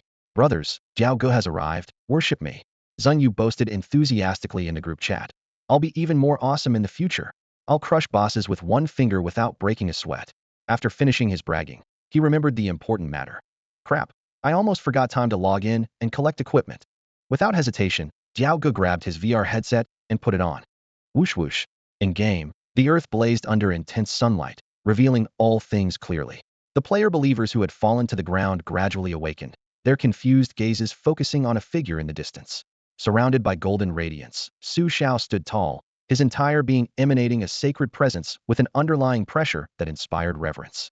After advancing to Divine Master, his divine majesty was revealed with such clarity for the first time. Holy crap, what happened to us last night? Did we really sleep here all night? The female players who had just awakened from their offline state were initially stunned, then immediately looked down to check their clothes and skin. With horrified expressions, they were worried that while they were logged off, their bodies, lying there, might have been tampered with by those perverted players who always made crude remarks. Xiao God, what the hell is going on? Everyone swarmed around Su Xiao, surrounding him completely. Su Xiao raised his hand to signal for quiet, and explained concisely. Excessive deaths would cause irreversible damage to the soul, and their unconsciousness was exactly this kind of after effect. Damn it, what kind of game design is this? Those bastards. Whatever, let's just die less next time. That feeling was awful. After hearing the explanation, the group of players looked grim and cursed to vent their frustration. Just as the noise was about to reach a crescendo, a system notification suddenly echoed in everyone's minds. Ding, Starry Sky Divine Dynasty Battle Mission rewards have been distributed. The sudden notification was like a bucket of cold water, instantly extinguishing everyone's complaints. After the reward settlement was completed, Su Xiao quietly took 90% of the Starry Sky God's faith power, leaving the remaining 10% to be evenly distributed among the players, which was just enough for their basic mission rewards. 100 faith coins, awesome. I'm rich, someone excitedly pumped their fist. Immediately after, new main quests and hidden missions were simultaneously released. 1. Main quest: travel to the Starry Sky Divine Dynasty, scavenge resources and items, and turn them over to the Heavenly Court Divine Dynasty. 2. Hidden mission: search for mysterious unknown locations or items that, upon appraisal, prove to be valuable and can earn additional rewards. After Su Xiao shared the mission information, he began organizing the team assignments. After a brief silence, the players erupted in discussion. Hidden mission? I love it. Could it be a hidden class change? The discussions rose and fell, but Su Xiao said no more, turning to pack his gear and prepare to depart. His most important goal for this trip was to locate the Nether Divine Dynasty's stronghold and completely destroy it. The Starry Sky Divine Dynasty was less than 100 kilometers from the Heavenly Court Divine Dynasty, but although their levels had increased, the players' stamina hadn't kept up. It took them most of the day to arrive, leaving everyone gasping for breath. Can't this world give us a chariot? Walking is killing us. If there's no chariot, at least give us some mounts. Sword flying should work, right? In response to the constant complaints along the way, Su Xiao patiently explained. There were no chariots, Beast taming was possible, but he hadn't mastered the corresponding divine techniques yet. As for sword flying, that was an even more distant future. Conclusion: continue honestly traveling on foot. At dusk, the group finally stepped through the gates of the starry sky, Divine Dynasty. The streets here were cleaner and wider than those of the heavenly court Divine Dynasty, and the buildings appeared more ancient and magnificent. The accumulation of years was evident at a glance. Holy crap, that main temple will be my bedroom in the future. There are no women to be seen? I came specifically to capture women. Brothers, don't compete with me. Save some for me. The perverted players shouting rose and fell. Then everyone scattered like a tide, rushing off in all directions to search for treasures. Xiao went alone toward the main temple. The runic cornerstone inside would be very useful to him. Moments later, a player with the ID sculptures all over came running over waving a yellowed piece of grass paper. Xiao God, I found something mysterious that looks like a map. Take a look and see if it's a hidden quest item. A map. Xiao took the grass paper and looked down. His expression immediately turned disgusted. Damn it, you brought me toilet paper? Did you crawl into a latrine? Toilet paper, toilet paper? Ugh. Sculptures all over immediately dry-heaved, then frantically wiped his mouth with his sleeve. Why was this guy wiping his own mouth? Xiao glanced thoughtfully at the tattoo-covered man, shook his head without saying much, and continued forward. The tattoo-covered man's roar exploded behind him. Toilet paper? This damn thing is actually toilet paper? Son of a bitch, you actually dared to trick me. I'll dig up your grave. He clutched his stomach and dry-heaved twice, then turned and sprinted back the way he came. His footsteps echoed thunderously against the stone walls as he flew along the path, quickly reaching the dilapidated cave where he'd found the toilet paper. This place was far from the center of the starry Divine Dynasty, desolate all around. He had specifically chosen this godforsaken location as his target. Hidden quests in games were usually tucked away in remote corners. How could the main city plaza possibly spawn hidden items? He muttered as he ran. He'd seen cases in other games where fishing old men by rivers turned out to be hidden bosses, or giving a copper coin to a little beggar could net you rare items. So he decisively avoided the bustling areas and headed straight for the wilderness. The cave had indeed held a surprise, a withered skeleton sitting in meditation. Even better, the surrounding stone walls were carved with text. Sigh, loving someone is really so hard. I can't forget you. I am willing to follow you to the ends of the earth. After 3 years in seclusion, I finally understand only castration can solve everything. Women only slowed down my sword-drawing speed. Too bad I realized this too late. If any successor comes here, please carry on my life's work. I possess a paper that can suppress all things. Seeing the line about suppressing all things, the tattoo-covered man nearly jumped for joy. He first kowtowed 3 times respectfully, bowing and knocking his head while muttering things like, "Master above, this junior comes late," then searched around the skeleton. Finally, in an inconspicuous little pit beside the skeleton, he found the so-called paper that suppresses all things. He unfolded it. Toilet paper. After 3 seconds of stunned silence, veins bulged on his forehead. That pit is clearly a makeshift latrine. Looking up, he saw disturbingly discolored lumps in the pit. He casually picked up one lump and sniffed it. Holy crap, it really is shit. Rage instantly burned his reason to ashes. He flung the thing in his hand at the skeleton. Splat. It stuck to the skull. Then he rushed over and started kicking furiously. On the 3rd kick, his foot slipped. Thud. He fell flat on his face. Damn unlucky. I must be cursed today. He got up, wiping his face as he ran toward the cave exit. After a few steps, he suddenly stopped, turned back, and grabbed a leg bone from the ground. If I don't use your bones as weapons, I can't swallow this insult. With that, he stormed off in a huff. Meanwhile, Xiao had reached the temple of the starry Divine Dynasty. The radiance of runic keystones formed a transparent barrier sealing the entire temple. A layer of pale blue light screen flowed with runic patterns, blocking all players who tried to enter. Several players had been futilely pounding on the barrier and were seething with frustration. Seeing Xiao appear, they immediately crowded around him. Damn, Xiao God, what's going on? Why can't we get in? Seeing Xiao's arrival, several players asked with angry expressions. Didn't I tell you? The temple is built on runic keystones as its foundation. For outsiders to enter, they either need the skill to dispel the energy of these runic keystones, or they have to force their way through with brute strength. As soon as Xiao finished speaking, player Xiong'er was already roaring as he charged toward the main temple. Spiral Fireball. A scorching orange-eared fireball spun into form in his palm and slammed heavily into the temple's outer barrier. Boom. The violent energy rebounding from the barrier exploded instantly, sending Xiong'er flying like a torn sack. He tumbled several times down the stone steps, his body charred black with the smell of burnt flesh wafting through the air. Xiao? Xiao God, save me. I feel terrible. He rolled his eyes back and reached out desperately for help. Xiao stepped forward, channeling divine power into the man's body to stabilize his injuries while irritably complaining. Can you please let me finish talking? Charging in without enough strength will only get you bounced back. Eagle Brother just gave you all a perfect demonstration, remember that. The players nodded repeatedly. Got it, Xiao got. So we should team up then. Understood. Su Xiao rubbed his forehead. Are your brains filled with nothing but recklessness? If you use brute force to smash the protective barrier, the runic keystones will be destroyed too. Those things are essential resources for teleportation, alchemy, and artifact crafting. What a waste that would be. Forget it, I'll handle this. He carefully circled the temple, giving everyone a brief explanation along the way. The arrangement of the temple's runic keystones was essentially a formation array. During his 10 years at the Celestial Academy, though he hadn't condensed his divine core, he had excelled in various disciplines including formations, alchemy, artifact crafting, medicine, and divination, the mystical arts, celestial and earthly powers, molecular chain decomposition, oxidation reduction, entropy balance, the 13 ghost gate needles, astrology, and divination. All this knowledge flowed effortlessly through his mind. 10 minutes later, with the final muffled sound, the star god's protective formation was completely dismantled. Su Xiao wiped away his sweat, feeling nothing but disdain for that shoddy formation work. This level of skill dares to call itself a main god. Charge, brothers. Let's see if there are any women inside. Don't grab everything. As soon as the barrier disappeared, the players who had been waiting eagerly rushed into the main temple like wild horses breaking free from their reins. The hall was so spacious that echoes rang clearly.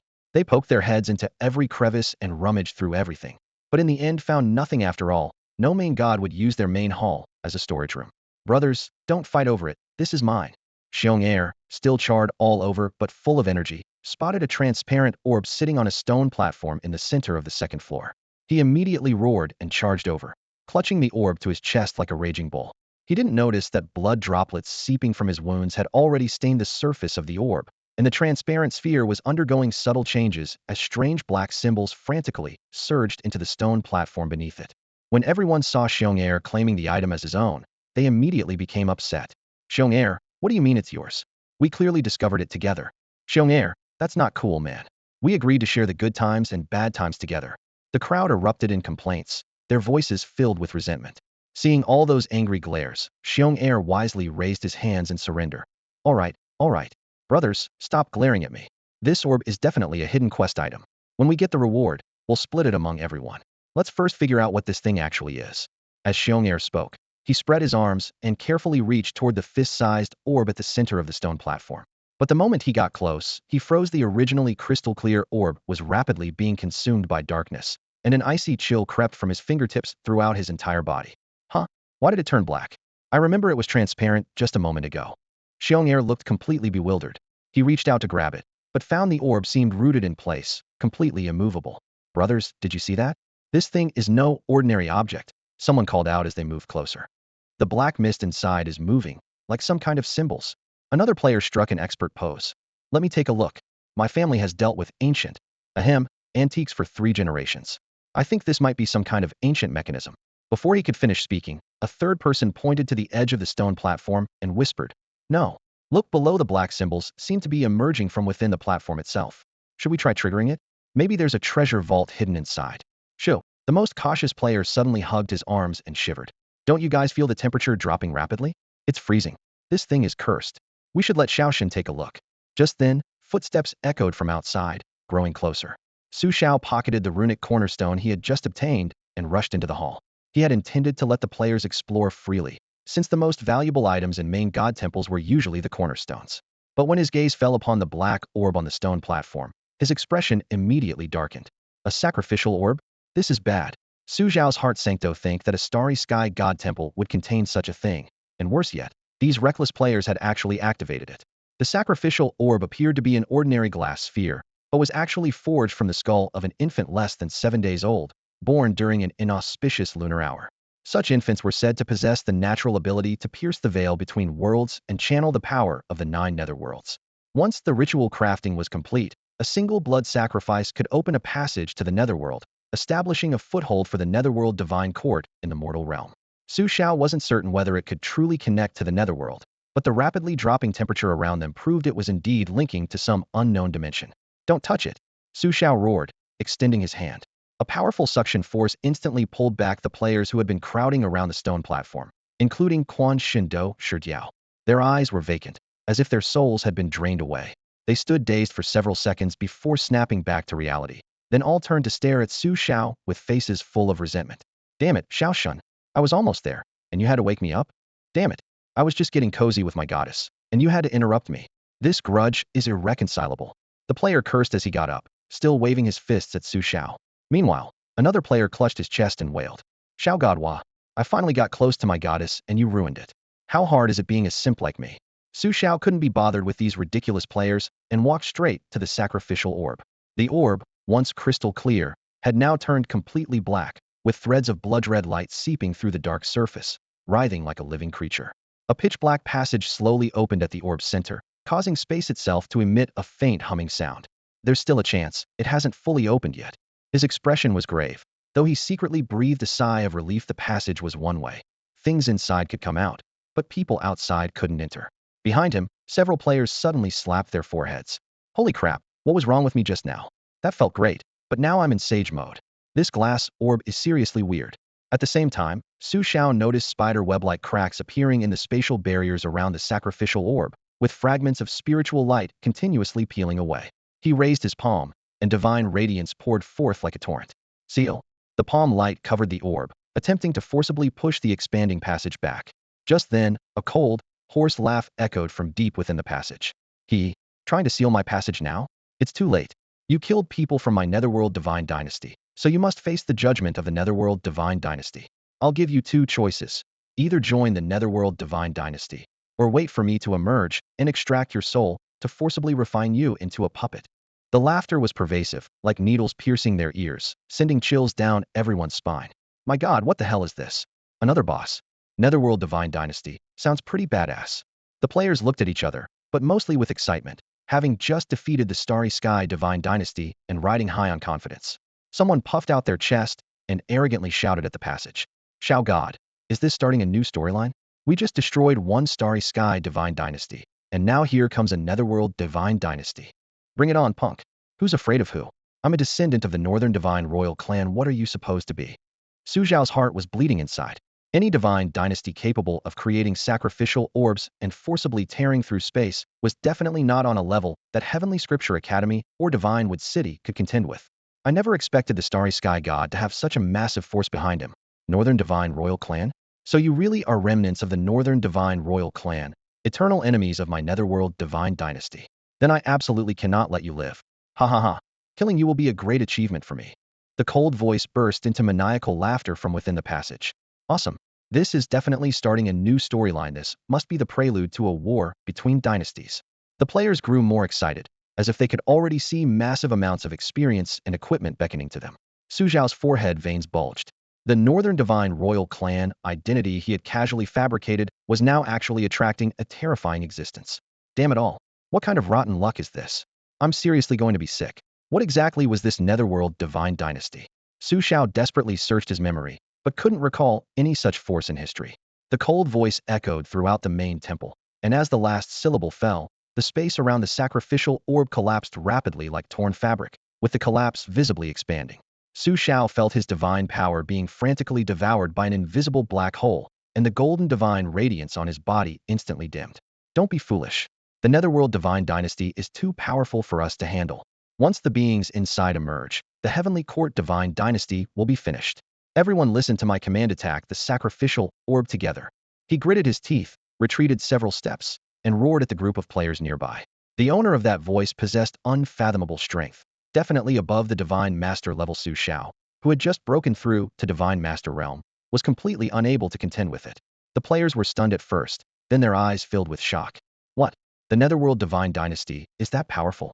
Damn, I was just getting immersed in the game. Didn't let it get destroyed. Brothers, follow Xiao God's command. Attack together. Whoosh whoosh whoosh. Everyone responded and struck out. Ice and fire arrows, frost flame fists, lightning poison dragon drills, skill after skill transformed into streaks of light, all bombarding the sacrificial orb.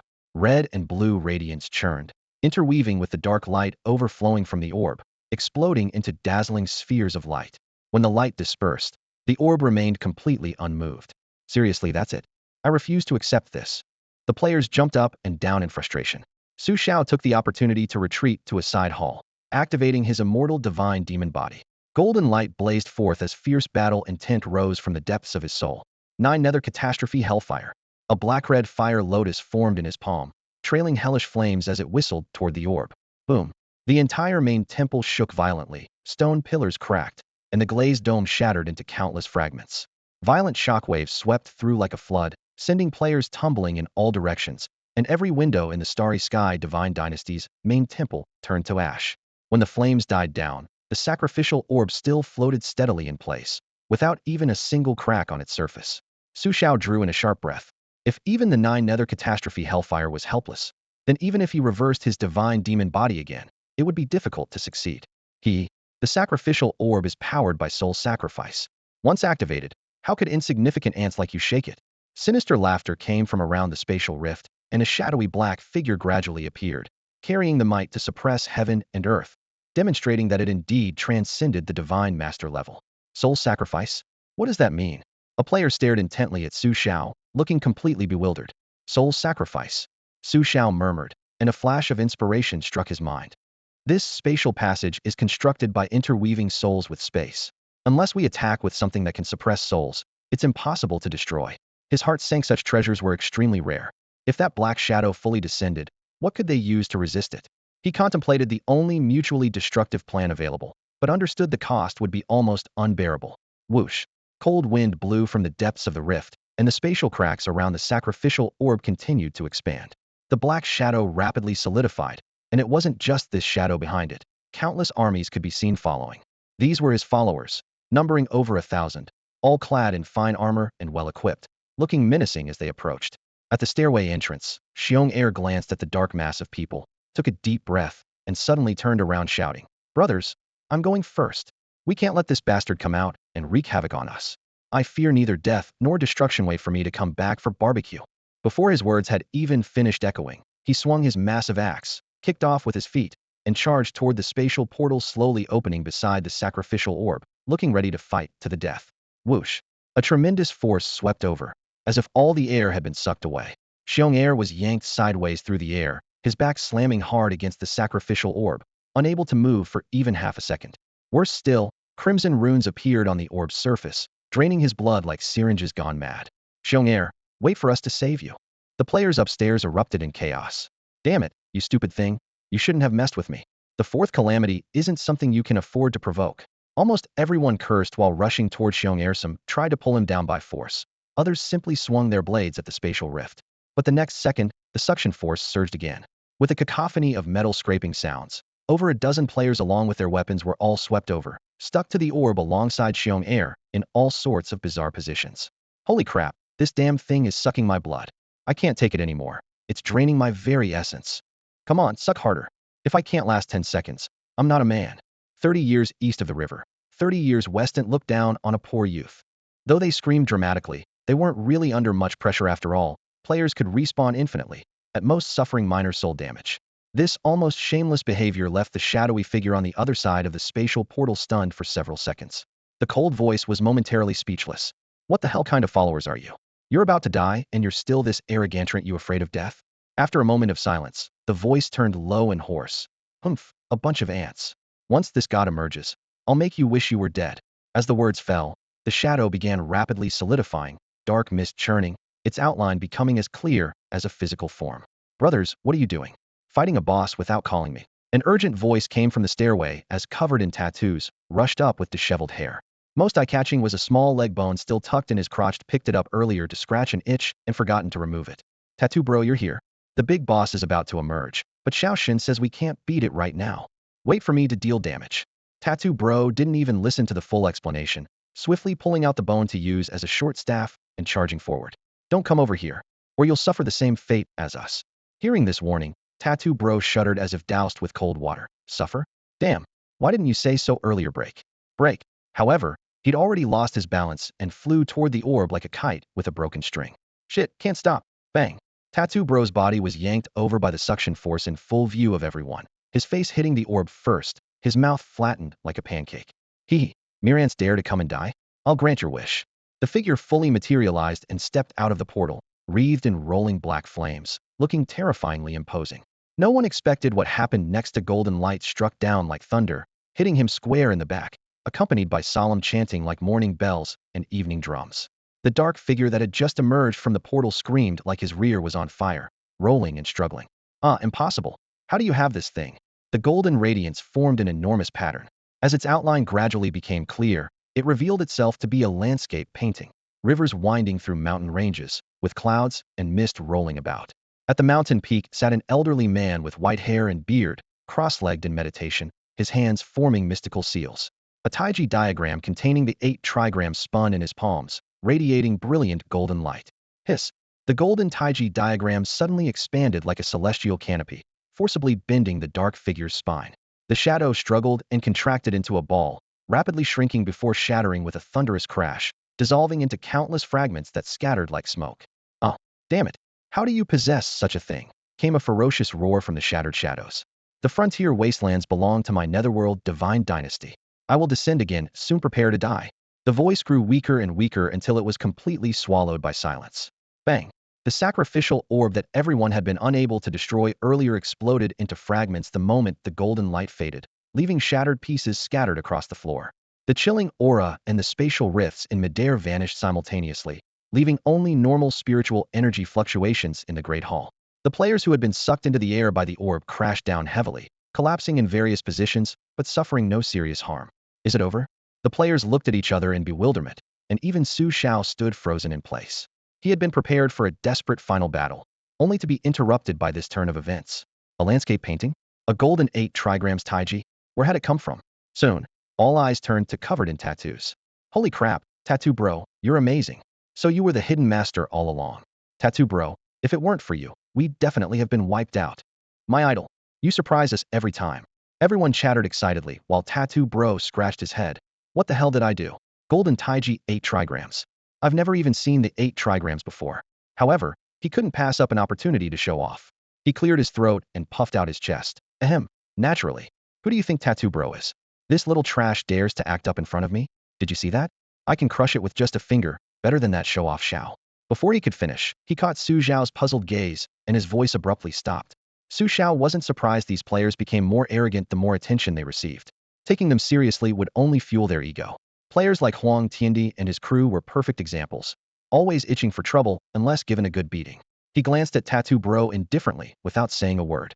Xiao God, what I meant was ahem, Xiao God, I was wrong. Tattoo Bro's expression changed dramatically as he rushed to Su Xiao's side, hugging his leg with a pitiful look as if about to cry. Su Xiao kicked him away and bent down to pick up a small leg bone that had just dropped. The bone's surface was covered with intricate symbols and glowed with a warm golden light. Where did this come from? He asked, holding it up. Only then did the kicked Tattoo Bro realize that the golden Taiji diagram had originated from this bone. He waved his hands frantically. Xiao God, this is a hidden quest item I found in a cave. Specifically, I followed a side quest and stumbled into it. He roughly recounted the experience, omitting several embarrassing details. A hidden quest item? Tattoo Bro, you're so clever. I'm impressed. I just go with the flow. No wonder it's Tattoo Bro you're thinking is extraordinary. The players exclaimed in amazement, filled with envy and admiration. Su Xiao held up the leg bone, examining it from all angles. Nothing seemed particularly unusual about it, except that the bone was covered in cracks and looked ready to shatter at any moment. The players hurried over, craning their necks to stare at the bone fragment with gleaming eyes. Unable to contain his curiosity, someone blurted out, Xiao God, what is this thing? How is it so powerful? Su Xiao examined it carefully but remained puzzled, so he told the truth. I can only confirm that its owner was once a divine master. Beyond that, I can't tell much else. Xiao God, may I take a look? Xiong'er scratched his head as he stepped forward. His pitch-black body showed only white teeth and the whites of his eyes, giving him an expression as innocent as a cartoon character. Su Xiao handed over the bone. Go ahead and look, but be careful not to damage. Crash. Before he could finish speaking, Xiong'er's hand slipped, and the bone hit the ground hard, shattering into pieces. Su Xiao. Xiong'er. Everyone. Damn it. Xiong'er is such a jinx, someone couldn't help but curse. Diao Ge was so furious his hair stood on end. Xiong'er, are you looking for trouble? You dared to break my hidden quest item. Did you do that on purpose? Look, what's this? The usually silent Chinese teacher bent down and pulled out a piece of earthy yellow silk from the cracks. About the size of a palm, it felt smooth and warm to the touch, like a woman's skin. Su Xiao took it and slowly unfolded it. The silk depicted mountains and rivers. An elderly man sat cross-legged on a mountain peak, his expression kind and eyes closed. as if contemplating the great way of heaven and earth, exactly the scene that had just manifested to suppress the visitors from the netherworld divine dynasty. After staring at it for a moment, Dialga suddenly had an epiphany. Hey, this looks like a map. He remembered something and slapped his thigh. Toilet paper. Damn. So this is the real map, and that other one really was toilet paper. The old guy didn't lie to me, and I destroyed his remains. What a sin, what a sin. Xiao God, can you figure it out? Sure, don't talk. Give Xiao God some face, someone nearby whispered a reminder. Su Xiao pondered for a moment, folded the silk and put it away, speaking solemnly. Of course I can figure it out. This involves a shocking secret. Telling you now would only harm you. You're too weak, you couldn't even handle those minor characters from the Netherworld Divine Dynasty just now. Yet you want to know such a momentous secret? You're not qualified. He spoke persuasively with a composed expression. If he admitted he didn't understand either, wouldn't that be embarrassing? The players were filled with respectful awe, half believing, yet deeply moved. I see, Xiao God really thinks things through. So we must level up seriously. Xiao God is really looking out for us. So touching. For a moment, everyone was fired up with enthusiasm. But Su Xiao knew in his heart that the Netherworld Divine Dynasty was unfathomably deep, and his current cultivation level was nowhere near enough to provoke them. His identity as part of the Northern Divine Royal Clan had already tied him to the same fate as his opponents, and that suppressed main god's threat that he will surely return made his heart tighten even more. With weak strength, he could only be slaughtered. Even though players could resurrect, their revival speed might not keep up with the enemy's killing pace. Improving his own level and that of the players had become the only way forward. Sigh, one crisis after another. With this thought in mind, Su Xiao quickly made his decision. Although this territory belonged to the Netherworld Divine Dynasty, since he had already come this far, he had no intention of retreating easily. If he truly encountered insurmountable trouble, he could always relocate. The main god hall could pack up and move at any time. If I can't win, surely I can still run away, he calculated silently. The Netherworld Divine Dynasty was unlikely to return in the short term, and as long as he had some room to grow, it was hard to say who would ultimately prevail. He gathered everyone in the Great Hall and spoke directly. I'll be honest with you, the Netherworld Divine Dynasty is the greatest enemy of the Northern Divine Royal Clan. If we face them heat-in, it's a fight to the death. They'll return eventually, so you must all grow stronger quickly. With that, Su Xiao immediately formulated a training plan and issued a system announcement. Player mission: increase your level by 4 or more within 1 month. Reward: faith coins distributed based on each player's actual improvement. The higher the level, the richer the reward. As soon as the mission was announced, the main storyline of Divine Miracle World's second beta officially began. Northern Divine Royal Clan versus Netherworld Divine Dynasty. The forums exploded instantly, with players flooding the channels. New storyline benefits. Leveling up with rewards amazing. Xiao God, we need a strategy guide. Open new maps, and take us to farm NPCs for faster leveling. The chatter rose and fell continuously. Su Xiao glanced at them and poured cold water on their enthusiasm. Fight NPCs? How many can the current Heavenly Court Divine Dynasty actually defeat? You'd just be asking for a beating. There aren't many NPCs in this frontier wasteland, but each one is formidable. With your current strength, charging in recklessly would only result in total annihilation. He pointed to the southern area on the map. That's the savage forest, teeming with demonic beasts. We'll hunt beasts to level up first. Once you're all above level 10, then we'll consider farming NPCs. Awesome. Perfect. We're sick of roasted beef, time for some new game meat. The players shouted excitedly, and the team quickly prepared to depart. Ding! A system notification suddenly rang out. Congratulations to the host for completing the Destroy Netherworld Divine Dynasty Stronghold mission. Reward: second grade Divine Dynasty Expansion Construction Gift Pack 1. Immediately after, a new mission appeared. System mission: teach believers to forge weapons and craft basic runic formations, achieving 1 first-grade spiritual weapon per person. Mission reward: 3rd grade spiritual bow blazing flame.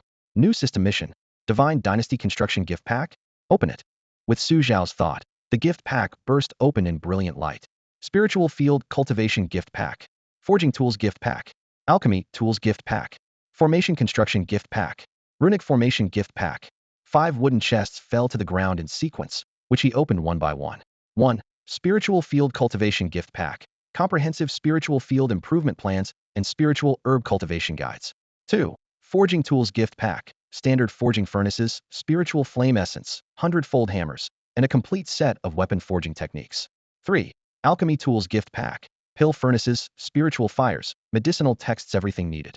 4. Formation Construction Gift Pack.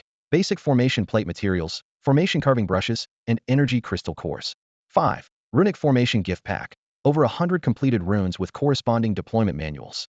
If these expansion essentials were purchased at the Divine Wood City Market, They would cost at least 100,000 faith source power, yet now he had obtained them all at once. Su Xiao was secretly delighted. With these items and the corresponding knowledge he could impart to the players, they could choose their own secondary professions, crafting weapons or refining pills and such. However, mastering even one of these skills would be quite challenging and time-consuming, so Su Xiao only planned to teach them the two specific skills indicated by the system mission. Once the players crafted their weapons, their combat power would surely reach new heights, and their leveling efficiency would skyrocket accordingly. With this thought in mind, Su Xiao immediately issued an announcement through the system. Ding! To assist everyone in rapid leveling, the Heavenly Court Divine Dynasty has now opened the secondary profession system, covering multiple branches including cultivation, alchemy, weapon forging, and runic formations. All corresponding skill books have been placed in the Scripture Pavilion and can be accessed for study using faith coins. After completing resource collection, please return to the Heavenly Court Divine Dynasty promptly. At that time, Lord God Su Xiao will personally explain cultivation methods and teach forging and runic formation skills to ensure adequate preparation for hunting demonic beasts. Ding! Congratulations to player Sculpture All Over for completing a hidden quest, rewarding 200 faith coins. Multiple system notifications bombarded the player's ears like rapid gunfire, instantly causing an uproar. Here it comes. The secondary professions are finally open. Holy crap, Sculpture Bro just pocketed 200 faith coins total tycoon. I'm choosing forging for my secondary profession, goal, the Sword of Damocles. Subsequently, throughout the entire Starry Sky Divine Dynasty territory, players transformed into a locust swarm, taking everything they could lay their eyes on without mercy. Move the main god hall. Can't move it. Tear it down first, then move it. Don't spare the stone bricks used to build the divine halls. Take them. Roadside weeds. Take them. A rallying cry quickly spread. If we don't strip the Starry Sky Divine Dynasty bare, we're not qualified locusts. Look what I found. Seems like an ancient demon stone. A player named Scientist dug up a broken stone covered in mysterious symbols from some ruins. His eyes lit up as he immediately treasured it and stuffed it into his bag. Why does this grass smell like crap? The big eater's stomach bro crouched beside a massive pit, pulled up a blade of grass and chewed it. After a moment, he raised an eyebrow. Damn, this is actually a dung pit. But why is it salty with a hint of sweetness and a subtle fragrance? The difference between Nether Clan and Minotaur excrement is huge. Maybe I could use this to make stinky tofu. As he mused, he frantically pulled up grass by the roots and stuffed them into his backpack. Ever since tasting Minotaur fertilized eggs, his obsession with otherworldly cuisine had grown daily. He had to try anything edible after all. With his professional background from New Oriental, his culinary dedication was not to be underestimated. Meanwhile, geography teacher crouched before a patch of reddish soil, grabbed a handful to examine closely, and his eyes instantly flashed with wild joy. This color, this texture, definitely a mineral vein. Half a day later, Su Xiao stood in the center of what was once the Starry Sky Divine Dynasty's camp, looking around completely empty. Is this really the construction site of the Starry Sky Divine Dynasty? Not even scraps remain. Turning to look at the mountain of supplies the players had piled up for transport, he felt a massive headache coming on. You guys literally took everything you could see. Floor tiles and plants are one thing, but even underwear. Are you planning to take them home to wash and wear, or place them by your bedside for worship? The Heavenly Divine Dynasty. Su Xiao couldn't be bothered with whatever schemes these players were cooking up. He simply waved his hand and granted them 7 days during which they could freely study secondary professions or seek his guidance on cultivation difficulties. Meanwhile, he needed to focus on stabilizing his recently achieved breakthrough, mastering the divine technique, 9 Nether Catastrophe Prison Fire, and finding time to thoroughly study that mysterious map. Yes, you could try swapping the 6th, 7th, and 8th meridians with the 4th and 5th meridians, then reverse the flow of the immortal demon body technique. That might break through the barrier. Facing the puzzled gaze of the white-haired ponytailed girl, known as the First Ruthless Emperor, Su Xiao shared his theory. The immortal demon body was divided into 2 major systems, the divine body and the demon body. When reversed, it could unleash combat power far exceeding normal levels in a short time, making it worthy of deep study. So far, this girl had successfully reversed 2 layers and was working hard to crack the 3rd. Once she mastered it completely, Su Xiao could copy the complete method as his trump card. Thank you, Brother Xiao. The girl chirped sweetly before floating away. The quiet chamber returned to silence. Su Xiao sat cross-legged, but his mind kept working. The southern savage forest wasn't close to the Heavenly Divine Dynasty. A round trip took at least a day. That place was filled with fierce demonic beasts, and if players died in battle, just respawning and running back would take half a day. How to shorten this time was a problem that needed solving. As he pondered, a figure suddenly stumbled through the palace doors, mysteriously lowering their voice. Xiao God, we've figured out wormholes. Want to take a look? Wormholes. Su Xiao was stunned. Wasn't that something that only existed in science fiction? Wormholes involved higher dimensional space, the power of spatial laws governing the world. Even he couldn't create such things. Could these few really tinker one together? Even ordinary teleportation arrays were high-end products requiring both materials and knowledge. With Su Xiao's current array mastery, he was still far from that level. The realm divisions in the divine world were divine disciple, divine master, divine envoy, lesser god, lord god, king god. To fully control teleportation arrays, one needed to at least step into the lesser god realm. He hadn't even touched that threshold yet. Are you sure you're not joking? Su Xiao stared at the player, his tone filled with skepticism. No, absolutely not. We just tested if things we threw and disappeared, the player said earnestly. If that were true, it was most likely a simple teleportation array. But here was the problem, something he couldn't do. These guys who had just flipped through some basic array text in the library had actually managed. If they truly succeeded, the rewards would have to be substantial. After all, the uses of teleportation arrays were immeasurable. 1. The Divine Dynasty's territory was vast. With teleportation arrays, armies could gather instantly, and when external enemies attacked, reinforcements could arrive immediately. 2. Players hunting demonic beasts in the south for leveling would no longer need long journeys. After dying in battle and respawning, they could instantly teleport back to camp through the array, improving efficiency by more than double. Thinking of this, Su Xiao stood up, his robes fluttering. Let's go. Show me. In a corner of the heavenly divine dynasty. Scientist, are you sure this thing actually works? Can it really teleport instantly? Come on, you're pulling our leg, right? I want to go to Xiaoshen's bedroom, can you teleport me there? Bro, send me to the women's bathhouse, and I'll give you 10 faith coins. Amidst the noisy chatter, the player scientist stood before a stone disc nearly 2 meters in diameter. At its center, an ancient black stone with chipped edges sat quietly embedded in a groove, its surface covered with mysterious symbols. Initially, scientist hadn't realized the importance of this artifact until he stumbled upon some formation manuals in the library and discovered that this black stone was actually a complete teleportation rune foundation stone. His scholar attributes instantly maxed out. He memorized the book's contents thoroughly, buried himself in countless experiments, and finally managed to create a small teleportation array. After repeated refinements, the formation could activate stably, but where exactly it sent things, even he couldn't say for certain. Easy there, guys, scientist said while calibrating the runes and chatting with the onlookers. Just need to fine-tune the coordinates a bit more, then I can send you wherever you want. The price is reasonable, 10 faith coins per trip. Holy crap, truly worthy of being called scientist, a real genius, the crowd cheered.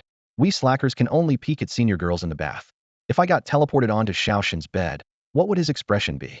Hee hee, I want a sword fight with him. Just as the group was excitedly discussing, the stone disc's runes suddenly lit up, and a beam of soft white light swept across.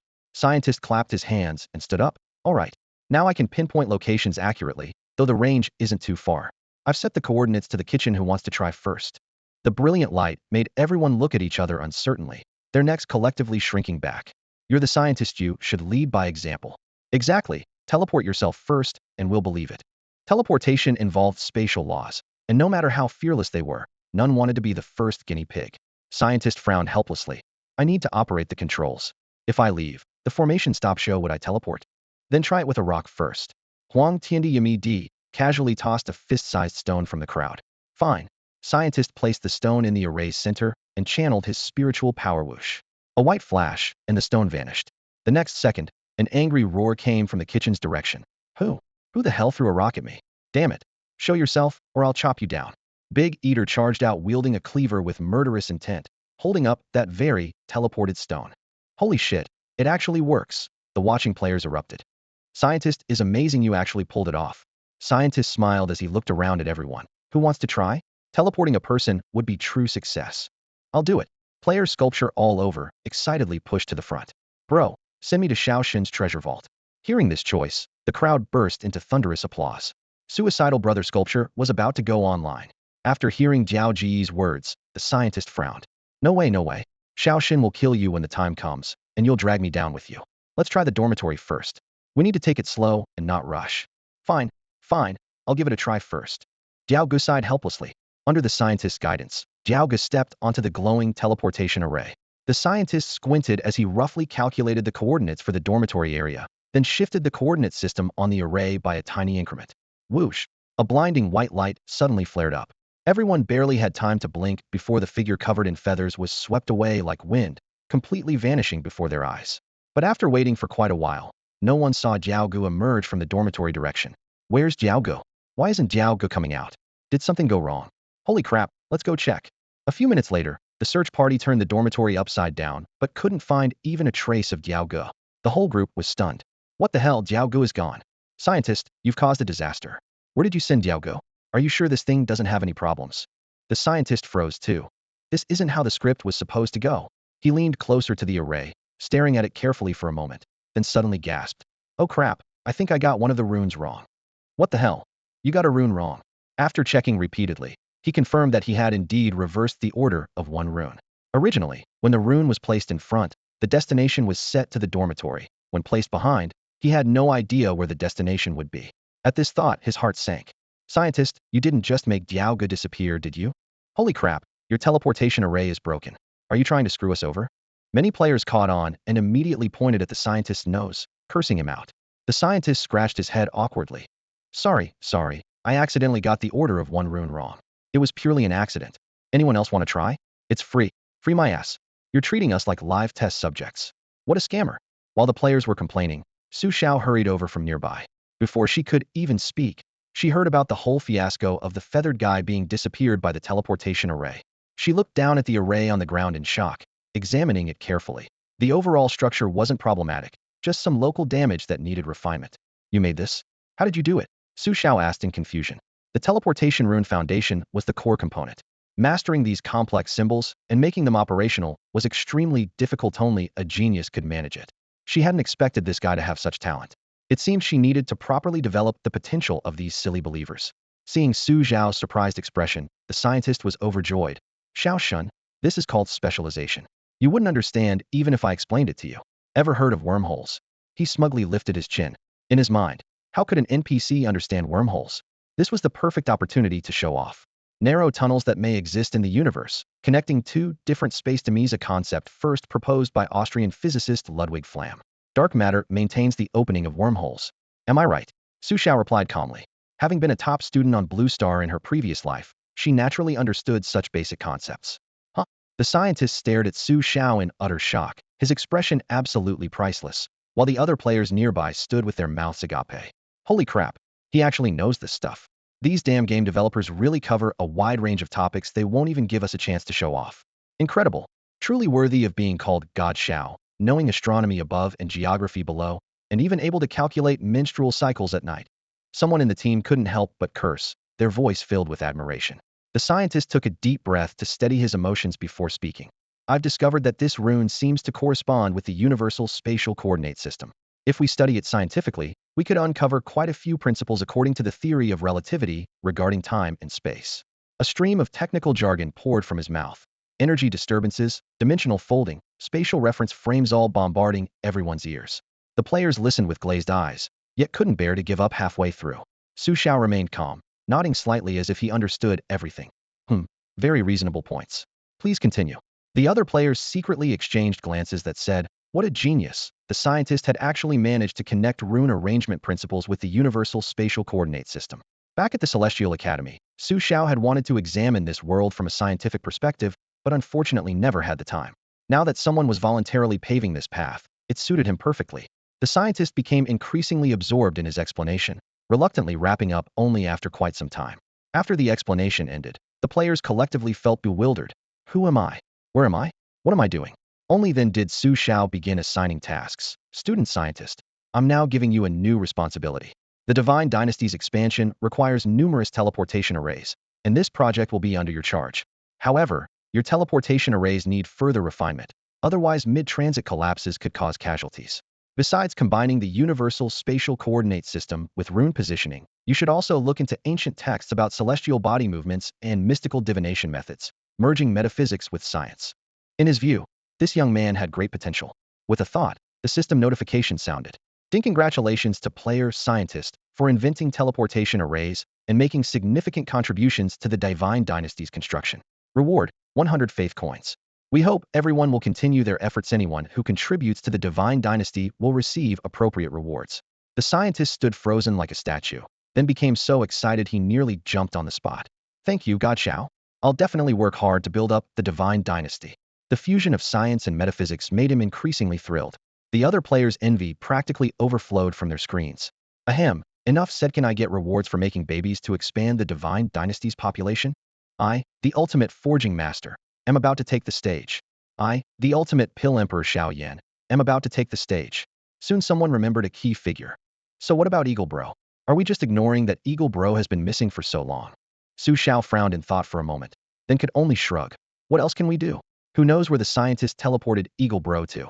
Teleportation is an extremely rigorous yet profound discipline with too many variables. So let's not worry about him for now. If he really dies, he can just respawn at the main god temple. Damn, the players had thought Su Xiao would provide a foolproof solution, but after hearing this, they realized Eagle Bro would still have to rely on himself to die and respawn. Poor Eagle Bro's fate is so tragic. At this moment, deep within the southern wilderness forest, dense green canopies layered upon each other, blocking most of the sunlight. A lone figure stood motionless on gnarled tree roots, staring blankly at the unfamiliar jungle and the rolling mountains stretching into the distance. Jiao Ge had expected his next destination to be his familiar dormitory, but the scene before him completely shattered his understanding since when did the dorm grow towering ancient trees and become surrounded by majestic peaks? Sky as my bed, earth as my blanket? Xiaoshen, scientist, literature teacher? He called out several times, his voice echoing repeatedly through the forest, but received no response whatsoever. The silence was unnerving. Jiao Ji's nose tingled as tears the size of beans dropped down. Liars, they're all damn liars. Scientist, you bastard, where did you teleport me to? I miss Xiaoshen. I miss everyone. I miss eating barbecue. Though he cried, he still wiped away his tears and steeled himself to push through the vines and undergrowth, carving out a path as he embarked on his bewildered yet determined journey home to find his loved ones. Meanwhile, deep within the mountains not far from Jiaoji's location, 9 massive peaks stood in a circular formation, with demonic energy rising from the valley below. Over 1,000 demon beasts either roared with heads held high or crouched in ambush. Mountain-sized giant apes beat their chests and howled in fury. Golden-winged rocks could blot out the sky with a single wing beat. Tiger roars and lion calls rose and fell in succession, while turtles, crocodiles, lizards, and various other fierce creatures packed the area densely, creating a terrifying spectacle. At the center of the demon beasts lay a natural cave, resembling a bottomless giant chalice, dark and profound. A solitary peak jutted up from the cave's center, connected to the surrounding mountains by several ancient walkways. The entire peak was now wrapped in a dark red aura, as if some ancient artifact was awakening. In a few days, heavenly fire shall descend, and the demon sacrifice feast will begin. A rough and hoarse beast language rolled across the valley. Everyone must prepare well to let our demon race be reborn. Within a certain dark palace, black mist churned as cold phosphorescent flames illuminated a skeleton draped in black robes, ghostly fire shooting 10 feet high from its hollow eye sockets. Its voice was bone-chilling. Incompetent fool. You couldn't even handle a single divine disciple and let them destroy our stronghold. What use are you to me? The skeleton kneeling on the ground trembled in every bone joint. Spare me, my lord. That guy somehow produced an object that suppresses the netherworld. This was an accident. It was indeed the unlucky wretch that Jiao Ge had knocked back to the netherworld with a bone. Failing in your duties and still daring to make excuses? The black-robed skeleton raised its hand. An emerald light instantly descended, turning the kneeling skeleton directly into a pile of dust. It lowered its hand and commanded in a ghostly voice, Lord Yashi, you make the trip. Eliminate that Su Xiao fellow in the shortest time possible and retake the Starry Sky Divine Dynasty's stronghold. From the depths of the shadows, another black-robed skeleton slowly rose and respectfully replied, Yes, my lord. Heavenly Court Divine Dynasty. Black smoke billowed as molten iron churned. The chemistry teacher, wearing protective goggles, directed a group of players bustling around a makeshift blast furnace. The dynasty's various construction projects devoured refined iron like gold-eating beasts, and the ore vein previously discovered in the Minotaur living area was nearly depleted. Fortunately, the geography teacher found an even larger mine near the Starry Sky Divine Dynasty. The chemistry teacher shouted instructions. Pour the molds. Ice team, cool them down immediately and send the ingots to the forge. He suddenly reminded them. Oh right, remember to collect payment. We're not slaves, we're going to be capitalists. Blocks of freshly refined, third-grade refined iron were delivered to the newly opened forging chamber. In the spacious room, 10 newly operational furnaces simultaneously ignited with ethereal blue flames. Anvils arranged in neat rows, crimson furnace light dancing across the dark surfaces, followed by a series of crisp, rhythmic, clang-clang sounds. Su Xiao stood at the center, sleeves rolled up, demonstrating forging techniques to the players gathered in a semicircle. Had conducted similar teaching sessions at Tianshu Academy, but his movements now appeared even more composed. The key to forging lies in temperature control and force application. While adjusting the bellows, he lifted the red-hot iron blank onto the anvil. the hammer head trailing sparks. Without proper temperature, the metal loses its spiritual essence. With uneven force, the grain structure becomes chaotic. Bang, bang, bang. The iron hammer struck with precision, the blank being repeatedly folded and stretched with each heavy blow, its outline gradually elongating. With the final shaping strike, a system notification suddenly rang in everyone's ears. Ding! Congratulations, host has successfully forged a first-grade refined iron sword blank. The 3-foot sword blank emerged from the forge emanating a faint azure glow, its blade reflecting the furnace fire like flowing water, sharp and imposing, as if a gentle stroke could cut through gold and split stone. Damn, what a sword! Xiao God, that's truly an amazing sword. Xiao God, you're absolutely incredible. The players unanimously gave thumbs up, creating quite a lively scene. Su Xiao's gaze swept over the blade, and he nodded slightly. Acceptable. However, this was merely a simple refined iron sword blank, lacking additional functions. Only by inscribing runic arrays on the blade to transform it into a spiritual weapon would it become a truly entry-level weapon. Spiritual weapons could channel power for amplification. The higher the grade, the greater the amplification. With this thought, he retrieved the only first-grade runic array scroll he had brought from Tianshu Academy and directly applied it to the long sword. Subtle divine power flowed, runic patterns rapidly spreading across the blade's spine before merging into the metal. Boom! White light exploded, and a sword chi shot forth, shattering the stone bricks beneath into powder. A first-grade spiritual sword was complete. I'm placing this sword in the Divine Dynasty store for 500 faith coins. Those who need it can exchange for it themselves. Now begin your own forging attempts. Su Xiao tossed the spiritual sword into the system store, his voice calm. Let me try. Zhang Daxian was the first to rush forward from the crowd, having already learned 2 skills, swift wind step and armor mimicry. He desperately needed a proper weapon. Me too. The other players swarmed forward, instantly occupying all 10 forging stations. Su Xiao had intended to confirm whether Zhang Daxian remembered the key points, but saw him summon a recorded virtual image, replicating his movements wanton. I was careless, never thinking about the video recording function. He mused inwardly, which saved him from repeating the explanation. Bang bang bang. 10 players swung their hammers like the wind, blazing firelight reflecting on faces where sweat and excitement intermingled. Half an hour later, 10 crooked creations lay quietly on the anvil, some resembling crescents, others thin and whip-like, and one particularly bizarre elongated piece with a color and shape that was rather excrement-like. What the hell? I clearly followed Xiao God's steps exactly. How did it turn out like this? Are you forging weapons? You've forged absolutely nothing. The players wailed in despair. Su Xiao shook his head. Continue. Practice makes perfect. Forging required not just proper steps, but talent and time. The real challenge lay ahead. Even if they managed to forge acceptable weapon blanks, the supply of runic arrays remained a major problem. Runic inscription demanded even higher talent with exponentially increased difficulty, making independent completion by players nearly impossible. If he handled everything alone, he wouldn't be able to stop hammering for a month and would exhaust himself to death. As he pondered this dilemma, his brooding was interrupted by a voice. Xiao God, do you have any paper? No paper. Su Xiao blurted out, his first thought being coming to me because you didn't bring toilet paper? Use your fingers. But immediately he sensed something was off, as this guy didn't seem to be talking about toilet paper. The system assigned Su Xiao a task, teach players runic formations and weapon forging, ensuring each player gets a weapon. To complete this mission, he first set up a simple platform in the training grounds and personally demonstrated how to inscribe runic formations. However, this process was inherently complex and extremely unfriendly to beginners, so he didn't have much confidence in the player's talents. After hastily explaining the basic symbol patterns, brush pressure, and key points of divine power guidance, he rushed to the forge, planning to continue with weapon crafting instruction. He had barely stepped out of the runic inscription hall when staff members stopped him again, saying a player was looking for him. You're telling me the runic inscription papers I gave you are all gone? Su Xiao raised an eyebrow, his tone full of suspicion. Yes, that's right. The player's eyes lit up. Xiao God, aren't we amazing? Give us a reward. Before the words were finished, Su Xiao raised his hand and delivered a sharp knock to the player's forehead with a loud thunk. Reward my ass. Want me to give you a blade while I'm at it? 100 runic inscription papers, just gone like that? Are you kidding me? You couldn't use them up that fast, even wiping your butt. Do you know how expensive those things are? He was truly furious. Runic inscription papers weren't ordinary paper. They were made from spiritual wood fibers mixed with gold powder, forged day and night with divine power, until they had the hardness of thin cardboard, making them incredibly costly. Only by inscribing formation runes on such paper could one create genuine runic formations after success. Runic formations were the core of various facility S teleportation arrays, runic keystones, divine dynasty protective barriers, spirit gathering formations all depended on them. Exceptionally talented runic masters could even transform them into offensive techniques, capable of both trapping and slaying enemies. In this world where spirit crystals containing energy served as the basic currency, a single first-grade runic inscription paper cost 10 spirit crystals, full tenth the price of a first-grade spirit sword.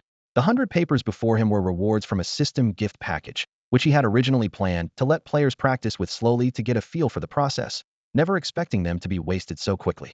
The player rubbed their forehead and looked up pitifully. Xiao God, you've changed. We worked so hard to complete the inscriptions, and you actually want to give us a blade. You don't love us anymore. Boo-hoo-hoo. Wait. Su Xiao's anger was forcibly suppressed as he caught the key words. Complete the inscriptions? You mean you didn't waste them, but actually inscribed qualified first-grade runic formations? The player blinked, looking matter-of-fact.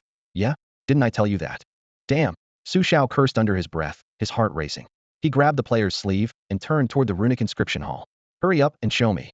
Along the way, his mind raced frantically. How could these guys possibly complete and succeed in such a short time?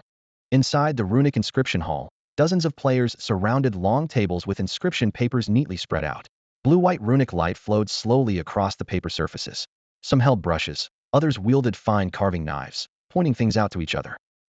Right, just like that. The lead player was gesturing as he explained.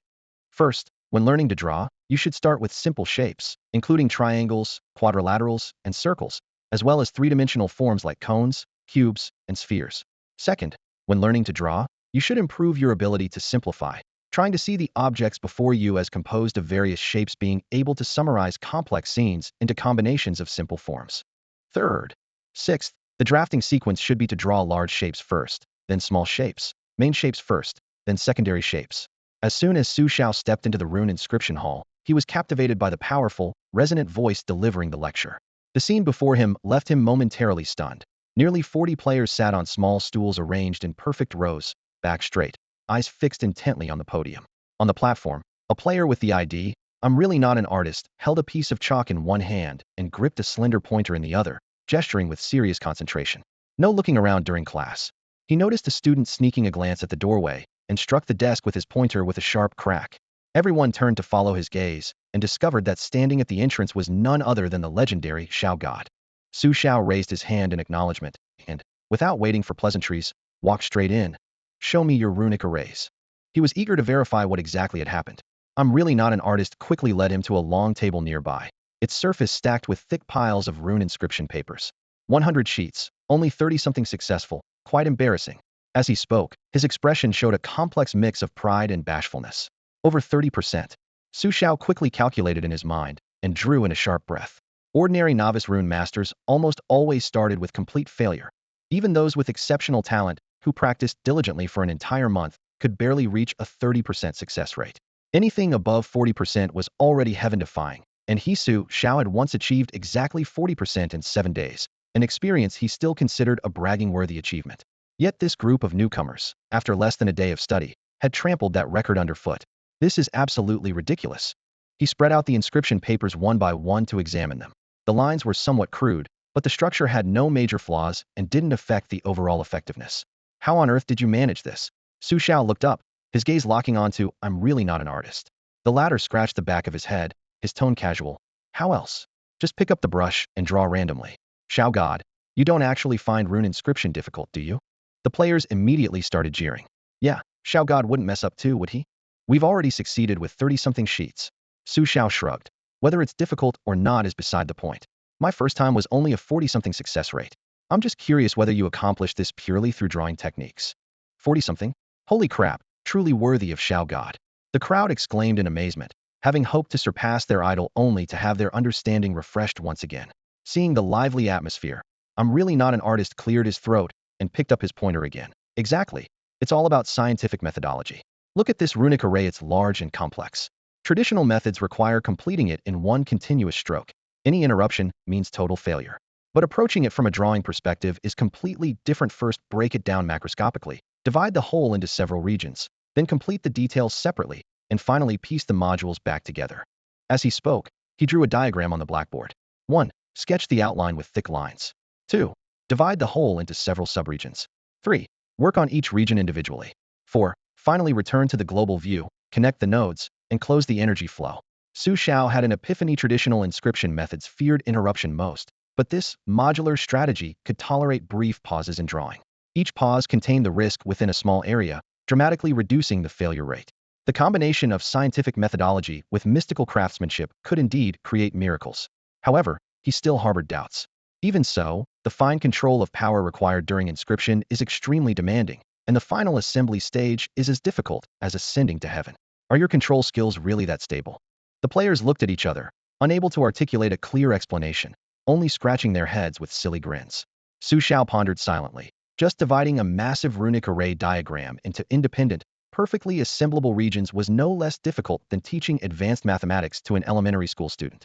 Regarding Su Xiao's question, "I'm really not an artist," just smiled slightly. He waved his hand casually with a relaxed tone. "How is this even a problem? Xiao Shun, this one's even simpler.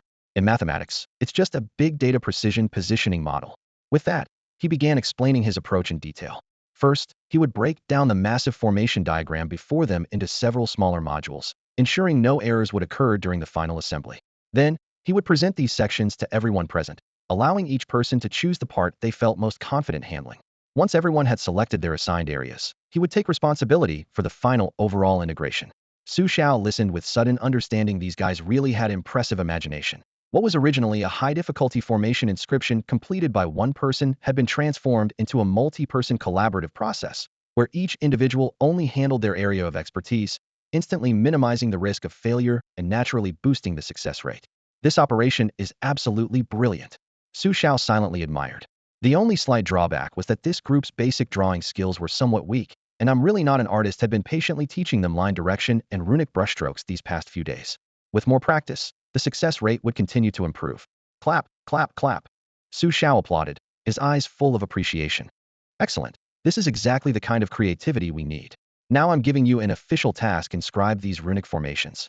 With that, Su Xiao directly pulled out dozens of formation blueprints and handed them to "I'm really not an artist. You'll handle the division, and the rest will work according to the areas you assign." Seeing the thick stack of blueprints, "I'm really not an artist's" face instantly turned green. "Xiao Shun, this workload, my energy is limited." Su Xiao calmly added, "Upon completion of the task, I'll pay your team 10,000 faith coins.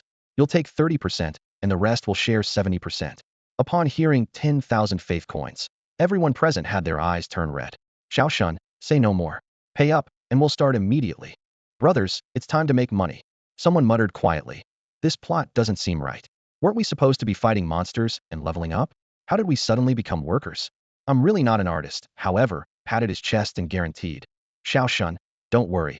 I'm full of energy. You can work me like a beast, and it won't be a problem. Leave this matter to me." Everyone was astonished, but "I'm really not an artist's" eyes were filled with determination.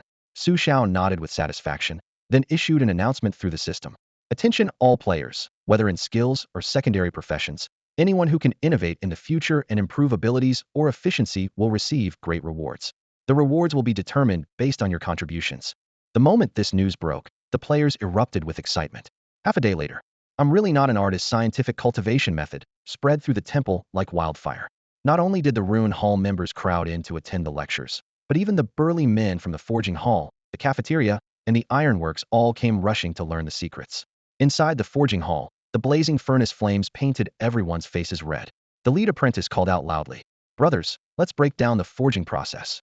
Those with great strength focus on hammering the iron. Those good at calculations control the fire and adjust temperatures precisely. Those with precise strength control handle the final shaping. And those skilled at fusion embed the runic arrays carved by the Rune Hall into the weapons." As the workflow became completely modularized, creating a weapon was no longer a solitary struggle, but a coordinated assembly line effort. Within just a few hours, the standardized forging procedures were written in large characters and posted on the walls.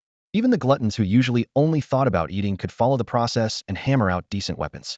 Meanwhile, the area around the large pots in the cafeteria was equally bustling. The cooks boldly declared, "Brothers, from today on, we are the new Oriental Culinary School. Cooking is just like forging. You just need to see through to the essence. When to add oil, when to add vegetables and salt, how many seconds to stir fry. It's all about timing it perfectly." The oil pans sizzled explosively, pushing the atmosphere of the scientific cultivation method to its peak. 3 days later, on the second floor of the main temple, interweaving lights and shadows of runes and magical power swirled around Su Xiao. He surveyed his surroundings, with a series of array patterns floating in the air. "Excellent. The The basic framework of the teleportation array is complete.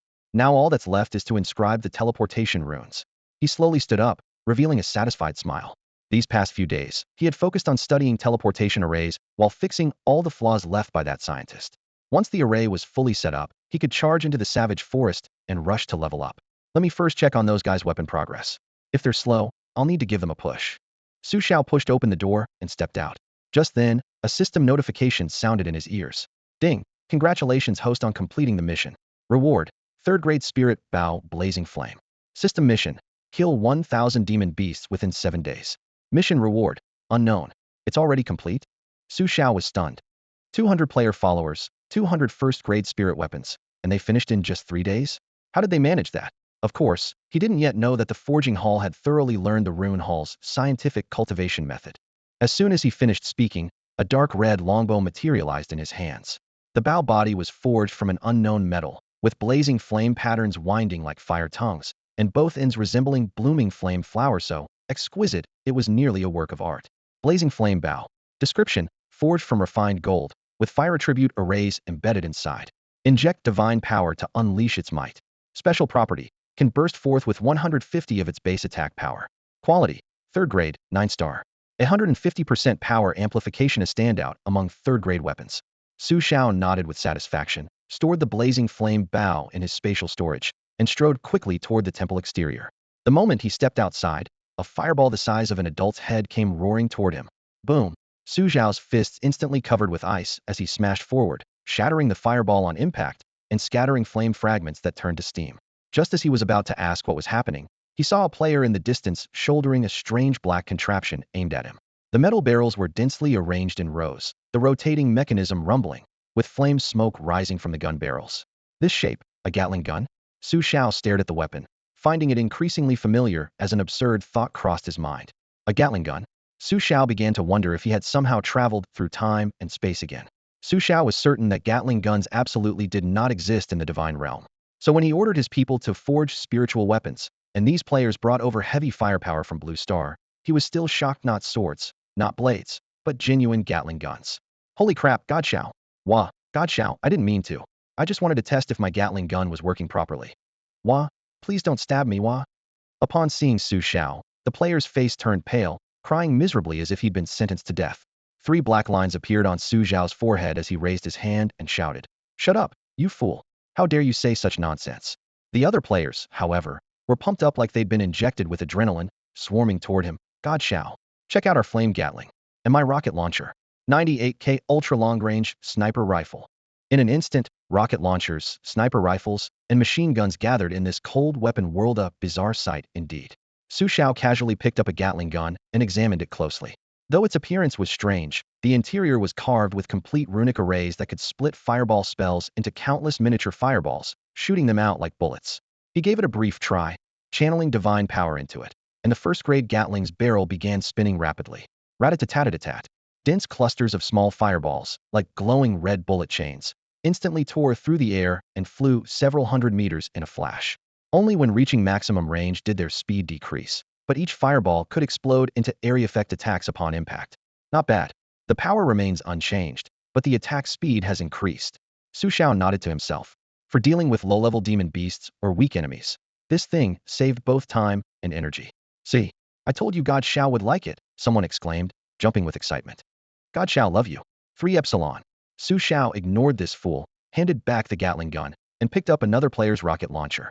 Well, this is quite heavy. Instead of shouldering it conventionally, he gripped the rear of the tube with one hand and channeled divine power. Boom. A massive fireball compressed into a warhead roared out from the muzzle, flying in a straight line for over 1,000 meters before smashing several large rocks in the distance, sending flames skyward. Single-handed rocket launcher. So cool. Is this God Xiao's power? Incredible. The players were stunned speechless. Xiao's eyes brightened. The fireball spell's release speed was slightly slower, but its power had dramatically increased, perfect for precision demolition. As for the 98K sniper rifle, after a simple test shot, he quickly understood the principle. Runes compressed divine power to the extreme, giving bullets amazing speed and penetration, truly overturning traditional close combat limitations. No matter how sharp a spiritual sword was, it required close contact. But these new spiritual weapons directly eliminated the range disadvantage. Just as he was evaluating the value of these modern spiritual weapons, clank, Clank. Heavy metallic grinding sounds came from nearby. Su Xiao turned his head and saw a massive steel giant walking toward him. A head popped out from the mouth of the steel giant. Xiao God, look, I'm here. Wait, I'm here, huh? Iron Man. The person froze, then burst out with a curse. Holy crap, these idiots actually made this thing too.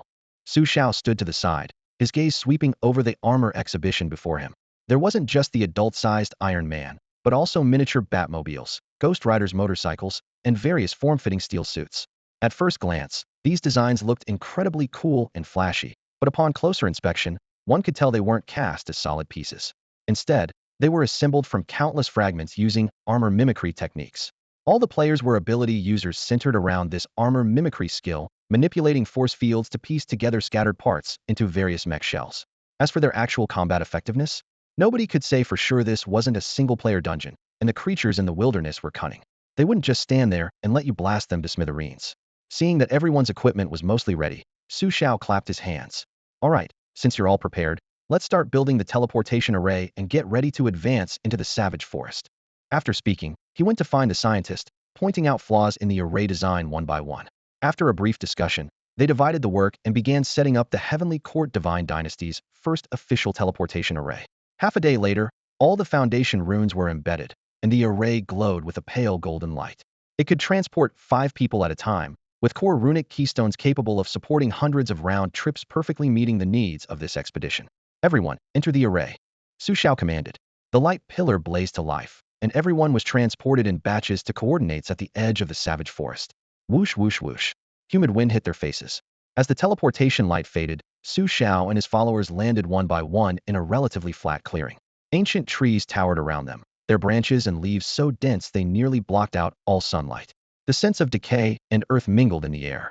The savage forest is full of dangers, so don't let your guard down. Su Xiao listed the precautions one by one. If you encounter trouble, call for help immediately. Got it, understood. Xiao God, are you kidding? With my 98k in hand, I own the world, what's there to fear? Exactly. Xiao God, stop nagging. Meeting adjourned. Brothers, let's get to work. Brothers, wait for me to come back for barbecue. The excited players completely ignored Su Xiao's warnings, laughing and scattering in all directions. Su Xiao shrugged, treating this as a practical combat exercise.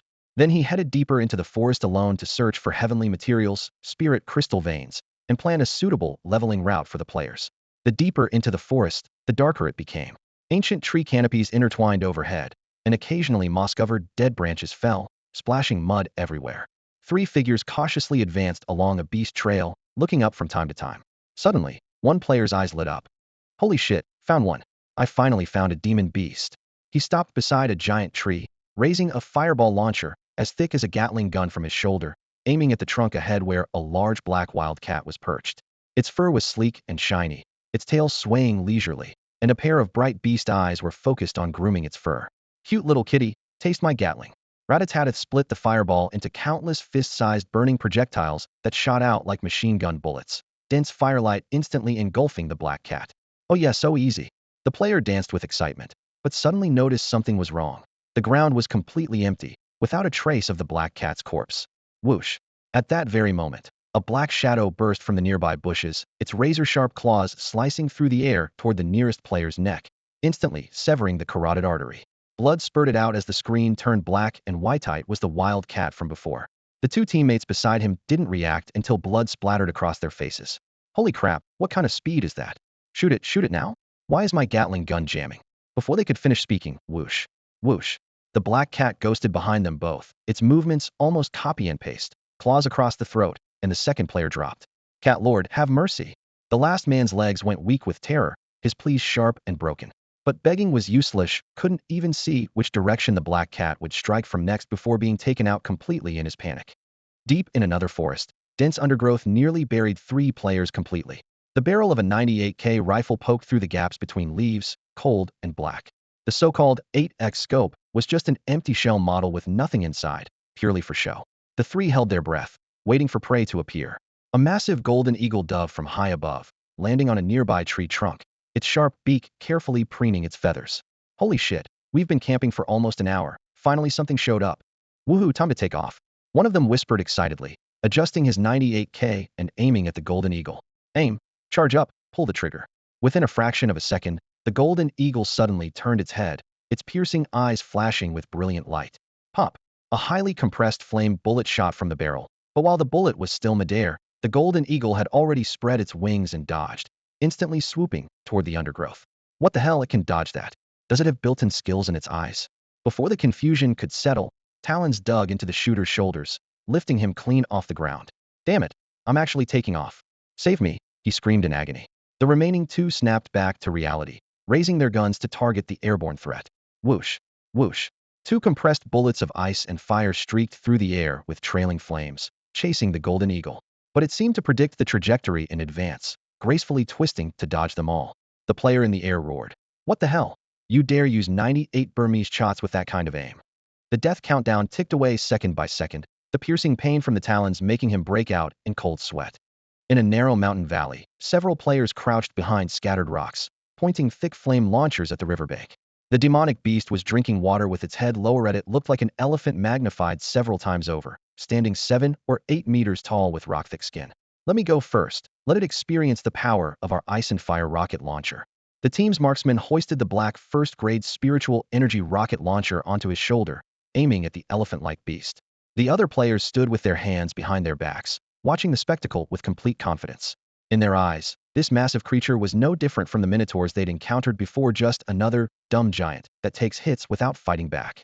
They had the tactics for dealing with minotaurs down to a science, and doing it again would be a piece of cake. At that moment, the elephant trunk beast noticed the group on the shore. It glanced at the dark rocket launcher, its long trunk pausing slightly as a puzzled expression crossed its face. Boom! An ice-fire dual-element projectile roared out of the launcher. How stupid, it's not even dodging. Just as adorable as the Minotaur 3 having roasted elephant meat tonight.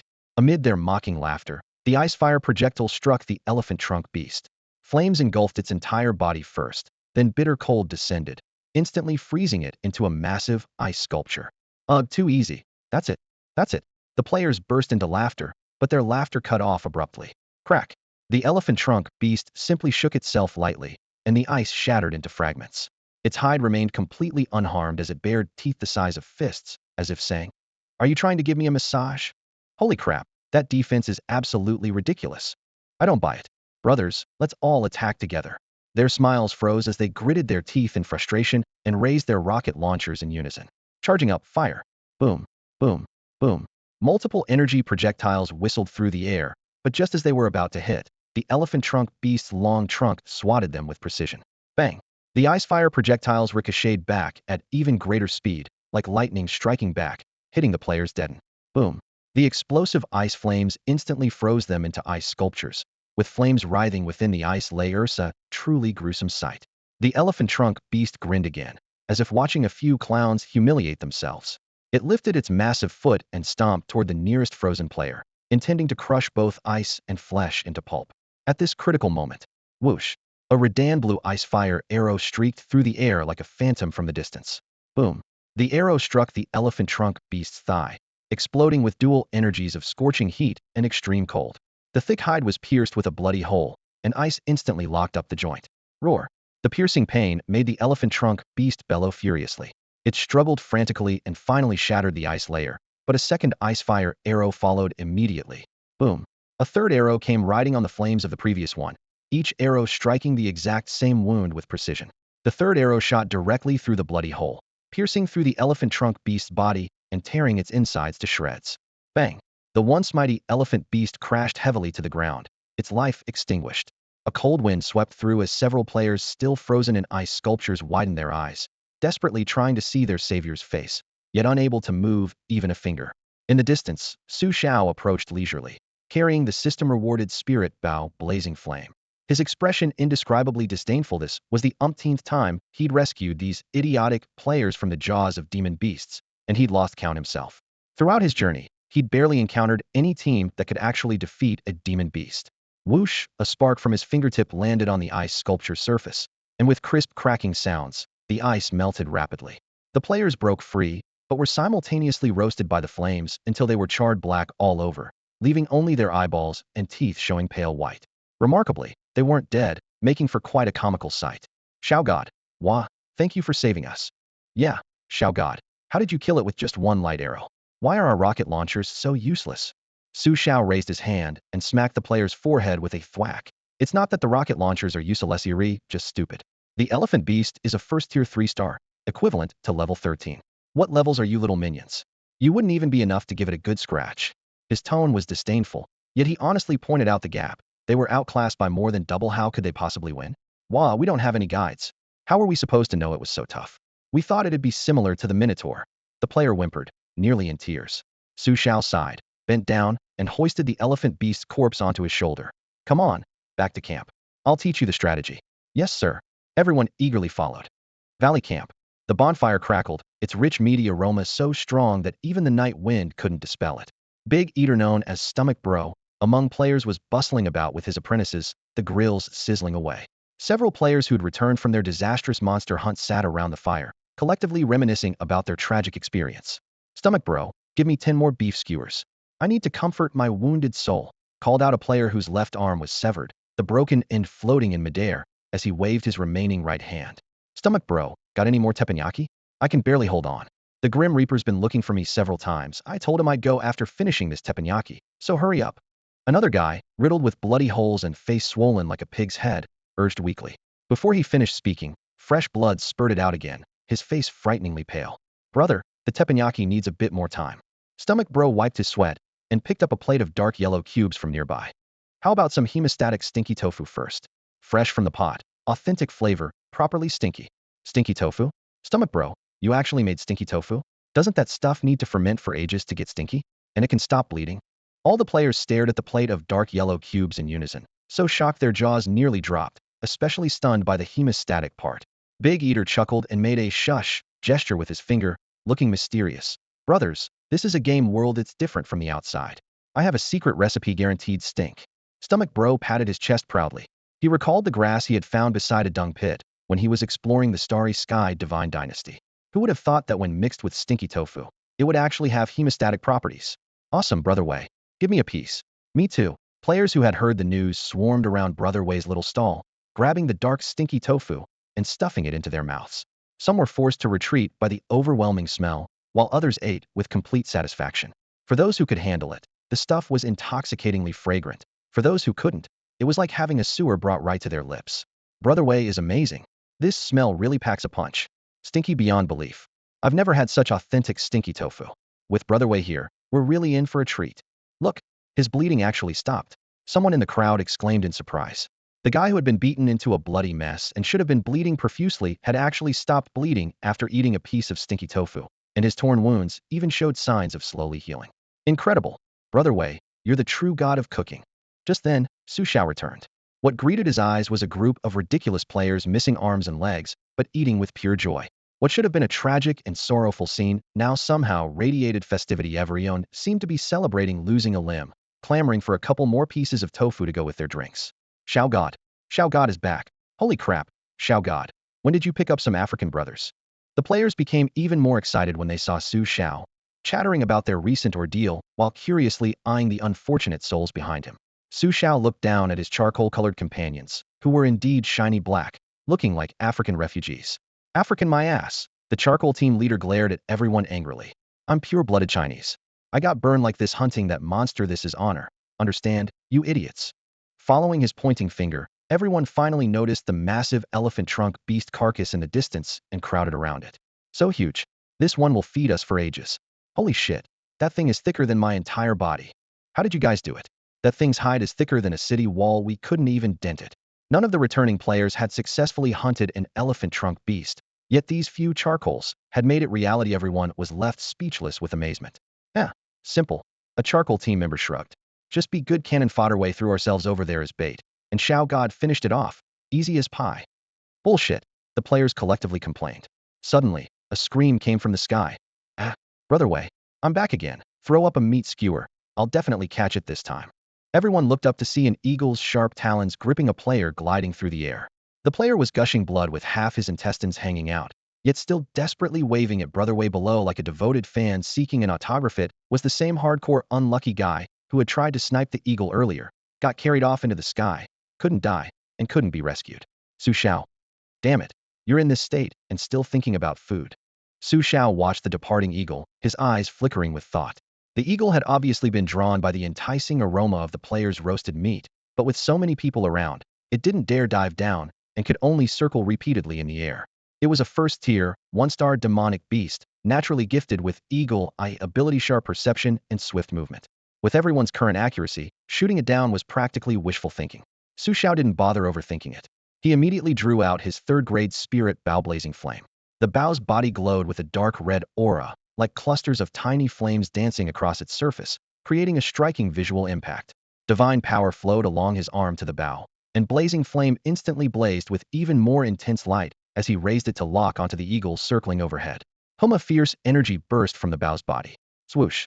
The bowstring vibrated lightly, and an ice-fire hybrid arrow whistled forth, its trailing flames creating streaks of azure and crimson light. High in the sky, the eagle finally sensed the danger. A flash of wariness crossed its golden eyes as it beat its wings frantically, trying to create distance. However, halfway through its flight, the arrow suddenly split into three. The three slightly smaller ice-fire arrows each targeted one of the eagle's three escape routes, moving even faster after splitting, their sharp whistling through the air making the players' scalps tingle. The eagle didn't even have time to adjust its flight path. Thud! One of the arrows pierced through its chest and abdomen first, then exploded inside its body. Ice flames instantly froze its flesh and blood, transforming the entire demonic beast into a crystalline ice sculpture that plummeted powerlessly toward the ground. Only when a dull crash echoed as the ice sculpture eagle shattered upon impact did the players snap out of their shock. Xiao God, OMG. That bow is so cool. What kind of divine skill was that? It can split into three. Holy crap, Xiao God is too powerful. Amid the excited cheers, everyone stared at Su Xiao with burning gazes. Su Xiao casually waved his hand, returning blazing flame to his back. I've already taught you all this, you just don't have the strength yet. Once you reach level 10, which is first tier 1 star, you'll be able to precisely control your own power and achieve arrow splitting. For now, just focus on leveling up steadily. He added with a smile. This move is essentially about precise control of power. The players chattered excitedly.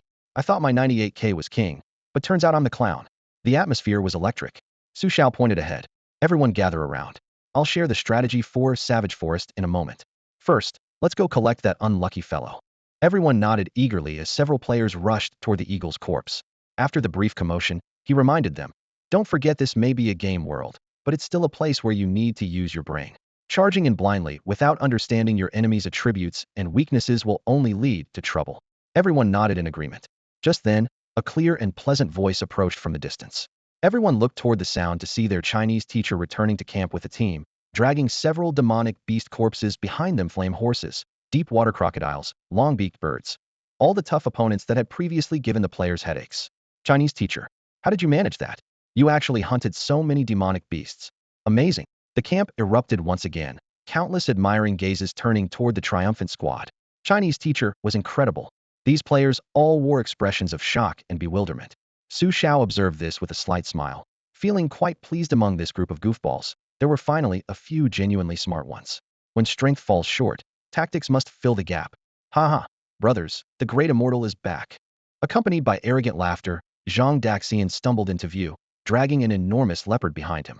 Blood dripped steadily from his torn clothing, and though he bore numerous wounds, his spirits were sky-high as if he'd been injected with adrenaline.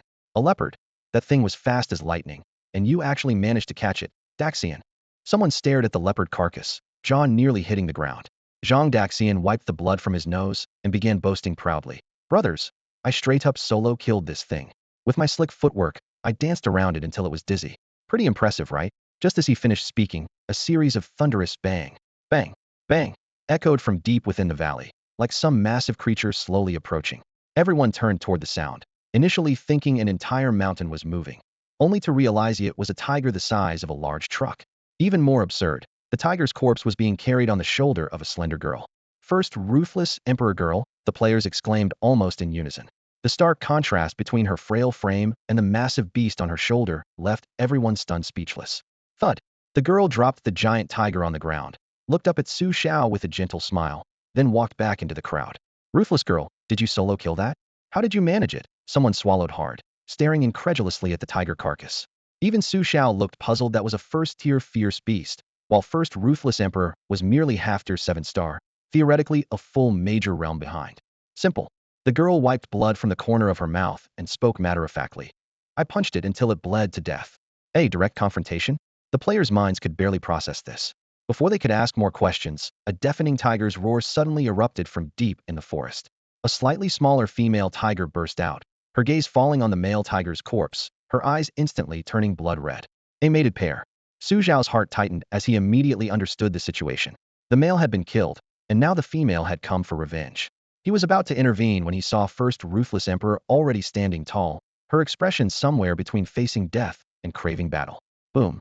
Violent energy exploded outward as waves of power surged around the girl, forcing the other players to retreat. Her fists instantly turned ice blue and fiery red as her spirit weapon gauntlets activated fully, dramatically amplifying the power of her frost flame fist. Crash. Fist met claw, the air exploding into white shockwaves. The girl's body was knocked back several meters, blood spraying from her mouth, while the female tiger also recoiled in pain, her massive frame staggering backward. Immortal demon body, first layer, third revolution, the girl shouted. Golden and black energies intertwined around her as their core, instantly forming a massive demon phantom several times her size that enveloped her completely. In the next moment, she became a blur, charging straight at the female tiger. The sounds of fists, claws, muscle, and bone colliding rang out continuously. No fancy techniques, just the most primal clash of raw power. Boom. The valley seemed to shake as if struck by a giant hammer, spiderweb cracks spreading across the ground. The female tiger's mountain-heavy body was sent flying by sheer force, while the girl merely swayed slightly. Before the tiger could struggle to its feet, she charged again, the giant phantom following. Bang. First punch. Bang. Second punch. Bang. Third punch. The sound of breaking tiger bones and agonized roars rang out simultaneously. The female tiger had no chance to even defend herself before breathing her last. This scene left every player present utterly shocked. Su Xiao could clearly see what had happened to the ruthless empress. Having cultivated the immortal demon body, she had forcibly reversed her meridians 3 times, unleashing power far more terrifying than her previous second stage transformation. No wonder she could kill that demonic beast above her level. The violent backlash soon followed as the ruthless empress's legs gave out, and she collapsed to the ground. This meridian reversing technique could explosively boost one's power in a short time, but it placed extremely harsh demands on the body. Without the resilient, immortal demon body constitution, anyone else would have exploded before completing the reversal. Witnessing this, the surrounding players collectively gasped. Holy crap, the ruthless empress is insane. That's incredible, my god. The tigress-level demonic beast lay completely dead on the ground, and the fierce close combat battle between the two tigresses still left everyone shaken. The ruthless empress's face was pale, with traces of pain flickering in her eyes. Su Xiao raised his hand, divine light emanating from his palm as gentle energy slowly flowed into her body, calming her chaotic meridians and healing her injuries. Hey girl, have some stinky tofu. It's essential for stopping bleeding and healing wounds. Big Eater approached with a plate of blackened tofu. Thanks, but I don't eat stinky tofu. The ruthless empress smiled and shook her head, though her tone carried a hint of helplessness. Su Xiao's gaze was firmly fixed on that plate of black gold. What the hell did you put in that stinky tofu that it can actually stop bleeding and heal wounds? This is absolutely bizarre. He'd wanted to ask for a while, but had been interrupted by the battle. Big Eater winked mischievously. Secret recipe. He mysteriously pulled out several grayish-black grass leaves from his pocket and handed them to Su Xiao. Grass from beside the latrines of the starry sky, divine, dynasty pretty, amazing stuff. You freaking. Su Xiao glanced down and nearly vomited on the spot in spirit grass. It only grew in filthy places, had mediocre medicinal value, and certainly couldn't stop bleeding or heal wounds. It was typically only used occasionally in obscure alchemical recipes. But how did this stuff work when mixed into stinky tofu? Xiao God, authentic stinky tofu, guaranteed stinky. Big Eater pushed the plate toward him. Want to try a piece? Get lost. Su Xiao glared angrily, pushing the plate far away. Watching the other players eating with relish, he still didn't expose the truth. As long as no one died, it was fine. Make your stuff cleaner from now on, or I'll kick you out of the game. He threatened in a low voice. Big Eater shrank his neck in fear and quickly raised his hands in surrender. Xiao God, I was wrong. I'll never do it again. I guarantee everything else is absolutely clean with no additives whatsoever. Seeing his submission, Su Xiao walked toward the demonic beast corpses. Divine power formed into blades, easily cutting through skin, flesh, and bone as he searched carefully.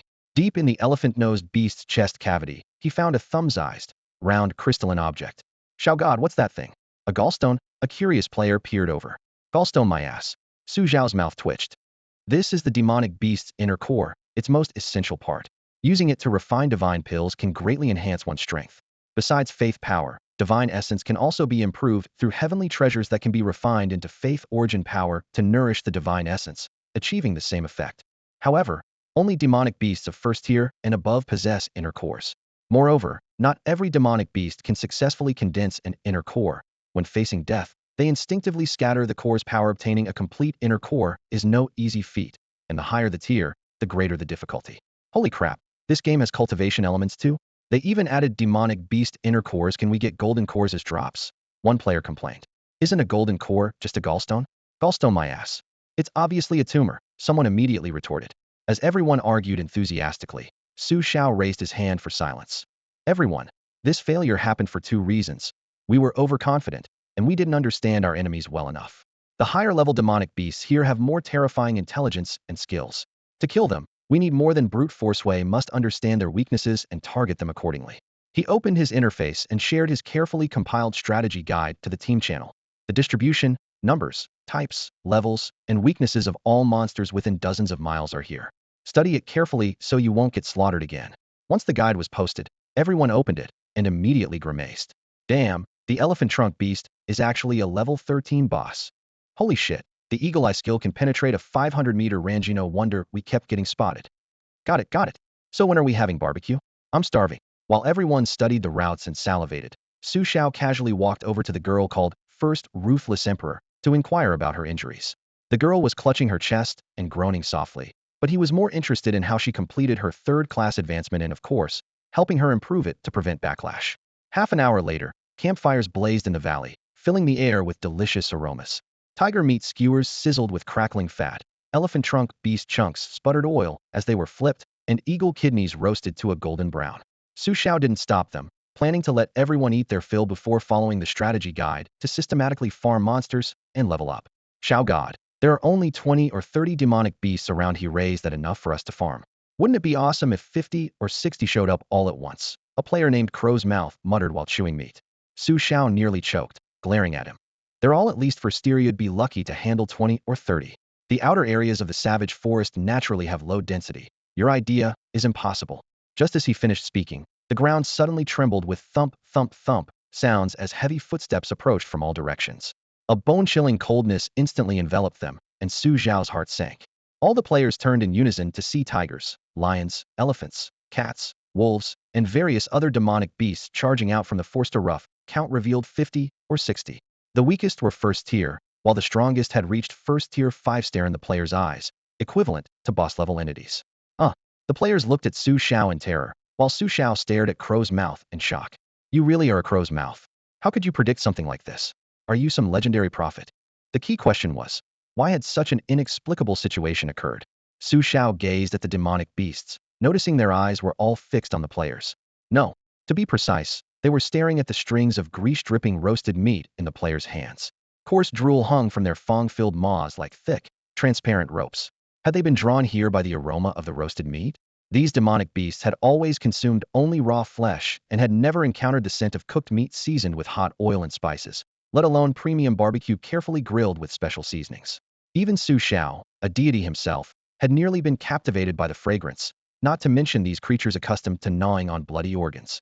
However, suspicious details began to emerge. The aroma from the valley could travel at most 1 or 2 kilometers. Yet the number of demonic beasts present far exceeded what should exist within a 20 to 30 kilometer radius. Could some upheaval in the primordial forest have forced them from their lairs? Wait, Xiao God, didn't you say it was impossible for so many demonic beasts to gather together? Your guide seems a bit off. Sure, don't talk. Give Xiao God some face. The players felt conflicted emotions. The overwhelming horde of demonic beasts was both terrifying and secretly thrilling. The monster siege scenario carried an exciting rush, and if they could eliminate them all, the loot would surely be impressive. Looks like we've triggered a hidden quest that even Xiao God doesn't know about. Given this scale, it's probably in Shrank hidden quest. There might even be mysterious rewards. Wow, how exciting. And Shrank hidden quest. After their initial shock, the players steadied themselves and eyed the demonic beasts like a piece of fat meat ready for carving, while the beasts regarded them with the same hungry gaze. The next second, the horde charged forward with thunderous roars. The players were eager to engage, but a low shout stopped them in their tracks. You're no match for them, fall back for now. Xiao waved his hand, restraining the restless crowd. If a single demonic beast could overwhelm these novices, what chance did they have against this beast tide? Su Xiao planned to first use 9 Nether Catastrophe Hellfire to clear an area, then let the players handle the aftermath. This would both train them and avoid unnecessary casualties, killing 2 birds with 1 stone. More importantly, it was the perfect opportunity to test his newly comprehended immortal demon body. Third revolution. Holy crap, is Xiao God taking action himself? I'm so excited. Whoosh, scorching power roared from within Su Xiao's body, instantly forming a layer of blazing heat waves that protected him and the players at the center while forcing the charging demonic beasts to halt. The stimulated horde immediately flew into a frenzy and charged again. Su Xiao spread his hands, his eyes slightly narrowed, as his entire body slowly rose into the air supported by invisible force. Golden-black energy surged around him like a tide, with 3 streams of black-gold energy interweaving and taking shape, resembling spiritual serpents coiling around his body. What's this? Isn't that ruthless Emperor Sister's immortal demon body? Third revolution. Damn, when did Xiao God learn the third revolution too? Don't tell me he copied it from Ruthless Emperor Sister. On the other side, Ruthless Emperor Sister stared up in stunned silence at the 3 black gold energy streams flowing around Su Xiao's body, deeply shocked that aura was clearly stronger than her own third revolution. As Su Xiao's hand gestures changed, the earth trembled slightly. Boom, boom, boom. Pillars of fire erupted from the ground, forming crimson lotus flowers that flew toward the demonic beasts. In just a matter of moments, these crimson lotus flowers spread throughout the demon beast horde. Bang! The first lotus suddenly exploded, followed immediately by the second, then the third. In less than the blink of an eye, dozens of scarlet flames bloomed simultaneously, transforming into a blazing inferno that swallowed 50 to 60 demon beasts in one fell swoop. Roar, roar, screech, screech. Heart-wrenching howls echoed one after another as the demon beasts scattered in panic. The weaker ones couldn't even escape the sea of flames before collapsing with agonized cries into the crimson blaze. In the blink of an eye, the massive demon beast horde was reduced by a third, with the survivors nearly all wounded, and only a handful of the strongest individuals barely managing to break free. Such a shocking scene froze the entire valley in the player's vision. Even Su Xiao, who had witnessed countless grand spectacles, was left speechless. The explosive power of the immortal demon body combined with the mastered 9 Nether Catastrophe prison fire was terrifyingly formidable. The only drawback was its frightening consumption. My god, what kind of skill is that from God Xiao? It's way too powerful. If I had that kind of power, would I still need to play it safe and farm? Before the chaotic praise could fade, a deafening roar suddenly echoed from the depths of the valley. The largest and highest level demon beast, the Steelhorn demon rhino, charged around the sea of flames like a steel tank, rushing straight at Su Xiao. As it ran, rocks cracked and the earth trembled. Su Xiao took a deep breath, showing no retreat as his elemental power surged once more. Ice Flame Fist, the immortal demon body's first layer, third revolution activated, and a towering, mighty phantom suddenly enveloped his form. Whoa, God Xiao is huge. The players looked up to see the demon godlike phantom swing its fist wreathed in red and blue, with blazing flames and frost alternating in explosive harmony, dragging a brilliant trail of light as it crashed heat into the demon rhino's horn. Boom. Fist met horn with a sonic blast that shook the air, instantly tearing apart the surrounding dust with a miniature whirlwind, revealing just how violent both forces were. Crash. In the next instant, the demon rhino cried out as it was sent flying, its massive body heavily embedded into the mountain wall behind it, creating a crater several feet deep.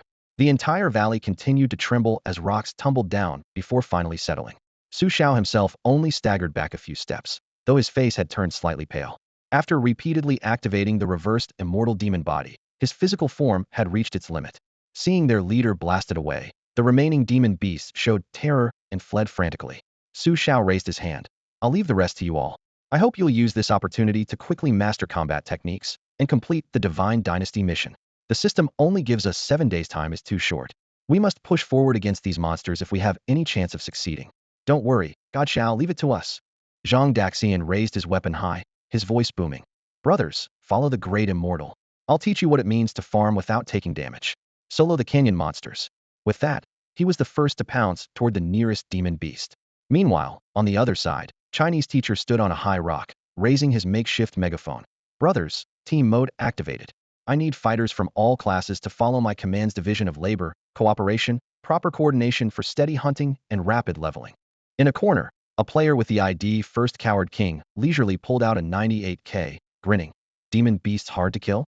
That's because you haven't met me, the First Coward King of PUBG. With that, he shouldered his sniper rifle and stealthily headed toward higher ground along the mountain wall. Deep in a dense forest, Zhang Daxian was locked in fierce combat with an Aiden-tackled beast as massive as a small mountain. This ferocious creature had reached the first tier, 2-star, realm, while Zhang Daxian was merely at half tier, 8-star. The power gap was obvious to all, yet he showed no fear. Boom. The octopus beast lunged forward again, its 8 tentacles propelling its massive body like a speeding train, closing the distance in an instant. Zhang Daxian stood firm, his eyes locked on the giant tentacle striking down from above. Wind Force 9 stages, Shadow Step Shift. With the brief incantation complete, his figure vanished instantly, leaving only a faint afterimage. This was the ultimate technique that Yongyan Dishen had comprehended from Li Bai's abilities in Honor of Kings. In the next second, he had flashed to the beast's flank. Bankai Soul Reaper, first generation Moon Slash. His blade traced a crescent arc, striking precisely at the creature's softest abdominal area. Thanks to studying the strategy guide Su Xiao had provided, he knew exactly where the weak points were. Flash. The sharp edge pierced through the thick hide, instantly opening a terrifying wound that began to bleed. Screech. The wounded octopus beast shrieked in fury, 3 tentacles sweeping simultaneously from left, right, and above, completely cutting off Zhang Daxian's escape routes. His retreat is blocked, there's nowhere to run. Daxian, watch out. Daxian is done for. The nearby players who were watching and hoping to leech experience points cried out in alarm. Zhang Daxian just grinned. Don't panic. Watch my serpentine movement. Before he finished speaking, his blade swept upward to meet one of the tentacles. Ice Whirlwind Blade.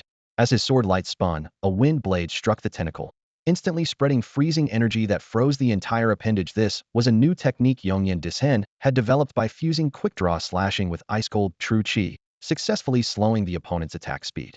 Wind Force 9 stages, Shadow Step Shadow Switch. Zhang Daxian roared as he activated his skill again, his figure once more fading from its current position and returning to where he had left his first afterimage, perfectly replicating Li Bai's complete moveset. Bang! The 3 tentacles struck empty air, creating dull thuds in the atmosphere. Holy crap! Daxian is amazing. Daxian is Li Bai reincarnated. Daxian, teach me that skill is incredible. The players cheered wildly, their blood boiling with excitement.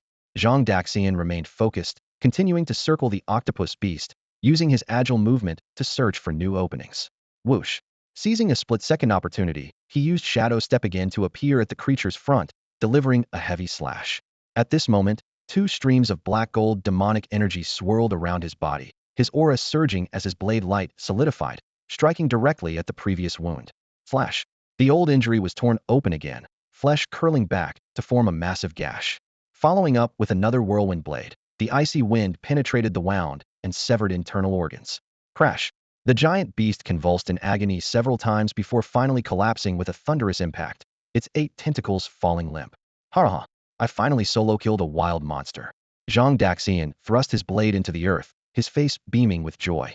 Meanwhile, elsewhere, a team of over 10 people was also engaged in coordinated combat, their target being a massive wild boar with tusks like spears, a body like a tank, and teeth like sharp swords. Ice Arrow Fire. The Chinese teacher commanded from above, directing the assault. Whoosh whoosh. Several ice arrows shot through the air, precisely blocking the wild boar's escape routes. Frost rapidly formed a shell on its coarse fur, yet failed to pierce even its hide. Rocket launchers, fire. The Chinese teacher commanded once more. Boom, boom. With deafening explosions, several rocket-enhanced ice and fire shells trailing blue and red flames struck the boar in succession. The previous slowing and armor-breaking effects made it impossible to dodge, and this volley landed every hit. The thick-skinned boar was blown apart, blood spattering everywhere, yet the excruciating pain only drove it into complete frenzy. Its bristles stood on end like steel needles, and its strength and speed visibly surged. Shield team, defend. The Chinese teacher's voice remained steady. Clank, clank, clank. Before several players, fragments of refined iron artifacts quickly assembled into a massive alloy shield. Crash. The boar roared as it slammed into the shield, its tremendous force sending several players flying along with their shield, but its massive form also came to a halt. Ice arrows continue. Rocket launchers follow up. Arrows and shells poured down alternately, frost and flames taking turns to tear at their target. After several minutes, the boar finally crashed to the ground, its blood soaking the rubble and earth. The Chinese teacher clapped his hands. Everyone rest up. Those who are bleeding, eat some stinky tofu to heal. Once you've recovered, we'll continue the assault. At the cliff's edge, a wildcat the size of a small car crouched in stealth, its vertical pupils filled with confusion. It keenly sensed a deadly threat, but couldn't identify the source. It seemed like eyes were watching from all directions. Meow. The wildcat growled low, suddenly swiping its claws toward the grass ahead. Sharp claw energy tore through the air, completely shredding large patches of grass. Damn, we're spotted. I'm about to die. Several players burst from the grass pile, cursing as they raised Gatling guns and unleashed a barrage at the wildcat. Ice and fire energy bullets left scorching and freezing trails in the air, but the wildcat's ghostly form dodged them all. In the next instant, the demon cat appeared suddenly before their chests, claws sweeping horizontally as blood sprayed. Several players were instantly torn to shreds. The wildcat looked up, locking onto two snipers holding 98 Burmese shots in the distance. Oh no, we're spotted. Run. Both turned pale and fled immediately. Pop. An extremely faint sound came from the grass pile the wildcat had destroyed earlier. A slender energy bullet traced a bright blue arc, boldly shooting into the wildcat's pupil and piercing through its brain. The massive body convulsed twice before toppling over a patch of shrubs. Someone else was there? The two fleeing players stood frozen in place. A weak voice called out, "Brothers, come help me out. My legs are blown off, I can't move." They rushed toward the voice to find a pale-faced man lying in a pool of blood, yet wearing a rather smug smile. His lower body had been mangled into a bloody mess by the wildcat's claws. First Turtle King? Holy crap, when did you turtle up here? That's some serious patience. First Turtle King coughed up blood, but still smiled nonchalantly. Only been turtling for 5 hours. Stop talking and help me up. My dick got bitten by a bug. Think its poison edges like hell. If you could help suck the poison out, thanks. The two players looked at each other, about to take action, but completely failed to notice while they were hunting demon beasts. A thin mist was quietly invading the area, carrying with it a hint of danger. Day 6. Whoosh. An ice-fire arrow shot out like lightning from the distance, striking down a demonic beast. Congratulations, host, on completing the mission to eliminate 1,000 demonic beasts. Mission rewards. Ancient Beast Taming Manual, Mysterious Clue. Xiao lowered his longbow as frost and flames from the arrow intertwined in the air, creating wisps of steam before dissipating. He looked up toward the dense forest and breathed a sigh of relief. This final arrow had not only ended the beast's life, but also marked victory after 6 consecutive days of fierce battle. This victory wasn't his alone. Over the past few days, players had gradually learned the beast's behavior patterns and mastered precise striking techniques, improving their hunting efficiency from initial chaos to current order. By dawn of the 6th day, they had completely achieved their goal of eliminating 1,000 demonic beasts. When the cold system notification appeared, Xiao's attention was immediately captured by the words, Ancient Beast Taming Manual. The Ancient Beast Taming Manual. This was no ordinary beast training technique. Dragons, phoenixes, cheilants. These high-tier races with divine bloodlines possessed strength that rivaled or even surpassed main gods once they reached maturity, and their pride knew no bounds. Making them submit was nearly impossible. Under normal circumstances, how could the strong bow to the weak? Yet the Beast Taming Manual could break this taboo. It allowed tamers to communicate with top-tier bloodline creatures through divine power, earning their favor and trust, thus bringing them into one's own ranks. The Heavenly Scripture Academy also possessed a Beast Taming Manual, but that was merely an ordinary version. What Xiao now held was the supreme chapter with the weighty prefix, Ancient, added before Beast Taming Manual, containing secret methods for communicating with god-tier beings like dragons, phoenixes, and cheilants. Its value was immeasurable. The other reward, Mysterious Clue? Xiao produced a pale silver orb of light and sent a strand of divine power into it. The orb blazed brightly as lines of golden text appeared.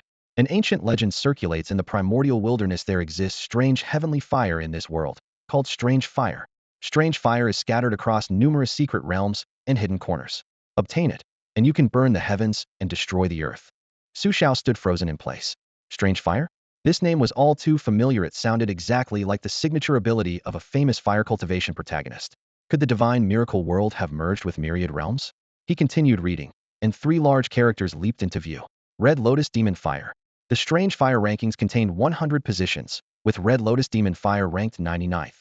He never expected to encounter one of them here. The system rewards were truly substantial. A new mission immediately appeared.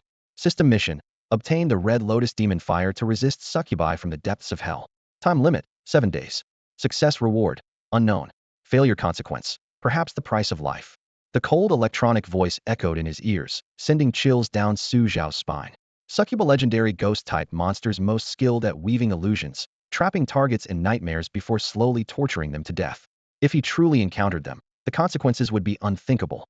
Just as he regained his composure, he noticed something strange happening deep in the forest. Between the tree shadows, wisps of white mist silently seeped out, like floating silk or invisible hands, slowly enveloping the entire woodland.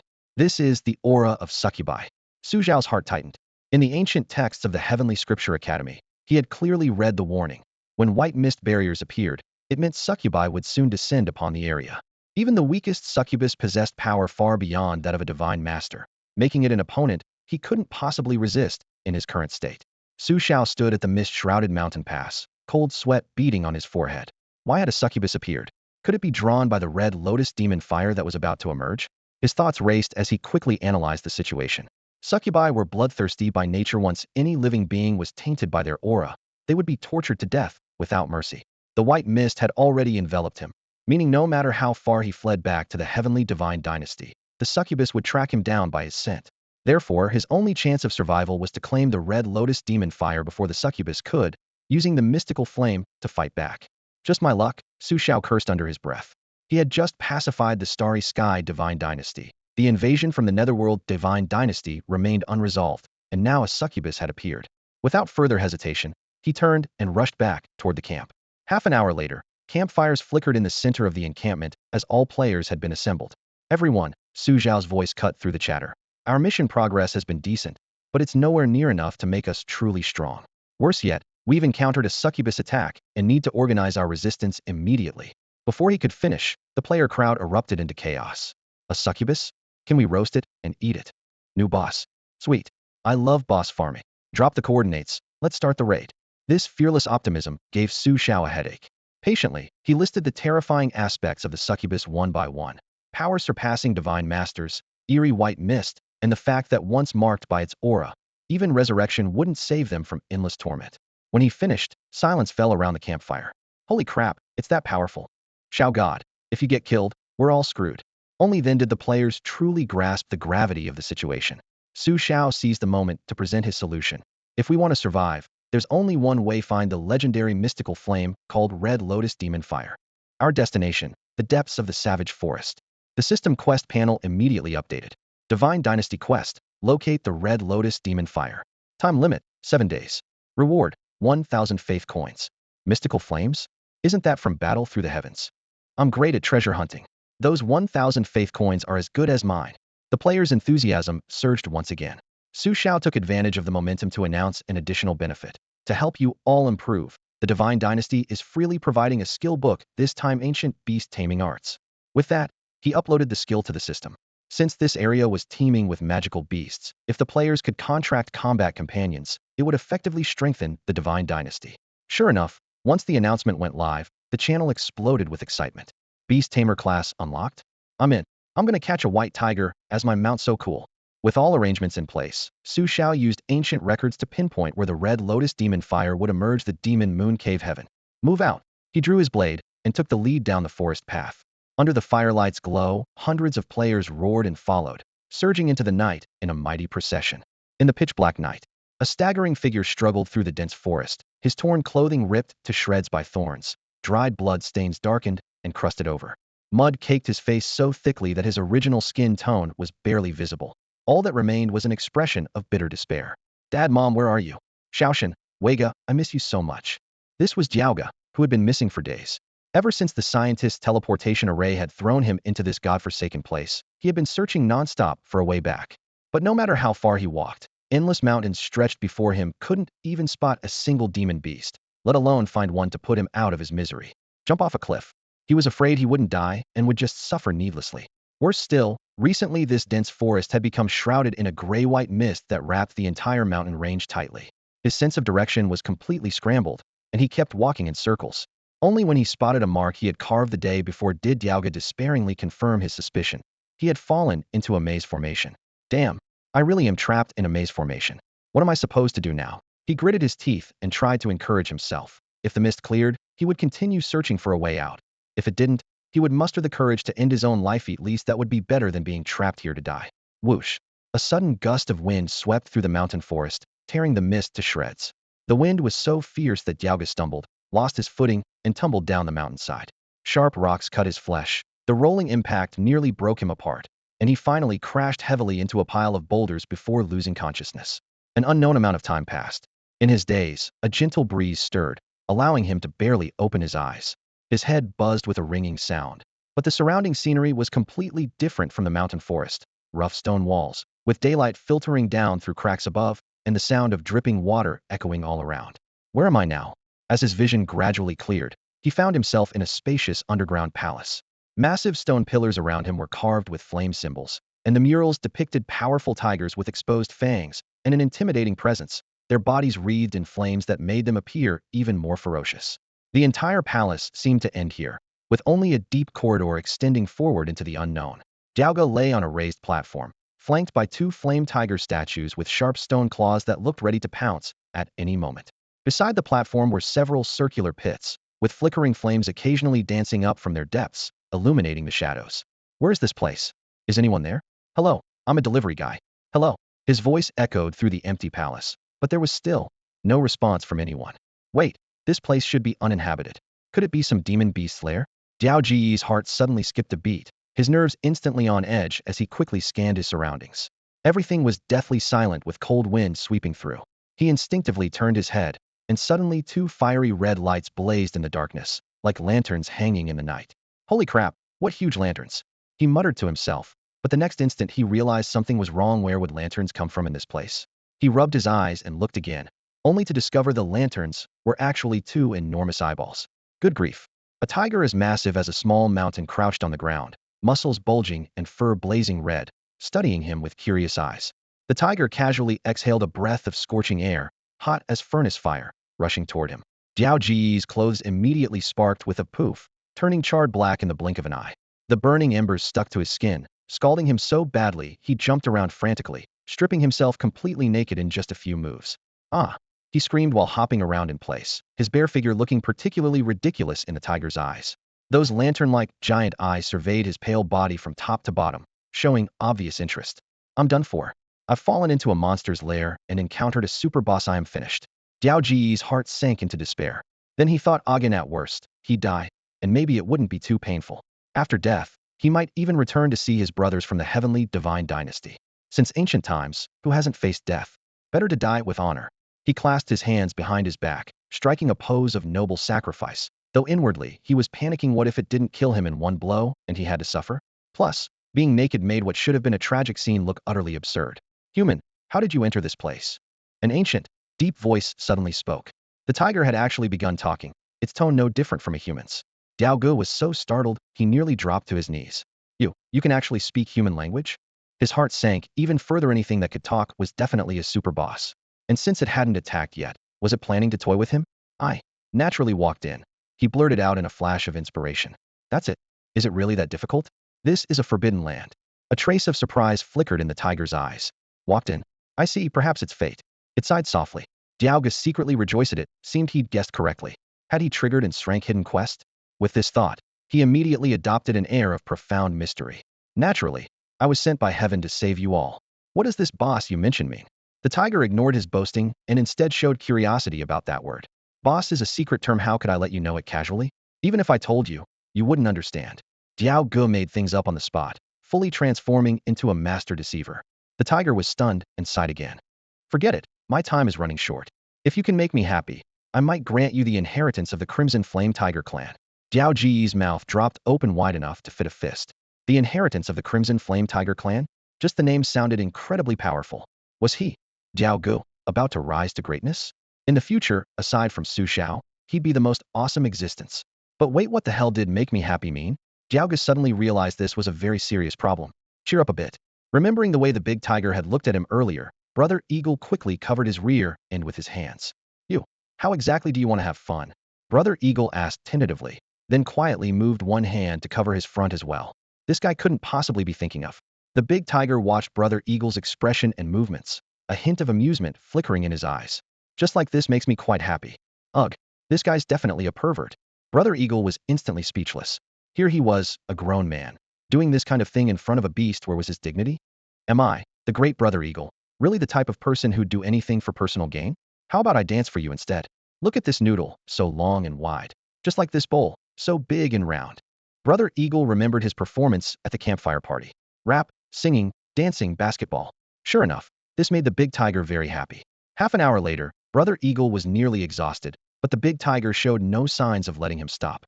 Is that enough? Brother Eagle couldn't help but ask. Not yet. Can you make your waist movements look better? The big tiger made his request. Brother Eagle thought for a moment. then twisted his waist into an scurve. Like this. Yes, keep twisting. Damn, what a beast, having such perverted hobbies. Brother Eagle glanced at the two crimson flame tiger stone sculptures nearby, steeled his heart, and went all out. He rushed over and hugged one of the tiger's legs, starting to pole dance. Hey, brother over there, look this way. As he danced, Brother Eagle provided his own musical accompaniment. The crimson flame tiger let out a low roar, a sign of pleasure. Brother Eagle danced for another hour until he felt completely drained. Hey, are you done yet? I can't go on much longer. Brother Eagle stared resentfully at the crimson flame tiger. A thought occurred to him. Had he been tricked? All right, that should do it. Come here. Before Brother Eagle could speak, the crimson flame tiger moved its paw slightly, and a beam of red light shot out, pulling Brother Eagle toward it. Brother Eagle fell into the crimson flame tiger's broad embrace. You, what are you going to do? No, please no. Agonized cries echoed from within the palace. After an unknown amount of time, Brother Eagle felt something moist touching the corner of his mouth and slowly regained consciousness. Ugh, my butt still hurts. Brother Eagle stared at the ceiling, on the verge of tears, wondering how he could be so unlucky. He used to be straight, but now, playing a game and ending up like this was definitely a first.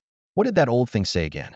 It seemed like it injected something into my body at the end, then told me to consume all the liquid dripping from above the palace.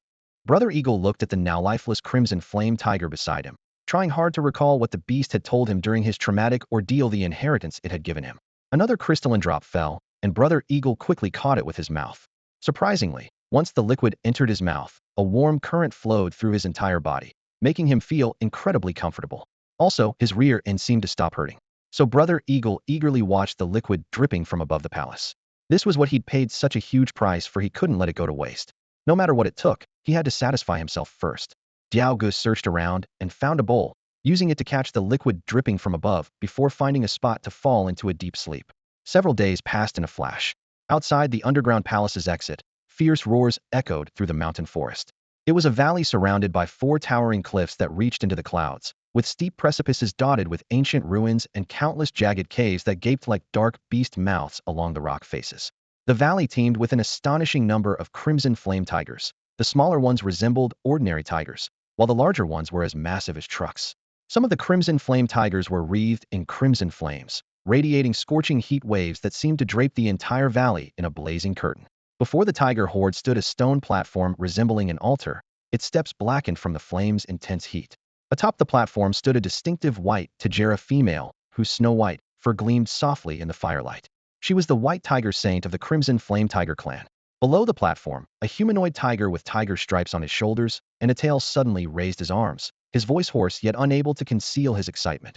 White Tiger Saint, when will the Tiger King's successor emerge from seclusion? The Crimson Flame Tiger clan had many branches, but only the purest bloodline of the main family held true ruling power. Years ago, when the Tiger King's lifespan was nearing its end, he had entered seclusion to seek the clan's true inheritance but had yet to return. Some branch families believed the Tiger King had perished and secretly plotted to seize power, with the Third Elder's faction being the most influential. Now, with the 10,000 demons grand assembly of the Feather Tribe approaching and legends of heavenly fire descending, it was the perfect opportunity for the Crimson Flame Tigers to rise again. The Third Elder seized this moment to force a confrontation, attempting to completely usurp clan authority. At this critical moment, the Tiger King suddenly sent word to the White Tiger Saint. The successor had appeared. The main family urgently gathered the clan members, assembling in the valley today to await the successor's emergence from seclusion, hoping to intimidate the Third Elder and other branches and restore their former glory. The White Tiger Saint walked gracefully to the platform's edge, gazing down at the restless clan below, her voice clear and bright. It should be soon. The Tiger King said it would be today. Don't be anxious once the successor appears. We'll immediately hold the ceremony to welcome our future king. As she spoke, a few strands of fur on her forehead turned slightly red from the heat, highlighting the burning anticipation in her eyes. Meanwhile, deep within the Crimson Flame Tiger clan's sacred cave, Xiao Gu awakened again to find the bowl before him filled halfway with pale golden essence. Looking up, he saw that the stalactites on the cave's ceiling had stopped dripping. He estimated it was about the 3rd day, just as that old fellow had said the essence should have finished flowing. He tilted his head back and drained the bowl's contents in one gulp, feeling warmth instantly flood through his limbs. The Crimson Flame Tiger King had told him that after drinking the essence, he could leave the cave to receive his surprise. What surprise could it be? Though filled with curiosity, Xiao Gu couldn't suppress his anticipation. He hurried along the winding passage, the rough rock walls occasionally reflecting faint phosphorescent light. After about half an hour, natural daylight finally appeared ahead.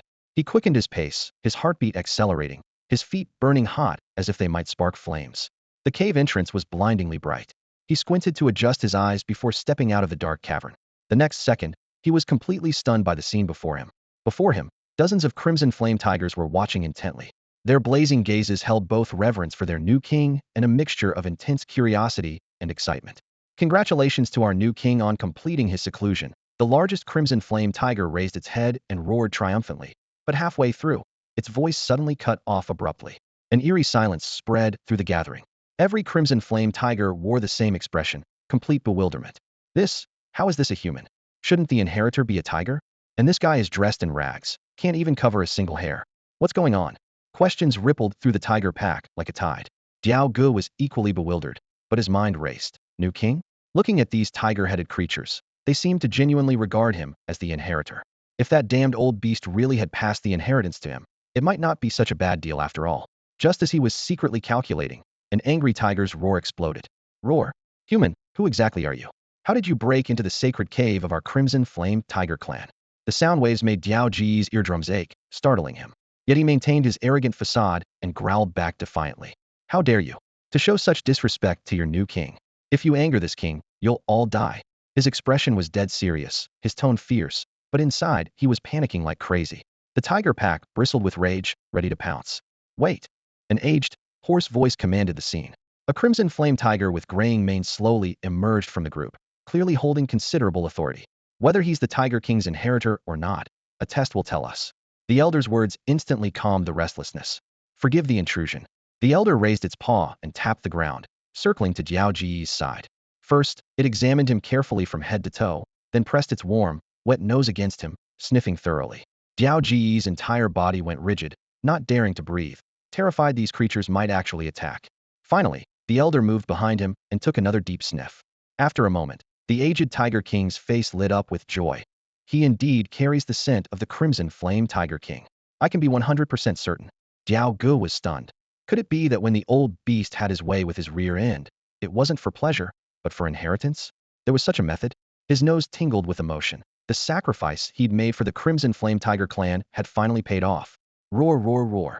The tiger pack erupted in roars again, this time filled with excitement. But the burly Crimson Flame Tiger remained puzzled. Elder, but why would our Crimson Flame Tiger clan have a human as our leader? I don't understand. The elder looked up at the sky, its aged eyes profound. You ask me? Who should I ask? Since the Tiger King arranged it this way, there must be deep meaning. We need only submit.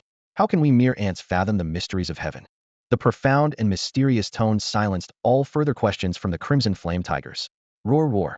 We pay our respects to our king. Countless tiger bodies prostrated themselves in unison, performing the grand ceremony before Jiao Gu. Burning blood instantly surged through Jiao Ji's chest. He, the eagle-bodied one, the new king of the Crimson Flame Tiger clan, was finally about to rise. White Tiger Saintess, let us begin the welcoming ceremony. The elder of the Crimson Flame Tiger clan coughed twice.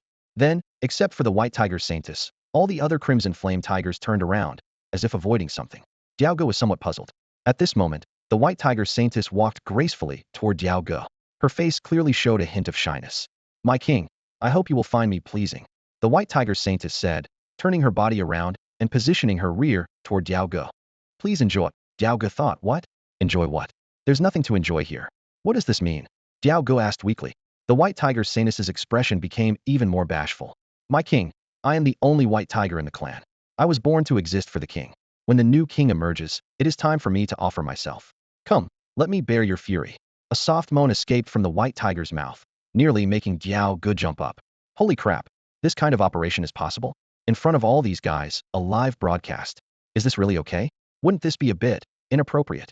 He was a gentleman after all. Wait, no? He was playing a game, living the game life. He had never experienced this before. Should he give it a try? Was Jiao Gu about to reach the pinnacle of his life? But, forget about all that. This seemed kind of thrilling. That old thing made him endure fury, so now he would make its clan members endure fury. That seemed fair, right? The key was the excitement. This was a real white tiger.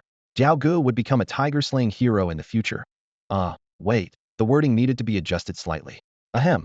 10 seconds later, Jiao Gu exhaled with complete satisfaction. Good heavens. Truly good heavens. A tremendous roar came from the white tiger's mouth, carrying a hint of allure.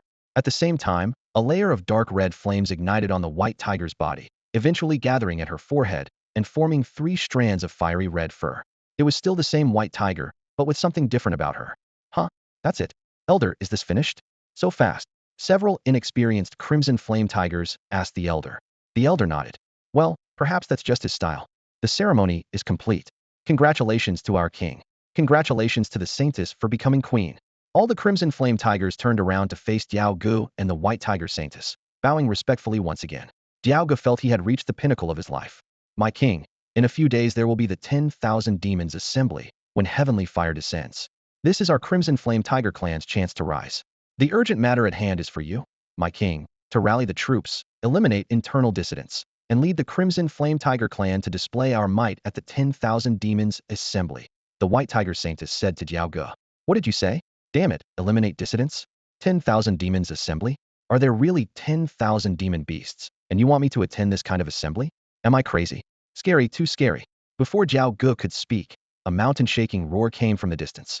A half-human tiger wreathed in flames, leading over 100 blazing tigers, burst in from outside. Saintess, has the Tiger King emerged today? If the Tiger King still hasn't come out, we will enter the sacred cave to investigate and select a new Tiger King. The voice was filled with disrespect. Diao Ji's heart tightened instantly, realizing that trouble was approaching. What rotten luck. He had finally managed to become the Tiger King, and hadn't even had a chance to show off his authority when he encountered a rebellion within the clan. This group of fierce blazing tigers looked formidable no matter how he viewed them, and if he were torn apart on the spot, it would be too tragic. He calculated silently, desperately hoping that Xiao Shun would suddenly appear to save the day. Lai Ji, your timing is perfect. The elderly clan elder stepped forward, positioning himself beside Diao Gu, and called out loudly to the leading half-human blazing tiger. A new Tiger King has been born and has completed the great welcoming ceremony. Come and pay your respects. As he spoke, he raised his hand to point at Diao Gu. The leading blazing tiger was indeed Lai Ji, the rebellion's ringleader, who had already swayed several branch clans to his side through his manipulation. What? A new Tiger King? That's impossible. Lai Ji suddenly roared furiously, his muscular tiger arms trembling as flame-like tiger stripes flickered, anger and ferocity spreading across his face. If a new Tiger King had truly emerged, wouldn't his carefully planned power grab turn to nothing? The clan elder's tone turned cold. Lai Ji, I advise you not to be ungrateful. The new Tiger King is the successor of the old Tiger King. I have personally verified this, there's no mistake. If you don't submit, you're committing insubordination. All the tigers' gazes fell upon Diao Gu in unison, and for a moment, there was complete silence. The next instant, chaotic voices erupted. Tiger King? That's clearly a human. Lai Ji's gaze was ice cold as he roared in disbelief. Elder, this is the Tiger King you speak of? He's human. Yes, he is human. The clan elder remained composed. But this was the decision of the deceased Tiger King, and he had his reasons. Lai Ji stopped struggling. As he spoke, he looked around, noticing that many crimson flame tigers were showing hesitation, their rebellious intentions wavering. Lai Ji's fury intensified. Nonsense. How could the old Tiger King choose a human as the new king of the crimson flame tigers? I, Lai Ji, am more qualified than him. You must be putting on an act to deceive us. I demand to enter the sacred cave. With these words, he stepped forward, ready to force his way into the sacred cave. Lai Ji, wait. Another half-human blazing tiger behind him spoke up to stop him. This was the leader of the fourth branch clan, carrying significant weight. The clan elder never lies. Let me verify the new king. If this truly is the old Tiger King's will, we'll follow the rules. If no new king existed, he would have originally supported Lai Ji, especially with the great demon assembly approaching. But since a new king had appeared, the rules couldn't be broken. Losing this ally left Lai Ji unwilling but temporarily speechless. The half-human blazing tiger stepped behind Diao Gu, mimicking the clan elder's actions by taking a deep breath, nostrils slightly flared, as if capturing some ancient aura. After a moment, shock and reverence appeared in his eyes. That's right. This is indeed the old Tiger King's inherited aura. He immediately knelt on one knee. Lai Sun pays respects to my king. Following his action, dozens of crimson flame tigers bowed their heads in succession. We pay respects to our king. The white tiger saint fixed her gaze on Lai Ji, her tone sharp. Lai Ji, what else do you have to say? Lai Ji gritted his teeth, his flaming tail lashing with loud thuds. No, I won't accept having a human as my king. I refuse to serve him. I invoke the right of challenge. I challenge him. With no other options, he could only issue a challenge according to clan rules. After Alamong the Crimson Flame Tiger clan, if one was dissatisfied with the new king, the right of challenge could be exercised. If they won, the new king might actually be overthrown and the succession reconsidered. After all, the Crimson Flame Tigers believed in the supremacy of the strong. The elder's piercing gaze fell upon Liegi. Then he bowed toward Diao Gu and spoke. Liegi, you may exercise your right to challenge. My king, please show Liegi what you're made of. A string of question marks immediately flashed through Jiao Ji's mind. These demon clans are way too direct. In less than 3 sentences, they've pushed him onto the fighting stage. With his meager abilities, he couldn't even defeat those speechless demon beasts from before, let alone Liegi, who could spout threatening words the moment he opened his mouth. But he couldn't let his facade crumble. Diao Gu snorted and raised his head, clasping his hands behind his back in a master's pose. Ridiculous. What is my status? How can I be challenged by just anyone who wishes? I have just emerged from seclusion, and my power has not yet stabilized. I fear a single finger could crush you to death. Give me a few days to fully master my abilities, then I'll properly guide you and make you submit wholeheartedly. After speaking, he deliberately glanced sideways at Liegi, his face clearly displaying the word contempt. Though panicking inside, he executed the bluffing routine quite skillfully. Exactly, the elder immediately chimed in. Liegi, the new king needs a few days to regulate his energy. When the time comes, he will surely make you submit. The other Crimson Flame Tigers nodded in agreement. Liegi sneered coldly, suppressing his voice as he spat out. Fine. I'll give you 3 days. After 3 days, I'll fight you to see who is truly the strongest of the Crimson Flame Tiger clan. With that, he waved his hand and led his faction away with swagger. Only after Liegi's figure completely disappeared did Diao Gu finally exhale heavily. Damn, that bluff was way too risky. Now he truly understood what bluffing carries risks. Getting slapped requires caution meant. But what about 3 days later? The old elder hadn't given him any skills or leveled him up. What the hell was he supposed to fight with? He quietly tugged at the little white tiger. Do you guys have a scripture pavilion here? The little white tiger shook its head. What about a treasury? Still shaking its head. Diao Gu instantly turned to stone. Holy crap. I must escape. This crappy Crimson Flame Tiger King position isn't worth keeping. Or maybe go find Xiao for ideas? Yes, that's what I'll do. Clearing his throat, he solemnly announced. Ahem. This king needs to go into seclusion for a few days. Do not disturb. Little white tiger, come scout the path with me. Among the towering, ancient trees, leaves blocked the sky and mist pervaded everywhere. Xiao led a group of players wandering in circles. Xiao, where exactly are we? Are we lost? This damn succubus is too ruthless, turning this whole area into a maze. Constant inquiries flooded Xiao's ears as he furrowed his brow. Originally, he wanted to find the demon moon cave heaven before the succubus's white mist barrier fully formed. Unexpectedly, the succubus suddenly unleashed her power, transforming dozens of miles into a white mist trap formation. Even he was beginning to lose his sense of direction. At this rate, forget about the cave heaven. They'd probably be targeted by the succubus first. Xiao, what the hell are you thinking about? Come eat some barbecue. Since ancient times, who hasn't died? Eat the barbecue before you die. Huang Tiandi laughed cheerfully and patted Xiao's shoulder. Just as Xiao was about to speak, his heart suddenly jumped, and both chilling cold and scorching heat surged through him. A powerful danger was approaching. Then, a white tiger wreathed in flames slowly emerged from the dense forest. Upon seeing the white tiger wreathed in flames, Xiao's pupils contracted sharply. A crimson flame tiger. Its bloodline carried a trace of the ancient tiger clan's heritage, making it an extremely noble lineage among the demon races. Many years ago, when the Crimson Flame Tiger clan was at its peak, even Shenmue City had to show them respect. For unknown reasons, this clan gradually declined, and had even vanished without a trace in recent years. Who would have thought they'd encounter one in these mountains? What was even more surprising was that this Crimson Flame Tiger was pure white in color. According to clan tradition, white tigers were designated as saintesses from birth, reserved exclusively for the Tiger King. The appearance of a saintess almost certainly meant the Tiger King was nearby. Xiao quietly assessed the creature's or approximately first tier, 5-star level. From this, he deduced that this Crimson Flame Tiger tribe was likely just a remnant branch that had wandered to this area. A mere first tier, 5-star opponent was well within his capabilities, but if he truly encountered the Tiger King, it would probably be 2nd tier level, and he wasn't confident of victory yet. During this period, he could have broken through using the power of faith, but because he'd been leading the players to escape the succubus's white fog barrier, he hadn't found a suitable opportunity. Running into the Tiger King now would be quite troublesome. By the campfire, the players roasting meat immediately noticed the white tiger saintess and erupted in excitement. Holy shit, a wild boss. It has flame effects built in, so cool. Everyone, prepare for battle. Boss invasion. Wild bosses always drop good loot. Amid their shouts, everyone quickly formed battle formation. Xiao raised his hand, and the 3rd-grade blazing flame bow instantly materialized in his palm. He drew the bowstring to full moon, with the arrow tip aimed directly at the white tiger's forehead. Stop! Xiao God, don't move. A familiar voice came from nearby, and a ragged, dirt-covered figure stumbled into the camp. The voice was familiar, but the appearance made it hard to recognize who it was. Xiao. Brother Xiao.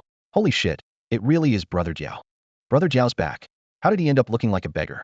After confirming his identity, the players chattered excitedly, surrounding the disheveled man. Brother Xiao, with snot and tears streaming down his face, rushed towards Su Xiao with arms wide open. Woo woo woo. Brothers, I missed you all so much. Xiao God, come here, give me a hug. Su Xiao frowned, holding his bow horizontally between them. I don't hug men. His gaze shifted to the white tiger saintess beside them, eyes filled with curiosity. Is she related to you? Only then did Brother Xiao remember the main issue. He immediately wiped away his tears and said with animated excitement, Xiao God, brothers, let me introduce you, this is my mount. Mount. Whether Su Xiao or the players, all were dumbstruck, staring at Brother Xiao as if seeing him for the first time. In fact, Su Xiao had just uploaded the ancient beast taming manual to the system not long ago, but unfortunately, no one could truly comprehend it yet.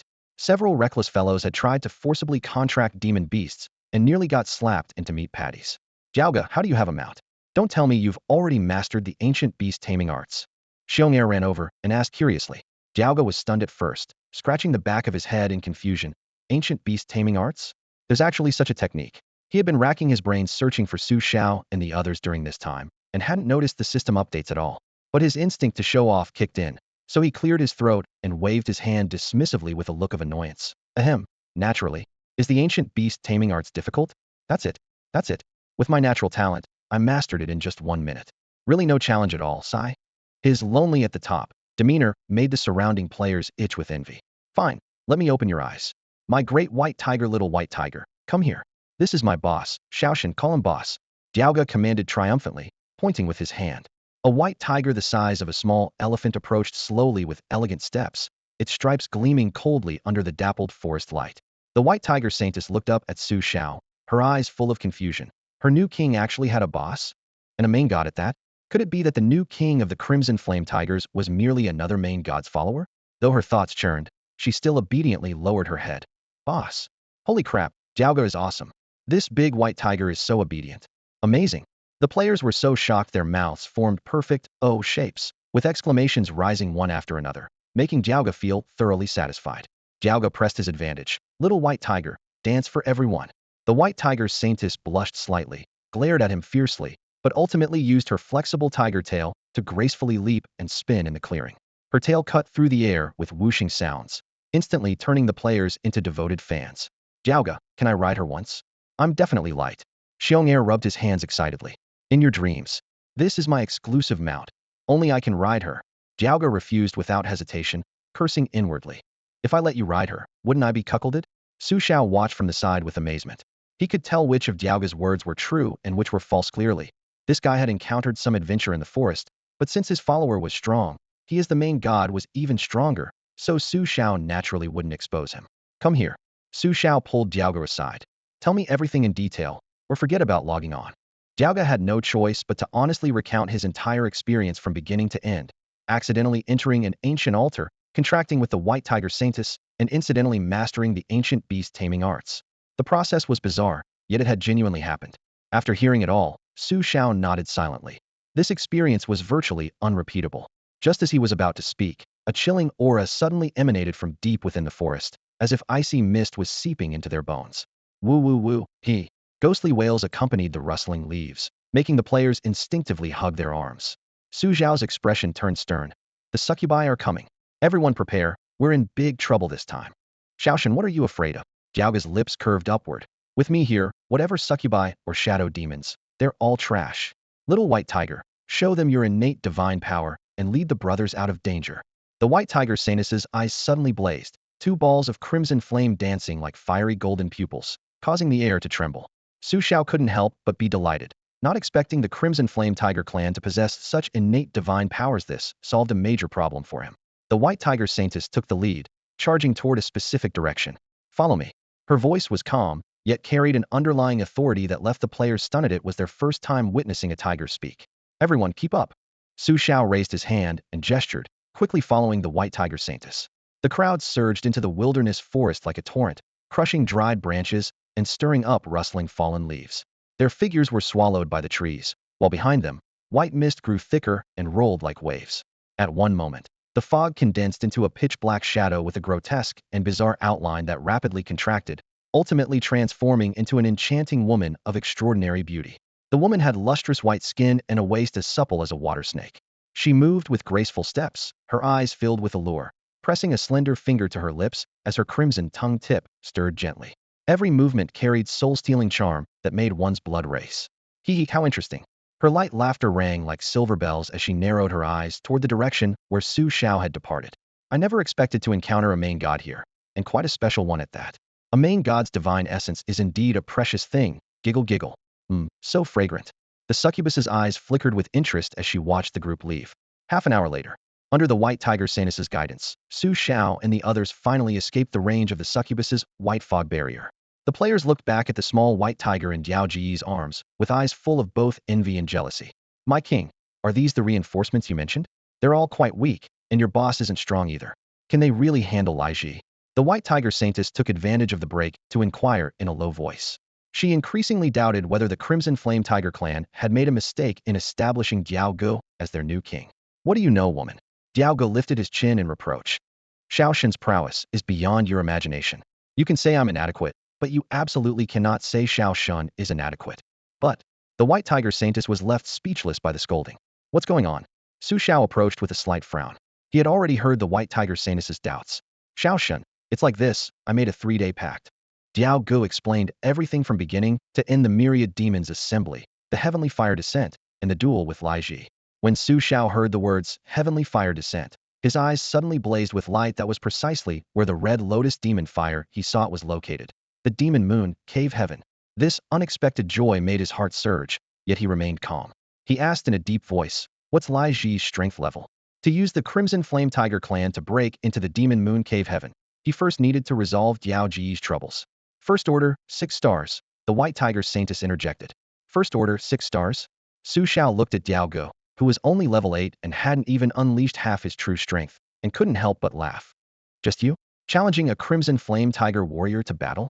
What gives you the confidence to fight Lai Ji? Diao Ge scratched his head with an apologetic smile. Xiao Shen, I really had no choice but to come find you. I can't figure out that Tiger King's inheritance either, and even the white tiger saintess can't explain it clearly. Anyway, aside from my rear end hurting for a while, there haven't been any other changes. Xiao pondered for a moment, then turned to the white tiger saintess. If I can help him defeat Lai Ji, will that secure his throne? He asked solemnly. It wasn't unprecedented for a main god to forcibly elevate a believer's realm, but the cost was enormous and harmful to the believer, so most gods were reluctant to do so. The white tiger saintess raised her eyes, her gaze clear yet resolute. Jack carries the bloodline of the Tiger King. We've always regarded him as our rightful ruler. Now that the tribe is in turmoil, we need him to step forward and restore order. She paused, looking at Xiao with certainty. If I'm not mistaken, you are our king's main god. Since our king is willing to become your believer, the Crimson Flame Tiger clan can follow suit. However, the Crimson Flame Tigers revere strength above all. If you lack the corresponding power, even if our king believes in you, we won't truly submit. There might even be more rebellions. After speaking, she herself hesitated for a moment. She still couldn't understand why the Tiger King had chosen a main god's believer as the new king, but the situation was set, and she could only accept it. All right, I understand. Xiao nodded. Don't worry, he'll definitely defeat Lai Ji in 3 days. He recalled the records about the Crimson Flame Tiger clan from the Heavenly Academy's archives. Only strength could make them bow their heads. He hadn't figured out a complete conquest strategy yet, but he could use sculpture guy Diao Ge consolidate his position and take the opportunity to visit the Demon Moon Cave Heaven. As for developing the entire Crimson Flame Tiger clan into believers, that could wait for later discussion. With this in mind, he summoned everyone and announced Diao Ji's latest developments. Diao Ge? Tiger King. Holy shit, Diao Ji's doing so well? I'm crying. When will I ever be this awesome? He actually triggered in Rank Hidden Quest, and he gets to ride a white tiger. Just thinking about it is thrilling. Xiao raised his hand for silence, his voice cutting through the chatter.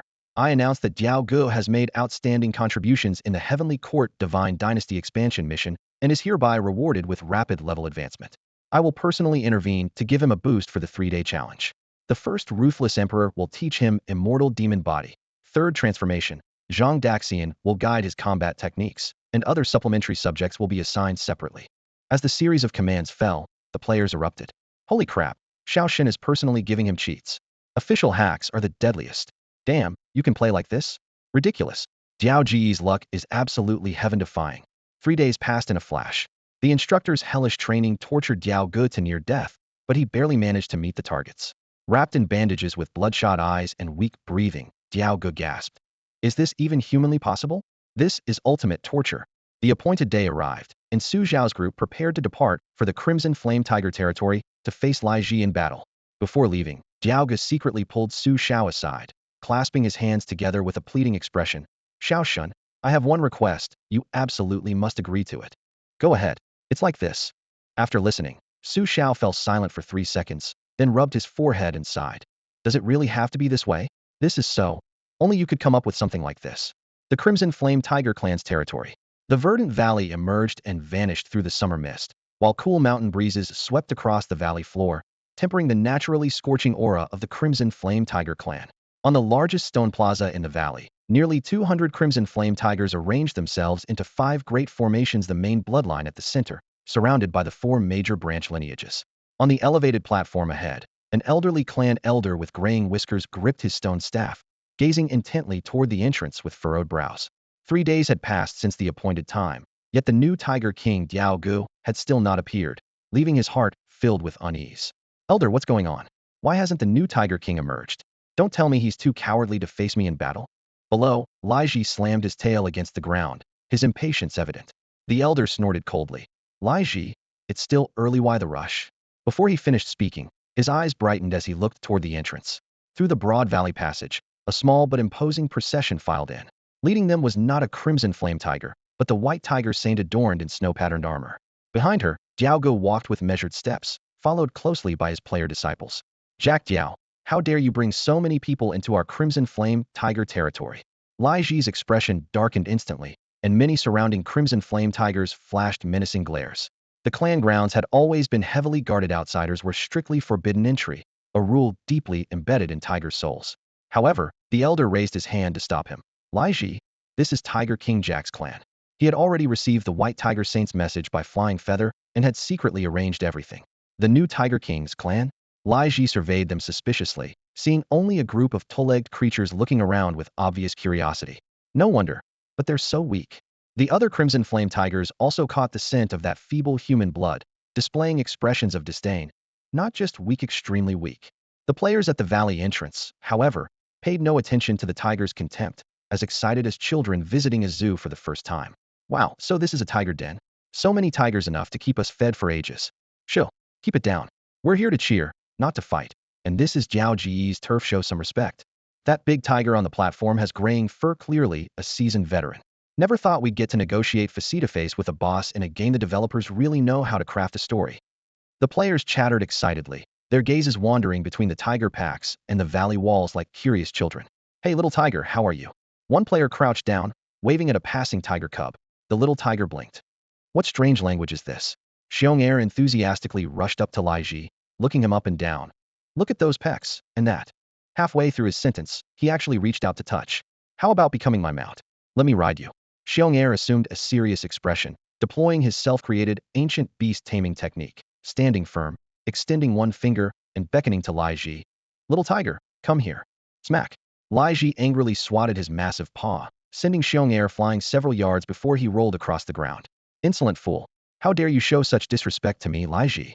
His fangs half-bared, his voice thunderous. You'd better not provoke me. Watching Xiao tumbling across the ground, the elder's frown deepened. He had heard from the White Tiger Saint that the new Tiger King's clan was special, but seeing them today, he finally understood what she meant by ridiculous. He cleared his throat, his voice echoing off the valley walls. Very well, now that the new Tiger King's people have all arrived, let the predetermined matter begin immediately. Is it starting? Good grief, there isn't even a single bench to sit on. I mean, seriously, not even preparing some fruit.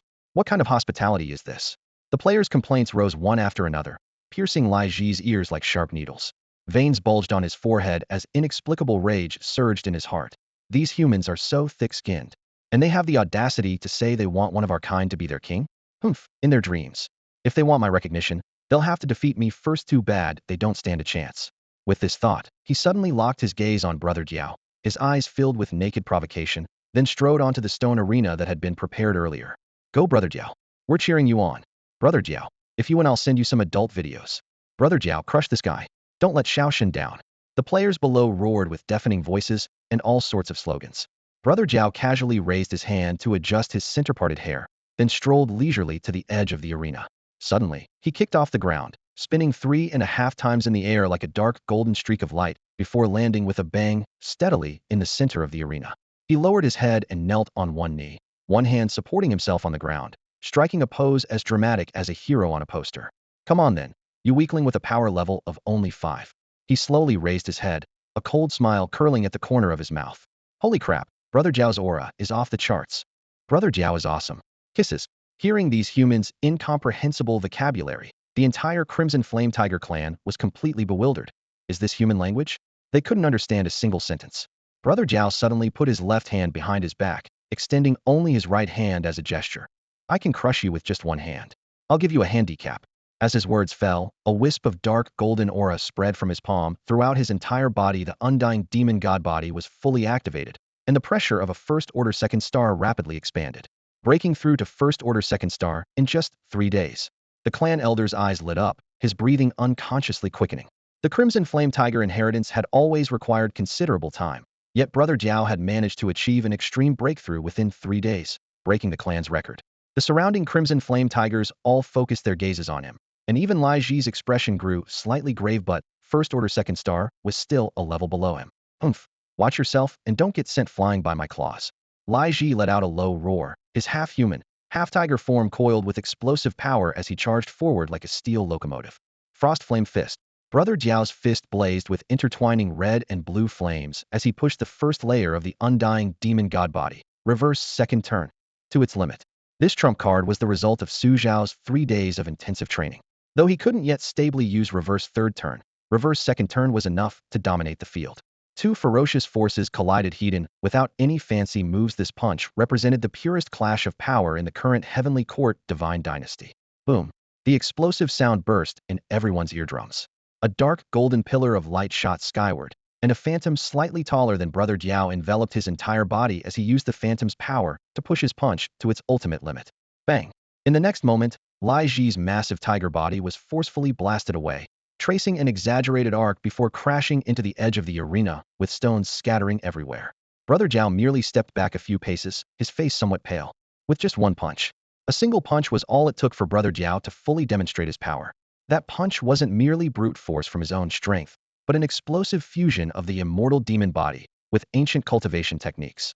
1. The immortal demon body was already a top-tier body refinement art, multiplying physical strength several times over. 2. After being reversed, this amplification doubled once again. 3. Combined with ancient divine techniques, the instantaneous explosive power was absolutely incredible. Multiple layers of enhancement stacked together, giving Brother Jiao the chance to knock down Lai Ji with a single strike. Su Xiao had verified this calculation through numerous real battles, so Brother Jiao was exceptionally confident at this moment. Holy crap, did I really do it? That's awesome, Xiao Shun. I, Jack Jiao, have finally risen, he screamed internally, almost wanting to break into rap and dance on the spot, but held back to maintain his cool image. The arena fell into dead silence first, then thunderous cheers crashed over like waves. Brother Jiao, forever the legend. Damn, I'm so jealous. Brother Jiao became this fierce after Xiao Shun's special training. Brother Jiao is absolutely savage, winning against a higher-level opponent with a one-shot kill. The contrasting reactions immediately became apparent. Players applauded enthusiastically, shouting, "Truly worthy of being the heir recognized by the Tiger King." Yet some were puzzled. How is this possible? He's only first tier, second star, and Lai Ji couldn't even match him. Among the Crimson Flame Tiger clan, the main bloodline and some branch families showed joy, while the branch where Lai Ji belonged felt utterly dejected. Their strongest member couldn't even withstand a single strike, which was truly embarrassing. Brother Jiao raised his chin, curled his lips, and looked down at Lai Ji with contempt. Well, do you submit or not? Roar. Lai Ji snapped back from his shock, staring at him in disbelief, then bellowed. Again. Before his words finished, his form suddenly changed, transforming from half-human tiger into a complete blazing tiger, with scorching aura exploding outward. Huh? Wait. Brother Jiao panicked internally. Again? Again my ass. I've used up all my trump cards. How am I supposed to fight? Lai Ji's eyes blazed with fire. What? Are you scared? Brother Jiao was panicking like crazy but couldn't show weakness, so he shot back. Scared? Who was just beaten like crap? I'm just afraid I might lose control and accidentally kill you. That would be a loss for the Crimson Flame Tiger clan. I'll give you 3 years to go back and train properly. See if you can catch up to even one of my hairs. With that, he turned to leave. If he didn't leave now, he really couldn't keep up the act. Li Ji, that's enough. Our king is doing this for your own good. A first tier, second star defeated a first tier, 6-star. What more are you struggling for? An elder snorted lightly, displeasure evident in his voice. However, Li Ji, burning with rage, couldn't listen at all. His figure became a blur as he lunged at Brother Xiao. A true warrior never retreats mid-battle. If you can beat me until I can't get up, then I'll submit. Whoosh. His speed was extreme, and everyone present, even the other Crimson Flame Tiger clan members, couldn't react in time. Li Ji, have you lost your mind? The elder roared in shock. Oh shit, someone save Brother Xiao. The players also exploded, but they were too far away to help in time. Damn, Brother Xiao jumped up in fury, cursing. You beast, how can you be so dishonorable? A sneak attack? You have no martial ethics. Seeing no way out, he could only steel himself and face the attack head-on in his panic. Brother Xiao had no choice but to resist with everything he had. He knew that the second reverse transformation of the immortal demon body wouldn't be enough. Only by completing the third reverse transformation could he possibly defeat Liegi. The problem was that the third reverse transformation had almost never succeeded. In the entire Heavenly Court Divine Dynasty, only Xiao and the first Ruthless Emperor could achieve it with absolute certainty. Xiao Gu understood in his heart that without going all out, death was his only fate, so he gritted his teeth. Immortal demon body, third reverse transformation. He suddenly activated his cultivation technique, his meridians flowing in reverse as the energy within his body surged backward like a raging torrent. Bang, blood mist exploded, the metallic sweetness spreading through the air. In the next instant, an unfamiliar yet overwhelming power invaded his body, rapidly merging with his flesh and blood. The black gold light blazed forth as an even more massive black gold phantom enveloped him. The phantom was ferocious, like a roaring demon head, yet faintly carried the roar of a tiger. Success! That was the might of the Crimson Flame Tiger King. The clan elder's body trembled slightly. Boom! Xiao Gu threw a punch, red and blue radiance flickering as he clashed heat-in with Liege's transformed claws. His fist force was domineering, and Liege felt his tiger body go numb, actually freezing in place. Crack! The sound of shattering claw bones was piercing as the entire tiger was sent flying, crashing heavily to the ground with dust billowing up. Xiao Gu was truly enraged now, leaping forward to close in on that massive tiger form, raising his fist to strike. Bang! Bang! Bang! Each punch was like a heavy hammer, and Liege almost lost all ability to resist. The surrounding players and Crimson Flame Tiger clansmen who had rushed over were all shocked into stillness by this scene. Xiao Gu had actually succeeded in the third reverse transformation in a desperate situation. Do you submit? Do you submit? Xiao Gu raised his fist high, shouting his demand. I submit. I submit. Liege completely lowered his head. If the beating continued, he would surely die, and he could feel the bloodline pressure from the depths of his being under Xiao Ji's fist. I, Jack Xiao, am the king of the Crimson Flame Tiger clan. Who dares to refuse? Xiao Gu stood proudly despite being covered in blood, his fist raised toward the entire assembly. Our king, please calm your anger. The Crimson Flame Tiger clansmen all knelt in submission, genuinely convinced. Ha! Kid, you're still too green to fight me. Xiao Gu laughed heartily. The clan elder respectfully approached. Our king, what power did you just use? It was incredibly formidable. Just the black gold, immortal demon body. That's something my boss taught me. I am just a rookie compared to him. Xiao Gu said casually. Boss. The clan elder and the other tigers looked puzzled, as they had always thought Xiao Gu was the leader of the players. That's right, without my Xiao god, there would be no Jack Xiao. Xiao Gu suddenly raised his voice. Let us give a warm round of applause to welcome my Xiao god to the stage. He looked toward Yu Aishi Wanayer nearby. Su Xiao was only now arranged to make his entrance, precisely to enhance his presence. If Xiao Gu was this powerful, yet still had a boss, just how strong must that boss be? This was the setup Xiao Gu had laid, paving the way for the Crimson Flame Tigers to submit to Su Xiao. Yu Aishi Wanayer understood immediately, waving to the players behind him. Brothers of the Ice Team, time to get to work. More than 10 players walked out from the crowd in formation, stood at attention, and raised their self-made spirit bows. This scene left the Crimson Flame Tiger clan present feeling puzzled. Yu Ashinar raised the bow she had crafted and aimed at the empty space above the plaza. With a twang of the bowstring, an ice arrow gleaming with cold light shot through the air, soaring straight into the sky.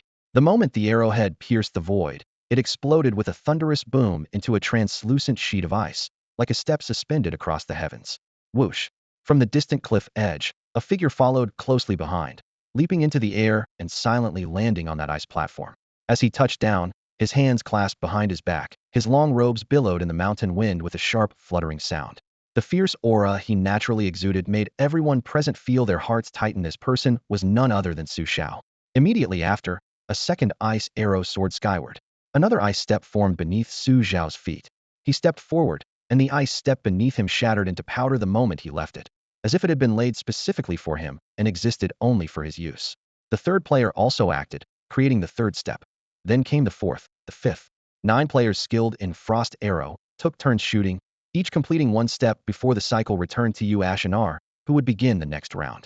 The 9 worked in perfect harmony, their ice arrows tracing clear trajectories through the air, connecting step by step, as if building an ice bridge descending from heaven for Xiao. As the final ice arrow shattered, Xiao touched down lightly with his toes, landing steadily in the center of the plaza. His presence was like that of a deity descending from the clouds, absolutely magnificent. Lord Xiao. We welcome Lord Xiao. The 9 players knelt on one knee and shouted in unison. Black lines appeared on Xiao's forehead. This spectacle was way too dramatic. But since the performance had gone this far, he could only grit his teeth and play along, waving his sleeve dismissively as he said, "Rise, all of you." Before his words had fully faded, the crimson flame tigers watching from the perimeter fell into collective silence, then exhaled through their heavy breathing an indescribable sense of awe. "My subjects, do you see? This is my Lord Xiao." Eagle Brother seized the moment to reinforce his message, shouting loudly, "From now on, seeing my Lord Xiao is the same as seeing me." Roar, roar, many crimson flame tigers let out excited low growls, their flame-like eyes filled with fervor. However, the eldest clan elder, after a brief moment of shock, fell into deep thought. Those cloudy yet sharp old eyes suddenly flashed with a dark gleam, and its piercing voice cut through the commotion. "You? Are you a main god?" With that single sentence, the plaza instantly fell silent, all eyes focusing on Xiao. Xiao smiled without speaking, showing no sign of denial. The elder pressed on relentlessly. "So you're saying our new king is your believer?"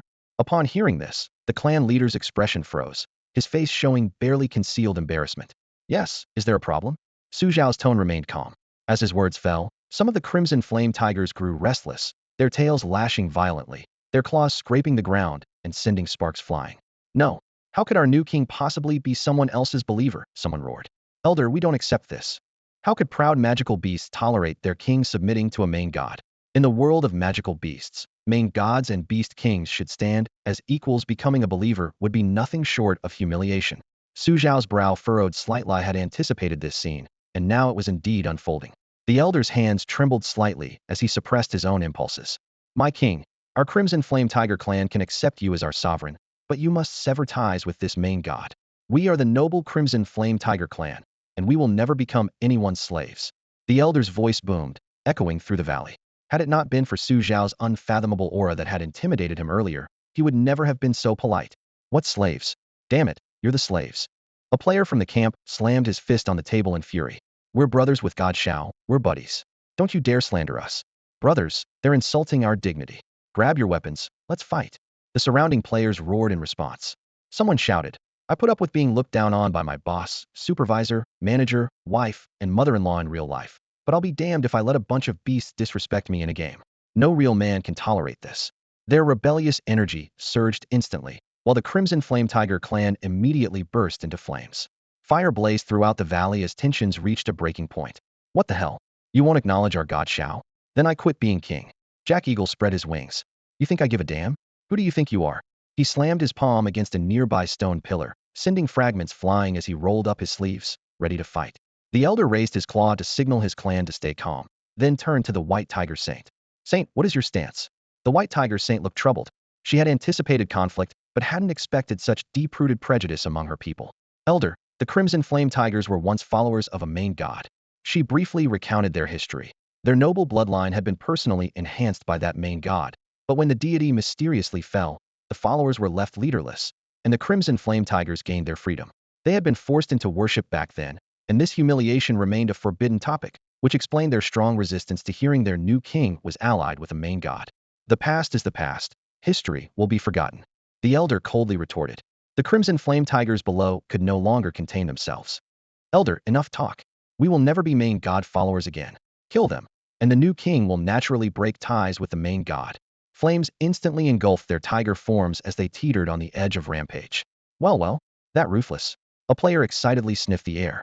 "Brothers, tonight we feast on tiger skewers. Prepare for battle." Su Xiao looked at the elder with faint disappointment in his expression. My followers can never sever their relationship with me. Though the Crimson Flame Tigers are strong, our Heavenly Court Divine Dynasty is not necessarily unable to fight. He raised his hand. Heavenly Court Divine Dynasty, heed my command. Retreat and establish the battlefield. As his words fell, Su Xiao's divine power erupted violently. 3 streams of black energy coiled around him like serpents, and a towering phantom beneath his feet spread instantly. Facing the Crimson Flame Tiger's formidable strength, he directly activated Immortal Demon Body. Reverse, third, transformation. Fire Eyes. Su Xiao hummed softly, forming hand seals with his fingers. Boom, boom, boom. Blazing flames burst from the ground as fire lotuses bloomed one by one. Scorching heat waves surged in all directions, and the valley's temperature skyrocketed instantly. The elder had raised his claw to attack, but when he saw those blooming fire lotuses clearly, his tiger body trembled involuntarily. It was the deepest fear embedded in the Crimson Flame Tiger bloodline. Wait! Suddenly, the elder roared. The elder's voice thundered like lightning, exploding in everyone's ears. The chaotic battlefield instantly fell silent, with all Crimson Flame Tigers and players instinctively freezing their movements. Only the deep rumbling of the 9 Nether Calamity Hellfire remained, churning through the air. Su Xiao hovered in midair, the fire lotus in his hand slowly rotating as crimson black and deep purple flames contracted and solidified in his palm. He narrowed his eyes slightly, temporarily halting the 9 Nether Calamity Hellfire's power, and asked coldly, "What?" The elder didn't answer immediately. Instead, it raised its claw to stroke its whiskers, lost in distant memories. The temperature, texture, and even the obscure fire Tao fluctuations of that fire lotus stirred a painfully familiar sensation in its heart. Could this be the legendary technique? 9 Nether Fire? Could this truly be the Earth Fire chapter of the 9 Nether Calamity Hellfire? When the aged, trembling voice finally spoke, the elder's tiger eyes were filled with disbelief.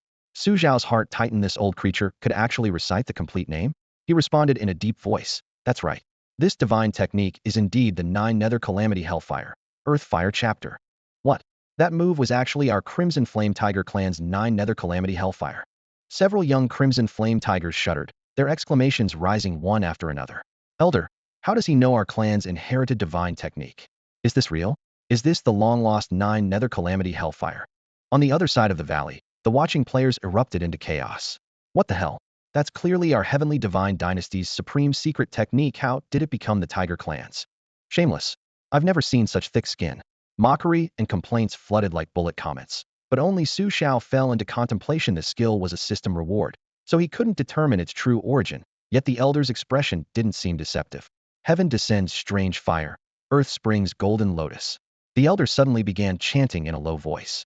The fragmented incantation reached Su Xiao's ears, and his pupils contracted sharply. What the other was reciting were precisely the opening lines of the 9 Nether Calamity Hellfire, Earth Fire chapter. The elder stopped halfway through and sighed helplessly. The rest, I have forgotten, or perhaps never knew.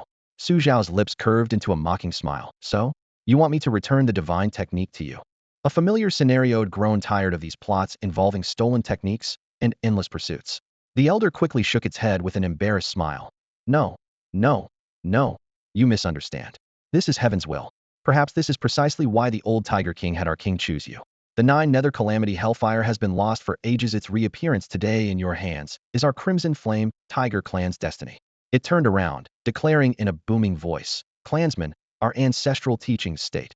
Whoever controls the 9 Nether Calamity Hellfire controls the lifeline of the Crimson Flame Tiger clan. Therefore, our king's choice was not wrong." As its words fell, it bowed to Su Xiao again. "If you're willing, our Crimson Flame Tiger clan would become your followers." The players on the sidelines were stunned by this plot twist. A triple reversal? This storyline is more thrilling than a novel. Sure, we've definitely entered story mode. Xiao Shan is opening a new chapter.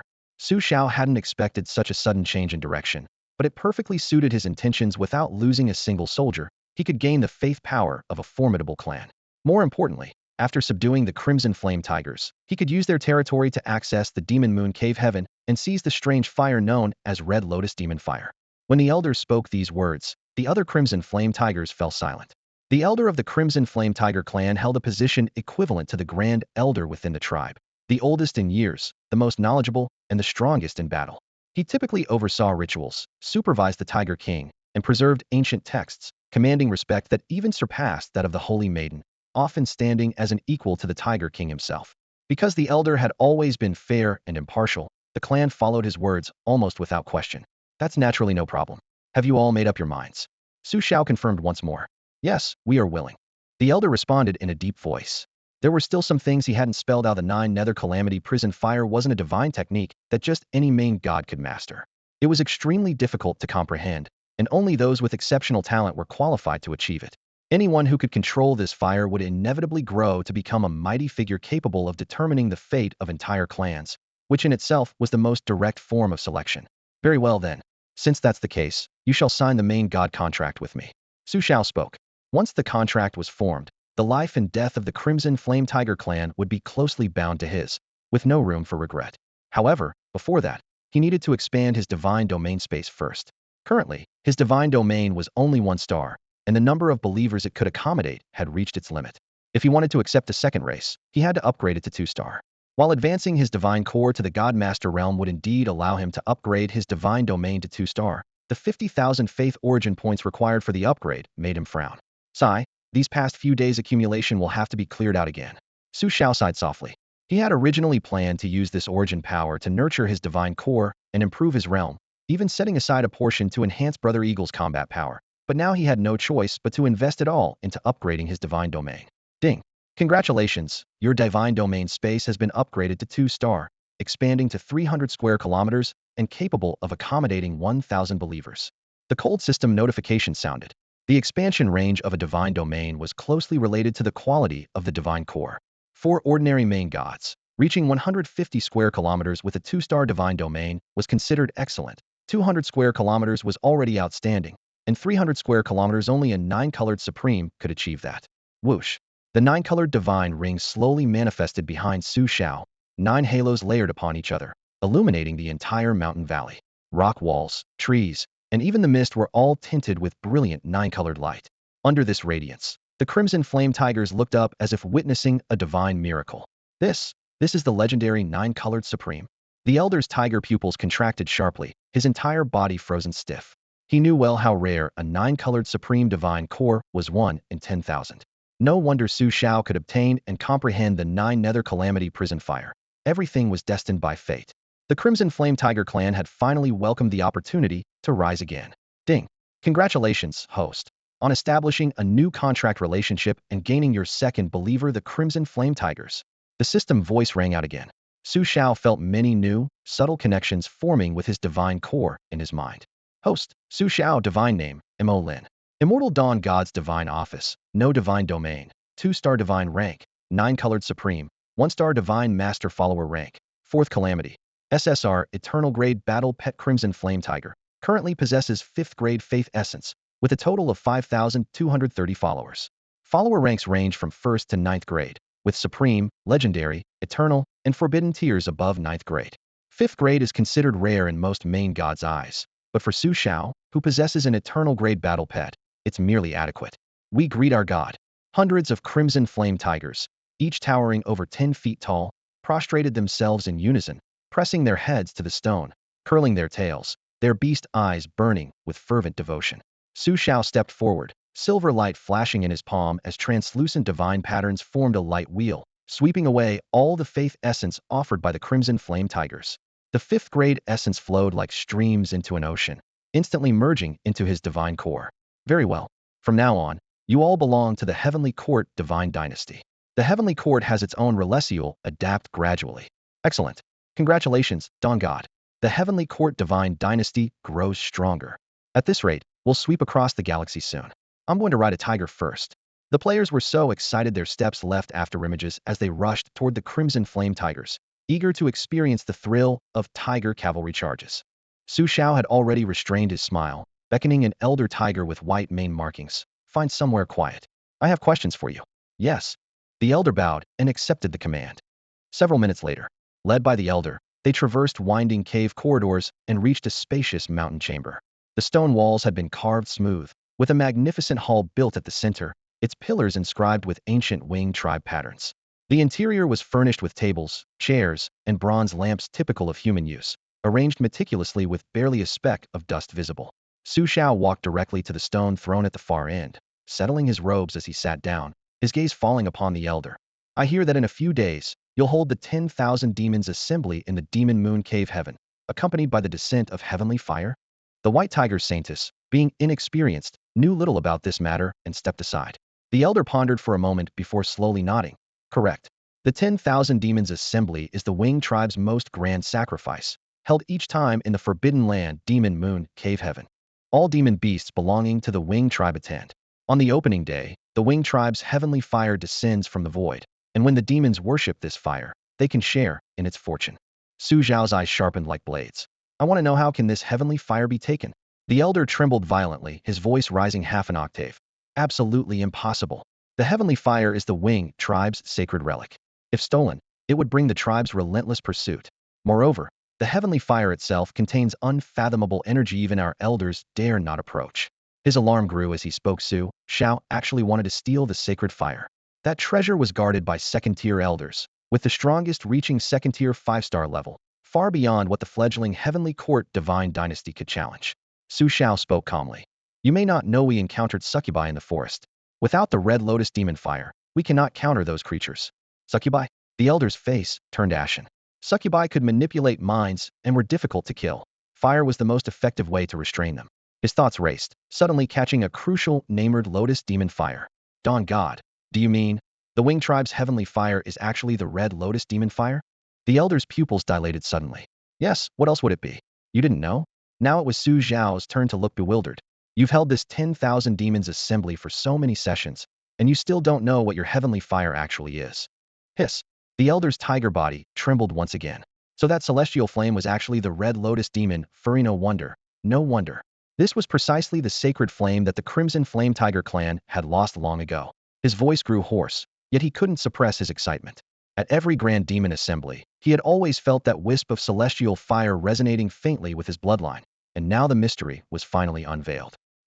So the Red Lotus Demon Fire is actually the sacred flame of the Crimson Flame Tiger clan. This is getting more and more interesting. Su Xiao raised an eyebrow, looking at the elder. In that case, retrieving this fire on this journey is only natural. Celestial fire descends from heaven. Golden lotuses spring from earth. Everything is predetermined by fate. The elder murmured, emotions surging as he suddenly threw back his head in wild laughter, looking exactly like a madman who had gone astray in his cultivation. Ever since the Tiger King had chosen Brother Xiao as his successor, every step seemed to be orchestrated by an invisible hand. The 9 Nether Calamity Prison Fire had already returned, and now the Red Lotus Demon Fire had also revealed its traces. If it truly is the Red Lotus Demon Fire, I have my methods. He suppressed his laughter and gestured with his arm. God Xiao, please follow me. With that, he turned and strode toward the left side of the palace. Su Xiao followed closely behind, filled with curiosity. After passing through a long, dim corridor, the two arrived at an enclosed valley. The valley walls were covered with ancient runes and beast-shaped patterns, and in the very center stood a gray-black altar, ancient and weathered, with stone patterns crisscrossing its surface. God Xiao, this is the forbidden land of our Crimson Flame Tiger clan. Please use the 9 Nether Calamity Prison Fire to activate the altar, and only then can the gates of the forbidden land be opened. The elder composed himself and spoke solemnly.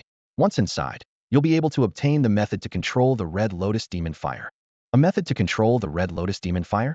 Su Zhao's eyes suddenly brightened. He had always been troubled by how to subdue this 99th ranked strange fire, and now the opportunity had presented itself. He stepped steadily onto the altar, and the 9 Nether Calamity Prison Fire rose from his palm. The crimson flames condensed into a lotus flower that emerged from the ground, completely enveloping the entire altar. In the next instant, the valley shook, and several fiery red beams of light converged from the center of the altar, shooting straight toward the stone wall opposite. The stone wall seemed to be melted by the fierce flames, slowly fading away to reveal a pitch-black opening. Su Xiao took a deep breath, stepped down from the altar, stood before the opening, and then walked inside. The interior wasn't spacious, just a stone chamber. In the center stood a humanoid statue with hands clasped behind its back, eyes gazing down upon all living beings with an imposing presence. If there were no surprises, this should be the statue of the main god who had once subdued the Crimson Flame Tiger clan. Before the statue sat a stone platform, upon which lay quietly a sphere the size of a fist, its surface covered with ancient text and symbols.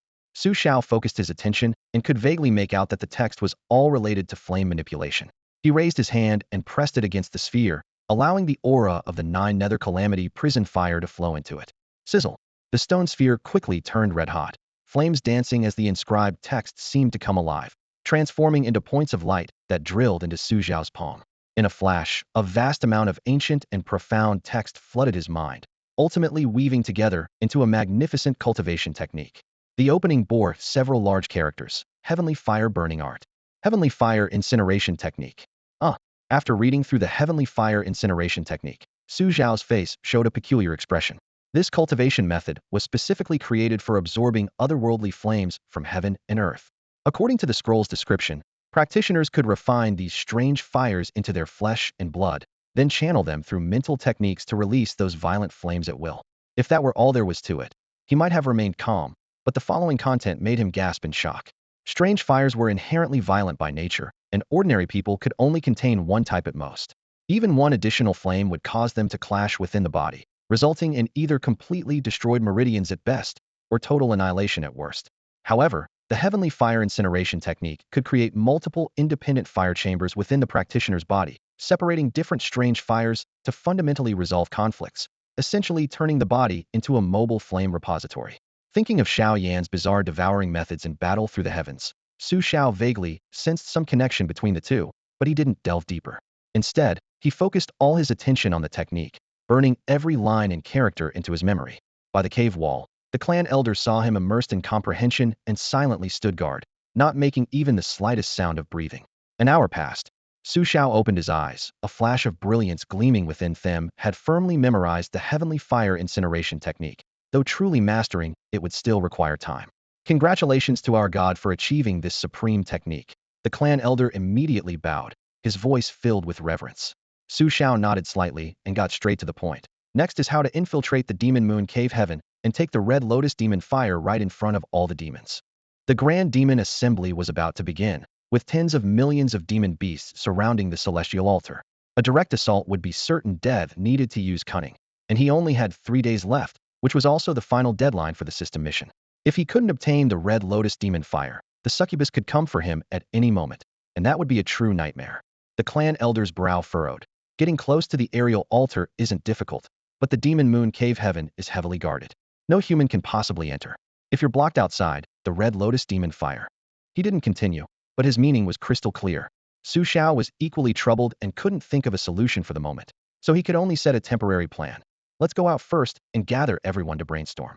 Players came from all walks of life and could even tinker with scientific rinse. Perhaps someone really could think of a solution. He stepped out of the cave. A few minutes later, in the valley, the Crimson Flame Tiger lazily sprawled on a boulder while players chatted in small groups around campfires. Su Xiao raised his hand to signal, and everyone quickly assembled. He explained the whole situation regarding the Demon Moon Cave Heaven, the Grand Demon Assembly, and the Red Lotus Demon Fire, then presented the challenge. To fight against the succubus, we must obtain the Red Lotus Demon Fire. The primary issue now is infiltrating the Demon Moon Cave Heaven. Do you have any ideas? The players looked at each other, then their eyes lit up. We're doing a strategy mission? This is great, one player exclaimed excitedly, rubbing his hands together. I absolutely love challenging myself, especially when it involves stealing their treasure right in front of so many demon beasts. Xiao God, isn't this simple? Just sneak in. A player shrugged his shoulders, speaking in a relaxed tone. Sneak in? The key question is how to sneak in. Give us some ideas.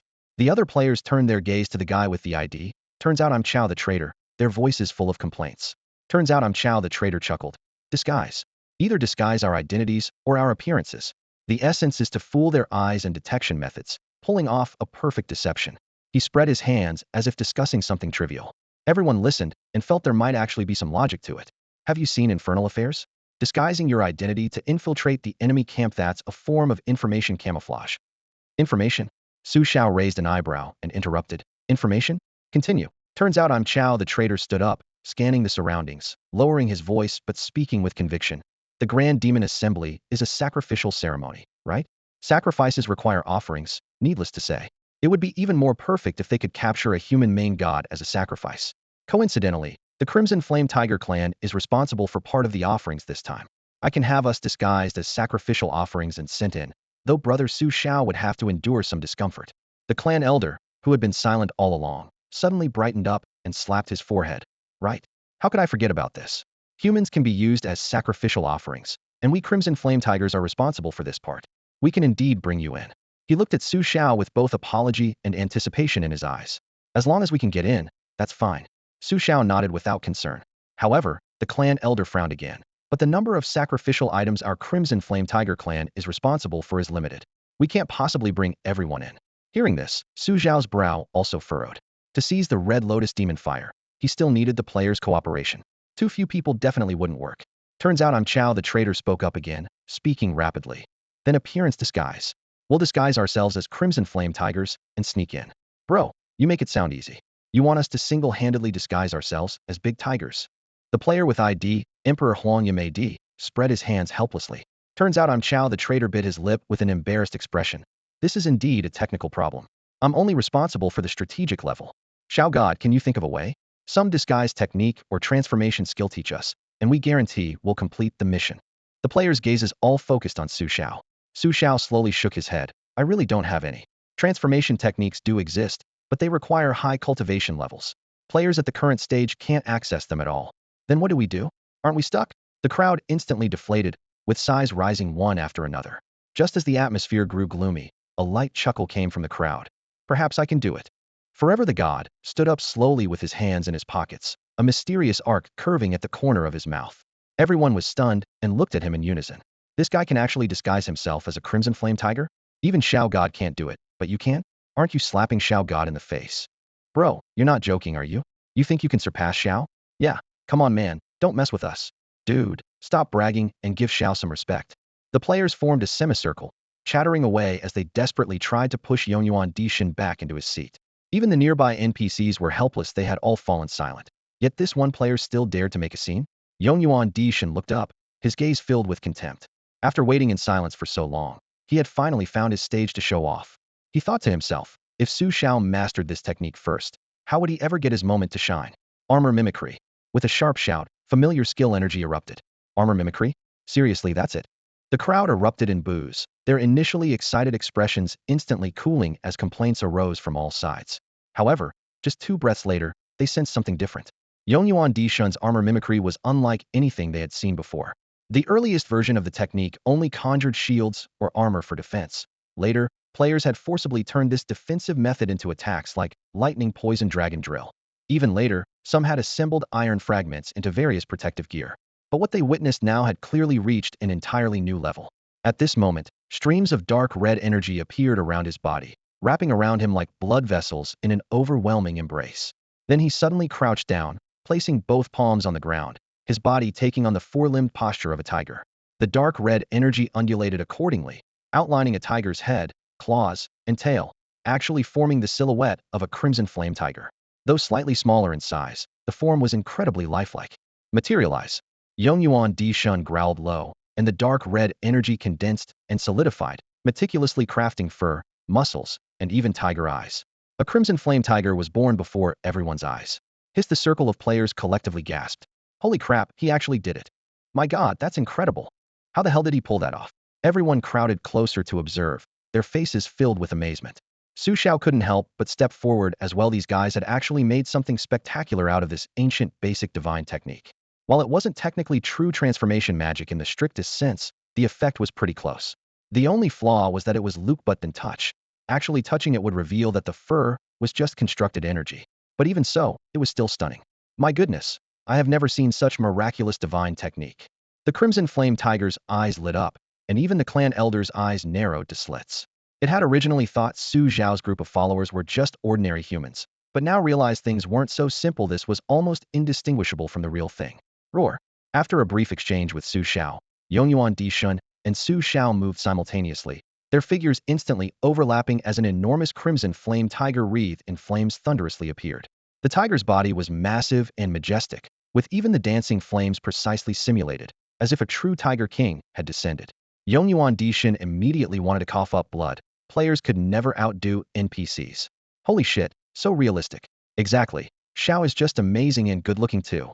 Whoosh, the flames dispersed. Su Xiao returned to human form and raised his hand to give his assessment. I made some slight improvements. It doesn't consume much energy and can be maintained for a long time. This is feasible. Wait, although we've got the appearance down, we're still missing the unique aura of the Crimson Flame Tiger clan. The Black Dog clan responsible for screening will very likely sniff us out. The elder's reminder hit like a bucket of cold water poured over their heads, instantly deflating the previously excited players who all turned to glare at him. You're such a pain in the ass.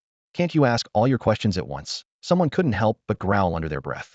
What if we could steal the Crimson Flame Tiger's aura too? I am actually Xiao the traitor, suddenly proposed a new approach. You can steal an aura? Su Zhao's mind sparked with inspiration, immediately thinking of the ancient beast taming arts. If he could use this to establish a genuine connection with the Crimson Flame Tiger clan, their auras would naturally merge, solving the problem completely. The ancient beast taming arts could work. He immediately voiced his idea. Hey, isn't that simple?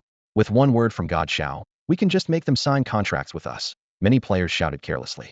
Su Xiao also thought it was worth trying, so he ordered the Crimson Flame Tigers to form partnerships with everyone. But after all that effort, the system panel still displayed unable to establish connection. The bloodline barrier between the demon and human races remained, and to forcibly cross it, they needed to achieve this spiritual communion required by the ancient beast taming arts.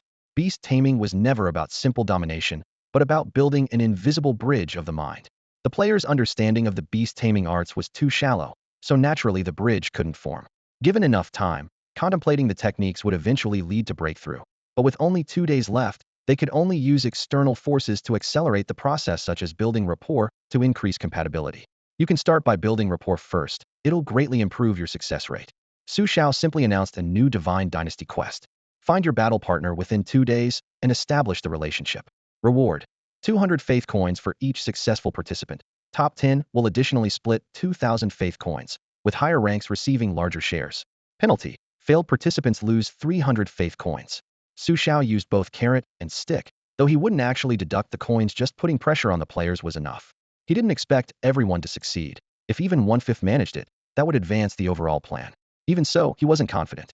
Holy crap, there's a penalty too. Evil capitalism. Do you know how hard it was for me to save up these coins? This is basically forcing me to pull all-nighters grinding the game. Complaints rose one after another.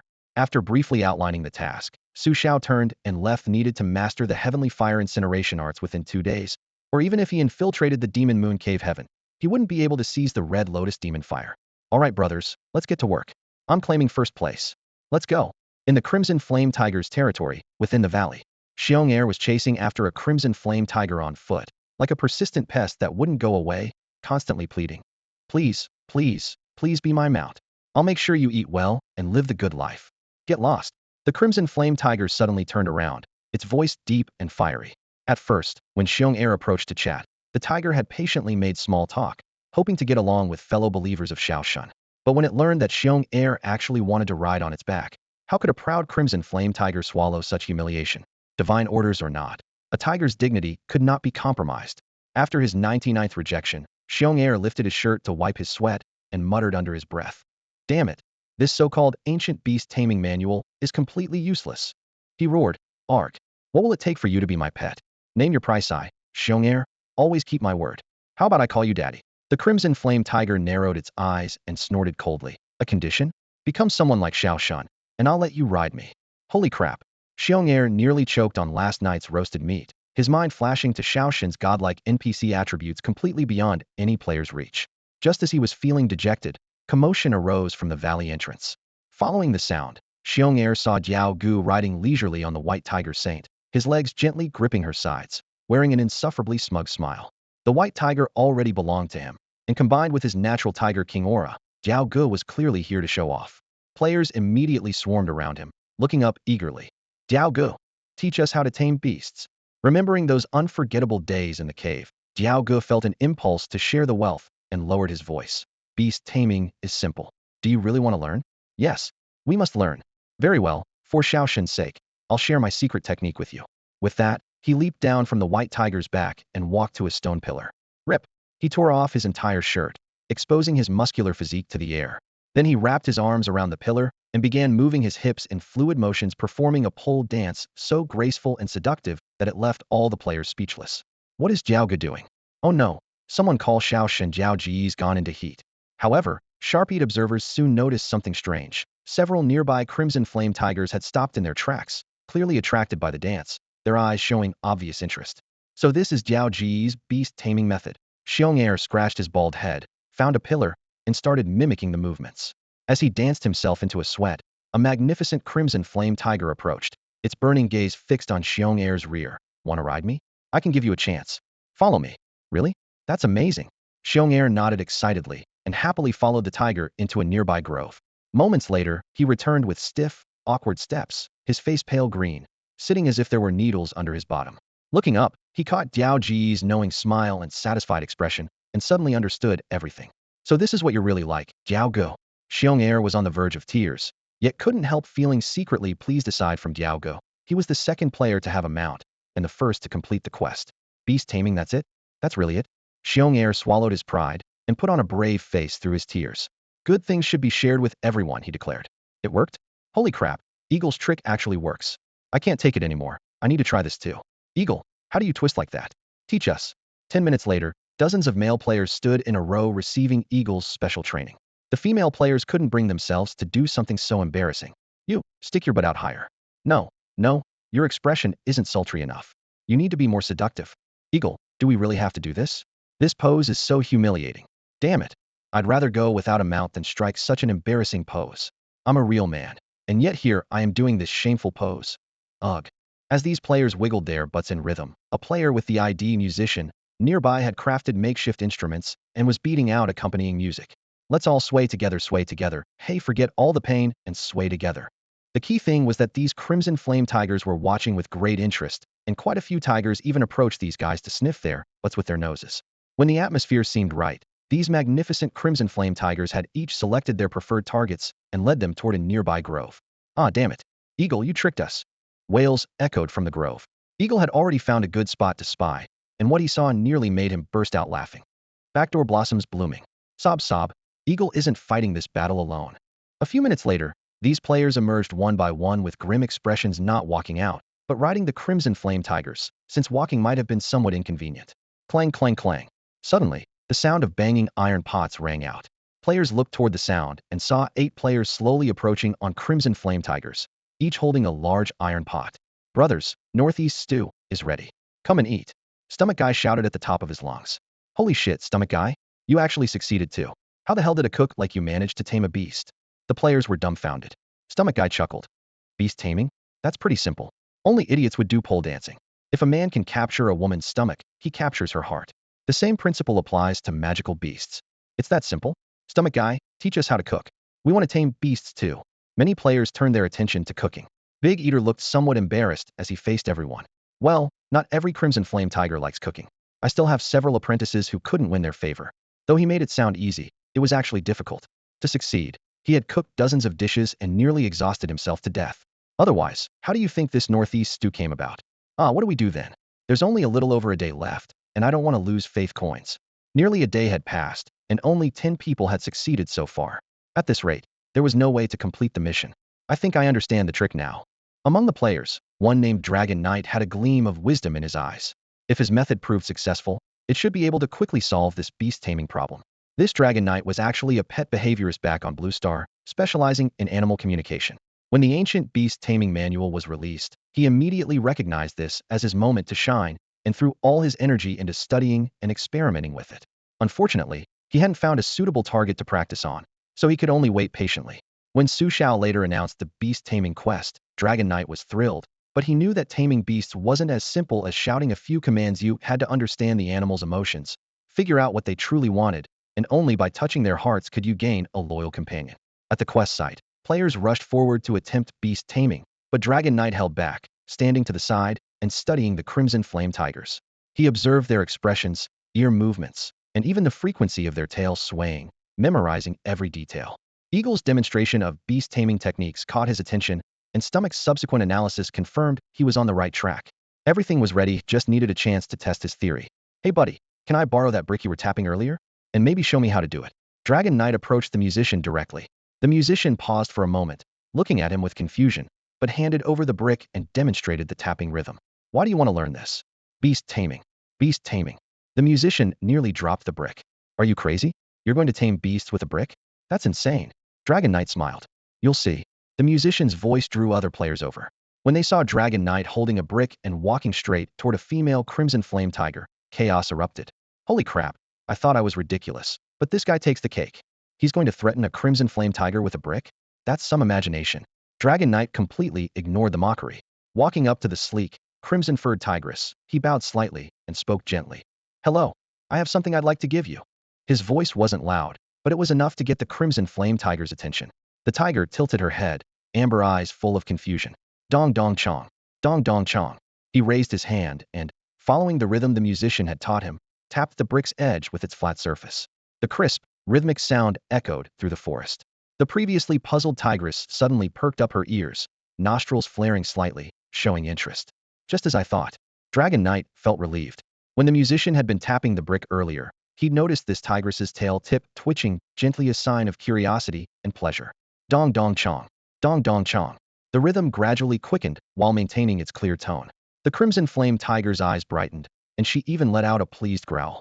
Once her emotions were fully engaged, Dragon Knight slowly approached and placed his hand on a specific muscle below the tigress's shoulder blade, gently massaging. At the same time, he channeled the energy from the ancient beast taming manual through her fur. Every creature had its sweet spot, and after careful observation, he determined this was the tigress's. Roar. A deep, satisfied roar erupted as the tigress nuzzled her head against Dragon Knight's chest, eyes half closed, looking exactly like a cat being petted by its owner. Holy shit, Knight actually succeeded? With just a brick? That's incredible, bro. The players watched in amazement.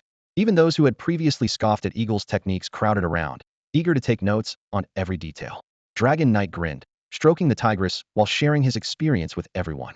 Every demonic beast has its own preferences and weak spots. We need to use their preferences to please them, then hit their weak spots to make them look at you with new respect. Of course, the most important thing is sincerity. Preferences? Weak spots. I see. I think I understand now. Thanks, Knight bro. See that? That's what we call professional. 2 days passed quickly. Xiao emerged from the cave with a trace of fatigue on his face. Through his relentless efforts, he had successfully mastered the first level of the heavenly fire-burning art. Now, it was time to see how the players were doing. He only needed to successfully bring in 1/5 of the required number to complete his plan. As soon as Xiao stepped out of the cave, he saw a group of players gathered around a campfire, barbecuing. Each one was grinning and having a great time. What the hell? At a time like this, they still had the mood for barbecue, these idiots. Have you completed your tasks? And you still have time for barbecue? Xiao called out lightly, staring at this group of fools with some dissatisfaction. When everyone saw Xiao arrive, they were stunned for a moment. Then smiles suddenly bloomed on their faces. Beast taming? Of course we completed it. Otherwise, how would we have the mood for barbecue? Huang Tianyi walked over to Xiao's side with a show-off attitude and patted Xiao's shoulder. Xiao God, you don't get it. You didn't think beast taming was difficult, did you? The tasks you assigned are child's play, I could complete them lying down. Xiao looked at him with confusion.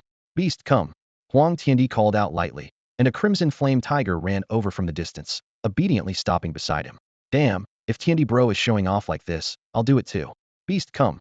The other players also stood up one after another to summon their companions. Soon, the valley was filled with the sounds of many crimson flame tigers running around. Almost everyone had a crimson flame tiger. Huh. Xiao was stunned. He had been worried about not having enough people for 1/5 of the requirement, but this far exceeded expectations. Did you guys cheat? Xiao's expression was strange. How did these guys manage this? Cheat? Do we, the mighty fourth natural disaster, need to cheat? When Knight Bro makes his move, even dragons are no match. Through the players' explanations, Xiao finally understood what had happened. This was definitely a pleasant surprise. You were able to exceed the task requirements, and this deity is very pleased. It just so happens that I need to select 40 people to arrange some plans. Now I'll start calling names. Xiao didn't waste words and directly selected 40 people from among the players to take with him. The players were completely confused. What was Xiao God planning to do? Xiao God is definitely preparing his ultimate move. We can't fall behind either. Brothers, keep grilling. Grill more and store them up. It'll be time for our blue star delicacies to show their power. Chinese teacher raised his arm and called on everyone to work hard. Oh right, 999, you need to hurry up with what you're responsible for. And Tianyi, how are the preparations I asked you to make coming along? Chinese teacher looked towards several key people in charge. Xiao had his plan, but they hadn't been idle either. They had formulated their own attack strategy. Don't worry, I'm already prepared. Huang Tianyi patted his chest confidently. Brothers, there's only 1 day left. Everyone work harder. When the time comes, we must conquer this great dungeon of the demon moon, cave heaven.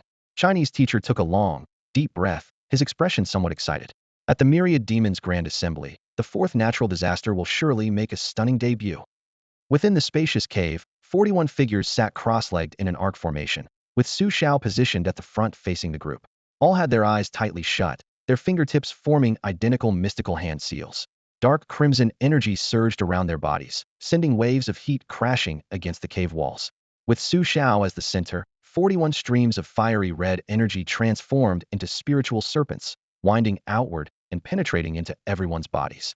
The moment the serpents entered, blazing karmic flames erupted simultaneously behind all 41 players, illuminating the rock walls with brilliant light as temperatures soared and the air seemed to twist like distorted fabric. After a long duration, the fierce flames gradually subsided, and the cave returned to darkness. Su Xiao slowly opened his eyes, a flash of delight crossing his gaze finally. It was complete. Fellow players, in a moment you'll only be responsible for assisting me in seizing the Red Lotus Demon Fire.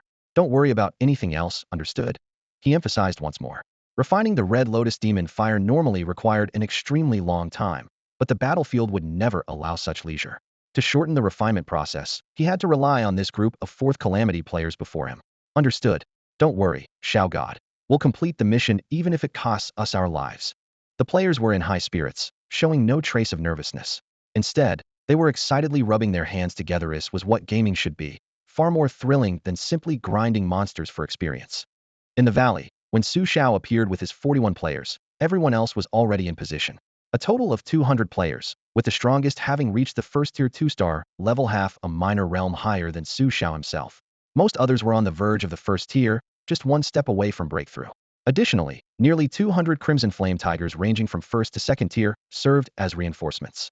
While this force couldn't be called overwhelming, it was barely sufficient. Su Xiao only needed to obtain the Red Lotus Demon Fire and could immediately retreat since players could resurrect after death. There was nothing to fear. Everyone, this expedition to the Demon Moon Cave Heaven is of utmost importance. If the mission is completed well, I'll provide additional rewards. Su Xiao took a deep breath, rallying the troops. Don't worry, Xiao God, we guarantee mission completion. On this journey to Demon Moon to slay 10,000 beasts, we won't let Xiao God lose the Lotus Fire. Woo woo woo, is this what a military expedition feels like? My blood is boiling. The players' cheers rose and fell in waves, their fighting spirit explosive. Su Xiao quietly approached Scientist, asking in a low voice, how's the teleportation array set up? We might need it later. The Fourth Calamity's strongest trump card was Resurrection, and if combined with long-distance teleportation, it would be a killer move. Don't worry, Xiao God. I've already scouted the area around Demon Moon Cave Heaven. Our Heavenly Court Divine Dynasty's teleportation array has just enough range to cover that distance. Scientist patted his chest in assurance. With this confirmation, Su Xiao finally felt a weight lift from his heart.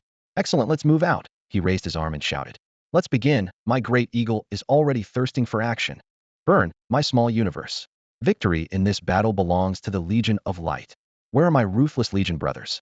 Let me see your hands. Explosive Heaven Legion advances, leaving nothing in our wake. Roar, roar, roar. Amid a chorus of battle cries, Su Xiao led the massive group toward the location of Demon Moon Cave Heaven. Among the towering mountain ranges, a flying vessel glided slowly through the sky.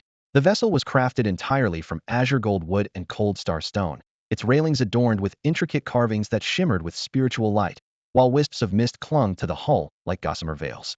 The dense spiritual aura emanating from it clearly marked this as a valuable fourth-grade spiritual artifact, far beyond the reach of ordinary factions.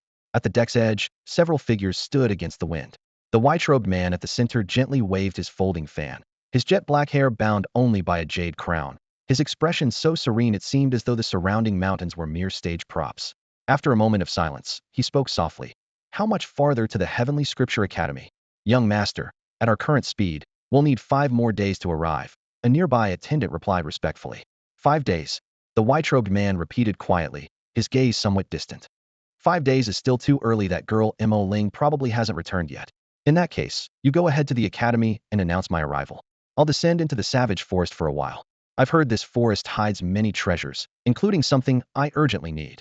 His eyes swept toward the endless sea of forest below, a glint of interest flickering in their depths. Young master, do you not require our escort? An elderly man asked with a frown. A mere frontier wilderness, though. You think I can't handle a few savages? The white-robed man snapped his fan shut and tapped it against his palm, his tone carrying a hint of impatience. If there truly are powerful demonic beasts, I have my own means of escape. I'm grown now, I don't need constant supervision. Keep this up, and Mo Ling will only laugh at me for being like a baby carried in someone's arms. By the end, anger had crept into his voice. Protected so thoroughly since childhood, still surrounded by attendants, how could he ever feel truly free? The elderly man and others quickly bowed. This subordinate acknowledges his error. Enough. Take me down. When the time is right, return here to collect me. The white-robed man waved dismissively. The spirit vessel descended, landing as lightly as a falling leaf in a forest clearing. He leaped down, and the vessel turned and departed through the air. As wind howled through the trees, the white-robed man produced an ancient, tattered map, studied the directions, then tucked it away before his figure vanished into the emerald canopy. Demon Moon, Cave Heaven. 9 obsidian peaks formed an arc, encircling a natural valley at their center. At the valley's bottom, a massive cavern yawned open like a pitch-black maw facing the heavens. This place earned the name Demon Moon because when night fell, the moon viewed from the cave mouth would take on a crimson hue, resembling a demonic orb. Combined with the cave walls covered in stalactites and natural rock formations, it became known as Demon Moon Cave Heaven. At this moment, beast roars shook the heavens around the cave heaven's perimeter as countless demonic beasts gathered in succession, dust clouds rising from the dense forest. Beast packs continued arriving from all directions, among them the Crimson Flame Tiger clan, led by Xiao. We're about to enter Demon Moon Cave Heaven, everyone play your role well, Xiao commanded in a low voice. In an instant, except for him and the 40 players who needed to enter the altar as sacrificial offerings, all the other players transformed into Crimson Flame Tiger forms through mimicry arts. Qiantian Gate. This was the only entrance to the Demon Moon Cave Heaven. The massive opening gaped beneath the cliff face like a natural chasm, or perhaps a gaping maw, with sinister winds howling from within. Before the entrance, demon beasts formed long queues. Majestic two-headed lions standing proudly side by side. Pythons dozens of meters long with trunks thick as ancient trees coiled and winding, and thousand-year-old giant tortoises crawling slowly like moving hills. The players faced such a spectacle for the first time, their eyes unable to look away. Holy crap, I've never seen so many demon beasts before. I can feel how terrifying these creatures' auras are, but it's so thrilling. Brother Wei's eyes were already gleaming, drool nearly dripping to the ground. Damn, if we could kill all these guys, we'd have enough food for ages roasted, steamed, grilled, braised, boiled, stir-fried. Shoo, don't get carried away. The Chinese teacher lowered his voice. We're playing a disguise game right now. Once our identities are exposed, we're all dead. He took the opportunity to survey the surrounding terrain, secretly planning their next move. In the group, the players disguised themselves as members of the Crimson Flame Tiger clan. But as soon as they moved to the front of the line, 2 giant rats with sharp snouts and monkey-like cheeks began pointing at them. How did the Crimson Flame Tiger clan suddenly get so many members? Exactly. I remember their numbers were less than 200. The other rat chimed in. Whispers spread instantly, and the gazes of demon beasts from various clans around them were filled with suspicion. The Crimson Flame Tiger players at the front tensed up immediately. Even worse, the leader of the Black Dog clan responsible for screening was also alerted. A large black dog nearly 10 feet tall at the shoulder raised its head and squinted for a closer look. These Crimson Flame Tigers look somewhat strange. The black dog opened its long snout and sniffed. The players' hearts pounded. No way, exposed right at the entrance? The lead Crimson Flame Tiger player bit the bullet and explained. Ahem, these are all offspring that were recently bred. Our clan pursued quantity, so the quality suffered somewhat. Plus they haven't fully grown yet, so they're a bit smaller. The black dog closed its eyes and took a deep breath. The Crimson Flame Tiger's scent is correct. After a moment, it wagged its tail and announced, no problem, let them through. The nearby demon beast snickered. So they're substandard quality, no wonder they look weird. That's normal. Think about it, if you're doing it several times a day, how can the quality not decline? This kind of offspring should have been wasted outside. Hearing these words, the players were seething with anger but could only suppress it. Fortunately, the group successfully passed through Qiantian Gate. After winding through the twisting stone passages, a breathtaking scene suddenly opened before them. The massive cavern resembled an underground kingdom, with the seemingly floating altar at its center emanating an eerie glow that made the stalactites shimmer with scales of light. This game's graphics are absolutely gorgeous. Many players couldn't help but exclaim. The Chinese teacher immediately returned to his commanding role. Don't just stand there. Follow the plan-established channels and set up traps. Everyone quickly divided into several small teams, quietly infiltrating various parts of the cave heaven. Somewhere atop a cliff, many towering lions were waiting here for the great demon assembly to begin. The venue wasn't divided by species, creating a chaotic scene where large and small demon beasts mingled together, the air filled with restless roars and heavy breathing. Hey, Brother Ghana, I heard from that bull calf next door that your second wife is about to give birth. How do you still have the mood to attend this assembly? At the cliff's edge, a male lion was gazing down at the chaotic scene below when he suddenly heard these words beside his ear. He turned his head to see a small, oddly shaped crimson flame tiger bearing its fangs in a grin. The lead lion Ghana was stunned. Brother? Bull calf? Second wife? He didn't understand any of these terms. Are we close? Who are you? I've never seen you before. And what's a daughter-in-law? Ghana looked completely puzzled. The small tiger was actually the desolate heavenly emperor Yameti in disguise. He squinted his eyes and acted familiar. Brother Ghana, did you forget? Your second wife so you mentioned last time. So, Ghana's face instantly darkened, his head full of question marks. The desolate heavenly emperor Yameti suddenly put on a horrified expression, his gaze drifting toward a nearby lioness. Sorry. Brother Ghana, I didn't see sister-in-law was here. I spoke too quickly. Ghana's mate immediately bristled with fury. So you're sneaking around with sows behind my back? Am I not enough for you? Even if you were looking elsewhere, it shouldn't be so inferior race. Are you trying to bring more shame to our lion clan? It's not what you think. Let me explain. Ghana's mane trembled with anxiety. Explain? What did you tell me last time when you were flirting with that female mouse? Now you've set your sights on a sow? You'd actually fancy that pig trash? Roar. The lioness's voice shook the heavens. Her furious roar reached the ears of nearby wild boars, and one immediately exploded. The lion clan is calling us trash? He turned and bellowed. Piglets, let's go demand an explanation. Rumble. Over 100 wild boars charged at the lion pride. Both sides shouted and shoved, quickly coming to blows as battle erupted. Taking advantage of the expanding chaos, the desolate heavenly emperor Yameti slipped away without a trace, snorting contemptuously. Heh. Beasts are just beasts. Their intelligence is truly pathetic. Brothers, while they're too distracted to notice us, move out. Under his leadership, dozens of crimson flame tigers rushed to distant high ground, secretly spreading out maps and assigning tasks with perfect organization. I love barbecued chicken wings, but your mother says you're about to ascend to heaven. The sooner you ascend, the more you should eat. If you don't eat now, there might not be another chance. As night fell, in another forest clearing, over a dozen half-transformed crimson flame tigers busied themselves around a campfire. Flames licked iron skewers as golden chicken wings sizzled, fat crackling and popping while the aroma of meat drifted on the wind. Brothers, quick add cumin and 5-spice powder. The flavor needs to be strong to lure those guys over. Brother Wei, in his half-human tiger form, whispered instructions while his wrists flew as he sprinkled seasonings. Barbecuing was also a crucial part of this strategy.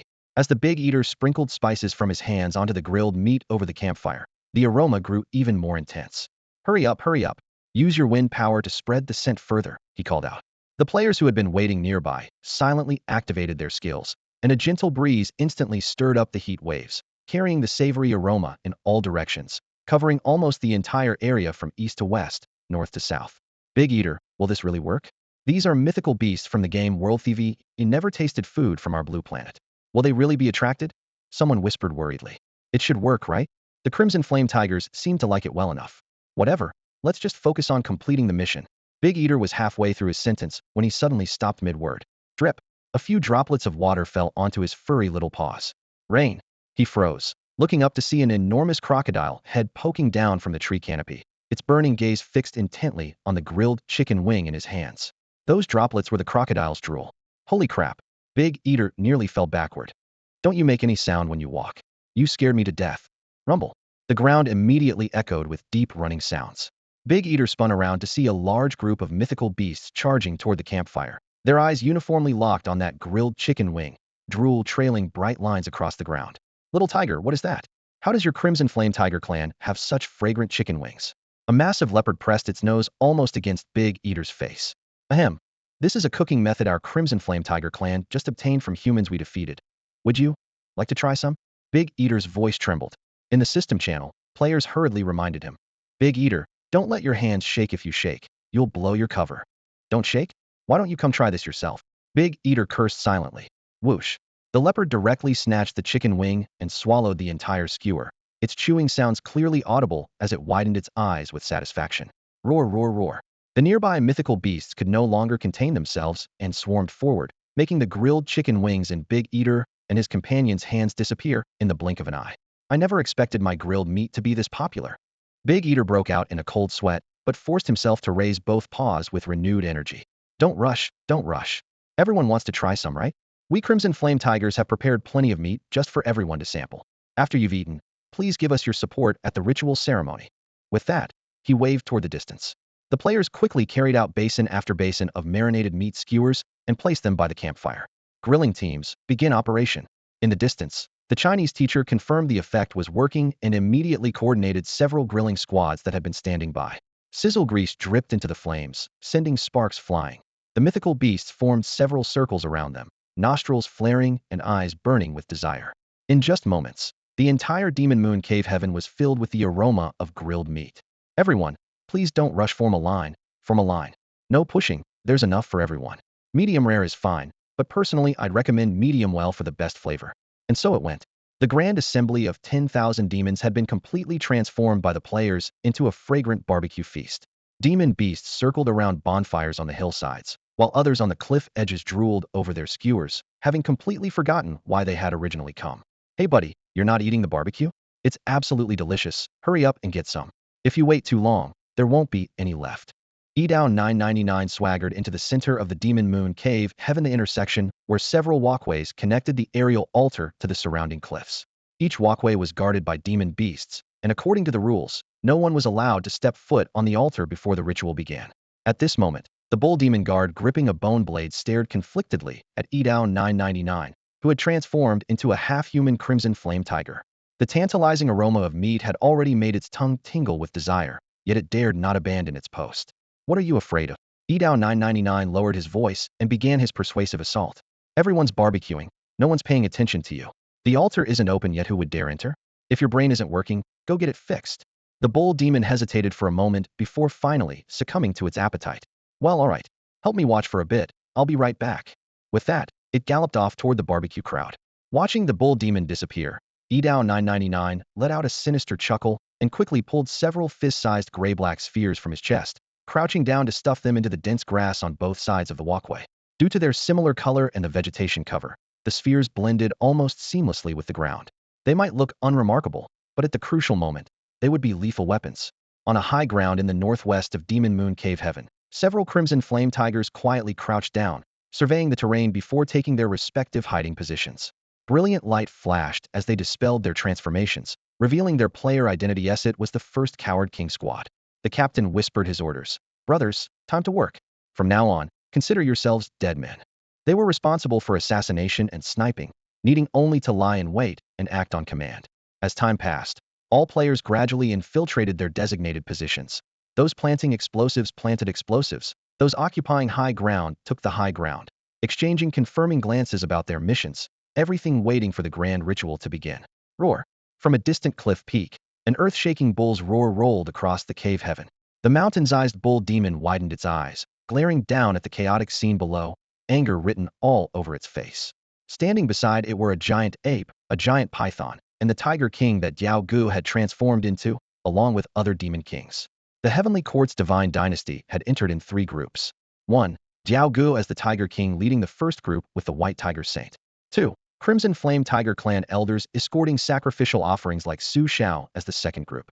3. The third group consisted of players disguised as Crimson Flame Tigers along with some genuine Crimson Flame Tigers. What is this? How did it turn out like this? What? The bull demon muttered incoherently to itself. The grand ritual was imminent. Yet below, smoke and the aroma of meat filled the air as the demon horde feasted in complete abandon. Was this acceptable? The other demon kings nearby were equally speechless. The assembly of 10,000 demons had always been solemn and sacred in their minds, but now it resembled a country fair. They simply couldn't understand what exactly were they doing. The grand assembly of 10,000 demons had been convened for quite some time, but never before had it descended into such utter chaos. Roars, hisses, and the thunderous beating of wings echoed throughout the gathering as the once orderly beast formations scattered in complete disarray. The bull demon king swished his tail and charged through the crowd with his massive horns. Finally spotting the source of the commotion, the Crimson Flame Tiger clan had gathered around a massive stone furnace. The charcoal fire roared within, its crimson tongues licking at the skewered meat above, sending oil splattering in all directions with a sizzling sound. The aroma struck like an invisible whip, driving demons from all corners to rush forward recklessly, causing order to collapse in an instant. What the hell are you Crimson Flame Tigers doing? The bull demon king's eyes blazed with fury as he stepped before Eagle Brother, his voice booming like thunder. Eagle Brother was gnawing on a beast bone and slowly swallowed before baring his large teeth in a grin. What are you yelling about? You're a beast king, and I'm a beast king too. What gives you the right to yell at me? The banquet hasn't even started yet. What's wrong with the Crimson Flame Tiger clan grilling some meat? Is there some rule against barbecuing here? He raised a wing and pointed, his voice growing louder.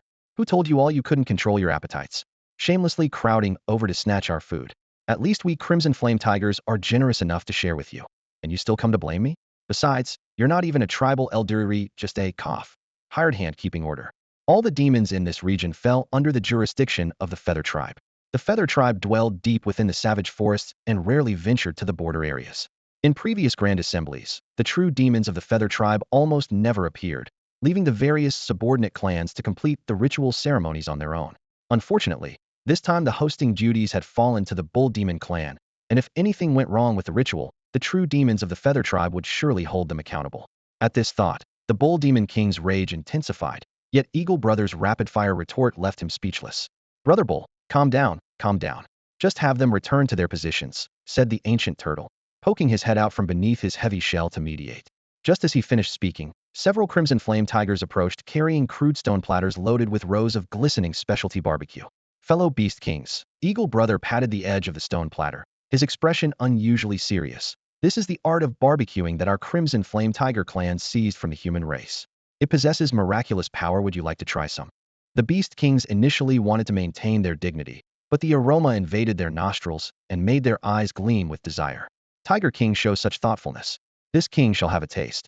The Wolf King, who had pushed to the front, was first to snatch a skewer. "Many thanks, Tiger King." The Ape King also grabbed a skewer, mumbling his gratitude through a full mouth. "My, this meat tastes so delicious, Ivy.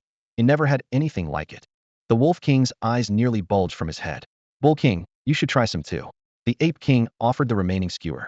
The Bull Demon King was already drooling, but remembering his heated argument with Eagle Brother, his pride prevented him from accepting. He could only lift his head and snort. "This king absolutely will not eat it." Eagle Brother waved a skewer of perfectly marbled grilled meat right under the bull's nose, deliberately taunting him. "Come on, Bull King, just one bite. After you eat, we'll begin the grand ritual ceremony. If you won't taste it, at least take a whiff. It's quite pleasant. We're brothers for life, brothers across all corners of the world, and we never abandon each other." The smoky aroma of charcoal mixed with meat juices assaulted his senses. The Bull Demon King's throat bobbed, and finally he couldn't resist. "Damn it, this is really fragrant." He devoured it in one bite. Eagle Brother secretly breathed a sigh of relief, had finally completed his mission. Then he raised his voice and called out, "Eat up, eat up. The more you eat, the better." Half an hour later, the Crimson Flame Tiger clan's roasted meat had finally been completely consumed. It was the stockpile that players had spent an entire day preparing, now devoured without a trace. If they couldn't obtain the Red Lotus Demon Fire this time, they would truly weep over their total loss. "Ahem, everyone." The Bull Demon King cleared his throat slightly, feigning casualness as he surveyed the surroundings. Although there was a small, delightful mishap, the sacrificial ceremony is still a major event, and we must follow the planned procedures. Once the bowing ceremony ends, all tribes can properly visit the Crimson Flame Tiger clan. Before he could finish, he had already stepped spiritedly onto the mountain peak. Although the 10,000 Demons Assembly rotated hosts, not all tribes were qualified to lead it. Being responsible for this session was a tremendous honor for any tribe, and if executed well, they could even receive rewards from the true demons of the Feather Tribe. The Bull Demon King announced loudly. "Now, the sacrificial ceremony officially begins. Tiger King, please present the offerings your tribe has prepared." After speaking, he turned his gaze toward Eagle Brother nearby. Eagle Brother understood immediately and waved his claw toward a cave entrance below the mountain wall. Moments later, an elder of the Crimson Flame Tiger clan emerged from the depths of the cave, followed by Xiao and the sacrificial offerings, disguised by players. These players were covered in bloodstains, looking haggard and stumbling with each step. "Brother, do I look convincing? Damn, this game is too difficult. Fighting monsters and leveling up is one thing, but we have to moonlight as actors too." They whispered quietly while the demon's attention was scattered. When the sacrificial offerings appeared, the demon beast crowd on the mountaintop immediately erupted in commotion. Humans. In previous years, the offerings were always forcibly selected from among their own kind by each tribe, so the responsible tribe always had to watch helplessly as several lives were lost. Using humans as sacrificial offerings was unprecedented. Everyone knew that humans hid in cities protected by numerous godshow. Could these weak demon beasts possibly capture them? Eagle Brother puffed out his chest and announced loudly, "How about that? To support Brother Bull's grand ceremony, our Crimson Flame Tiger clan spared no effort. Among them, there's even a main god. That roasting technique from earlier was also forcibly seized from their hands." "What? A main god? To capture even a human main god? The Crimson Flame Tiger clan is truly formidable." The demon's amazed gazes swept back and forth over Xiao and the others, ultimately unanimously concluding that Xiao must be that main god. The Bull Demon King laughed heartily. "Excellent. In this sacrificial ceremony, the Crimson Flame Tiger clan has achieved great merit. I'm sure the tribal elders will be very pleased." His eyes rolled, and he suddenly said, "Since the contribution is so significant, why not let the Crimson Flame Tiger King also participate in the sacrificial ritual? What do you all think?" The Ape King, Crocodile King, Black Dog King, and several other Beast Kings exchanged glances for a moment, then nodded in agreement. The Bull Demon King looked toward Eagle Brother again. "Tiger King, What do you think? Eagle Brother's mind went blank. This didn't seem to be part of the script, but if he refused, he might blow their cover on the spot. After weighing his options briefly, feeling that it was just a sacrificial ritual and shouldn't be a big problem, he decisively agreed. Fine, of course no problem. The elder in the distance frantically waved his claws in warning, but Eagle Brother didn't see him. Then, everyone let us begin. After the Bull Demon King spoke, he led the way toward the walkway connecting the aerial altar to the mountain peak. Behind him, the Ape King, Crocodile King, Black Dog King, Eagle Brother, and the other 9 kings all stepped onto the walkway together. It's over, it's over. Our king didn't see my warning, how could he agree to this? The elder's expression turned grim. Xiao noticed the elder's panic and felt puzzled. What's wrong? He asked in a low voice. The elder tilted his head slightly and glanced at Xiao through the crowd. The sacrificial ceremony has strict rules and procedures. Our king has never learned them systematically. I'm afraid he might blow his cover. The ritual process was far more complex than simply kowtowing a few times. Traditionally, every beast king would receive systematic training in advance, memorizing every step perfectly.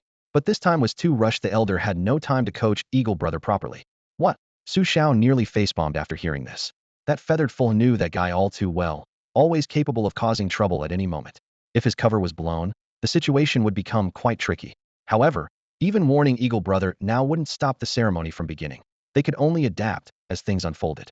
He took a deep breath and used the system to message all players in the chat channel. All players' attention. Unknown uncontrollable factors have emerged on site. Be ready to act at any moment and respond according to the situation. The system quickly established a multi-person chat channel, equivalent to long-distance telepathy in this world, except it could cover multiple people at once. The channel had range limitations and would fail if the distance was too great. Eagle Brothers' earlier disconnection was due to this. Additionally, only Xiao could mention everyone. Other players couldn't do this. If someone wasn't watching the channel, they'd miss the information, which was why the elder's calls to Eagle Brother in the channel went unanswered. Eagle Brother simply wasn't paying attention. Huh? Trouble. Holy crap, exciting. The notified players immediately perked up. What trouble? Eagle Brother finally spotted the message and asked curiously. Xiao, you have the nerve to blame me? It's you. Xiao briefly explained the situation. Eagle Brother listened in stunned silence, then smiled with complete confidence. Don't worry, Xiao God. I, Jack Eagle, can even handle the Tiger King Amir's sacrificial ceremony. Worst case, I'll just follow their lead. The elder had wanted to give some last-minute instructions, but it was too late. Eagle Brother and the other demon kings stepped onto the walkway leading to the aerial altar and reached the sacrificial platform. Simultaneously, an invisible force severed his connection to the system chat interface. The beast kings ascended the altar one by one, with Xiao and the other sacrificial offerings following closely behind, ordered to stop at the edge and wait. So this is the altar? The players looked up to see a triangular sacrificial platform suspended in midair, resembling layers of platforms stacked upon each other, growing smaller toward the top and culminating in a sharp point. It looks exactly like an Egyptian pyramid. Plagiarism. These damn developers are definitely copying. Strange-looking railings surrounded the platform's perimeter, covered in dark red stains of unknown origin. Ancient, blurred patterns and symbols covered every surface, the railings, the platform floor, and even the steps leading to the very top, creating a dizzying spectacle. Xiao steadied his mind and took in the entire altar, his gaze following the railings upward until it finally locked onto the stone platform at the altar's summit. If the Red Lotus demon fire would truly manifest, he judged that would be the most likely location. Aba Ayin Yuanteng. Yao Jia O Jiao Winner. At that moment, a series of incomprehensible mumbling echoed around the altar. The Bull King stood before the altar steps, slowly raising a black stone orb covered in runic inscriptions, chanting a string of incantations that the players couldn't understand at all. Is he casting a spell? Brothers, let me translate for you. Balala energy to lao bu lai, and the cute Balala little magic fairy. Uft. The players are about to puke. What kind of translation is that? The crowd immediately burst into helpless jeering. Whoosh. Suddenly, a fierce wind carrying scorching heat rushed toward them, and the air temperature shot up dramatically. The black stone orb in the Bull King's palm slowly rose into the air, transforming from pitch black to dark red, then to blazing crimson, expanding in an instant into a massive fireball hanging above the altar like a scorching sun. Gurgle, gurgle, gurgle. Deep bubbling sounds spread outward. The surrounding light suddenly brightened, and the distorted heat waves even tinged the horizon with a faint fiery red. The players turned to look and saw that in the bottomless black abyss surrounding the altar, scalding magma surged upward like a tide, the churning sounds resembling boiling water in a giant cauldron. Anyone who fell would probably be cooked to medium rare on the spot. Damn, this game's animation effects are incredible. The players on site were stunned, sweat streaming down their foreheads and collars as the heat waves hit them. Swoosh. In the next moment, a thick, blazing flame shot up from the magma below, reaching toward the fireball overhead like a dazzling bridge of fire. Following closely, a second, then a third, fire bridges rose one after another until there were exactly 81, connecting the magma and fireball into an arched cage of flames that intertwined in midair with breathtaking brilliance. Whoosh. The surging energy from the fireball poured downward, flowing into the dim altar. The previously dark runes instantly lit up with blazing red light, like countless dancing fire sprites moving across the stone surface. Rising along with them were golden lotus flowers, one after another, emerging from the altar floor and floating in the air, swaying gently like ripples on water. At the altar's summit, the massive stone platform rose with a thunderous rumble, red-hot magma churning upward from within before immediately receding. In the center of the stone platform, a dark red fire lotus floated quietly, slowly rotating, its petal edges burning with deep, otherworldly flames. The moment the fiery red lotus manifested, the magma in the abyss went completely wild, rolling like massive waves and splashing scalding sparks. Xiao clearly felt a subtle, almost imperceptible connection form between his internal cultivation technique and that fire lotus. The heavenly fire burning art was fluctuating. So this was the legendary heaven-sent strange fire, earth-sprouting golden lotus. The red lotus demon fire. The red lotus demon fire had finally emerged. Xiao took a deep breath, his eyes burning with intensity. The moment the crimson lotus demonic fire appeared, the surrounding demon beasts began to grow restless. Roar! Roar! Deafening howls echoed throughout the demon moon cave heaven, their thunderous waves breaking through the dome above. The heavenly fire is the symbol of our tribe.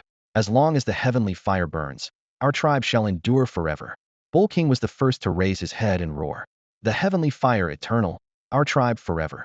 The heavenly fire eternal, our tribe forever. The surrounding demon beasts responded in unison, chanting over and over again, causing the scorching air to quickly turn violent. The roaring continued for over a minute before gradually subsiding. Bull King took a deep breath and spoke solemnly. Everyone, please follow me. We shall begin the first step of the ritual ceremony. Pop. Just as he finished speaking, a soft yet abrupt sound came from behind his rear end. The previously solemn atmosphere instantly froze. The great beast kings exchanged glances, frowning slightly as they held their breath. Black Dog King's nose twitched as he whispered a reminder. Bull King, during such a sacred moment, you must be more careful. Don't worry, I know what I'm doing. Bull King nodded awkwardly, muttering to himself. Strange, why does my stomach suddenly feel uncomfortable? He steadied his emotions and stepped up to the top of the altar, with the other beast kings following closely behind. Diao Gu, walking at the back, mimicked their movements and felt secretly pleased. That's it? No difficulty at all. What are you all worried about? He even showed off in the chat channel, though unfortunately only Xiao and the 40 players standing at the altar's edge could see his message. After reaching the top of the altar, the temperature actually felt less scorching. Diao Gu curiously examined the floating crimson lotus demonic fire, feeling as though the flame possessed some mysterious power that was drawing him in. Tiger King, stop spacing out and find your position, Ape King said, gently touching him with his palm. Only then did Diao Gu snap back to reality. Looking around, he saw that the other beast kings had already formed a circle, each in their designated spot, leaving only the gap in front of him. He quickly took his position, and seeing no one acting strangely, he felt confident. As long as I think fast, there shouldn't be any problems. Click, click. Mechanical sounds echoed beneath the beast king's feet as the ground sank down and slowly raised a second circular stone platform, only palm-width wide, perfectly encircling the crimson lotus demonic fire in the center. The platform's surface held a circle of small golden cups filled with black liquid that gleamed darkly. Dialga stared at the mysterious black liquid, wondering to himself, what's this all about now? Well then, let us begin, Bull King said, extending his thick palm to steadily pick up the cup in front of him. The other beast kings also raised their hands, each taking their respective cups. Seeing this, Dialga followed suit without hesitation, mimicking them perfectly. So we're supposed to drink? This ritual is way too simple. As the cup's rim approached his lips, the black liquid gave off no scent whatsoever. Dialga frowned. I wonder if this stuff even tastes good. Then, he tilted his head back. Dialga downed it all in one gulp. It had no particular taste, and wasn't nearly as good as wine. However, when Eagle Brother set down his cup, he realized that the Beast Kings hadn't actually drunk the contents of their cups. Instead, they had slowly brought the liquid to their foreheads and pressed it against their skin. The air seemed suddenly stripped of all sound as the Beast Kings' gazes locked in unison on the gleaming empty cup in Eagle Brother's hand. Their faces were written with pure bewilderment, clearly still reeling from the shock. Xiao and the others watching from a distance felt their scalps tingle, all thinking the same thing. Holy crap, that idiot has done it again. Eagle Brother's smile was stiffer than wind-dried weeds. He licked his lips and awkwardly rated the holy water in his mind. The taste wasn't actually that bad. He let out a few dry chuckles, but no one joined in. The Bull King, who was closest, turned livid. A brutal aura exploded from his massive frame, followed immediately by the other beast kings emanating equally chilling presences, instantly cutting off all of Eagle Brother's escape routes. Eagle Brother's throat went dry as he raised his hands with an awkward laugh. Well, first time participating, not too familiar with the procedures. Please forgive me, everyone. First time participating is fine. The Bull King's eyes practically shot flames. But every Beast King has the ritual ceremonies drilled into their bones word by their clan elders on the day they ascend. And what you drank was holy water. That's a sacred relic, not to be defiled. The other Beast Kings growled in chorus. The Bull King's massive head pressed almost against Eagle Brother's face, killing intent overwhelming. Tiger King, you're courting death. Forced to lean back repeatedly, Eagle Brother still stubbornly muttered. It's just a cup of holy water. There's plenty more here. Just a cup. Even the usually easygoing old turtle couldn't help but frown. He gently advised the Bull King, forget it, what's done is done. Besides, not everyone can actually drink holy water. But the Bull King wouldn't listen. This is the ritual ceremony I'm leading. Missing 1 cup of holy water means the Feather Tribe elders will definitely hold us accountable, and we'll all be implicated. He turned to the Ghost King for support. He's defiled the ritual. We need to deal with him first, then take him to the elders for judgment. Seeing the Bull King pressing harder, Eagle Brother steeled himself and shot back. You say I'm defiling it? What about that fart you let out in front of everyone earlier? The Bull King's face twitched. That was just an accident. As soon as he finished speaking, his rear end suddenly let out another huff. The air froze again. Eagle Brother narrowed his eyes with a cold smile. An accident? You're telling me this is also an accident? I think you're deliberately disrupting the ceremony because you're dissatisfied with it. The blame landed squarely on the Bull King's head with a resounding clang. The Bull King's eyes widened like copper bells in shock. Why did it happen again at this exact moment? You're slandering me. This really is an accident. Uft, uft. 2 more muffled sounds escaped from his rear, like 3 resounding slaps to his own face. The remaining Beast Kings' gazes darted back and forth, their expressions completely bewildered. Could Eagle Brother actually be telling the truth? The solemn and sacred sacrificial ceremony suddenly took a dramatic turn.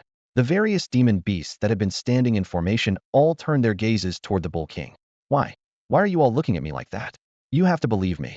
The Bull King was on the verge of tears, clutching his stomach as cold sweat dripped down his fur. His stomach had chosen this exact moment to start churning violently. Puff! 3 muffled sounds erupted in succession. A pungent stench spread rapidly, like a tangible dark cloud hanging over the altar. The Beast Kings exchanged glances and looked at the Bull King with speechless expressions. How the hell are we supposed to believe you now? Ha, see that? Still trying to make excuses? Deliberately desecrating the sacred ceremony. Eagle Brother sneered, his voice dripping with schadenfreude. The real culprit was quickly traced back to the players. Those sizzling chicken wings and meat skewers weren't just seasoned with cumin and 5-spice powder. They'd been coated with a toxic powder that worked like croton oil, something Big Eater had discovered by accident. Eagle Brother had already disliked the Bull King, so he deliberately applied several extra layers. Now the effects were finally kicking in.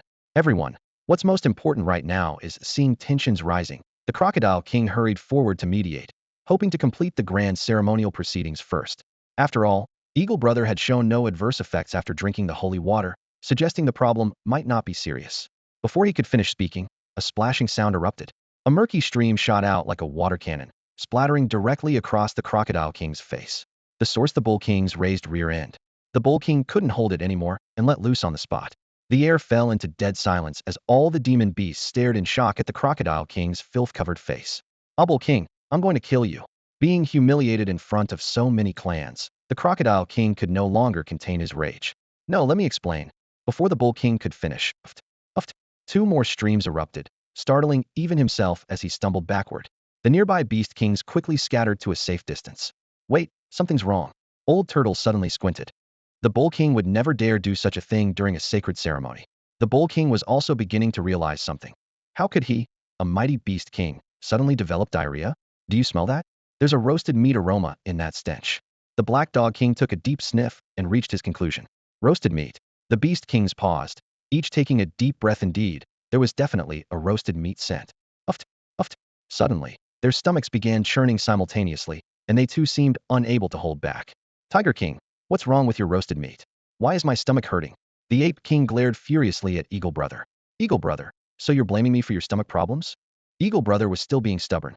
The Ape King finally couldn't hold it and released a stream several meters long. Ah, Tiger King, you've been sabotaging us. No, wait. Someone cried out in alarm. The mark on Tiger King's forehead is wrong, it's not real. In the distance, Old Turtle stretched his neck out long, a grayish light spreading through the depths of his pupils as he saw through Eagle Brother's true form. A human? The Tiger King was actually a human in disguise. Old Turtle was utterly shocked. Eagle Brother hadn't expected this old turtle to possess such keen perception. After a brief moment of surprise, he prepared to escape, but the Beast Kings had already reacted, their roars shaking the heavens. Take him down. Just as they were about to attack, all the Beast Kings suddenly felt sharp pains in their stomachs, as intense as being stabbed by knives, and their strength instantly drained away. The Crocodile King held his breath desperately, managing to endure for only a moment before losing control. A series of rhythmic fart sounds burst from his rear, with tones rising layer by layer like the sliding strings of an erupt pop bang. At the edge of the altar, Xiao saw this and knew the time had come. He urgently commanded, "Don't just stand there. Get into position according to the plan. Move." The players had been prepared and immediately scattered upon hearing this, positioning themselves at the four corners of the altar. The Beast Kings finally realized they had fallen into a trap, their fury reaching the sky. "Red Flame Tiger, you're playing with fire. The tribal elders will never let you go. Stop standing around and detoxify quickly." Old Turtle shouted sternly, immediately circulating his spiritual energy to expel the toxins. The poison in the roasted meat wasn't lethal, it only caused severe abdominal pain and uncontrollable embarrassment. Given a little time, they could force out the toxins and recover their fighting strength. Seeing this, Eagle Brother sneered coldly. "Still want to detoxify? Like hell you will. I'll smash your turtle head first." Before he finished speaking, he too suddenly felt his abdomen cramping like being cut by knives. What the hell? Why am I in pain too? Eagle Brother was instantly confused, hadn't touched a single bite of the roasted meat. So why was he affected? The memory of that cup of sweet-tasting holy water flashed through his mind, and his heart sank. Could the holy water have been poisoned? The pain intensified, his intestines churning like stormy seas, making gurgling sounds. Then, pffffffffffffffft. A long, drawn-out fart burst forth like a swan horn, earth-shattering. Leopard King, who was closest and had successfully detoxified, was charging toward Eagle Brother with high spirits. "Huh, the poison is cleared. Imposter, die." Bull King followed closely behind. "I've succeeded too. Count me in." Eagle Brother's intestines were cramping terribly, filled with regret. Why did I have to drink that cup of holy water? However, Leopard King and Bull King ran straight into that toxic fart. Leopard King immediately saw darkness before his eyes. His knees buckled, and he collapsed with a thud, foaming at the mouth, body convulsing, eyes unfocused, as if near death. "Leopard King, you..." Bull King hadn't finished speaking when his face also turned green, instantly following the same fate. This scene left Eagle Brother dumbfounded, and the remaining Beast Kings watched in terror. "Oh no, his farts are poisonous." Old Turtle wailed miserably, warning his companions. This also made Eagle Brother understand what had happened. What? At that moment, even Xiao in the distance was utterly dumbfounded. Holy crap, this kind of operation was actually possible? Jiao Gu. Oh Jiao Gu, they call you an idiot, but every time you manage to be an idiot in just the right way, turning disaster into triumph, your luck is simply heaven-defying. Jiao Ji's face contorted in pain as he clutched his buttocks with both hands, shouting toward the distance. "Xiaoshin, put on your gas mask now." Xiao suddenly snapped to attention, immediately pulling out a pre-prepared mask and strapping it to his face while bellowing. "All players, put on your gas masks." 40 players simultaneously reached into their backpacks for masks equipment, specially crafted from their last encounter with the Star Sky Divine Dynasty, to prevent inhaling toxic gases, and after a flurry of hurried movements, everyone was ready. Seeing this, Jiao Gu flashed a sinister grin. "Xiaoshun, I'm going in. Brothers, don't forget to burn incense for me on Tomb Sweeping Day." Behold the spiral mega-poison pill of raging airflow.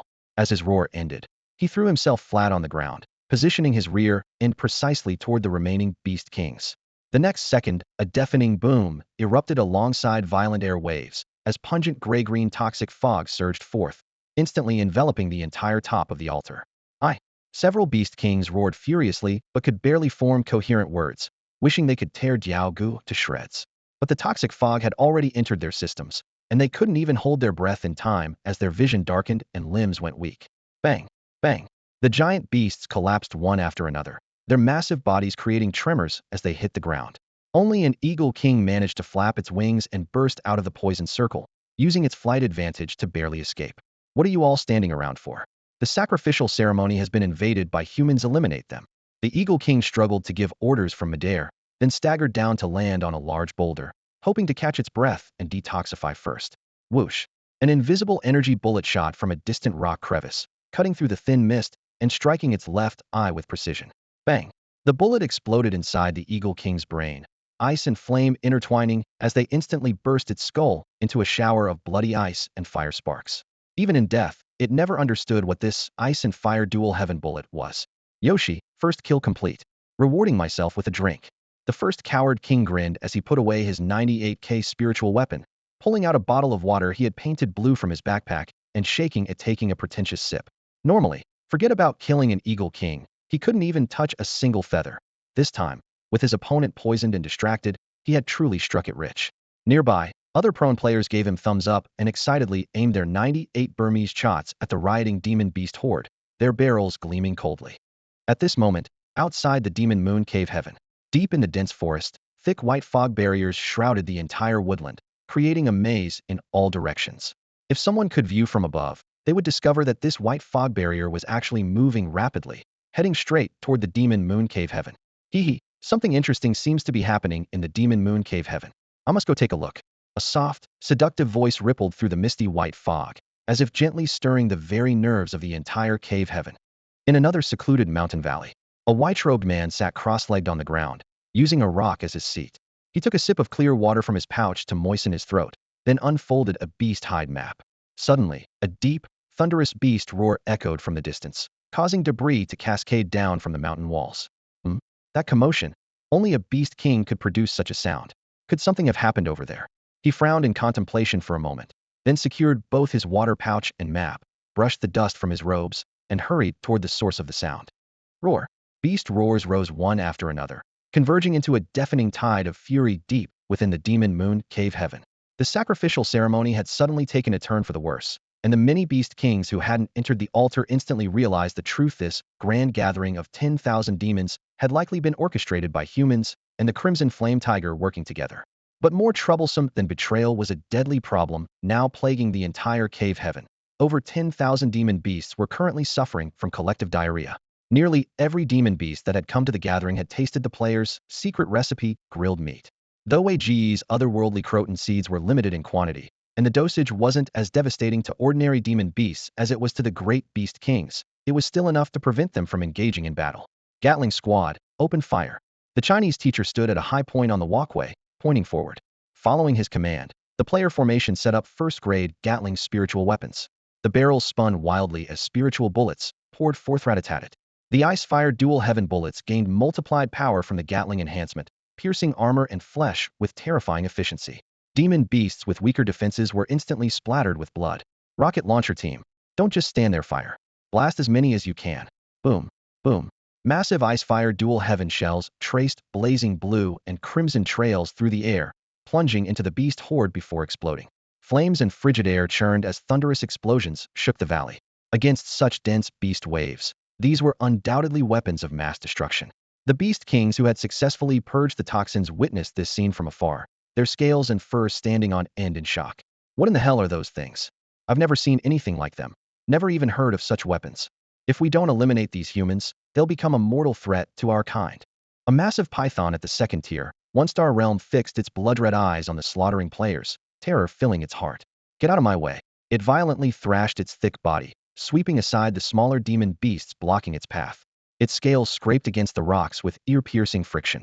It had spotted Xiao near the Red Lotus demon fire and absolutely couldn't let him succeed. It had to reach the altar.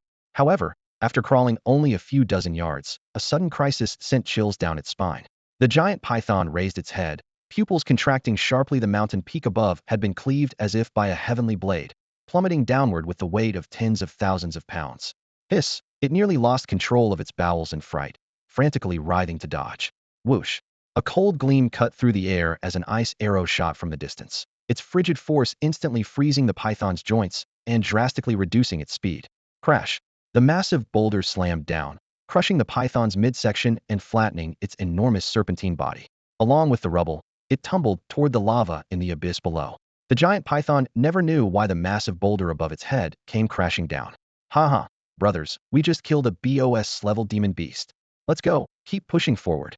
At the cliff's peak, Emperor Huang Tian threw back his head and laughed wildly. Under the sunlight, veins bulged on his right arm as fragments of refined iron fused together in his palm, forming a cone that transformed into a high-speed spinning lightning venom dragon drill, radiating cold light in all directions. As his words fell, he bent down sharply and drove the drill-like energy into the rock layer beneath his feet once more. Let's go, brothers are crushing it. Behind him, over 10 players stood positioned across the cliff top, each summoning their own lightning venom dragon drill and striking the rock wall in unison. Moments later, rumble. As the rock layer trembled, massive chunks of stone broke away, trailing whistling winds as they crashed into the demon beast horde below. Shattered bones, blood mist, and dust wove together into a terrifying slaughterhouse. Brothers, this mission is crucial. Our goal is to extend these demon beasts' poisoning time as long as possible. Halfway up the mountain, player Happy Yasuo surveyed his 10 teammates, took a deep breath, then strapped on his gas mask. Each person held a special poison smoke ball crafted by chemists' gray-black crystal pellets that were byproducts of refined iron smelting. This batch of poison smoke balls is way more potent than the last one. The toxic fog from that high-grade mineral vein in the Starry Sky Divine Dynasty is much stronger. Swift Wind Squad will definitely complete the mission. The 10 roared in unison. Activate Swift Wind Move Out. Flint sparked, and the smoke balls hissed out eerie green vapor. 11 figures instantly burst into Swift Wind steps, becoming streaks of afterimages as they charged into the demon beast horde from different directions. The demon beasts had just expelled small amounts of toxins from their bodies, preparing to catch their breath, when even more concentrated poisonous fog was forced into their mouths and noses. They immediately began foaming at the mouth, growing dizzy and weak-limbed. Upon the altar, several beast kings lay dead across the fire-marked stone slabs, their bodies still bearing purple-black traces from Brother Diao's wild airflow spiral great poison pills. With the threat eliminated, Xiao could focus entirely on refining the Red Lotus demon fire. He stepped onto the altar's peak, circulating the heaven fire burning art as his 5 fingers pressed against the demon fire's core. His palm instantly turned crimson red, muscle fibers resembling a cheilant's arm as the scorching temperature distorted the air around him. Surrounding him, 40 players sat cross-legged, their internal power transforming into dark red threads flowing towards Xiao, helping him stabilize his breathing. No one could imagine the agony he was enduring. The Red Lotus demon fire burned through his meridians, while simultaneously taking the form of a succubus invading his consciousness. Xiao's mind became a dark red sea of flames, with a mysterious woman formed from lotus flowers standing atop the fire waves, confronting him. No one can subdue me, even if you possess techniques that counter mine. She stepped forward, each step blooming a lotus, her slender finger rising as endless waves of fire pressed down like an overwhelming tide. Is that so? Then watch how I conquer you. Immortal Demon God Body Reverse, 3rd Transformation. With a low, furious growl, Xiao's physical form expanded magnificently, black gold light patterns coiling around him as he threw a full-powered punch, directly challenging that burning world. In the midst of chaos, no one knew how much time had passed. Under the player's relentless assault, waves of demonic beasts collapsed into pools of blood. A rough count revealed over 1,000 mangled corpses scattered across the ground. Yet the endless tide of dark creatures continued surging forward. With their numbers already sparse, the players found their stamina waning, and many fallen beasts slowly rose again, claws bared for a vicious counterattack. The once roaming hunters were forced to retreat to several plank road entrances, desperately defending their final stronghold. Boom! A reedy giant ape, towering 3 stories high, brought its massive palm crashing down, instantly crushing a player into bloody pulp. The ape stepped over the corpse, charging straight for the nearest plank road. At that moment, a figure executed a perfect 360-degree flip from midair, landing squarely in the giant ape's path. Zhang Daxian. Wanna pass? You'll have to step over my dead body first. He stood firm with blade in hand, his gaze ice-cold. The ape was a first-tier 7-star beast with terrifying presence, but Zhang Daxian showed no fear. The previous battles had earned him massive amounts of faith essence, elevating his cultivation from first-tier 1-star to first-tier 2-star. I remember you were only first-tier 1 stereo, actually broke through. The giant ape roared in shock. It had no idea that players possessed the shortcut of leveling up through monster kills, beyond traditional cultivation. Cut the crap. Immortal Demon Body Reverse, 2nd Transformation. Zhang Daxian bellowed, gripping his warblade as he charged forward. The ape's throat swelled as it spewed blazing flames, creating a wall of fire that sealed off several meters of the frontal passage. Zhang Daxian remained calm, lightly tapping the air with his finger. Phase shift. Whoosh. The instant the flames descended, his form vanished from its original position, reappearing at the ape's flank the next second. Whirling wind blade. The blade light sliced through the air, sending a crescent-shaped energy slash across the ape's chest, immediately tearing open flesh and blood. Caught off guard, the giant ape howled in pain, muscles spasming as it leaped up to strike with its claws. Shadow switch. Zhang Daxian grunted softly, his figure returning to his previous position while closing in on the ape's left side. Frost whirling windblade. Whoosh. Cold light flashed as frost spread along the wound, instantly freezing the giant ape into a translucent ice sculpture. Zhang Daxian touched down with his toes. Phase step. He flashed to the ape's throat, his long blade erupting with cold radiance as he struck down. Crack. Blood gushed forth as the massive body crashed to the ground, ice shards and crimson spray bursting in all directions. Meanwhile, elsewhere, single blade style first release original form Flash Moon Slash. Down 999 leaped high into the air, unsheathing his long sword. The blade's radiance carved a brilliant arc across the night sky, whistling down toward the hill-sized savage bull. As the blade light descended, it shattered with a resounding crash. The bull's body surged with violent energy, forcibly dispersing the slash. Humph, a mere first-tier human dares to oppose me? The first-tier 6-star savage bull let out a deep, cold laugh, its forehooves pounding the earth like thunder as it charged straight at down 999. Is that so? Then let me show you the ultimate technique I just mastered. Down 999 began unwrapping the bandages wound around his long blade one by one. Dark light pulsed from the sword's surface as his entire aura began rapidly ascending. After Down 999 unwrapped the bandages, the hilt of his blade became visible. Dark silver chains wound tightly around the handle, reflecting cold gleams in the dim firelight of the battlefield. Bizarre, yet visually striking.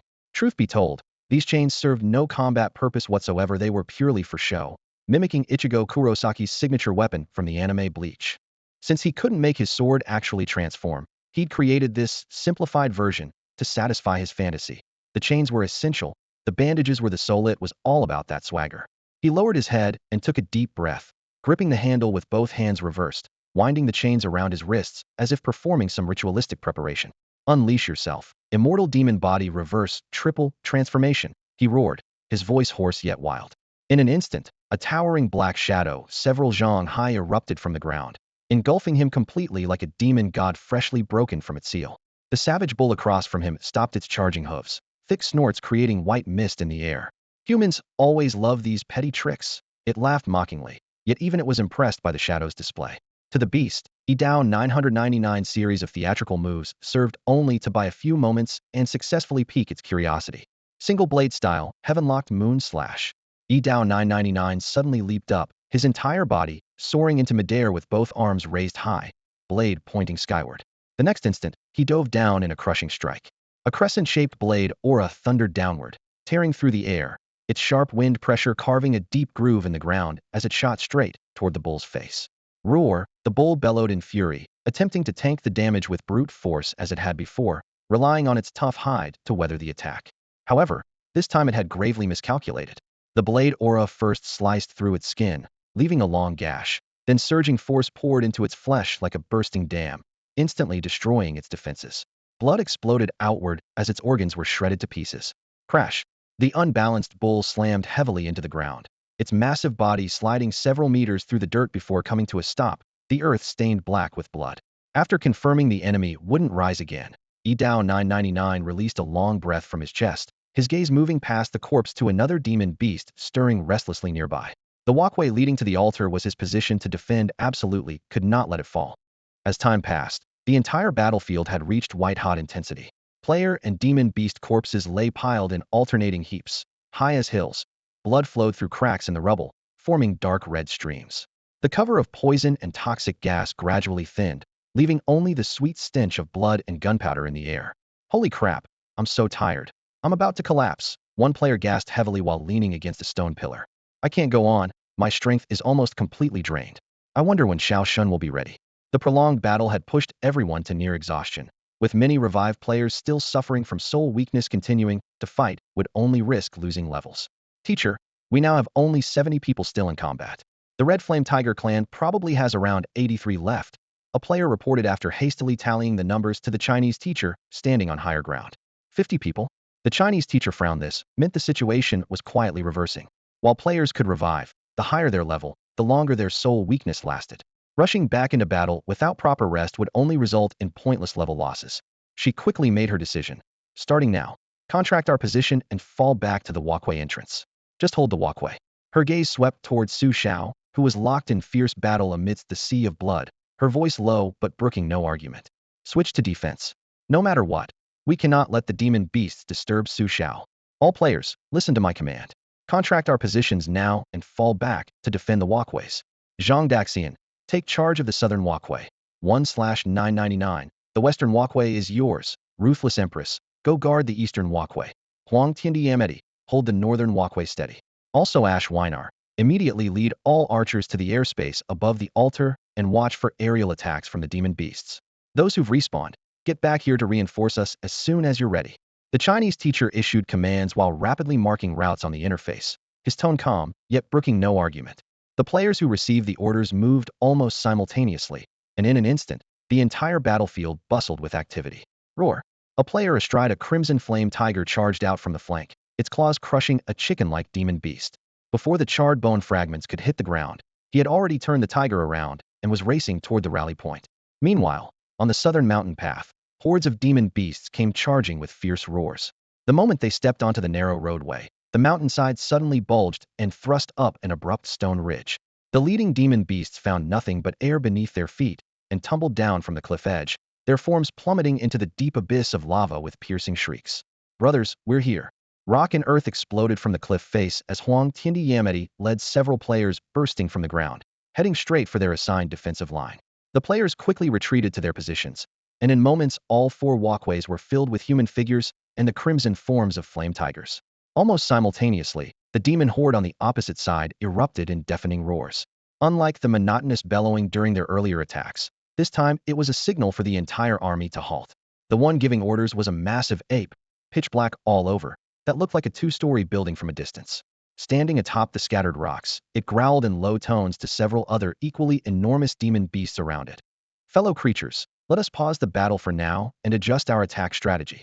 Though the demon beasts gathered for the great demon assembly might not truly number 10,000, their count was certainly approaching that figure. Yet now they were being pushed back step by step by merely 100+ humans paired with a similar number of crimson flame tigersa. Result: the giant ape found unacceptable. Beasts, and demons, three distinct hierarchical levels. The lowest tier beasts were weak in both intelligence and strength.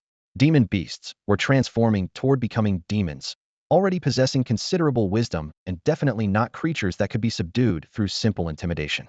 As for true demons, they not only retained their physical talents and supernatural powers, but also possessed cunning that surpassed humans, making them the most troublesome opponents. The players' current adversaries were precisely these middle-tier demon beasts. Though their intelligence was somewhat inferior to humans, they were far from stupid, especially those individuals who had become beast kings. After several consecutive setbacks, the demon beasts finally realized that continuing to charge blindly would lead nowhere. The complex terrain was the most lethal factor. With towering cliffs and narrow mountain paths, the demon horde couldn't launch large-scale assaults and could only advance in groups of 2 or 3. Once players seized the geographical advantage, situations often arose where one fought against 3, or one tiger controlled an entire pack. If this were open flatland, the player faction would likely have been crushed long ago by the frontal charge of several thousand demon beasts. The giant ape's orders were quickly relayed through the ranks, and in moments, the entire demon moon cave heaven fell into brief silence. At this moment, all players had retreated to the walkways, defending on 4 fronts, while the demon beasts had also divided into 4 camps: east, south, west, and north with a clear objective: destroy the 4 walkways guarded by the defenders. Looking out, each walkway had only about 20 players and a similar number of crimson flame tigers, while on the opposite side, the dark masses of demon beasts easily numbered over 1,000. This disparity remained glaringly obvious. As the demon beasts gathered, the players on the plank road also began to regroup and recover. Come on, wounded brothers, have some stinky tofu to stop the bleeding. Big Eater called out while leading several players to distribute supplies. Ew, no way, Eagle Bro. I don't want stinky tofu, I want meat, someone complained. Tofu won't cut it. If you want energy, you need meat. Meat? Big Eater felt his empty ingredient pouch, looking troubled. Earlier, to lure the enemy, all the meat had been roasted for the demon beasts. There really wasn't any left. What was he supposed to do? Cut off his own flesh? Just then, he spotted the corpse of a fallen bull demon nearby, glanced at the demon beast horde that had paused their attack, and made a quick decision. Don't worry, there's plenty of meat. Time to fire up the grill. He waved his hand grandly. Brothers, come. Let's butcher this bull first.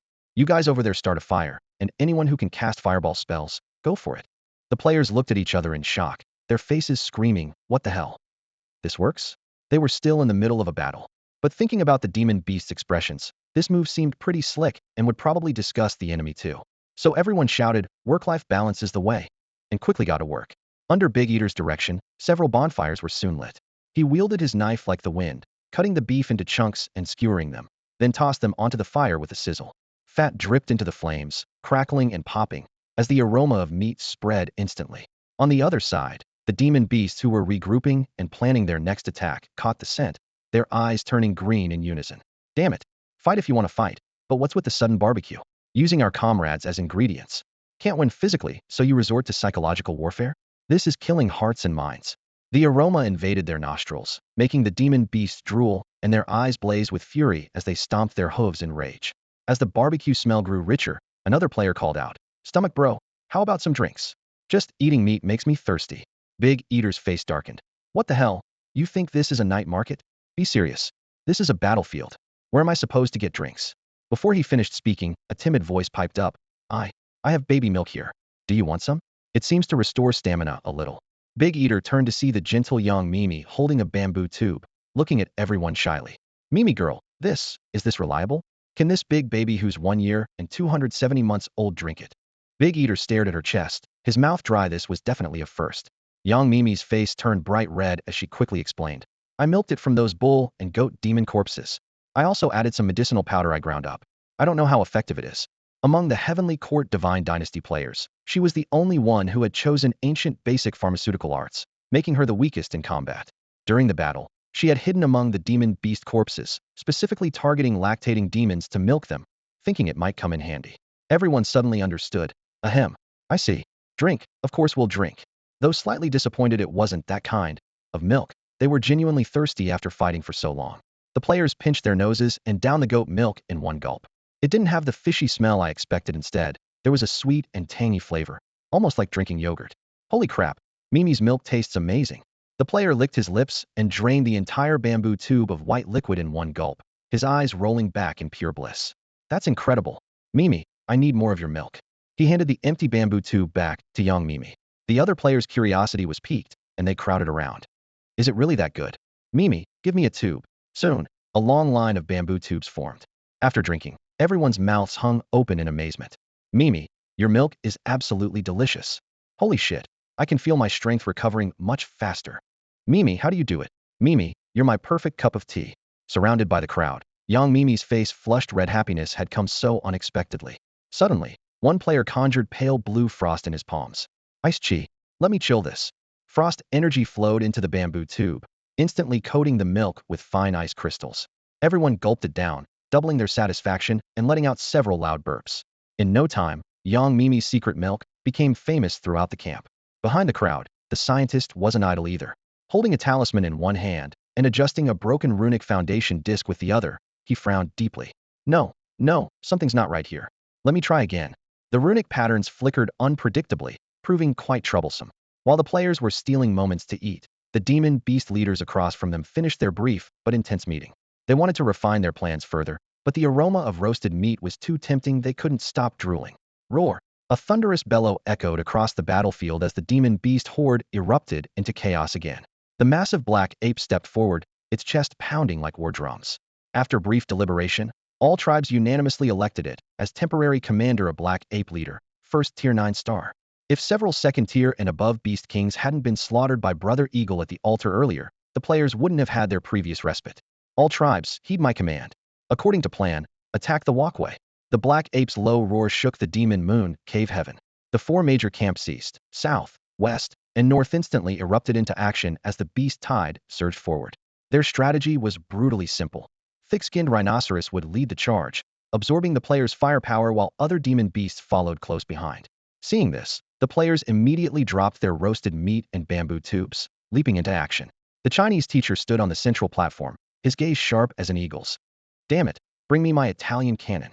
Rocket launcher squad, prepare for the first wave of assault. Rumble. Heavy hoofbeats thundered as the rhinoceros charged onto the walkway first.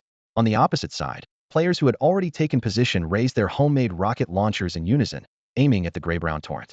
Fire. Deafening explosions erupted from the spiritual rocket launchers as ice-fire dual-element shells rapidly flew toward the rhinoceroses at the front lines.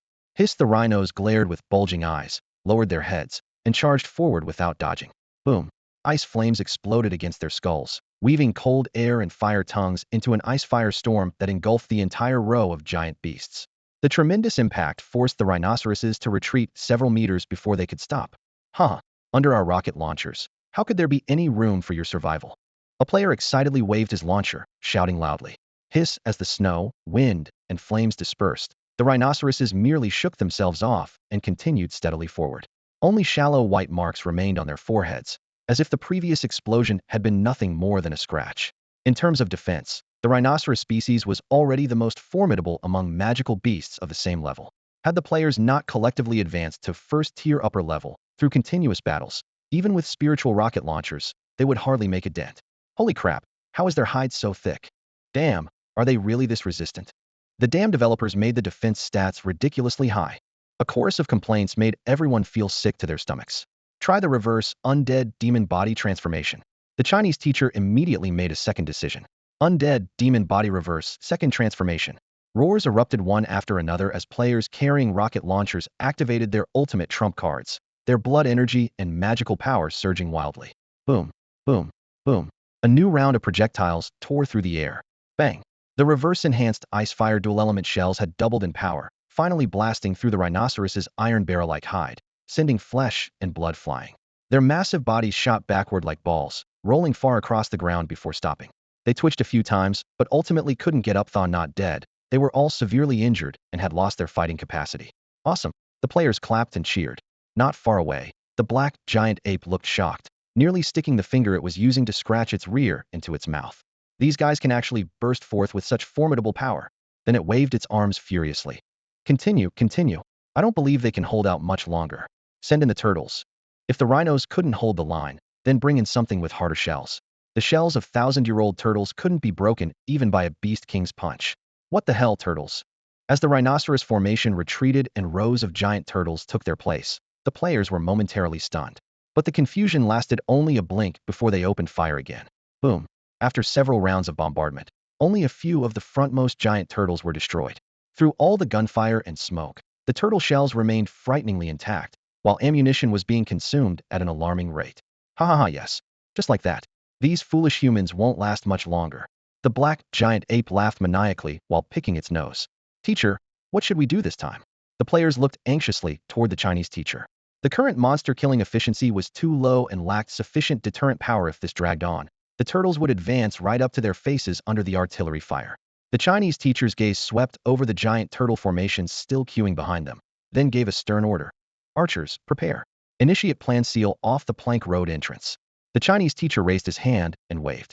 In an instant, Xiao by the altar understood the command and turned to gesture decisively to his teammates. You guard the south, you cover the east, you watch the north. Make sure to finish it with one shot, understood? Understood.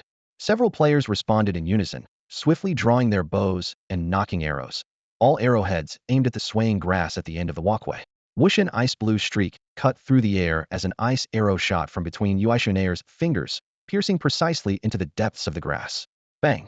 The arrow exploded, frost and impact bursting together with crackling sounds, as a stream of transparent liquid gushed forth. The aerial altar sat slightly lower than the landing walkway's cliff, with the walkway sloping gently downward.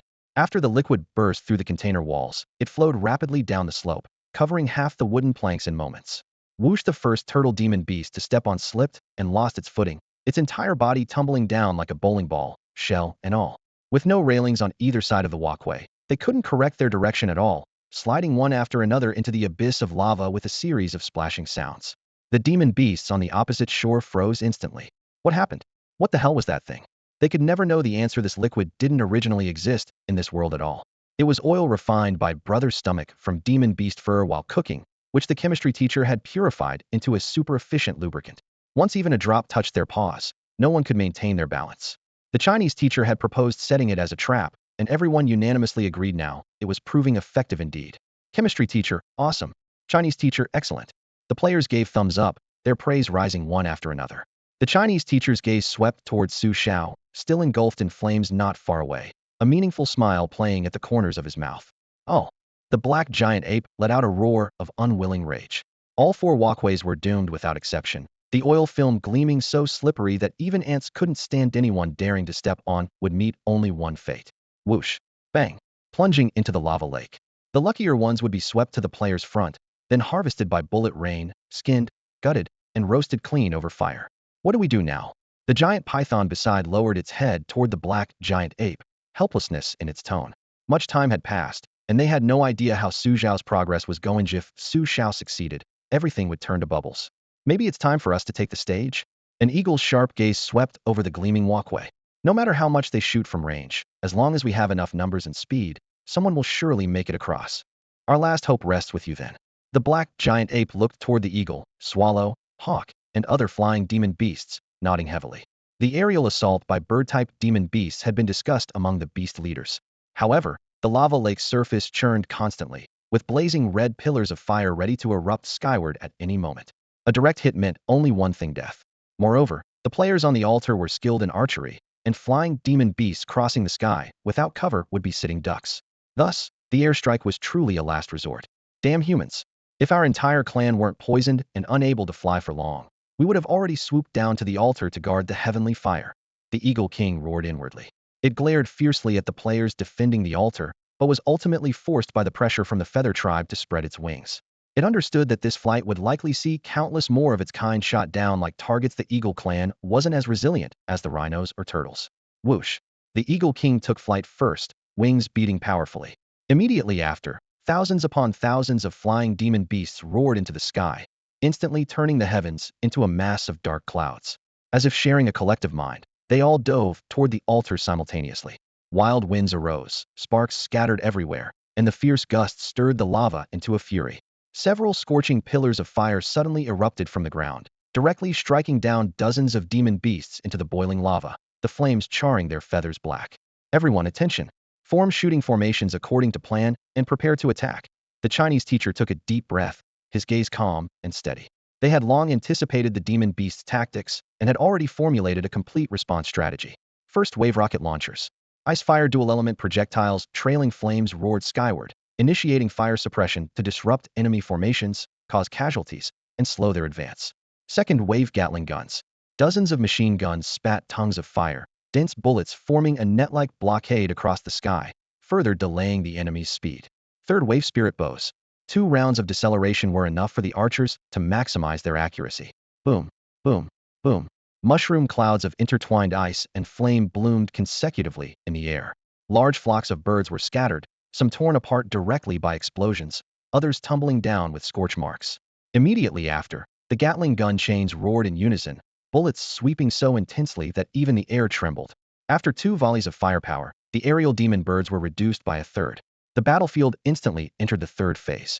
Yu Aishi and Wenayer drew their spirit bows to full draw, shouting in unison, "Behold our triple arrow!" Twang! The bowstrings vibrated, and 3 ice-fire dual-element arrows instantly locked onto 3 demon beasts that had reached the third wave. Swish, swish, swish. The 3 arrows struck vital points with precision, and the targets plummeted into the lava without even time to scream. The triple arrow was a technique Su Xiao had demonstrated before, now mastered skillfully by all players. More than 10 archery experts released their arrows almost simultaneously, creating a rain of projectiles in the sky. After 2 rounds of deceleration, the enemies moved sluggishly, allowing the players to achieve nearly perfect accuracy. Large flocks of birds were completely swept away at this stage, leaving only a few wounded survivors flapping their wings desperately as they limped toward the defensive line. The warriors of my eagle clan cannot be defeated by you. One eagle that had broken through screeched excitedly, its voice echoing through the air. Swish! Suddenly, from somewhere unknown, an extremely long and slender energy projectile shot through the air at lightning speed, piercing straight into its eye and killing it instantly. On a distant cliff, the ultimate survival expert slightly curled his lips, steadily gripping his 98K rifle as he locked onto the second straggler. How is this possible? In the distance, the black giant ape and several other beast kings stood dumbfounded, their minds buzzing. Not a single creature had managed to breach the altar so far, which was simply unbelievable. Suddenly, one of the beast kings pointed at the sky and shrieked, "There! There! Finally, one made it through."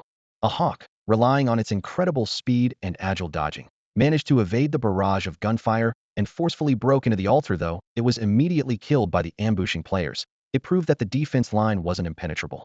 Right after, A black lightning swallow seized the opportunity and darted through. The black giant ape stared for a moment, then burst into maniacal laughter. Haha, I get it now. They're few in number and exhausted. As long as we have enough creatures, we'll succeed. Increase. Increase our assault. The situation on the player's side grew increasingly dire. Mimi, hurry up. I'm running out of strength. I need your milk. Brother Xiao, meat. Give me meat. I'm about to collapse. The continuous battles left everyone in agony, with waves of flying creatures attacking relentlessly, and the Red Flame Tiger clan unable to help. Teacher, what should we do? Our brothers outside definitely can't get in. Everyone once again turned their gaze to the resourceful Chinese teacher. The Chinese teacher bit her red lips lightly, her brow furrowed. This time, it seems there really is no way out. Just then, ecstatic cheering erupted from a corner of the altar. Wait, it worked? I think I actually succeeded. Ha ha ha. Everyone looked toward the sound and saw the disheveled scientist dancing with excitement. Scientist, what the hell are you laughing about? We're about to lose. The players were furious. The scientist waved his hands frantically. Oh, sorry. I was so excited I forgot to explain. I figured out the nested teleportation array. Now I can send our respawned brothers directly to the altar. Science is the greatest force of progress. He quickly explained, using the teleportation array outside the Demon Moon Cave as the first coordinate system, and building a second coordinate system at the altar, creating a point-to-point short-distance teleportation. Though the distance wasn't far, it was enough to solve their urgent crisis. Whoosh, whoosh, whoosh. As soon as the operation method was uploaded to the chat channel, flashes of light appeared continuously, and figures began materializing on the altar the previously fallen players. Leading them was Brother Xiao, who had sacrificed himself earliest. Oh yeah, Jack Xiao is back. I'm the freaking king of the Red Flame Tigers, finally back on the battlefield. You guys killed so many demon beasts, now it's our turn. Brother, you rest first. Give me that Gatling gun. Hundreds of players crowded together, chattering excitedly, and the Chinese teacher and other defenders finally breathed a sigh of relief. The demon beasts on the opposite side were completely stunned, with some flying creatures even losing control in terror and plummeting from the sky. What the hell? Weren't these people all dead? How did they suddenly come back to life? There are ghosts. During the black giant ape's moment of shock, Brother Xiao and his team had already rushed to the front lines, replacing the brothers manning the Gatling guns and rocket launchers. They unleashed another torrent of firepower, with bullets and shells weaving a blazing net of death in midair that tore apart any bird that dared approach. The players who had been rotated out crouched nearby, devouring Brother Wei's freshly grilled meat skewers and Yang Mimi's secret yogurt. After replenishing their energy, they immediately returned to the formation, full of vigor once again. Bang, bang, bang.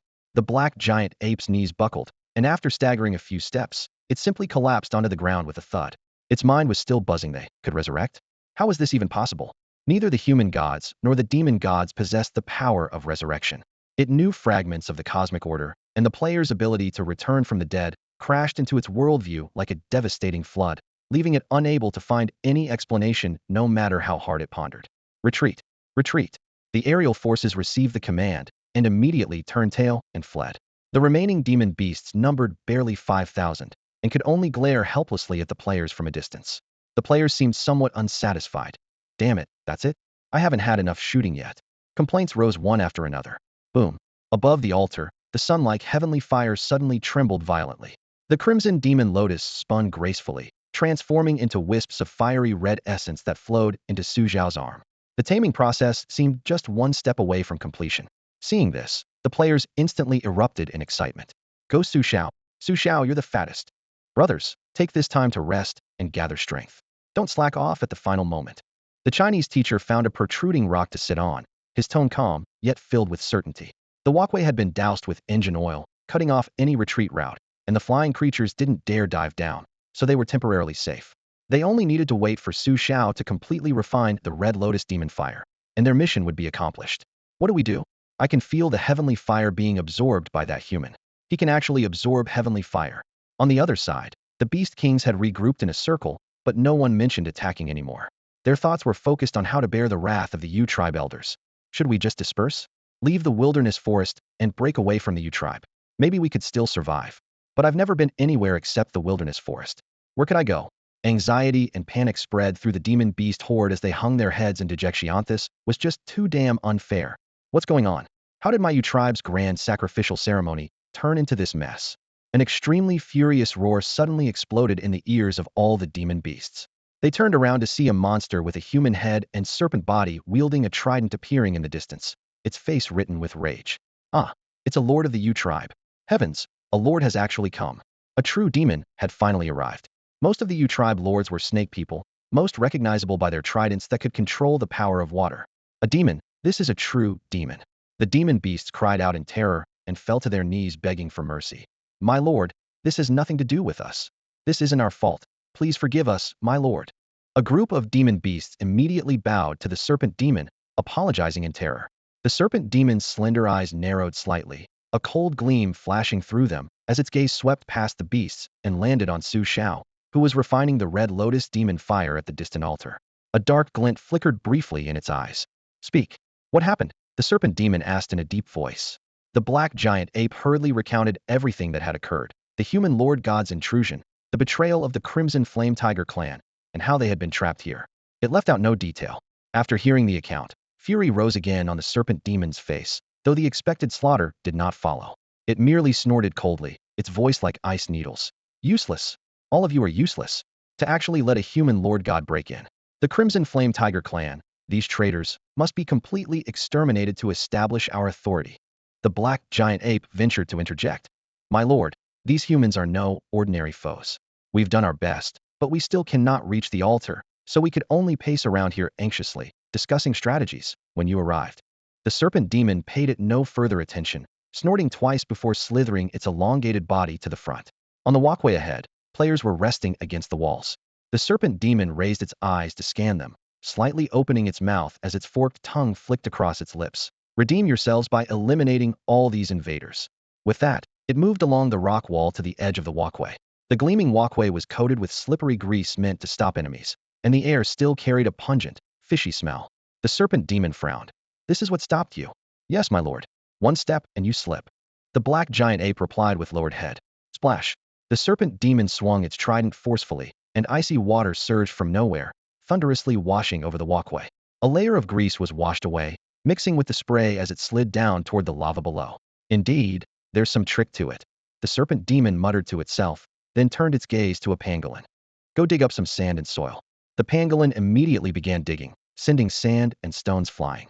Soon, a pile of coarse sand lay at their feet. The serpent demon swung its trident, wind blades whistling as they scattered all the sand onto the oily surface. The sand fell with a rustling sound, continuously sliding down the slope into the lava, but the thickness of the grease visibly decreased. The serpent demon narrowed its eyes, having reached a conclusion. With enough sand, the grease would eventually be depleted. Continue. Don't stop. The pangolin nodded repeatedly, pouring wave after wave of sand. The oil layer on the walkway grew thinner and thinner, gradually revealing the rough stone surface beneath, with sand particles adhering to it. Grease's effect was completely neutralized. Brilliant. Truly worthy of you, my lord, the nearby demon beasts exclaimed in admiration, though they grew even more fearful of their own dullness. Half an hour later, the walkway had basically regained its original friction. The serpent demon put away its trident and looked at the black giant ape. Now, I don't need to teach you how to attack, do I? My lord, no need. The black giant ape's eyes flashed with savage light as it raised its hand and roared. Turtle clan, prepare. They planned to use the same tactic, using turtle shells as shields in a formation charge. On the other side of the altar, the players finally noticed something amiss. Someone peered over and cursed. Damn it, these beasts actually found a way and are starting their attack. They had no idea that this time, a terrifying presence had joined the demon beast horde, bringing them immense disaster. Faced with the new wave of attacks, the players quickly organized themselves. After eating and drinking their fill, they had recovered most of their strength. With the reinforcements from Xiao Ji's group, their frontline numbers had suddenly increased, finally allowing them to implement a rotation system for combat. Rat-a-tat-tat, boom boom boom. A barrage of bullets infused with ice and fire elements rained down, striking the thick shells of the slowly advancing turtle clan. Fire and frost intertwined in brilliant displays. Even the hardest shells couldn't withstand such relentless bombardment. After 3 consecutive rounds, the shells of the front row turtles exploded, blood and flesh splattering everywhere as they died instantly. Teacher, this isn't sustainable. They'll eventually reach the altar. Diao Gu rushed to the Chinese teacher's side, lowering his voice in warning. Before them, hundreds of turtle creatures spread across 4 directions, advancing slowly but ferociously, ready to break through the defense line at any moment. The Chinese teacher surveyed the front of the formation, watching turtle after turtle dig their sharp claws into the ground. Her brow furrowed. The situation was indeed dire. She had only one wish: Su Xiao must completely refine the red lotus demon fire before these monsters reach them. She turned to look at Su Xiao and saw that the demon fire had grown increasingly dim, clearly reaching its most critical moment. Taking a deep breath, she raised her voice. Brothers, Xiao Shun has reached the crucial stage. You must hold the line no matter what. After a brief silence, she made a shocking decision. Now, blow up the western, southern, and northern walkways. Leave only the eastern one. What? The players collectively froze. Teacher, if we only leave one path, when they block it, how will we retreat? You idiot, we have the teleportation array. You're the idiot, the array is one way. Damn, aren't all teleportation arrays one way? What's the problem? All eyes turned to the scientist. The scientist looked troubled. I can set up short-range arrays, but I've used up all the materials. Damn it, curses erupted from all directions. The Chinese teacher waved her hand to interrupt. Don't hesitate. Anyone who delays Xiaoxin's plan will be guilty, even unto death. One walkway at ice if we can't cross, neither can they. Once Xiaoxin succeeds, there will be a way out. The teacher's right, protect Xiaoxin first. Everyone finally reached consensus. Haha, this game is so damn exciting. I don't even want to go to school anymore. Whatever, my girlfriend just called me for some fun, but I told her to handle it herself. That's nothing. The White House just called wanting to meet me, and I told them to get lost and stop interrupting my dungeon run. Holy crap, the western side can't hold much longer. Think of something. The southern line is about to break too. I'm running out of steam. If the northern side doesn't get reinforcements soon, they'll break through.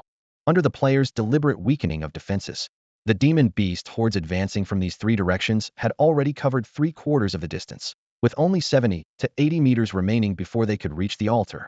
The long walkways were packed solid with countless demon beasts, their heavy paws and claws pressing the entire structure down several inches. Crisp cracking sounds echoed intermittently from between the runic foundation stones. The once sturdy walkways swayed left and right under this immense weight and vibration. Like a single log bridge in a storm, every detail was enough to strike terror into one's heart. Faster, faster. Push harder, Weiri, almost across. The demon beast commander's voice trembled with excitement as it urged the horde forward from the rear. In stark contrast stood a row of players at the bridge entrance. One player stepped forward, waved cheerfully at the demon beasts, and grinned broadly. Farewell, everyone. Huh? What does that mean? Why are these humans smiling so happily? The demon beasts at the front exchanged puzzled glances. Their confusion lasted only an instant before crack, crack, sounds of fracturing echoed across the entire walkway. The players raised their hands and struck the runic foundation stones. They're destroying the walkway. They're actually destroying the walkway. Ah no. Roar. Deafening cries and roars mingled together. The moment the runic stones shattered, the walkway split in half as if cleaved by an axe. Demon beasts of all sizes plummeted in masses, like boulders cascading into the churning lava lake below. The scalding magma devoured everything. Hundreds of demon beasts vanished instantly in the flames, and the acrid smell of burning flesh quickly filled the air. On the other side, the demon beasts on the eastern walkway witnessed this scene and immediately retreated in terror, their formation instantly thrown into chaos. Useless. The serpent demon roared furiously. Its trident flashed with cold light as several white energy blasts exploded outward, directly hurling the retreating demon beasts into the lava. The blazing flames reflected in the serpent's vertical pupils as it surveyed coldly. What are you afraid of? They wouldn't dare destroy this walkway, otherwise they'd be trapped in midair with you. Hearing these words, the demon beasts on the eastern walkway noticed the players showed no immediate signs of action and finally felt somewhat reassured, steadying their formation once more. Withdraw all forces back here and continue the advance. The serpent demon lashed its tail, ordering another charge. However, the serpent demon hadn't anticipated that once the players concentrated all their firepower on the eastern walkway, their attacks would suddenly intensify dramatically. Dense volleys of ice and fire projectiles bombarded the frontline turtle clan, sending showers of sparks flying from their shells. Even the hardest carapaces could no longer advance a single step. Both sides reached a stalemate at the center of the walkway, the battlefield locked in deadlock. The situation is completely deadlocked. This won't work, I must take action myself. The serpent demon at the rear of the beast horde looked up towards Su Xiao on the altar platform, anxiety flashing in its eyes. This was its most critical opportunity. If it couldn't immediately storm the altar and capture Su Xiao, it would never obtain the red lotus demon fire. Everything it had planned while lying in wait was to have Su Xiao clear the path for it. With its natural attributes, it simply couldn't approach that terrifying flame. Once it successfully merged with the red lotus demon fire, its fatal weakness would be completely eliminated. Begin the advance, I'll lend you my strength. The serpent demon growled, knowing it would consume tremendous energy, but no longer caring. At its command, the turtle clan at the very front once again pressed forward with their shells raised. Simultaneously, the players' attacks came without hesitation. Isbu and crimson energy orbs intertwined as they crashed down one after another. Boom, boom. Fire and frost mist crisscrossed as debris flew across the walkway. The serpent demon's trident suddenly trembled, and a pale blue water stream gushed from its tip, forming a thick water barrier that covered the turtle clan's front. The continuous, hissing sounds filled the air as the ice and fire energy rapidly dissolved against the water barrier, transforming into vast clouds of steam. Within mere breaths, it had neutralized the ice and fire energy, so when it finally reached the turtle clan, it could no longer cause significant damage. The players were cheerfully chatting and battling monsters when suddenly, from the midst of the beast horde, a serpent demon that towered half a head above its companions burst forth. Its body was covered in dark green scales, its muscular arms bulging with veins. In one hand it wielded a gleaming trident, and when it raised the other, the ground beneath was instantly soaked with flowing water. It could control water. Holy crap, what's happening?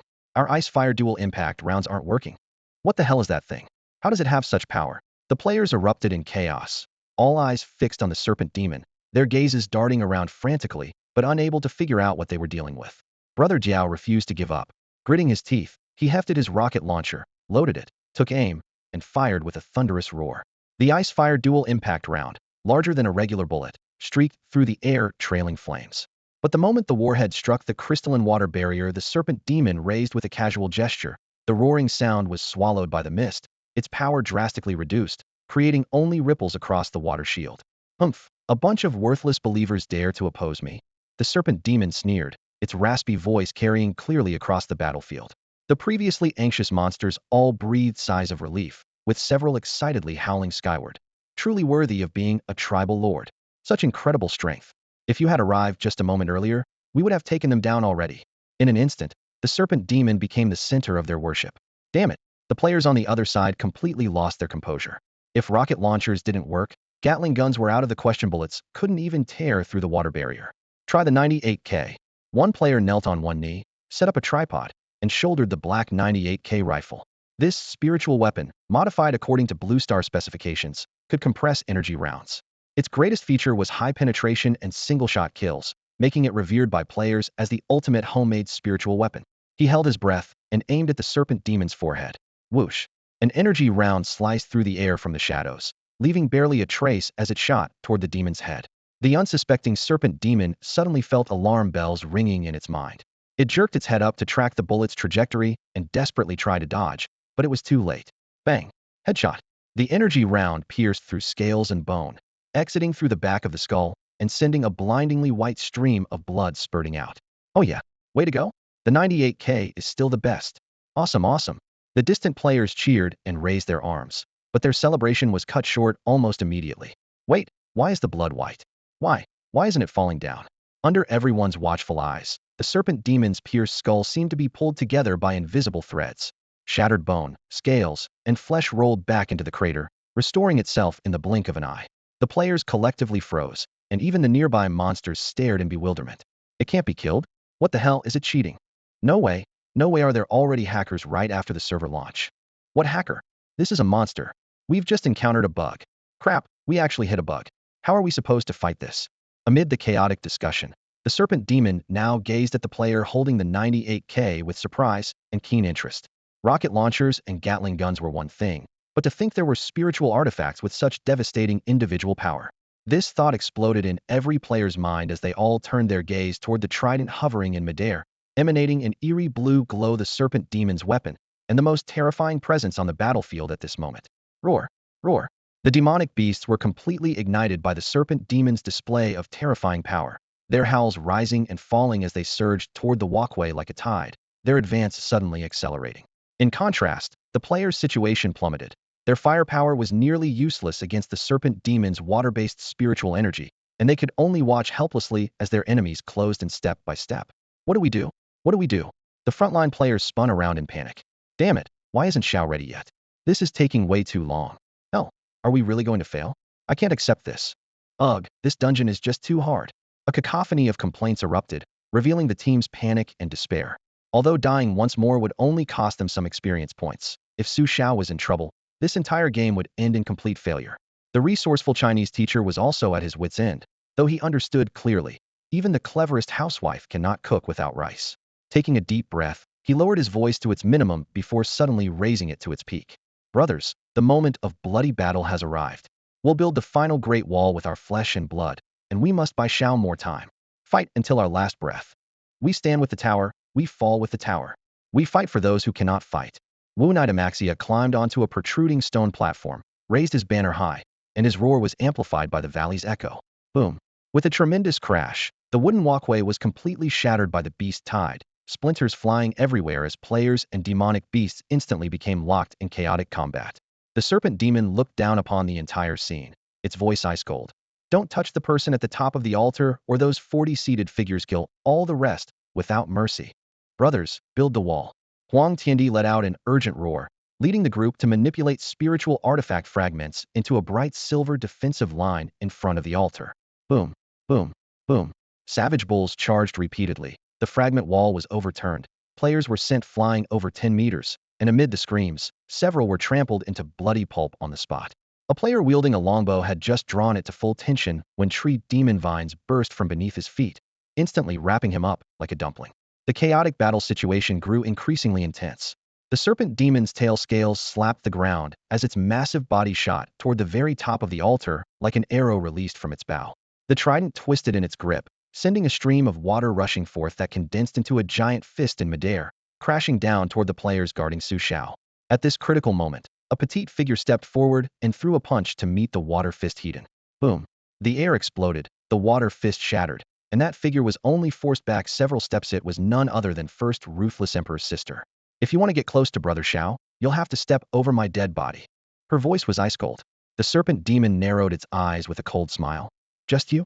Facing second-tier 5-star power, your courage is commendable, but your brain doesn't seem to be working very well.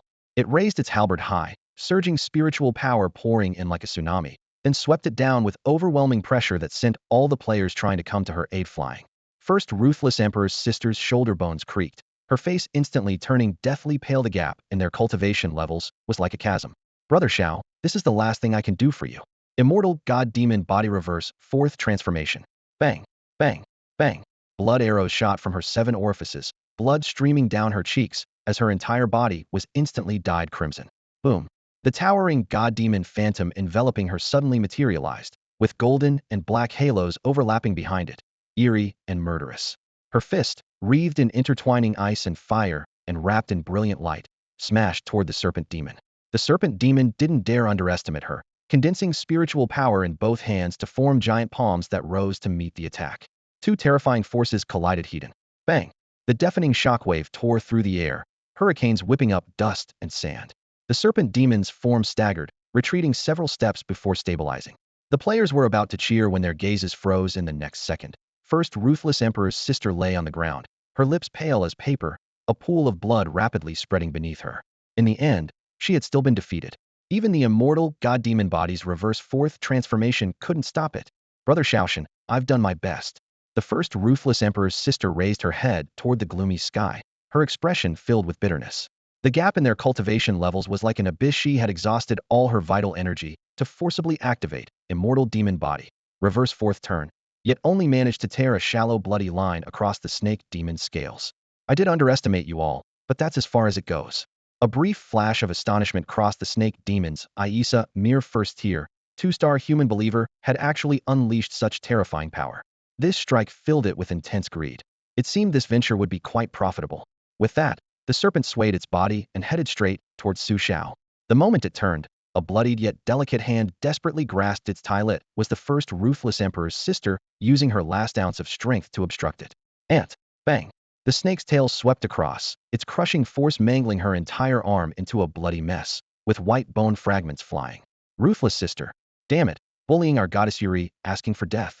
The enraged players swarmed forward, blades and spells blazing. The snake demon snorted lightly, its trident suddenly carving a half-arc through the air.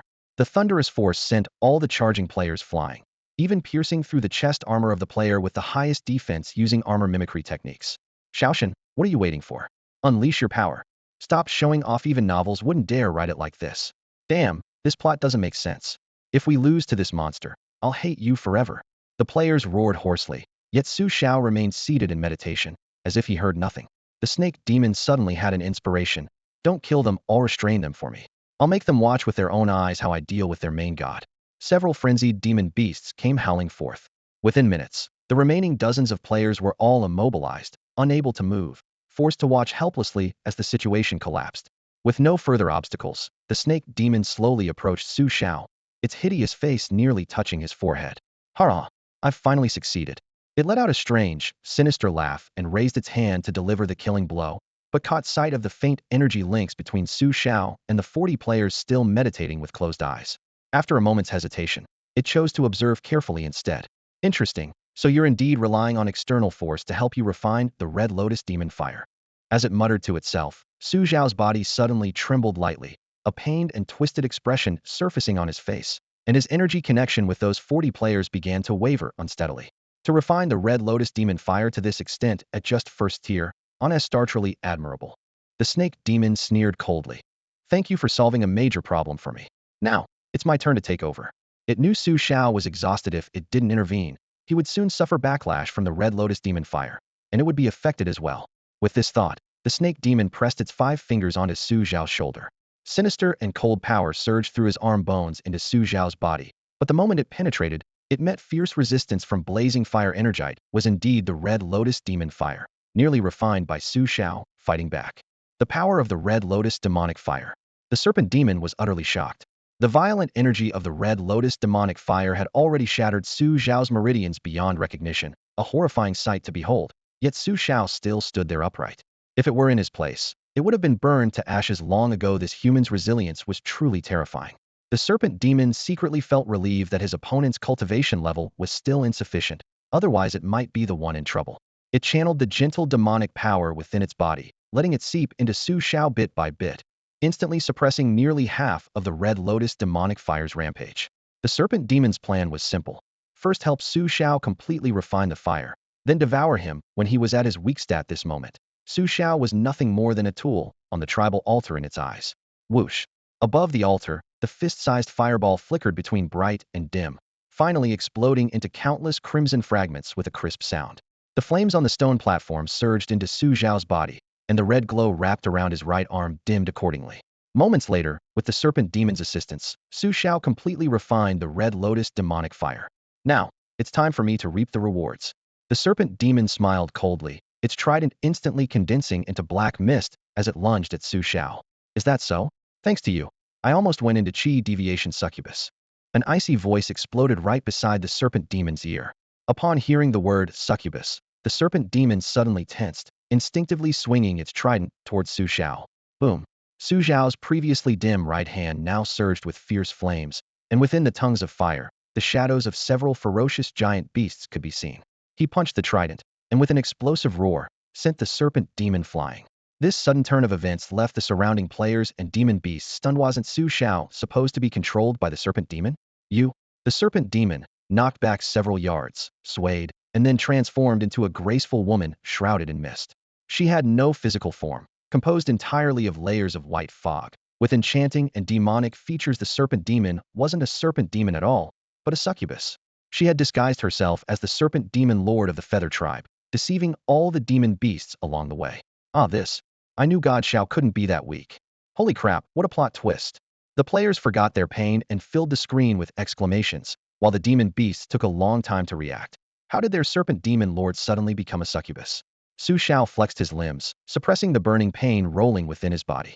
Even with the protection of the heaven fire burning art, his cultivation level was still somewhat lacking, and refining the Red Lotus demonic fire had nearly pushed him to his limit. What no one expected was that throughout the refining process, he had maintained his awareness of the outside world. He had seen through the succubus's deceptive serpent demon disguise from the very beginning. So he set up this trap, luring the succubus to lower her guard and help him stabilize the Red Lotus demonic fire, then struck back decisively. The succubus thought she had won. In reality, the biggest winner was Su Xiao.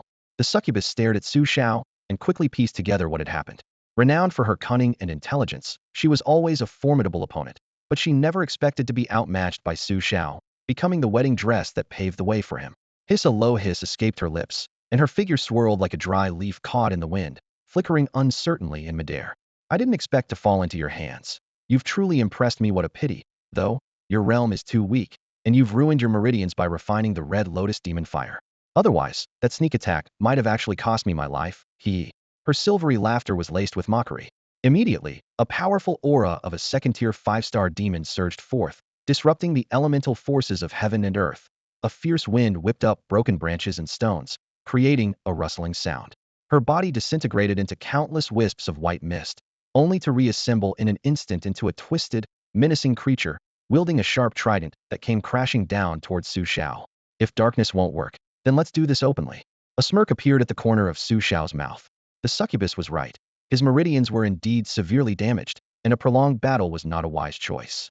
However, she didn't realize that he was bound to a system and the player's main god, far beyond what an ordinary opponent of the same level could compare to. Damaged meridians? They'll accept that. Too low a realm?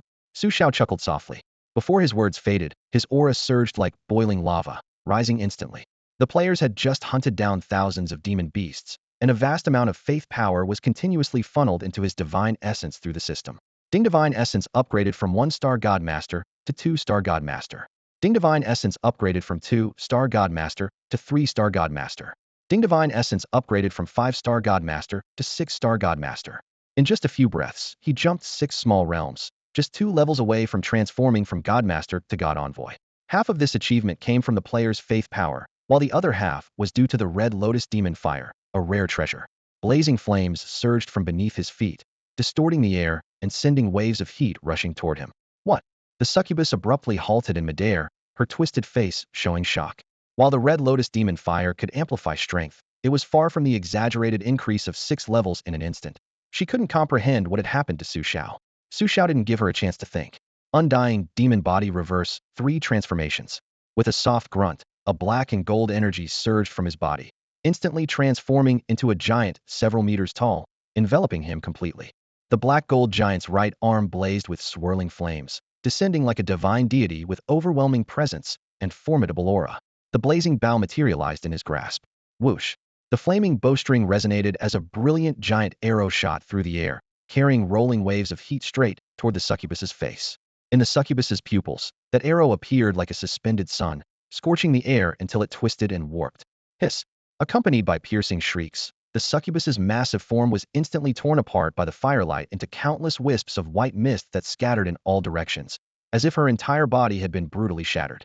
However, this strike ultimately failed to destroy her completely.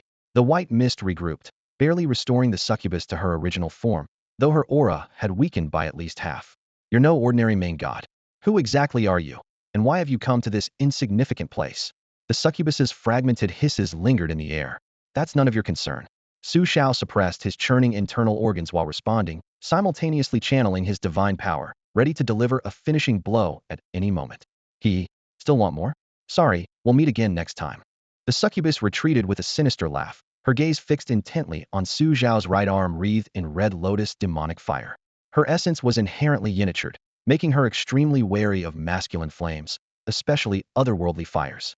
Xiao had already refined the red lotus demonic fire and possessed numerous trump cards, making his strength no less than hers. Fighting Hedon now would be more perilous than promising. As long as the green hills remain, the succubus thought to herself. As long as those marks on her body persisted, there would still be opportunities to seize the red lotus demonic fire in the future. Humph. Want to leave? Not so easy. Xiao knew the succubus's nature well and had prepared accordingly. With his cold snort, his right hand formed strange seals as the red lotus demonic fire erupted in his palm, flames swirling like a vortex. Demonic fire formation seal. As his words fell, he stomped forcefully on the altar, sending flame currents surging along the earth's veins like water. This altar had been specifically crafted for the red lotus demonic fire, concealing an array for gathering and refining magma. When he had originally refined the demonic fire, Xiao had already comprehended its operation, and now he could activate it with mere gestures. Rumble. The entire altar shook violently, like the earth's core roaring. At the edges, crimson light pillars burst from the ground, weaving together in midair to form burning walls of fire. The scorching waves instantly multiplied the temperature several times over, trapping the succubus within while also encircling those demonic beasts that hadn't yet had time to react. Holy crap, Xiao God is unleashing his ultimate move. Damn it. Xiao God, you better not get us killed. Wow, is this an NPC's ultimate skill? So freaking awesome. Exclamations, human voices, and beast roars merged into chaos. Whether human, demonic beast, or succubus, all faces were written with shock. The firewall's brilliant light reflected in the succubus's eyes, and that amazement quickly transformed into terror. Those slower-reacting demonic beasts also let out deep, mournful howls, for they all sensed an intense aura of death. The succubus felt overwhelmed with unease and uncertainty. It suddenly charged toward the towering wall of flames, where scorching waves of heat rushed forward like a ferocious beast opening its bloody maw to devour everything. Just getting within a few feet made its skin feel as if searing iron had been pressed against it, the unbearable pain forcing the succubus to retreat in panic if it couldn't even get close. How could it possibly break through? It quickly assessed the situation. This barrier formed by Crimson Lotus demon fire was likely a third-grade or higher demon fire formation, with terrifying power. Roars and shrieks echoed around the altar as the demon beasts panicked, scattering in all directions and attempting to force their way through the flame barrier. The moment their massive bodies touched the fire curtain that rippled like water, sizzling sounds erupted continuously, and the air instantly filled with the smell of burning flesh. If even the succubus was forced back, what chance did these lesser demons below the second tier have? The succubus suppressed its agitation and scanned the demon beasts around it, all grimacing from the burns, then shouted angrily, "Fools! Stop throwing your lives away. This demon fire formation is extremely draining for him. If you want to live, join forces with me to kill that human. Once he's dead, the formation will naturally dissipate, and we can all escape." Its dark purple eyes suddenly blazed with light as a shadowy glow quietly spread toward the group of demons. Its power of enchantment was taking effect. The demon beasts caught in the light first looked confused, then their eyes blazed with fierce killing intent. The succubus is right. We must set aside our differences and attack this human lord together. The black giant ape from before jumped forward again, simple-minded but not stupid, raising its arms and rallying the others. In the next moment, the pack of demon beasts let out deafening roars, their hooves and claws pounding against the stone as they thundered toward Xiao, causing the entire altar to shake violently. Damn, brothers, hurry up and support Xiao God. Holy crap, these bastards are so shameless, ganging up on him. As the demon beasts turned their attention to Xiao, the controlled players finally got a moment to breathe and shouted out, grabbing their weapons and charging forward. In the corner, the succubus watched coldly, its eyes darting around. It suddenly separated a wisp of white mist the size of a fingertip, which silently drifted toward a certain spot on the altar, while its main body secretly gathered power. It knew very well that these demon beasts were merely cannon fodder only. It could deliver the truly fatal blow. The irregular white mist rapidly expanded, transforming in the blink of an eye into a three-headed, six-armed monster standing 30 feet tall. Each of the six hands wielded a different weapon: iron hammer, broadsword, trident, great seal, all gleaming with cold light. The three faces had no mouth or nose, only a single vertical eye on each. Grotesque and terrifying, this was the succubus's true form. Whoosh! All three heads and six arms moved simultaneously, as if performing some bizarre sacrificial dance. The single eye suddenly shot out dark beams of light, instantly locking onto the area within several yards around Xiao. Mental enchantment. The succubus's long-planned killing move was finally unleashed. It intended to make Xiao's mind go blank for an instant, and in that moment, it would deliver the fatal blow. In an instant, Xiao felt the scenery before his eyes shift, transporting him back to when he had just crossed over and shocked the Heavenly Scripture Academy. The sky was crystal blue, white clouds drifted leisurely overhead, and a gentle breeze carrying the scent of grass caressed his cheek. Before him, that graceful figure gazed at him with a smile, surrounded by countless envious and blessing gazes, as if everything would remain frozen in this perfect moment forever. Whoosh! A sudden tremor exploded in his mind. Xiao's divine core resonated violently, and two halos several zhang high rose behind him. Nine-colored radiance swirled into a magnificent curtain of light, proclaiming that he had expanded his divine domain to 2 stars and revealing his 9-colored supreme-grade divine core. In that instant, he became completely lucid. With a 9-colored supreme divine core, flawless and invincible, how could a mere succubus possibly enchant him? This. The succubus froze in place, its single eyeball nearly popping from its socket. 9-colored supreme. It let out a hoarse shriek. In this world, there's actually a 9-colored supreme-grade divine core. What terrifying bloodline does this Xiao descend from? Xiao raised his hand, his voice ice cold. 9 nether catastrophe, prison fire eyes. His hands formed seals in an instant, and a crimson lotus bloomed beneath his feet, lifting him into the air. Boom! The ground cracked suddenly, and pillars of fire shot up like swords, ruthlessly piercing through every charging demon beast. Those massive bodies were torn in half by the fire blades, their blood evaporating into mist, even the remains charred dry by the intense heat. Raging flames rolled and surged as Xiao drew back his wrists, gathering the surrounding fire and condensing it into a palm-sized, delicate fire lotus before him. The lotus spun rapidly, its petals peeling away with whooshing sounds, instantly transforming into countless crimson swords that locked onto the target from all directions, sealing off every escape route for the succubus. Whoosh! The succubus fled in panic, forcibly summoning a wall of white mist in front of itself. However, the fire swords pierced through everything, cutting cleanly through the mist wall before plunging into its charred body. The next moment, bang! A blazing fireball exploded from within the succubus, completely consuming it. No, I don't want to die. Even if I die, you won't fare much better? The heart-wrenching screams lasted for several breaths before finally falling silent. On the altar, only the crackling sounds of burning flames remained. The battle was over. Xiao exhaled deeply, his tense expression finally relaxing. But just as he took a step forward, puff, blood spurted from the corner of his mouth, and he staggered backward several steps, nearly falling. With his meridians already damaged and having forcibly activated divine arts, even with his immortal demon god body, he had reached his limit. Anyone else would have died in battle long ago. Xiao God, don't die on us. Holy crap, Xiao God. The remaining dozens of players rushed forward, supporting him with their combined efforts. Xiao looked closely and nearly burst out laughing even though he had tried his best to compress the killing range of the 9 Nether Catastrophe prison fire. This group had still been roasted into charcoal, looking like they had just crawled out of an African mine. I'm fine. I'm just a bit drained. He waved his hand, signaling that everyone needn't worry, and was about to meditate on the spot. Suddenly, his gaze sharpened. Where the succubus's corpse had disappeared, a white pearl lay quietly, emanating waves of frosty air. What is this? Xiao froze for a moment, enduring the excruciating pain of the red lotus demonic fire burning through his meridians as he pushed himself up from the ground and walked toward the cold emanating orb. The fire elemental energy here was scorching and violent, yet the orb radiated crisp, cold mist, clearly no ordinary object. Driven by curiosity, he approached the succubus's corpse and gestured with his hand. The white pearl separated from the bloodstains, floating up from the ground into his palm. Xiao examined it closely. The orb was snow-white like jade, with faint blue ripples flowing within, subtly emanating an extremely cold, energy. After searching through his memories for a moment, he finally recalled. Succubi originated from places of extreme and only a rare few could condense an pearl possessing extreme cold power upon death. Only high-ranking succubi who had absorbed pure extreme energy were qualified to leave behind such an item.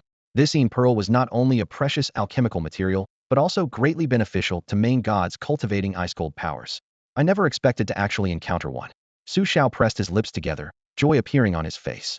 His meridians were injured, with fire elemental energy rampaging wildly. Only water tribute elixirs could heal him quickly. The cold power contained within this pearl was even more suitable than ordinary water tribute elixirs, perfect for this emergency. Ding! A system notification suddenly echoed in his mind. Congratulations on slaying the succubus and completing the system task. Rewards: Ancient Spiritual Field Cultivation Method, Ancient Spiritual Medicine Planting Method, Ancient Demon Pet Cultivation Method. Xiao's spirits lifted. All 3 ancient texts were closely related to divine dynasty construction and would not only enhance the dynasty's level in the future, but also serve as important economic stabilizers. Ancient methods differed completely from ordinary cultivation techniques if operated by players. They might even cultivate rare divine medicines. Puff! Just as joy arose, fresh blood spilled from Xiao's lips again as his internal injuries worsened further. He turned to look at the group of players. You all recover on your own first. Those who are injured should hurry and heal. I'll suppress my injuries first, then deal with the demon beast corpses who can't waste those materials. Understood. All right, Xiao God, you handle your business first. We'll roast some meat to fill our stomachs. The players completely relaxed. Xiao's earlier battle had intimidated the entire field, and the remaining 1,000+ demon beasts on the periphery had long since fled in terror. The area was now completely safe. Although everyone was missing limbs or even had dented skulls, as long as it didn't hurt, it didn't stop them from setting up grills and feasting heartily. Xiao shook his head with amusement and found an empty spot to sit cross-legged. The red lotus demonic fire churned within his body as he quickly took out the pearl. Though directly consuming it would introduce impurities, the red lotus demonic fire itself could burn away all dregs, essentially providing built-in purification. As the pearl entered his mouth, an extremely powerful ice force instantly froze Xiao's lips. Xiao felt his mouth going numb from the freezing cold. Anticipating the fierce power of the energy, he immediately mobilized the red lotus demon fire within his body to counter it, allowing the cold pearl to slide smoothly into his mouth. The clash of cold and heat churned through his meridians as he quickly found a delicate balance and began continuously extracting the pure energy from the pearl to repair the meridians torn by battle. Deep in the wilderness forest, within a valley surrounded by mountains, an ancient village built against the mountainside lay quietly nestled. Houses woven from bamboo shoots were arranged in an orderly yet scattered pattern, their roofs covered with rot-resistant broad leaves and thatch, presenting a rugged and unique charm. Behind the village, a towering stone totem overlooked the entire valley. The figures moving about the settlement were mostly half-human, half-snake beings. They were the true demons of the Yu tribe, the only demon clan settlement in this region. Screech. A piercing cry tore through the mountain valley. In the sky, a giant bird with a wingspan of several zhongs swooped down rapidly, flapping its wings as it landed in the clearing outside the village, crying out urgently. Lords of the Yu tribe. The ritual gathering at Demon Moon Cave Heaven has been invaded by a human main god, causing massive casualties. The heavenly fire may be seized. Please send aid immediately. Whoosh. Several snake demons shot out like lightning, leaping before the bird with intimidating presence. What? The heavenly fire has been stolen. The lead snake demon's expression changed drastically, his fierce aura pressing down like a mountain. When I arrived, our fellow demon beasts were being slaughtered. The giant bird responded with a trembling voice. The Yu tribe was hundreds of li away from Demon Moon Cave Heaven, and even flying had taken considerable time. Useless. Notify the elders immediately. The snake demon roared, kicking up dust as he turned and rushed away. Moments later, multiple Yu tribe powerhouses soared into the air, shooting toward Demon Moon Cave Heaven. Layer upon layer of white frost condensed on Su Xiao's body surface, encasing him like an ice sculpture. After an unknown amount of time, the crystalline coating quietly melted away, and misty vapor rose and dispersed. Su Xiao slowly opened his eyes, a brilliant light shining within them. Though he hadn't completely restored his meridians to 100%, over 80% of his injuries had healed enough to support any intense battle. Xiao God is awake. Xiao God, are you feeling better? Here. This string of bullwhips was specially saved for you. Start from this end, and eat it. The players excitedly gathered around, chattering all at once. Su Xiao chuckled, took the grilled skewer, and chewed a couple of bites, then walked over to the remains of several second-tier beast kings to begin an anatomy lesson. First, the demon cores must be preserved. His fingertips sliced open the beast's belly, extracting the crystalline demon core. This tough hide, and these horns are top-grade materials. He patted the thick armor-like skin and curved horns. And this spirit bone inside the body is key for forging supreme weapons. With that, he extracted a snow-white bone as thick as an arm from the bull king's chest cavity. Xiao God, you don't know jackbull whips are the good stuff. You don't know jackbull force is the good stuff. The players joked around while helping sort through the spoils of war, and before long they had piled the most precious materials into a small mountain. Xiao God, save me. I've been kidnapped. Just then, a voice suddenly rang out nearby, catching everyone's attention. Hearing this familiar voice, Su Xiao and the players all froze for a moment. That was clearly Eagle Bro's voice. What outrageous thing had this guy done now? Everyone turned around to see Eagle Bro being forced to stand at the end of the walkway, his face contorted as if in great pain. Beside him stood a white-robed man holding a folding fan, looking down and carefully counting the demon beast corpses scattered on the ground, his fan swaying leisurely with an indifferent expression. Eagle Bro, what are you howling about? Didn't you say you were going to pick fruit? How did you come back with some pretty boy? Holy crap, it's not the little white tiger transformed, is it? Eagle Bro, you really know how to have fun. The players kept teasing nonstop. The white-robed man heard the commotion and slowly turned around. Just as he was about to speak, he was stunned by the group of charcoal people before him, covered in burn marks, many missing arms and legs, and some even had flattened heads. Are there actually humans of this variety? Being ridiculously black is one thing, but they're all disabled too. He frowned as he examined them, searching through all the human race records in his mind, but finding no corresponding entry. Glancing at the leisurely red flame tiger nearby, he was even more astonished these pitch-black fellows could actually coexist peacefully with demon beasts. Damn it, this NPC seems to be looking down on us. The players were displeased, mixing Cantonese, English, and internet slang in their outburst. Hello. I throw your old mother. Hi there, you mama boom. The white-robed man was immediately confused, his brow furrowing so deeply it could crush a fly. What bird language is this? Feels like they're cursing me. Brothers, the plot seems to have gone off track. Eagle Bro is really being coerced. The players whispered among themselves. This white-robed guy must be an NPC, right? Joking aside, business had to be handled. Su Xiao stepped forward, his gaze sharp. May I ask who you are, and why are you holding him hostage? Su Xiao saw through the other party's nature at a glance. This was a main god. A main god suddenly appearing and capturing his own believer. The intention was all too obvious. The other party was well-dressed, with intricate patterns on his fan, clearly of distinguished status. The white-robed man looked Su Xiao up and down, a smile playing at the corners of his mouth. Oh? So you're his main god? Nothing more than a god master though.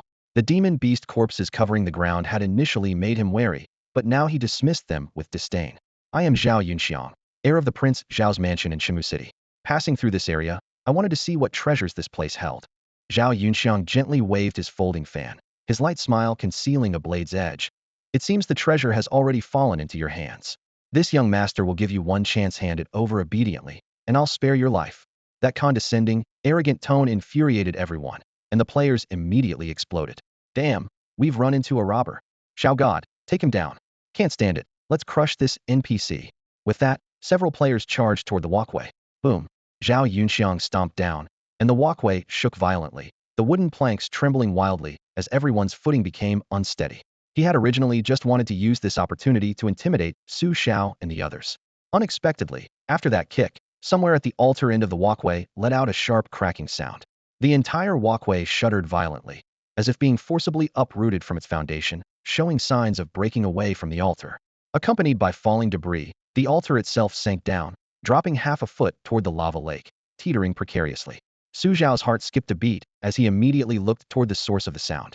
At the connection between the walkway and altar, the runic foundation stone originally embedded in the gap was nearly half destroyed. It had been cracked during the earlier fierce battle and was barely holding together. Now Xiao Yunxiang's kick had directly crushed most of the remaining stable structure. One more blow and the entire walkway would completely break away, then plunge straight into the blazing red magma lake. Well, it seems even heaven isn't on your side. Xiao Yunxiang chuckled lightly, gently waving his folding fan. Don't take me for a fool. Hand over the item first, and once I confirm it's genuine, I'll naturally let you live. As a scion of a prominent family, he clearly understood the current situation. This area was littered with corpses. With so many demonic beasts dead here, this was definitely not something an ordinary main god could accomplish. Want him to easily let Su Xiao leave? Impossible. Damn it, we're being held hostage by this pretty boy. The players behind them were furious but helpless. Su Xiao's brow furrowed tightly, knowing that further delay would make it impossible to keep hiding the truth. He suddenly raised his head, his eyes turning cold, and abruptly stepped forward with swift wind step, his form becoming a blur as he charged onto the swaying walkway, preparing to strike back at Xiao Yunxiang before he could react, rush through the passage, and find another opportunity to subdue him. At the same time, he raised his hand to summon the blazing flame bow, an ice blue arrow forming on the string, shooting with a whoosh straight toward Xiao Yunxiang's forehead. Oomph, how presumptuous. A mere god master dares to show off before me. Xiao Yunxiang had been prepared, swinging his folding fan diagonally to block his accompanying subordinate eagle brother in front of himself. Bang! The ice arrow pierced through eagle brother's chest, instantly spreading freezing air. Eagle brother didn't even have time to scream before being frozen into an ice sculpture by the frost, his eyes wide open, unable to rest in peace. Xiao Yunxiang's expression remained unchanged as he swung his folding fan down again, sending a gust of fierce wind power toward the walkway. Boom! The already precarious walkway shook violently again under this impact. The runic foundation stone at the altar end completely exploded into powder, debris falling like rain into the magma. In an instant, the entire walkway lost its support point and crashed toward the lava lake with a thunderous roar. Su Xiao touched his toe to a broken wooden plank, using the momentum to leap backward. He performed a beautiful backflip in midair, barely landing back on the edge of the altar behind him. But his heart sank to the bottom. Had originally thought that Xiao Yunxiang, coveting the red lotus demon fire, wouldn't easily cut off the path. After all, if Su Xiao died, the strange fire would disappear with him. But he hadn't expected that Xiao Yunxiang had no idea the treasure here was a strange fire, thinking it was just some rare secret treasure, and therefore didn't hesitate to destroy the path and silence them. What I can't have, no one else should have either. Xiao Yunxiang stood at the cliff's edge, looking down at the precarious altar, his eyes cold and emotionless. The Xiao family wielded tremendous power in divine wood city with countless treasures. His venture into the savage forest was just for entertainment, and destroying one opportunity meant nothing to him. Watching the terrified expressions of the surrounding players, he even felt a malicious satisfaction. Rumble, rumble, rumble. The four walkways connecting the cliff to the altar not only served for passage, but also bore the responsibility of anchoring the altar and maintaining its suspension. Now that one had completely collapsed, the stability system was destroyed, and the altar shook even more violently. The runes on the rock walls lit up and quickly dimmed, debris continuously sliding down, with scorching heat waves rolling through the air. Having lost its support, the altar began to sink as a whole, the dull grinding sound mixing with the churning lava sounds, making everyone's eardrums ache. The entire altar slowly fell toward the magma below. The sudden plunge made Su Xiao and the players' hearts leap into their throats. Xiao God! Holy shit! That's terrifying, Xiao God! Damn it, that pretty boy bastard is so vicious, I'll never let him get away with this. Despair was written across every face, and even the remaining crimson flame tigers crouched low, letting out uneasy roars. The altar continued to sink as scorching lava sent up waves of blistering heat, filling the air with a suffocating burnt smell. However, when the altar descended to a certain critical height, the fiery updrafts from the lava lake unexpectedly caught the platform. The massive stone dais swayed and bobbed like a broken ship ready to plunge into the abyss at any moment, needing only a slight weakening of the wind pressure to tumble into the molten rock. From above, Zhao Yunxiang looked down at the scene with a hint of surprise in his raised eyebrows. Well, I didn't expect you to have such luck. How interesting. That surprise immediately turned to mockery as he simply sat cross-legged at the cliff's edge, watching with amusement as he waited for the altar's lifespan to run out. Su Xiao had no time to deal with him. Taking advantage of the platform's momentary stability, he quickly surveyed their surroundings. Sheer cliff walls on all sides, churning red lava below. While the players could respawn after death, he only had one life. Even with the red lotus demon fire merged within him, he couldn't last long. Unless he could fly, he would sink with the altar. Just then, he noticed a massive flying rock jutting out from the cliff face on the altar's south side. A 100-meter-long outcrop that was the closest shore between the altar and the precipice. If he could use his power to send the players and crimson flame tigers over there, they could at least survive, but he himself would have no way to follow. Xiao God, what do we do now? The players looked at him helplessly. Either we can fly, or we wait to fall into the lava. Su Xiao analyzed grimly. Falling might offer some chance, but it's slim. I could send you all over there, but I can't get there myself.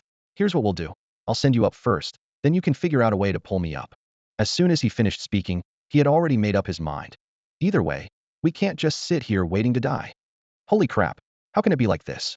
We can die, but if Xiao God dies, won't this game become unplayable?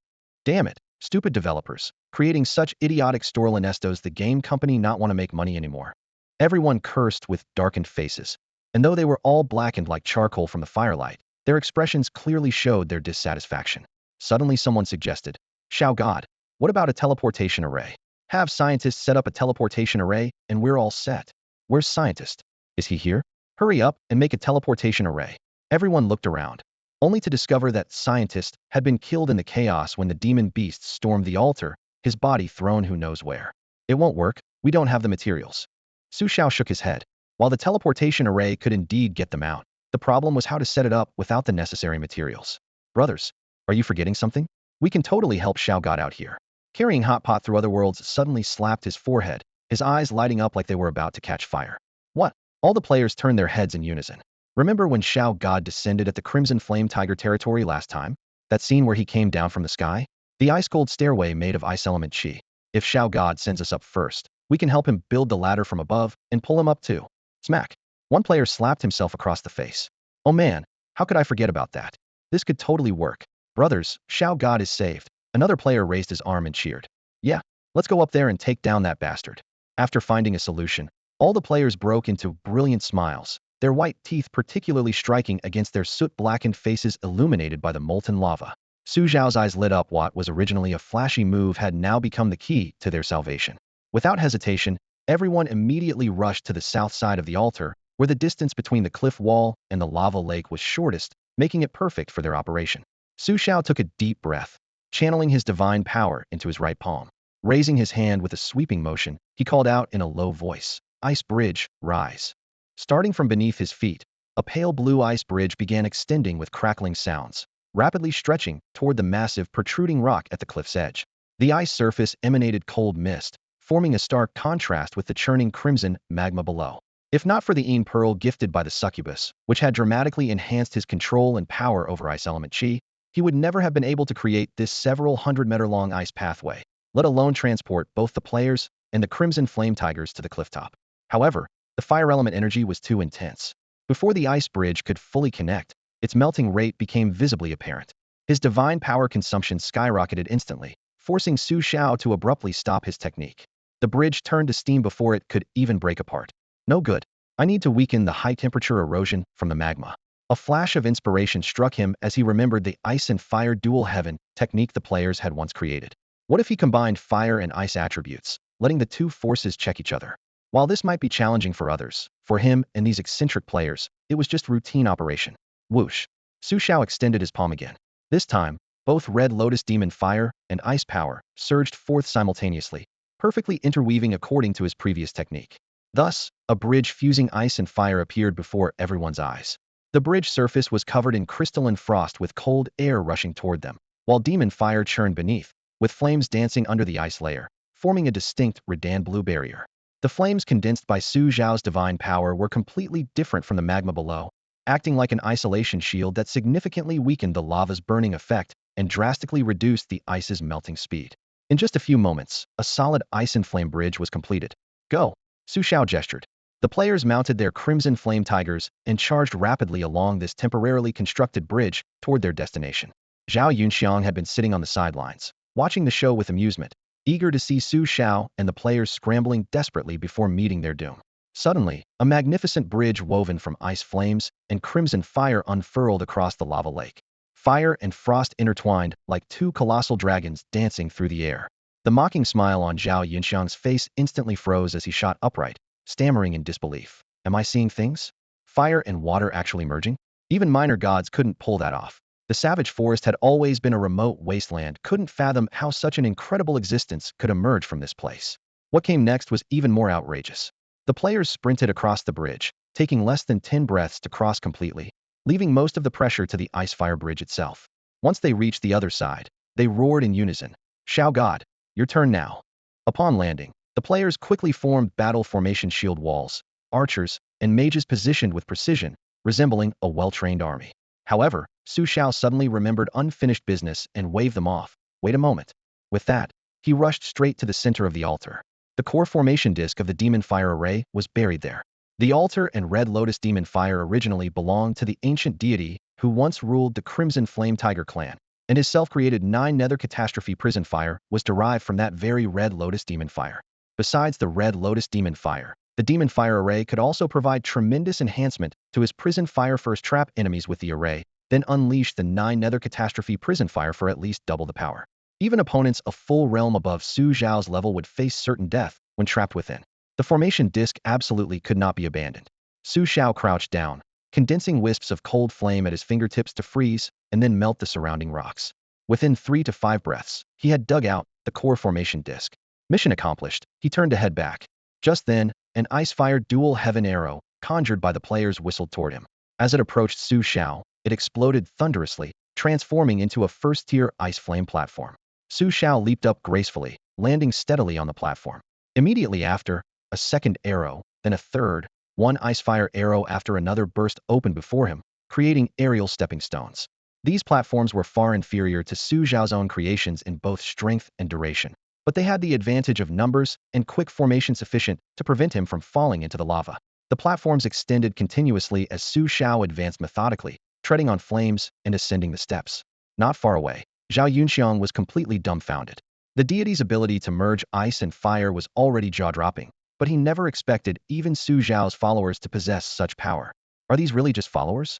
Everyone here looks like a future deity, he screamed internally, utterly stunned by this series of mind-blowing maneuvers. Whoosh! With a final leap, Su Xiao performed a backflip and landed on the stone platform across the lake. Beneath his feet, waves of fire surged, yet he remained perfectly still. Behind him, the already crumbling altar lost its support, swayed twice, then collapsed with a thunderous crash into the boiling lava. My God, that was close. One breath slower and Xiao God would have become roasted God, the players exclaimed. Then, their fighting spirits soared as they roared in unison. Xiao God, time for revenge. At this moment, the players turned their gaze toward Zhao Yunxiang, who stood diagonally across from them, anger written all over their faces. Let's go, Su Xiao said with an icy expression, heading straight toward Zhao Yunxiang. They quickly reached him. Damn it, Xiao God, don't stop me, I'm going to shoot him. Xiao God, let me borrow your bow. The players shouted as they prepared to attack.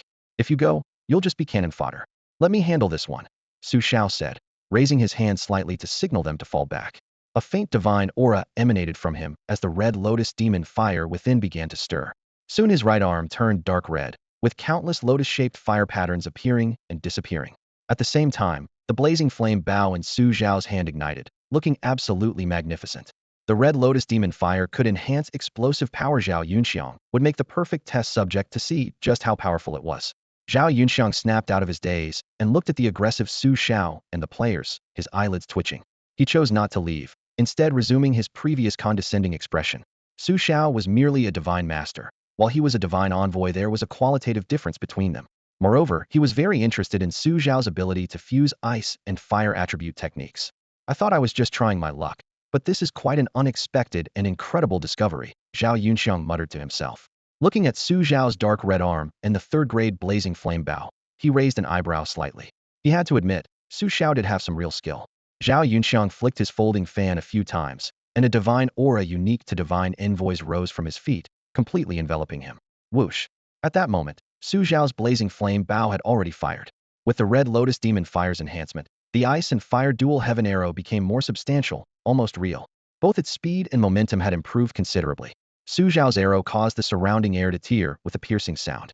Zhao Yunxiang waved his folding fan, instantly creating a wind arrow that shot towards Su Xiao's ice and fire dual heaven arrow.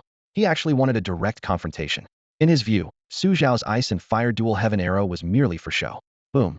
The next moment, the ice and fire dual heaven arrow and the wind arrow collided, canceling each other out in an evenly matched exchange. Zhao Yunxiang raised an eyebrow, finding it somewhat incredible. Su Xiao's aura was only that of a 6-star divine master, yet he could fight evenly with him, a 5-star divine envoy? Although he had only used 70% of his strength, this seemed rather absurd. Is this all you've got? Seems insufficient. Wind sword. Zhao Yunxiang abandoned his playful attitude, closed his fan and tucked it at his waist, then somehow produced a sword as clear as autumn water. With one slash, wind power gathered and formed a terrifying sword beam that struck towards Su Xiao. Su Xiao was quite satisfied with his previous performance, as the Red Lotus Demon Fire's enhancement alone had allowed him to contend with a 5-star divine envoy's ordinary attack. But what if he added the Undying Demon God Body? Undying Demon God Body reverse, third turn. Whoosh. With the reverse third turn of the Undying Demon God Body activated, Su Xiao's momentum surged dramatically, and the dark red flame glow on his right arm brightened considerably. Su Xiao now had what amounted to 3 layers of seals on his body. Each unsealed layer would elevate his strength by a tier. The Red Lotus Demon Fire was the first layer. The reversed Undying Demon God Body plus Red Lotus Demon Fire was the second layer. And the third layer was the 9 Nether Catastrophe Prison Fire unleashed after fully activating the reversed Undying Demon God Body combined with the Red Lotus Demon Fire. Look, Xiao God is going into second gear. Damn, when will I ever be that cool? The players watched in amazement from the sidelines. One arrow shot out. The violent force directly shredded Zhao Yunxiang's sword beam to pieces. The remaining power continued its rapid assault on Zhao Yunxiang. Zhao Yunxiang clearly hadn't expected such a devastating defeat and was hit before he could react, instantly sent flying backward. Xiao is absolutely incredible. He truly deserves to be my idol. That arrow shot was simply amazing. The spectating players were so excited they danced with joy, their cheers rising and falling in waves. Su Xiao lowered his bow and stood calmly, his gaze sweeping toward the distance, where Zhao Yunxiang was trapped within thick ice that burned with crimson flames inside. The intertwining of ice and fire held him completely immobilized. This scene made Su Xiao nod slightly with satisfaction. Everything was going exactly as planned. After his meridians were restored, he could unleash nearly 100% of the Red Lotus Demon Fire's power. Combined with his reversed Undying Divine Demon Body, a mere 5-star divine envoy posed no threat. If he activated his third gear, he could fight a 7-star divine envoy to a draw, and even hold his own against an 8-star divine envoy. Ancient foundational divine techniques, heaven-defying cultivation methods, and otherworldly flames, these 3 trump cards combined created such a shocking effect. Ah! Zhao Yunxiang's agonized screams echoed from within the ice as the scorching flames continuously burned his skin. Bang! In the next instant, the ice shattered and fragments flew everywhere.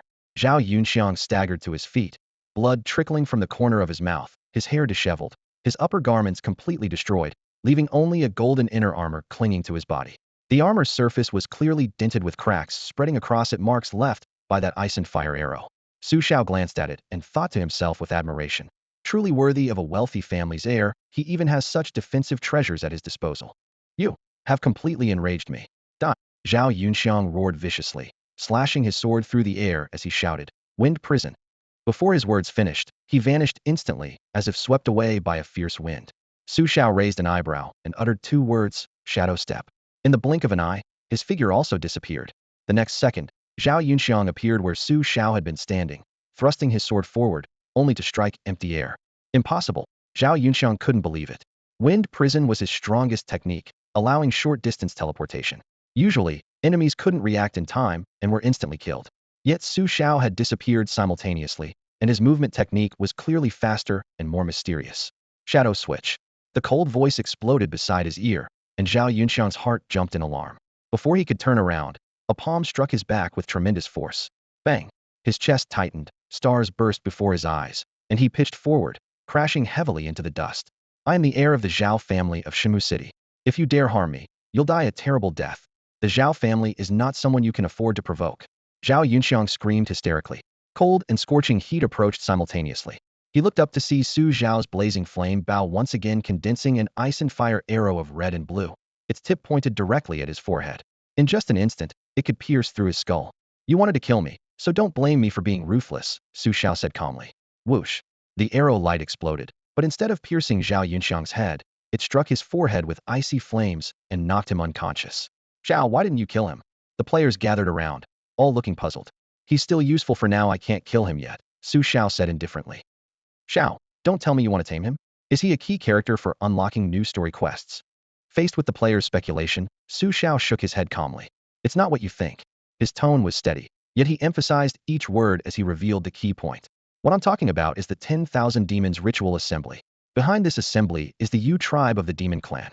I've already taken the Red Lotus Demon Fire, and the Yu tribe will notice sooner or later. They'll follow the trail right back to us. Hats, no small trouble.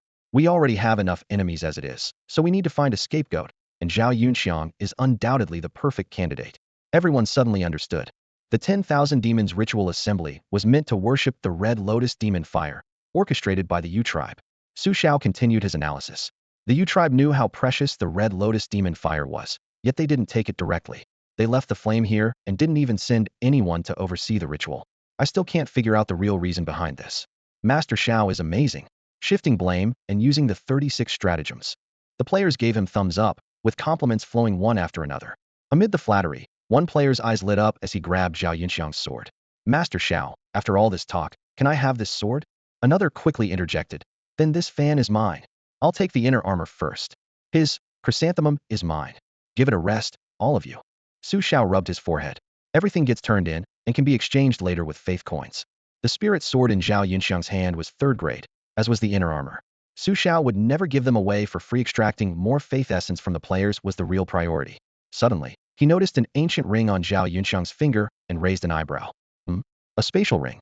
He sent a wisp of divine consciousness into it, instantly understanding what lay inside. Rows of wooden shelves neatly arranged with pill bottles, low-grade cultivation techniques, and divine skill jade slips piled in corners. Massive amounts of divine dynasty construction materials stacked like small mountains. Upon closer count, there were even bundles of runic foundation stones, essential components for divine master halls, teleportation arrays, and protective formations.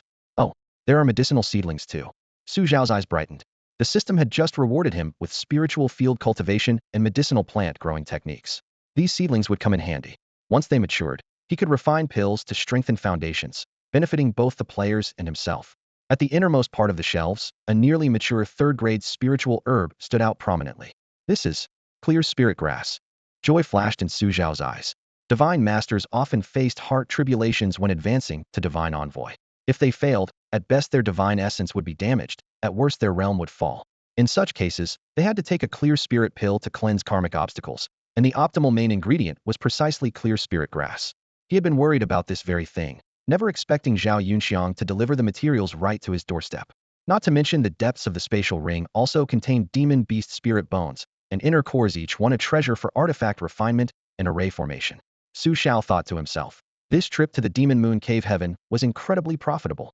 After collecting the spoils of war, he turned to call out to everyone. Let's go. First we leave this place, then we'll plan properly how to make Zhao Yunxiang take the fall for us. The players responded and followed. Several figures quickly departed from the Demon Moon Cave Heaven.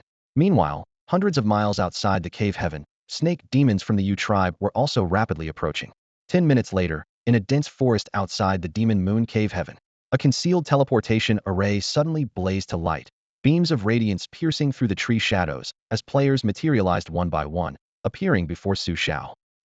Xiao God, I finally see you. I thought you were dead. Bah! Shut your crow mouth and get lost. Xiao God is so mighty. How could he possibly die? The crowd gathered around him, their eyes sparkling with excitement. Someone made a heart shape with their fingers. Xiao God, give us a kiss. Get lost. Su Xiao kicked away Jiao Gu, who had rushed forward. With arms spread wide, Diao Ge was sent stumbling back several steps before he could get close, grass and leaves flying everywhere.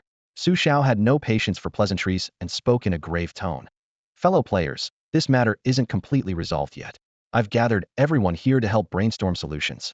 He then explained the entire entanglement between Xiao Yunxiang, the snake demons of the Feather Tribe, and the Xiao family of Divine Wood City in complete detail.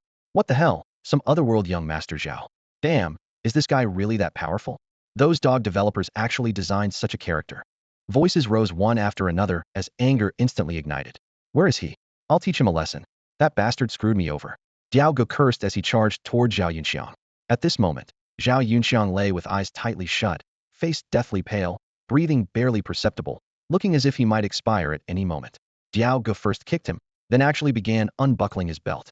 Holy crap, Diao Ge, what are you doing? You're not planning to do that, are you? Diao Ji's tastes are really twisted. Diao Ge, remember to describe how it feels afterward. After murmuring among themselves, everyone helplessly turned their heads away. Diao Ge, I'll help you record a video. Xiong Er approached with a shifty expression, finding a good angle and activating the recording function. Diao Ge roared. What the hell are you all thinking? I just want to teach him a lesson, understand? You're all acting like. Seeing this, Su Xiao finally raised his hand to stop them. Enough. Everyone be serious. This matter still isn't resolved. The group of lively jokers immediately quieted down, with someone even shushing. Don't talk. Show Xiao God some respect. The Chinese teacher cleared his throat and posed the key question. So, everyone, how can we push this guy forward to deceive the snake demons of the Feather Tribe, making them mistake young Master Xiao for Xiao God, and even direct their fury toward the Xiao family of Divine Wood City? Xiong Er scratched the back of his head with a simple expression. That's easy. Just tell them that Xiao God is young Master Xiao, and young Master Xiao is Xiao God, right? Though he spoke casually, his words made everyone thoughtful. The snake demons didn't know Xiao God, so Su Xiao impersonating the Xiao family heir seemed feasible. Easy my ass. Do you think the snake demons are all idiots? So many demon beasts have seen Xiao God's appearance. If he tries to impersonate Xiao God, any random demon beast could expose him with a single question. Wu Nidamasha immediately shot down the idea. Huang Tiandi suddenly slapped his thigh. This problem is also easy to solve. Just disguise this guy to look like Xiao God. Holy crap, that might actually work. But here's another problem. Who knows disguise techniques? Xiao God, do you know how to disguise people? All eyes turned to Su Xiao in unison. Su Xiao smiled bitterly and shook his head. He had already considered the plan they mentioned, but he truly didn't know disguise techniques. Moreover, most disguise arts only worked on oneself, had never heard of secret methods that could alter another person's appearance.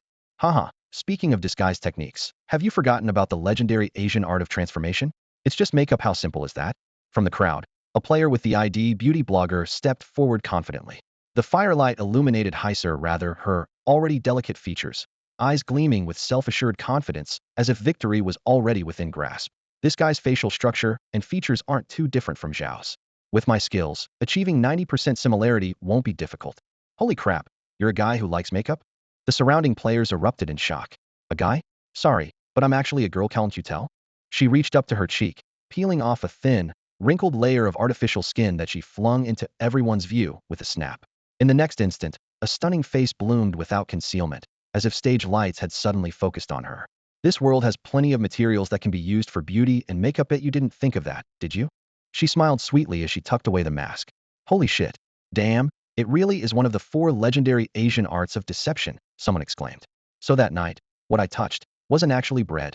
A male player recalled traumatic memories, his voice trembling. What? What the hell did you do while I was offline?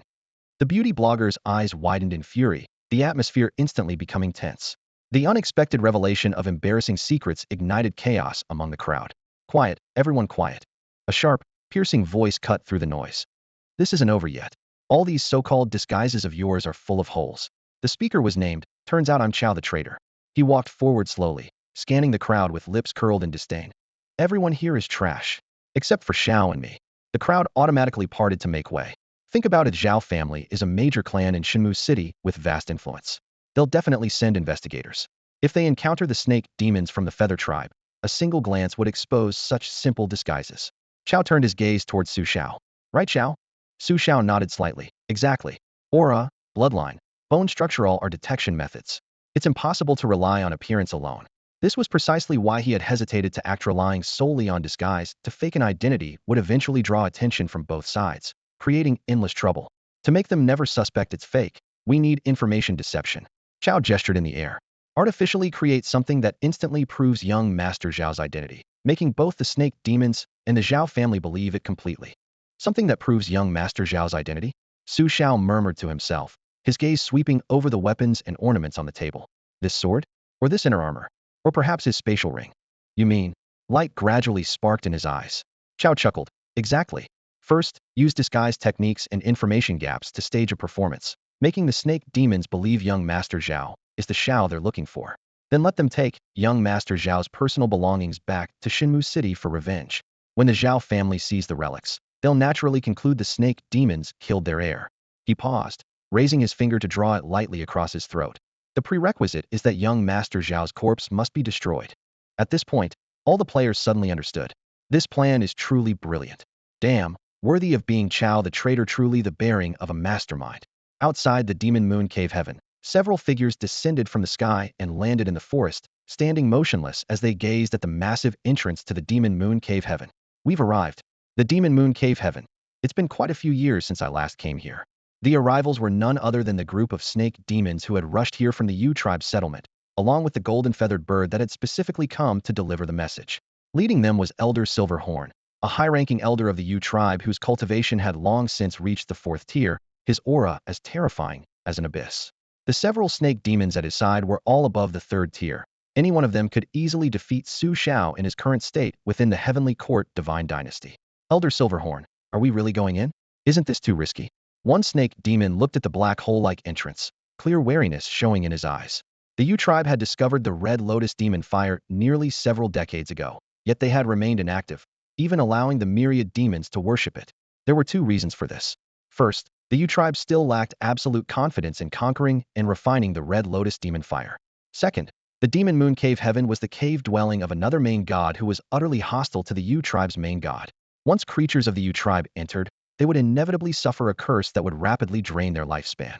The second reason was precisely why no Yu tribe demons had ever been seen at the successive myriad demons assemblies. The true purpose of the myriad demons worship assembly was to purify this curse, allowing the Yu tribe to enter the cave heaven. After years of scheming, the progress was now mostly complete, lacking only a final bit of time, but something had gone wrong at this crucial moment. We must go in, Elder Silverhorn said coldly. I need to confirm whether the Red Lotus demon fire is still there. If it has disappeared, that human main god will face the full wrath of our Yu tribe. As his words fell, his gaze turned sinister, an overwhelming demonic energy rose from his body, instantly condensing into a water-like barrier that wrapped around him tightly. You all stay here and guard this place. No one is allowed to leave. Only the golden feathered bird will come with me. With my cultivation level, I can handle some damage. After giving his instructions, he beckoned to the golden feathered bird and strode directly toward the depths of the Demon Moon Cave Heaven. Little did he know that from a distant cliff, a pair of bright eyes were secretly watching this scene. Brothers, get ready. The villain is here. Don't mess up the performance. This player quickly relayed the intelligence to his companions who were already standing by. In another corner of the Demon Moon Cave Heaven, a campfire blazed as dozens of players sat around it, roasting meat and chatting. Not far away on the ground lay a Su Xiao corpse, or rather, more accurately, Zhao Yunxiang disguised as Su Xiao. After finalizing their strategy earlier, Su Xiao had personally finished off Zhao Yunxiang and taken his divine core. Now Zhao Yunxiang was nothing but a slightly modified corpse that would still prove useful later. Damn it, stop eating, the show's about to start, someone shouted. Remember to cry convincingly later, don't make it so fake. Watch my expression for cues. Watch your expression? The dozens of players, blackened like charcoal from the smoke, glared at each other. Why don't you first show us what watching expressions for cues looks like? These dozens of players were naturally cast in the roles of actors and cannon fodder. They were badly burned by the flames, their bodies charred black as coal, with severe injuries. To heal them would require not only a tremendous amount of time, but also gathering various medicinal herbs. After discussing it among themselves, they decided it would be much simpler to just die and resurrect. After hastily preparing, they stuffed the charred meat into their mouths and pulled out the funeral props they had prepared in advance. Quick, quick! Is the spirit money ready? Are the white cloths tied properly? Actors, take your positions ready. Action. Whoosh. One player grabbed a handful of spirit money and tossed it into the air, the paper fluttering in the wind and scattering in all directions. Several players immediately dropped to their knees before Zhao Yunxiang, kowtowing while wailing loudly. Oh, my son, what a tragic death you've suffered. Damn it, wrong lines. Take it again. Oh my God, what a tragic death you've suffered. Great God of free breathing, rest assured, we will take good care of your wife and make sure she won't be lonely. Wah. The wailing rose and fell in waves, while other players pulled out homemade swanas and gongs and drums, creating a cacophony of clanging and crying that blended together. When the music plays and the cloth is laid, the whole village waits for the feast. When the coffin is lifted and the earth is filled, friends and family weep and wail. Wait, didn't I come here to play a game? How did it turn into this? I didn't even cry this hard when my grandfather died, someone cursed inwardly. This is embarrassing. Never taking this kind of job again. Xiao, watching from a distance, nearly stumbled and fell. These guys just wanted to act grief-stricken to prove the person on the ground was himself. But wasn't this way too over the top? He suddenly noticed that Zhao Yunxiang's pants had slipped down to his knees and quickly worn through the system channel. You idiots! Pull Zhao Yunxiang's pants up before you blow our cover. Holy crap! Who's so shameless? The crying player suddenly snapped to attention and hurriedly reached over to pull up Zhao Yunxiang's pants. However, just as the waistband was being pulled up, a terrifying demonic aura rose from behind them. The real snake demon Silverhorn had arrived. The demon beast corpses scattered across the mountains, and the disappeared red lotus demon fire had already filled Silverhorn with rage, and the Swana music had drawn him over completely. He swept forward and, seeing this scene, was immediately filled with shock and suspicion. A ritual ceremony? That person on the ground dead? Xiao is actually dead. Dead? I never expected him to actually be dead. What happened here?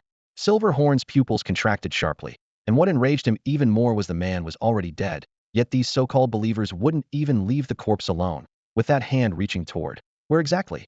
Beasts. Worse than pigs and dogs. He's already dead, and you still won't leave him be, and you're all men too. Silverhorn quickly snapped out of his shock and glanced at the players nearby who were wearing mourning cloth and standing in a daze. He had never seen such a dark-skinned human before in his life. The man looked like a lump of coal. Silverhorn frowned and asked the golden feather bird beside him in a low voice. Is it him? That's right, Elder. It's definitely him. The golden feather bird lowered its voice, its feathers trembling. I remember his face clearly. He's the one who conspired with the Red Flame Tiger clan to deceive us and infiltrate the Grand Demon Assembly. As it spoke, the bird confirmed Su Zhao's face once more. It was indeed that unfamiliar, yet unforgettable visage. Hey, what do you want, you monster? Several players jumped forward, pointing at Silverhorn and shouting. What are you trying to do to our young master? He's Zhao Yunxiang, the heir of the Xiao family from Divine Wood City, not someone you can mess with. How dare you? Though our young master Xiao is dead, his influence remains. Don't you dare desecrate him. The players knew full well that this was the perfect moment to provoke, so they swarmed forward, using aggressive tactics to goad Silverhorn. Boom. The trident hummed, and a violent aura exploded outward. The players were sent flying like kites with severed strings, crashing into the altar ruins. Silverhorn couldn't be bothered with their chatter and strode over to Su Zhao's corpse in a few steps. Raising a silver eyebrow, he reached out to touch the body. He's really dead, he murmured softly, feeling a sharp pain in his palm, the lingering heat of the red lotus demon fire. His meridians were damaged by backlash. Fire energy is still gathering. Silverhorn quickly deduced that Zhao Yunxiang had attempted to suppress the red lotus demon fire with his own body, only to have his meridians burned by the flames, his divine core shattered, and both body and soul destroyed. Oh no! Just as he reached this conclusion, a familiar and violent fire current surged into Silverhorn's fingertips. His expression changed drastically as he quickly retreated. Bang! Dark red flames erupted from Su Zhao's chest, instantly tearing the corpse apart. Flesh and blood turned into scalding droplets that scattered everywhere. In the blink of an eye, only a soft inner armor remained on the ground, still dripping with blood. You actually destroyed our Lord God's body. May you die a horrible death. We'll report this to our Lord God's family and have them avenge him. The players followed their predetermined plan and scattered in all directions. Running, Silverhorn swept his trident horizontally, and water spiritual power roared forth as dozens of giant hands that swooped through the air. Thud, thud, thud. Most of the players were crushed midair by the giant hands, exploding into clouds of blood mist. Only a few were captured, their faces pale as sheets, trembling uncontrollably. Spare us, great lord, spare us. I'll become your believer. I don't want to die. The few remaining players wailed for mercy, their voices cracking with terror. Where's my feather tribe's red lotus demon fire? Silverhorn's gaze was sharp as a blade, radiating cold menace. They trembled as they answered. The altar was destroyed, and the red lotus demon fire disappeared. But Su Zhao's body had traces of flame essence. Someone must have taken it. What lotus-shaped flame? That thing was taken back to Divine Wood City by the Xiao family elders for research. I've told you everything, please don't kill me. Bang! Furious, Silverhorn swung his trident, and several water hands descended once more, crushing the remaining players into bloody pulp. Damn it, Divine Wood City, the Xiao family. Damn them all. Silverhorn looked down at his trident, then raised his hand with a wave. An invisible force lifted Zhao Yunxiang's inner armor into his grasp. This is the evidence. Come on, let's head back first, Silverhorn said, then turned and walked toward the exit of the Demon Moon Cave Heaven. Hey, brothers, how would you rate my acting performance just now? A player in the crowd called out loudly, his eyes shining like light bulbs. 99 points. Can't give you any more. His companion raised his hand, making a 9 gesture. I'm keeping 1 point back so you don't get too proud. Totally Oscar-worthy. Another person clapped dramatically. Those pretty boy actors can't even come close to you. Guess what I discovered when I was putting pants on Zhao Yunxiang? The first player lowered his voice mysteriously, wiggling his finger. This villain NPC doesn't even have male anatomy. What? The developers didn't give him any junk? Everyone erupted simultaneously, laughter echoing everywhere. Half an hour later, in the dense forest outside Demon Moon Cave Heaven, sunlight tore gaps through the mist as several figures emerged one by one, breaking the tranquility. The dozens of players previously killed by Silverhorn had respawned at the revival point. Though their soul flames had dimmed somewhat, their eyes burned brighter than before. Let's go. Hurry up and regroup with Xiao God and the others. The lead player gripped his weapon tightly and darted into the forest first. A few minutes later, they made their way through broken branches and bloodstains to find Su Xiao and his group. Su Xiao confirmed that the Feather Tribe's snake demon army had completely withdrawn, finally letting out a long sigh of relief. Things went smoother than expected.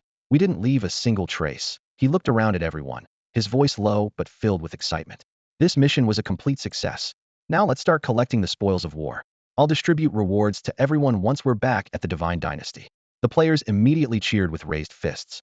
Besides faith coins, the rewards will also unlock brand new secondary professions: spiritual field cultivation, spirit herb planting, and demon pet breeding.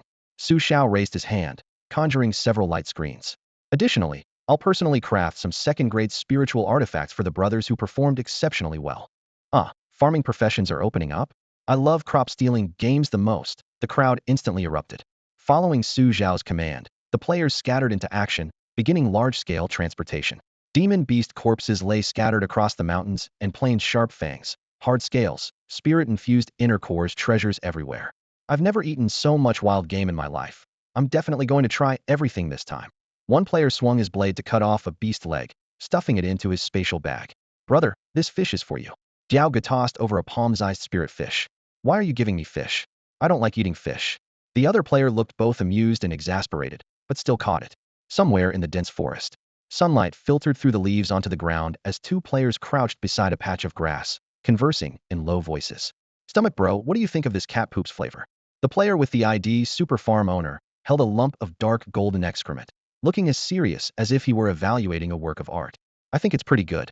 The player with the ID Big Eater licked his fingertip, his eyes lighting up. We could make some cat poop coffee when we get back. Stomach bro, your tongue is pretty impressive. Super Farm Owner gave him a thumbs up. What about you? Why do you love studying demon beast droppings so much? Big Eater asked in return. Super Farm Owner chuckled. Xiao God is about to open secondary professions. Spiritual field planting is my absolute favorite. Manure is the world's best fertilizer, and every animal's droppings have different chemical compositions that can cultivate various spirit plants. Sounds quite scholarly. We're kindred spirits. Big Eater patted his shoulder. When the time comes, you handle the farming, I'll handle the kitchen. Happy cooperation. He paused, looking at the dung ball in his hand. I've discovered that the demon beast droppings here are different from those on Blue Star. They're not just waste products, their spiritual energy content is frighteningly high. Let's go, stomach bro. Let's hurry up and find more droppings, then pack them up to take back. The sun shone brightly with a gentle breeze blowing. Deep within the towering mountains, divine light occasionally pierced through the layers of clouds, and clear bell chimes echoed through the valleys. This was the renowned Heavenly Scripture Academy. Inside the ancient hall atop the highest peak, dark sandalwood tables and chairs were arranged in perfect order, with hot tea gently steaming on a small side table, filling the air with a faint, pleasant fragrance. Several figures sat facing each other, the atmosphere appearing calm, yet charged with underlying tension. I never would have imagined that our academy's Xiao Ming this year is actually a young master from the Xiao family of Divine Wood City. To the left of the main seat, the lean Vice Dean Su Qing slowly rubbed his teacup with his fingertips, his gaze gentle yet sharp. No wonder he managed to obtain third-rank believers the shark people at such a young age and claim first place this term. His future prospects are truly limitless. Across from him, Elder Zhao Chong, the Zhao family steward, coughed lightly twice and forced a humble smile onto his face. Cough, cough.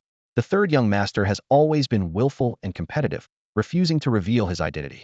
Now that he has established his divine dynasty, the family head is greatly pleased, and has specially sent this old servant to visit, as a small gesture of care. With that, he withdrew a jade bottle from his robes and placed it beside Su Qing's hand. This contains a bottle of cloud spirit pills. I hope Vice Dean Su will accept them. Su Qing's eyes flashed, quickly suppressing his greed as he politely declined. How could I possibly accept this? Vice Dean Su, please don't refuse. Zhao Qing's tone was gentle, yet brooked no further rejection. The third young master's achievements today are inseparable from your academy's cultivation. This small gift hardly expresses our gratitude. Then, it would be impolite to refuse. Su Qing smiled heartily and tucked the pill bottle into his sleeve. After exchanging pleasantries for a while, Zhao Qing suddenly shifted the conversation. By the way, do you know when your academy's student Yin Moling will return? My family's second young master has always admired her and came with me specifically hoping to spar with her. Upon hearing the name, Yin Moling, Su Qing's eyelids twitched slightly. He understood the visitor's true purpose but maintained his composure. She should return soon. Her specific return date isn't under my jurisdiction, but I can inquire for the second young master. Zhao Ming, who had been quietly listening, finally couldn't help but interject. Second brother came too? Where is he? Zhao Cheng gave Zhao Ming a reassuring smile. The second young master passed through the savage forest and went down to get some fresh air, which delayed him somewhat. Based on the travel time, he should be setting out soon. Thump, thump, thump. Urgent footsteps suddenly echoed outside the door. Moments later, a Heavenly Scripture Academy instructor burst in, his face pale. Vice Dean Su. What's the panic? Su Qing frowned. The instructor swallowed hard. We just received a communication jade slip from the Xiao family of Divine Wood City. The soul tablet of the Xiao family's second young master, Zhao Yunxiang, has shattered. He may have met with misfortune. Crash. The teacup in Zhao Cheng's hand instantly shattered into pieces, tea splashing everywhere. He shot to his feet, his voice breaking. What? How is this possible? The Heavenly Court Divine Dynasty. Night had fallen, and bonfires blazed across the wasteland. A massive demon beast was roasting over the fire, sizzling as fat dripped into the flames and sparked. Several players were taking turns rotating the spit. Golden grease sizzled and dripped from the charcoal fire into the flames below, filling the air with rich, savory aromas that made many players secretly swallow their saliva. On the wooden grilling racks, whole roasted lamb gleamed with crispy, golden skin, while roasted piglets displayed backs that glowed ambered, and golden chickens showed wings with perfectly curled, charred edges. Nearby sat grilled kidneys, roasted beef, and grilled brain, their fat dripping down grooves into the flames, feeding the fire until it blazed even more vigorously. Brothers, coffee anyone? My latest creation, authentic civet coffee, absolutely genuine, original flavor. Wega squeezed through the crowd carrying an enormous wooden tray. The tray held over a dozen hastily carved wooden cups arranged neatly, brown steam rising from their rims. Coffee. Someone's eyes widened. Wei-go, are you kidding me? You can actually make coffee in this game. Of course it's real. Look at the farm owner. He's already had several cups. Wei-go gestured with his chin. The farm owner rubbed his belly and let out an embarrassed burp. Brothers, the taste is genuinely excellent, and it's truly authentic. You absolutely cannot drink civet coffee this fragrant on Blue Star, plus it's rich in trace elements. The nutrition is off the charts. Obviously there are no coffee beans, but Minotaur fertilized eggs naturally have a chocolate flavor. Add some honey, and surprisingly, it works perfectly together. Wei-go added proudly. Let me try. A player took a cup and sipped, his eyes immediately lighting up. Holy crap, this is way more authentic than anything I've had on Blue Star. Really? Let me try too. More people crowded around. Suddenly, a light cough cut through the noise. Su Xiao approached from behind the crowd, his tone calm, yet carrying authority. Fellow players, in this demon beast battle, over 90% of you leveled up to 10th level first tier or above, with the highest reaching level 13. This deity is deeply gratified. As soon as he finished speaking, the players erupted in excitement. Su Xiao raised his hand for silence and continued. According to the rules, faith coins have been deposited into your accounts. The Scripture Pavilion has added ancient spirit field cultivation methods, ancient spirit medicine planning techniques, and ancient demon pet breeding arts, all freely accessible for 1 week. Additionally, this battle's spoils include third-grade spirit swords, crafting blueprints, pills, and more, all of which will be listed in the system store. This deity will personally forge several third-grade weapons from the demon beast spirit bones, first come, first served. If you want them, start saving faith coins. Wow, third-grade spirit artifacts. I want them, I want them. I've been saving these faith coins for today. Nobody better compete with me. Su Xiao quieted the commotion and added, those who struggle with combat can cultivate spirit fields, plant spirit medicines, or breed demon pets. These also yield substantial faith coins. The Crimson Flame Tigers suffered heavy losses this time, with only a small portion remaining. Demon pet breeding not only helps them reproduce, but also lets you earn money. He surveyed the entire gathering. Tonight, celebrate wildly and rest well. In a few days, we'll expand northward. We've provoked the Feather Tribe to the south, so we'll avoid that direction temporarily. New Divine Dynasty mission. Transport demon beast corpses from Demon Moon, Cave Heaven back to the Heavenly Court Divine Dynasty, with faith coin rewards based on quantity. The corpses serve as both food and fertilizer, nothing can be wasted. After making these arrangements, Xiao went to discuss formation upgrades with the scientist, focusing on increasing teleportation distance and capacity limits. Only after completing these tasks did he return to the main divine hall to rest and prepare to refine Xiao Yunxiang's divine spark and lead the players on the Divine Dynasty's new journey. Refining the divine spark was crucial, and as evidence of his crime, it had to be destroyed quickly. However, Xiao never anticipated that his plan would completely collapse just 3 days later. That's all for today. Thank you so much for watching. I hope you guys enjoyed. If you wish to have another part of this recap, please give us at least 1,000 likes. Please don't forget to comment and subscribe to our channel for more content like this. Until next time.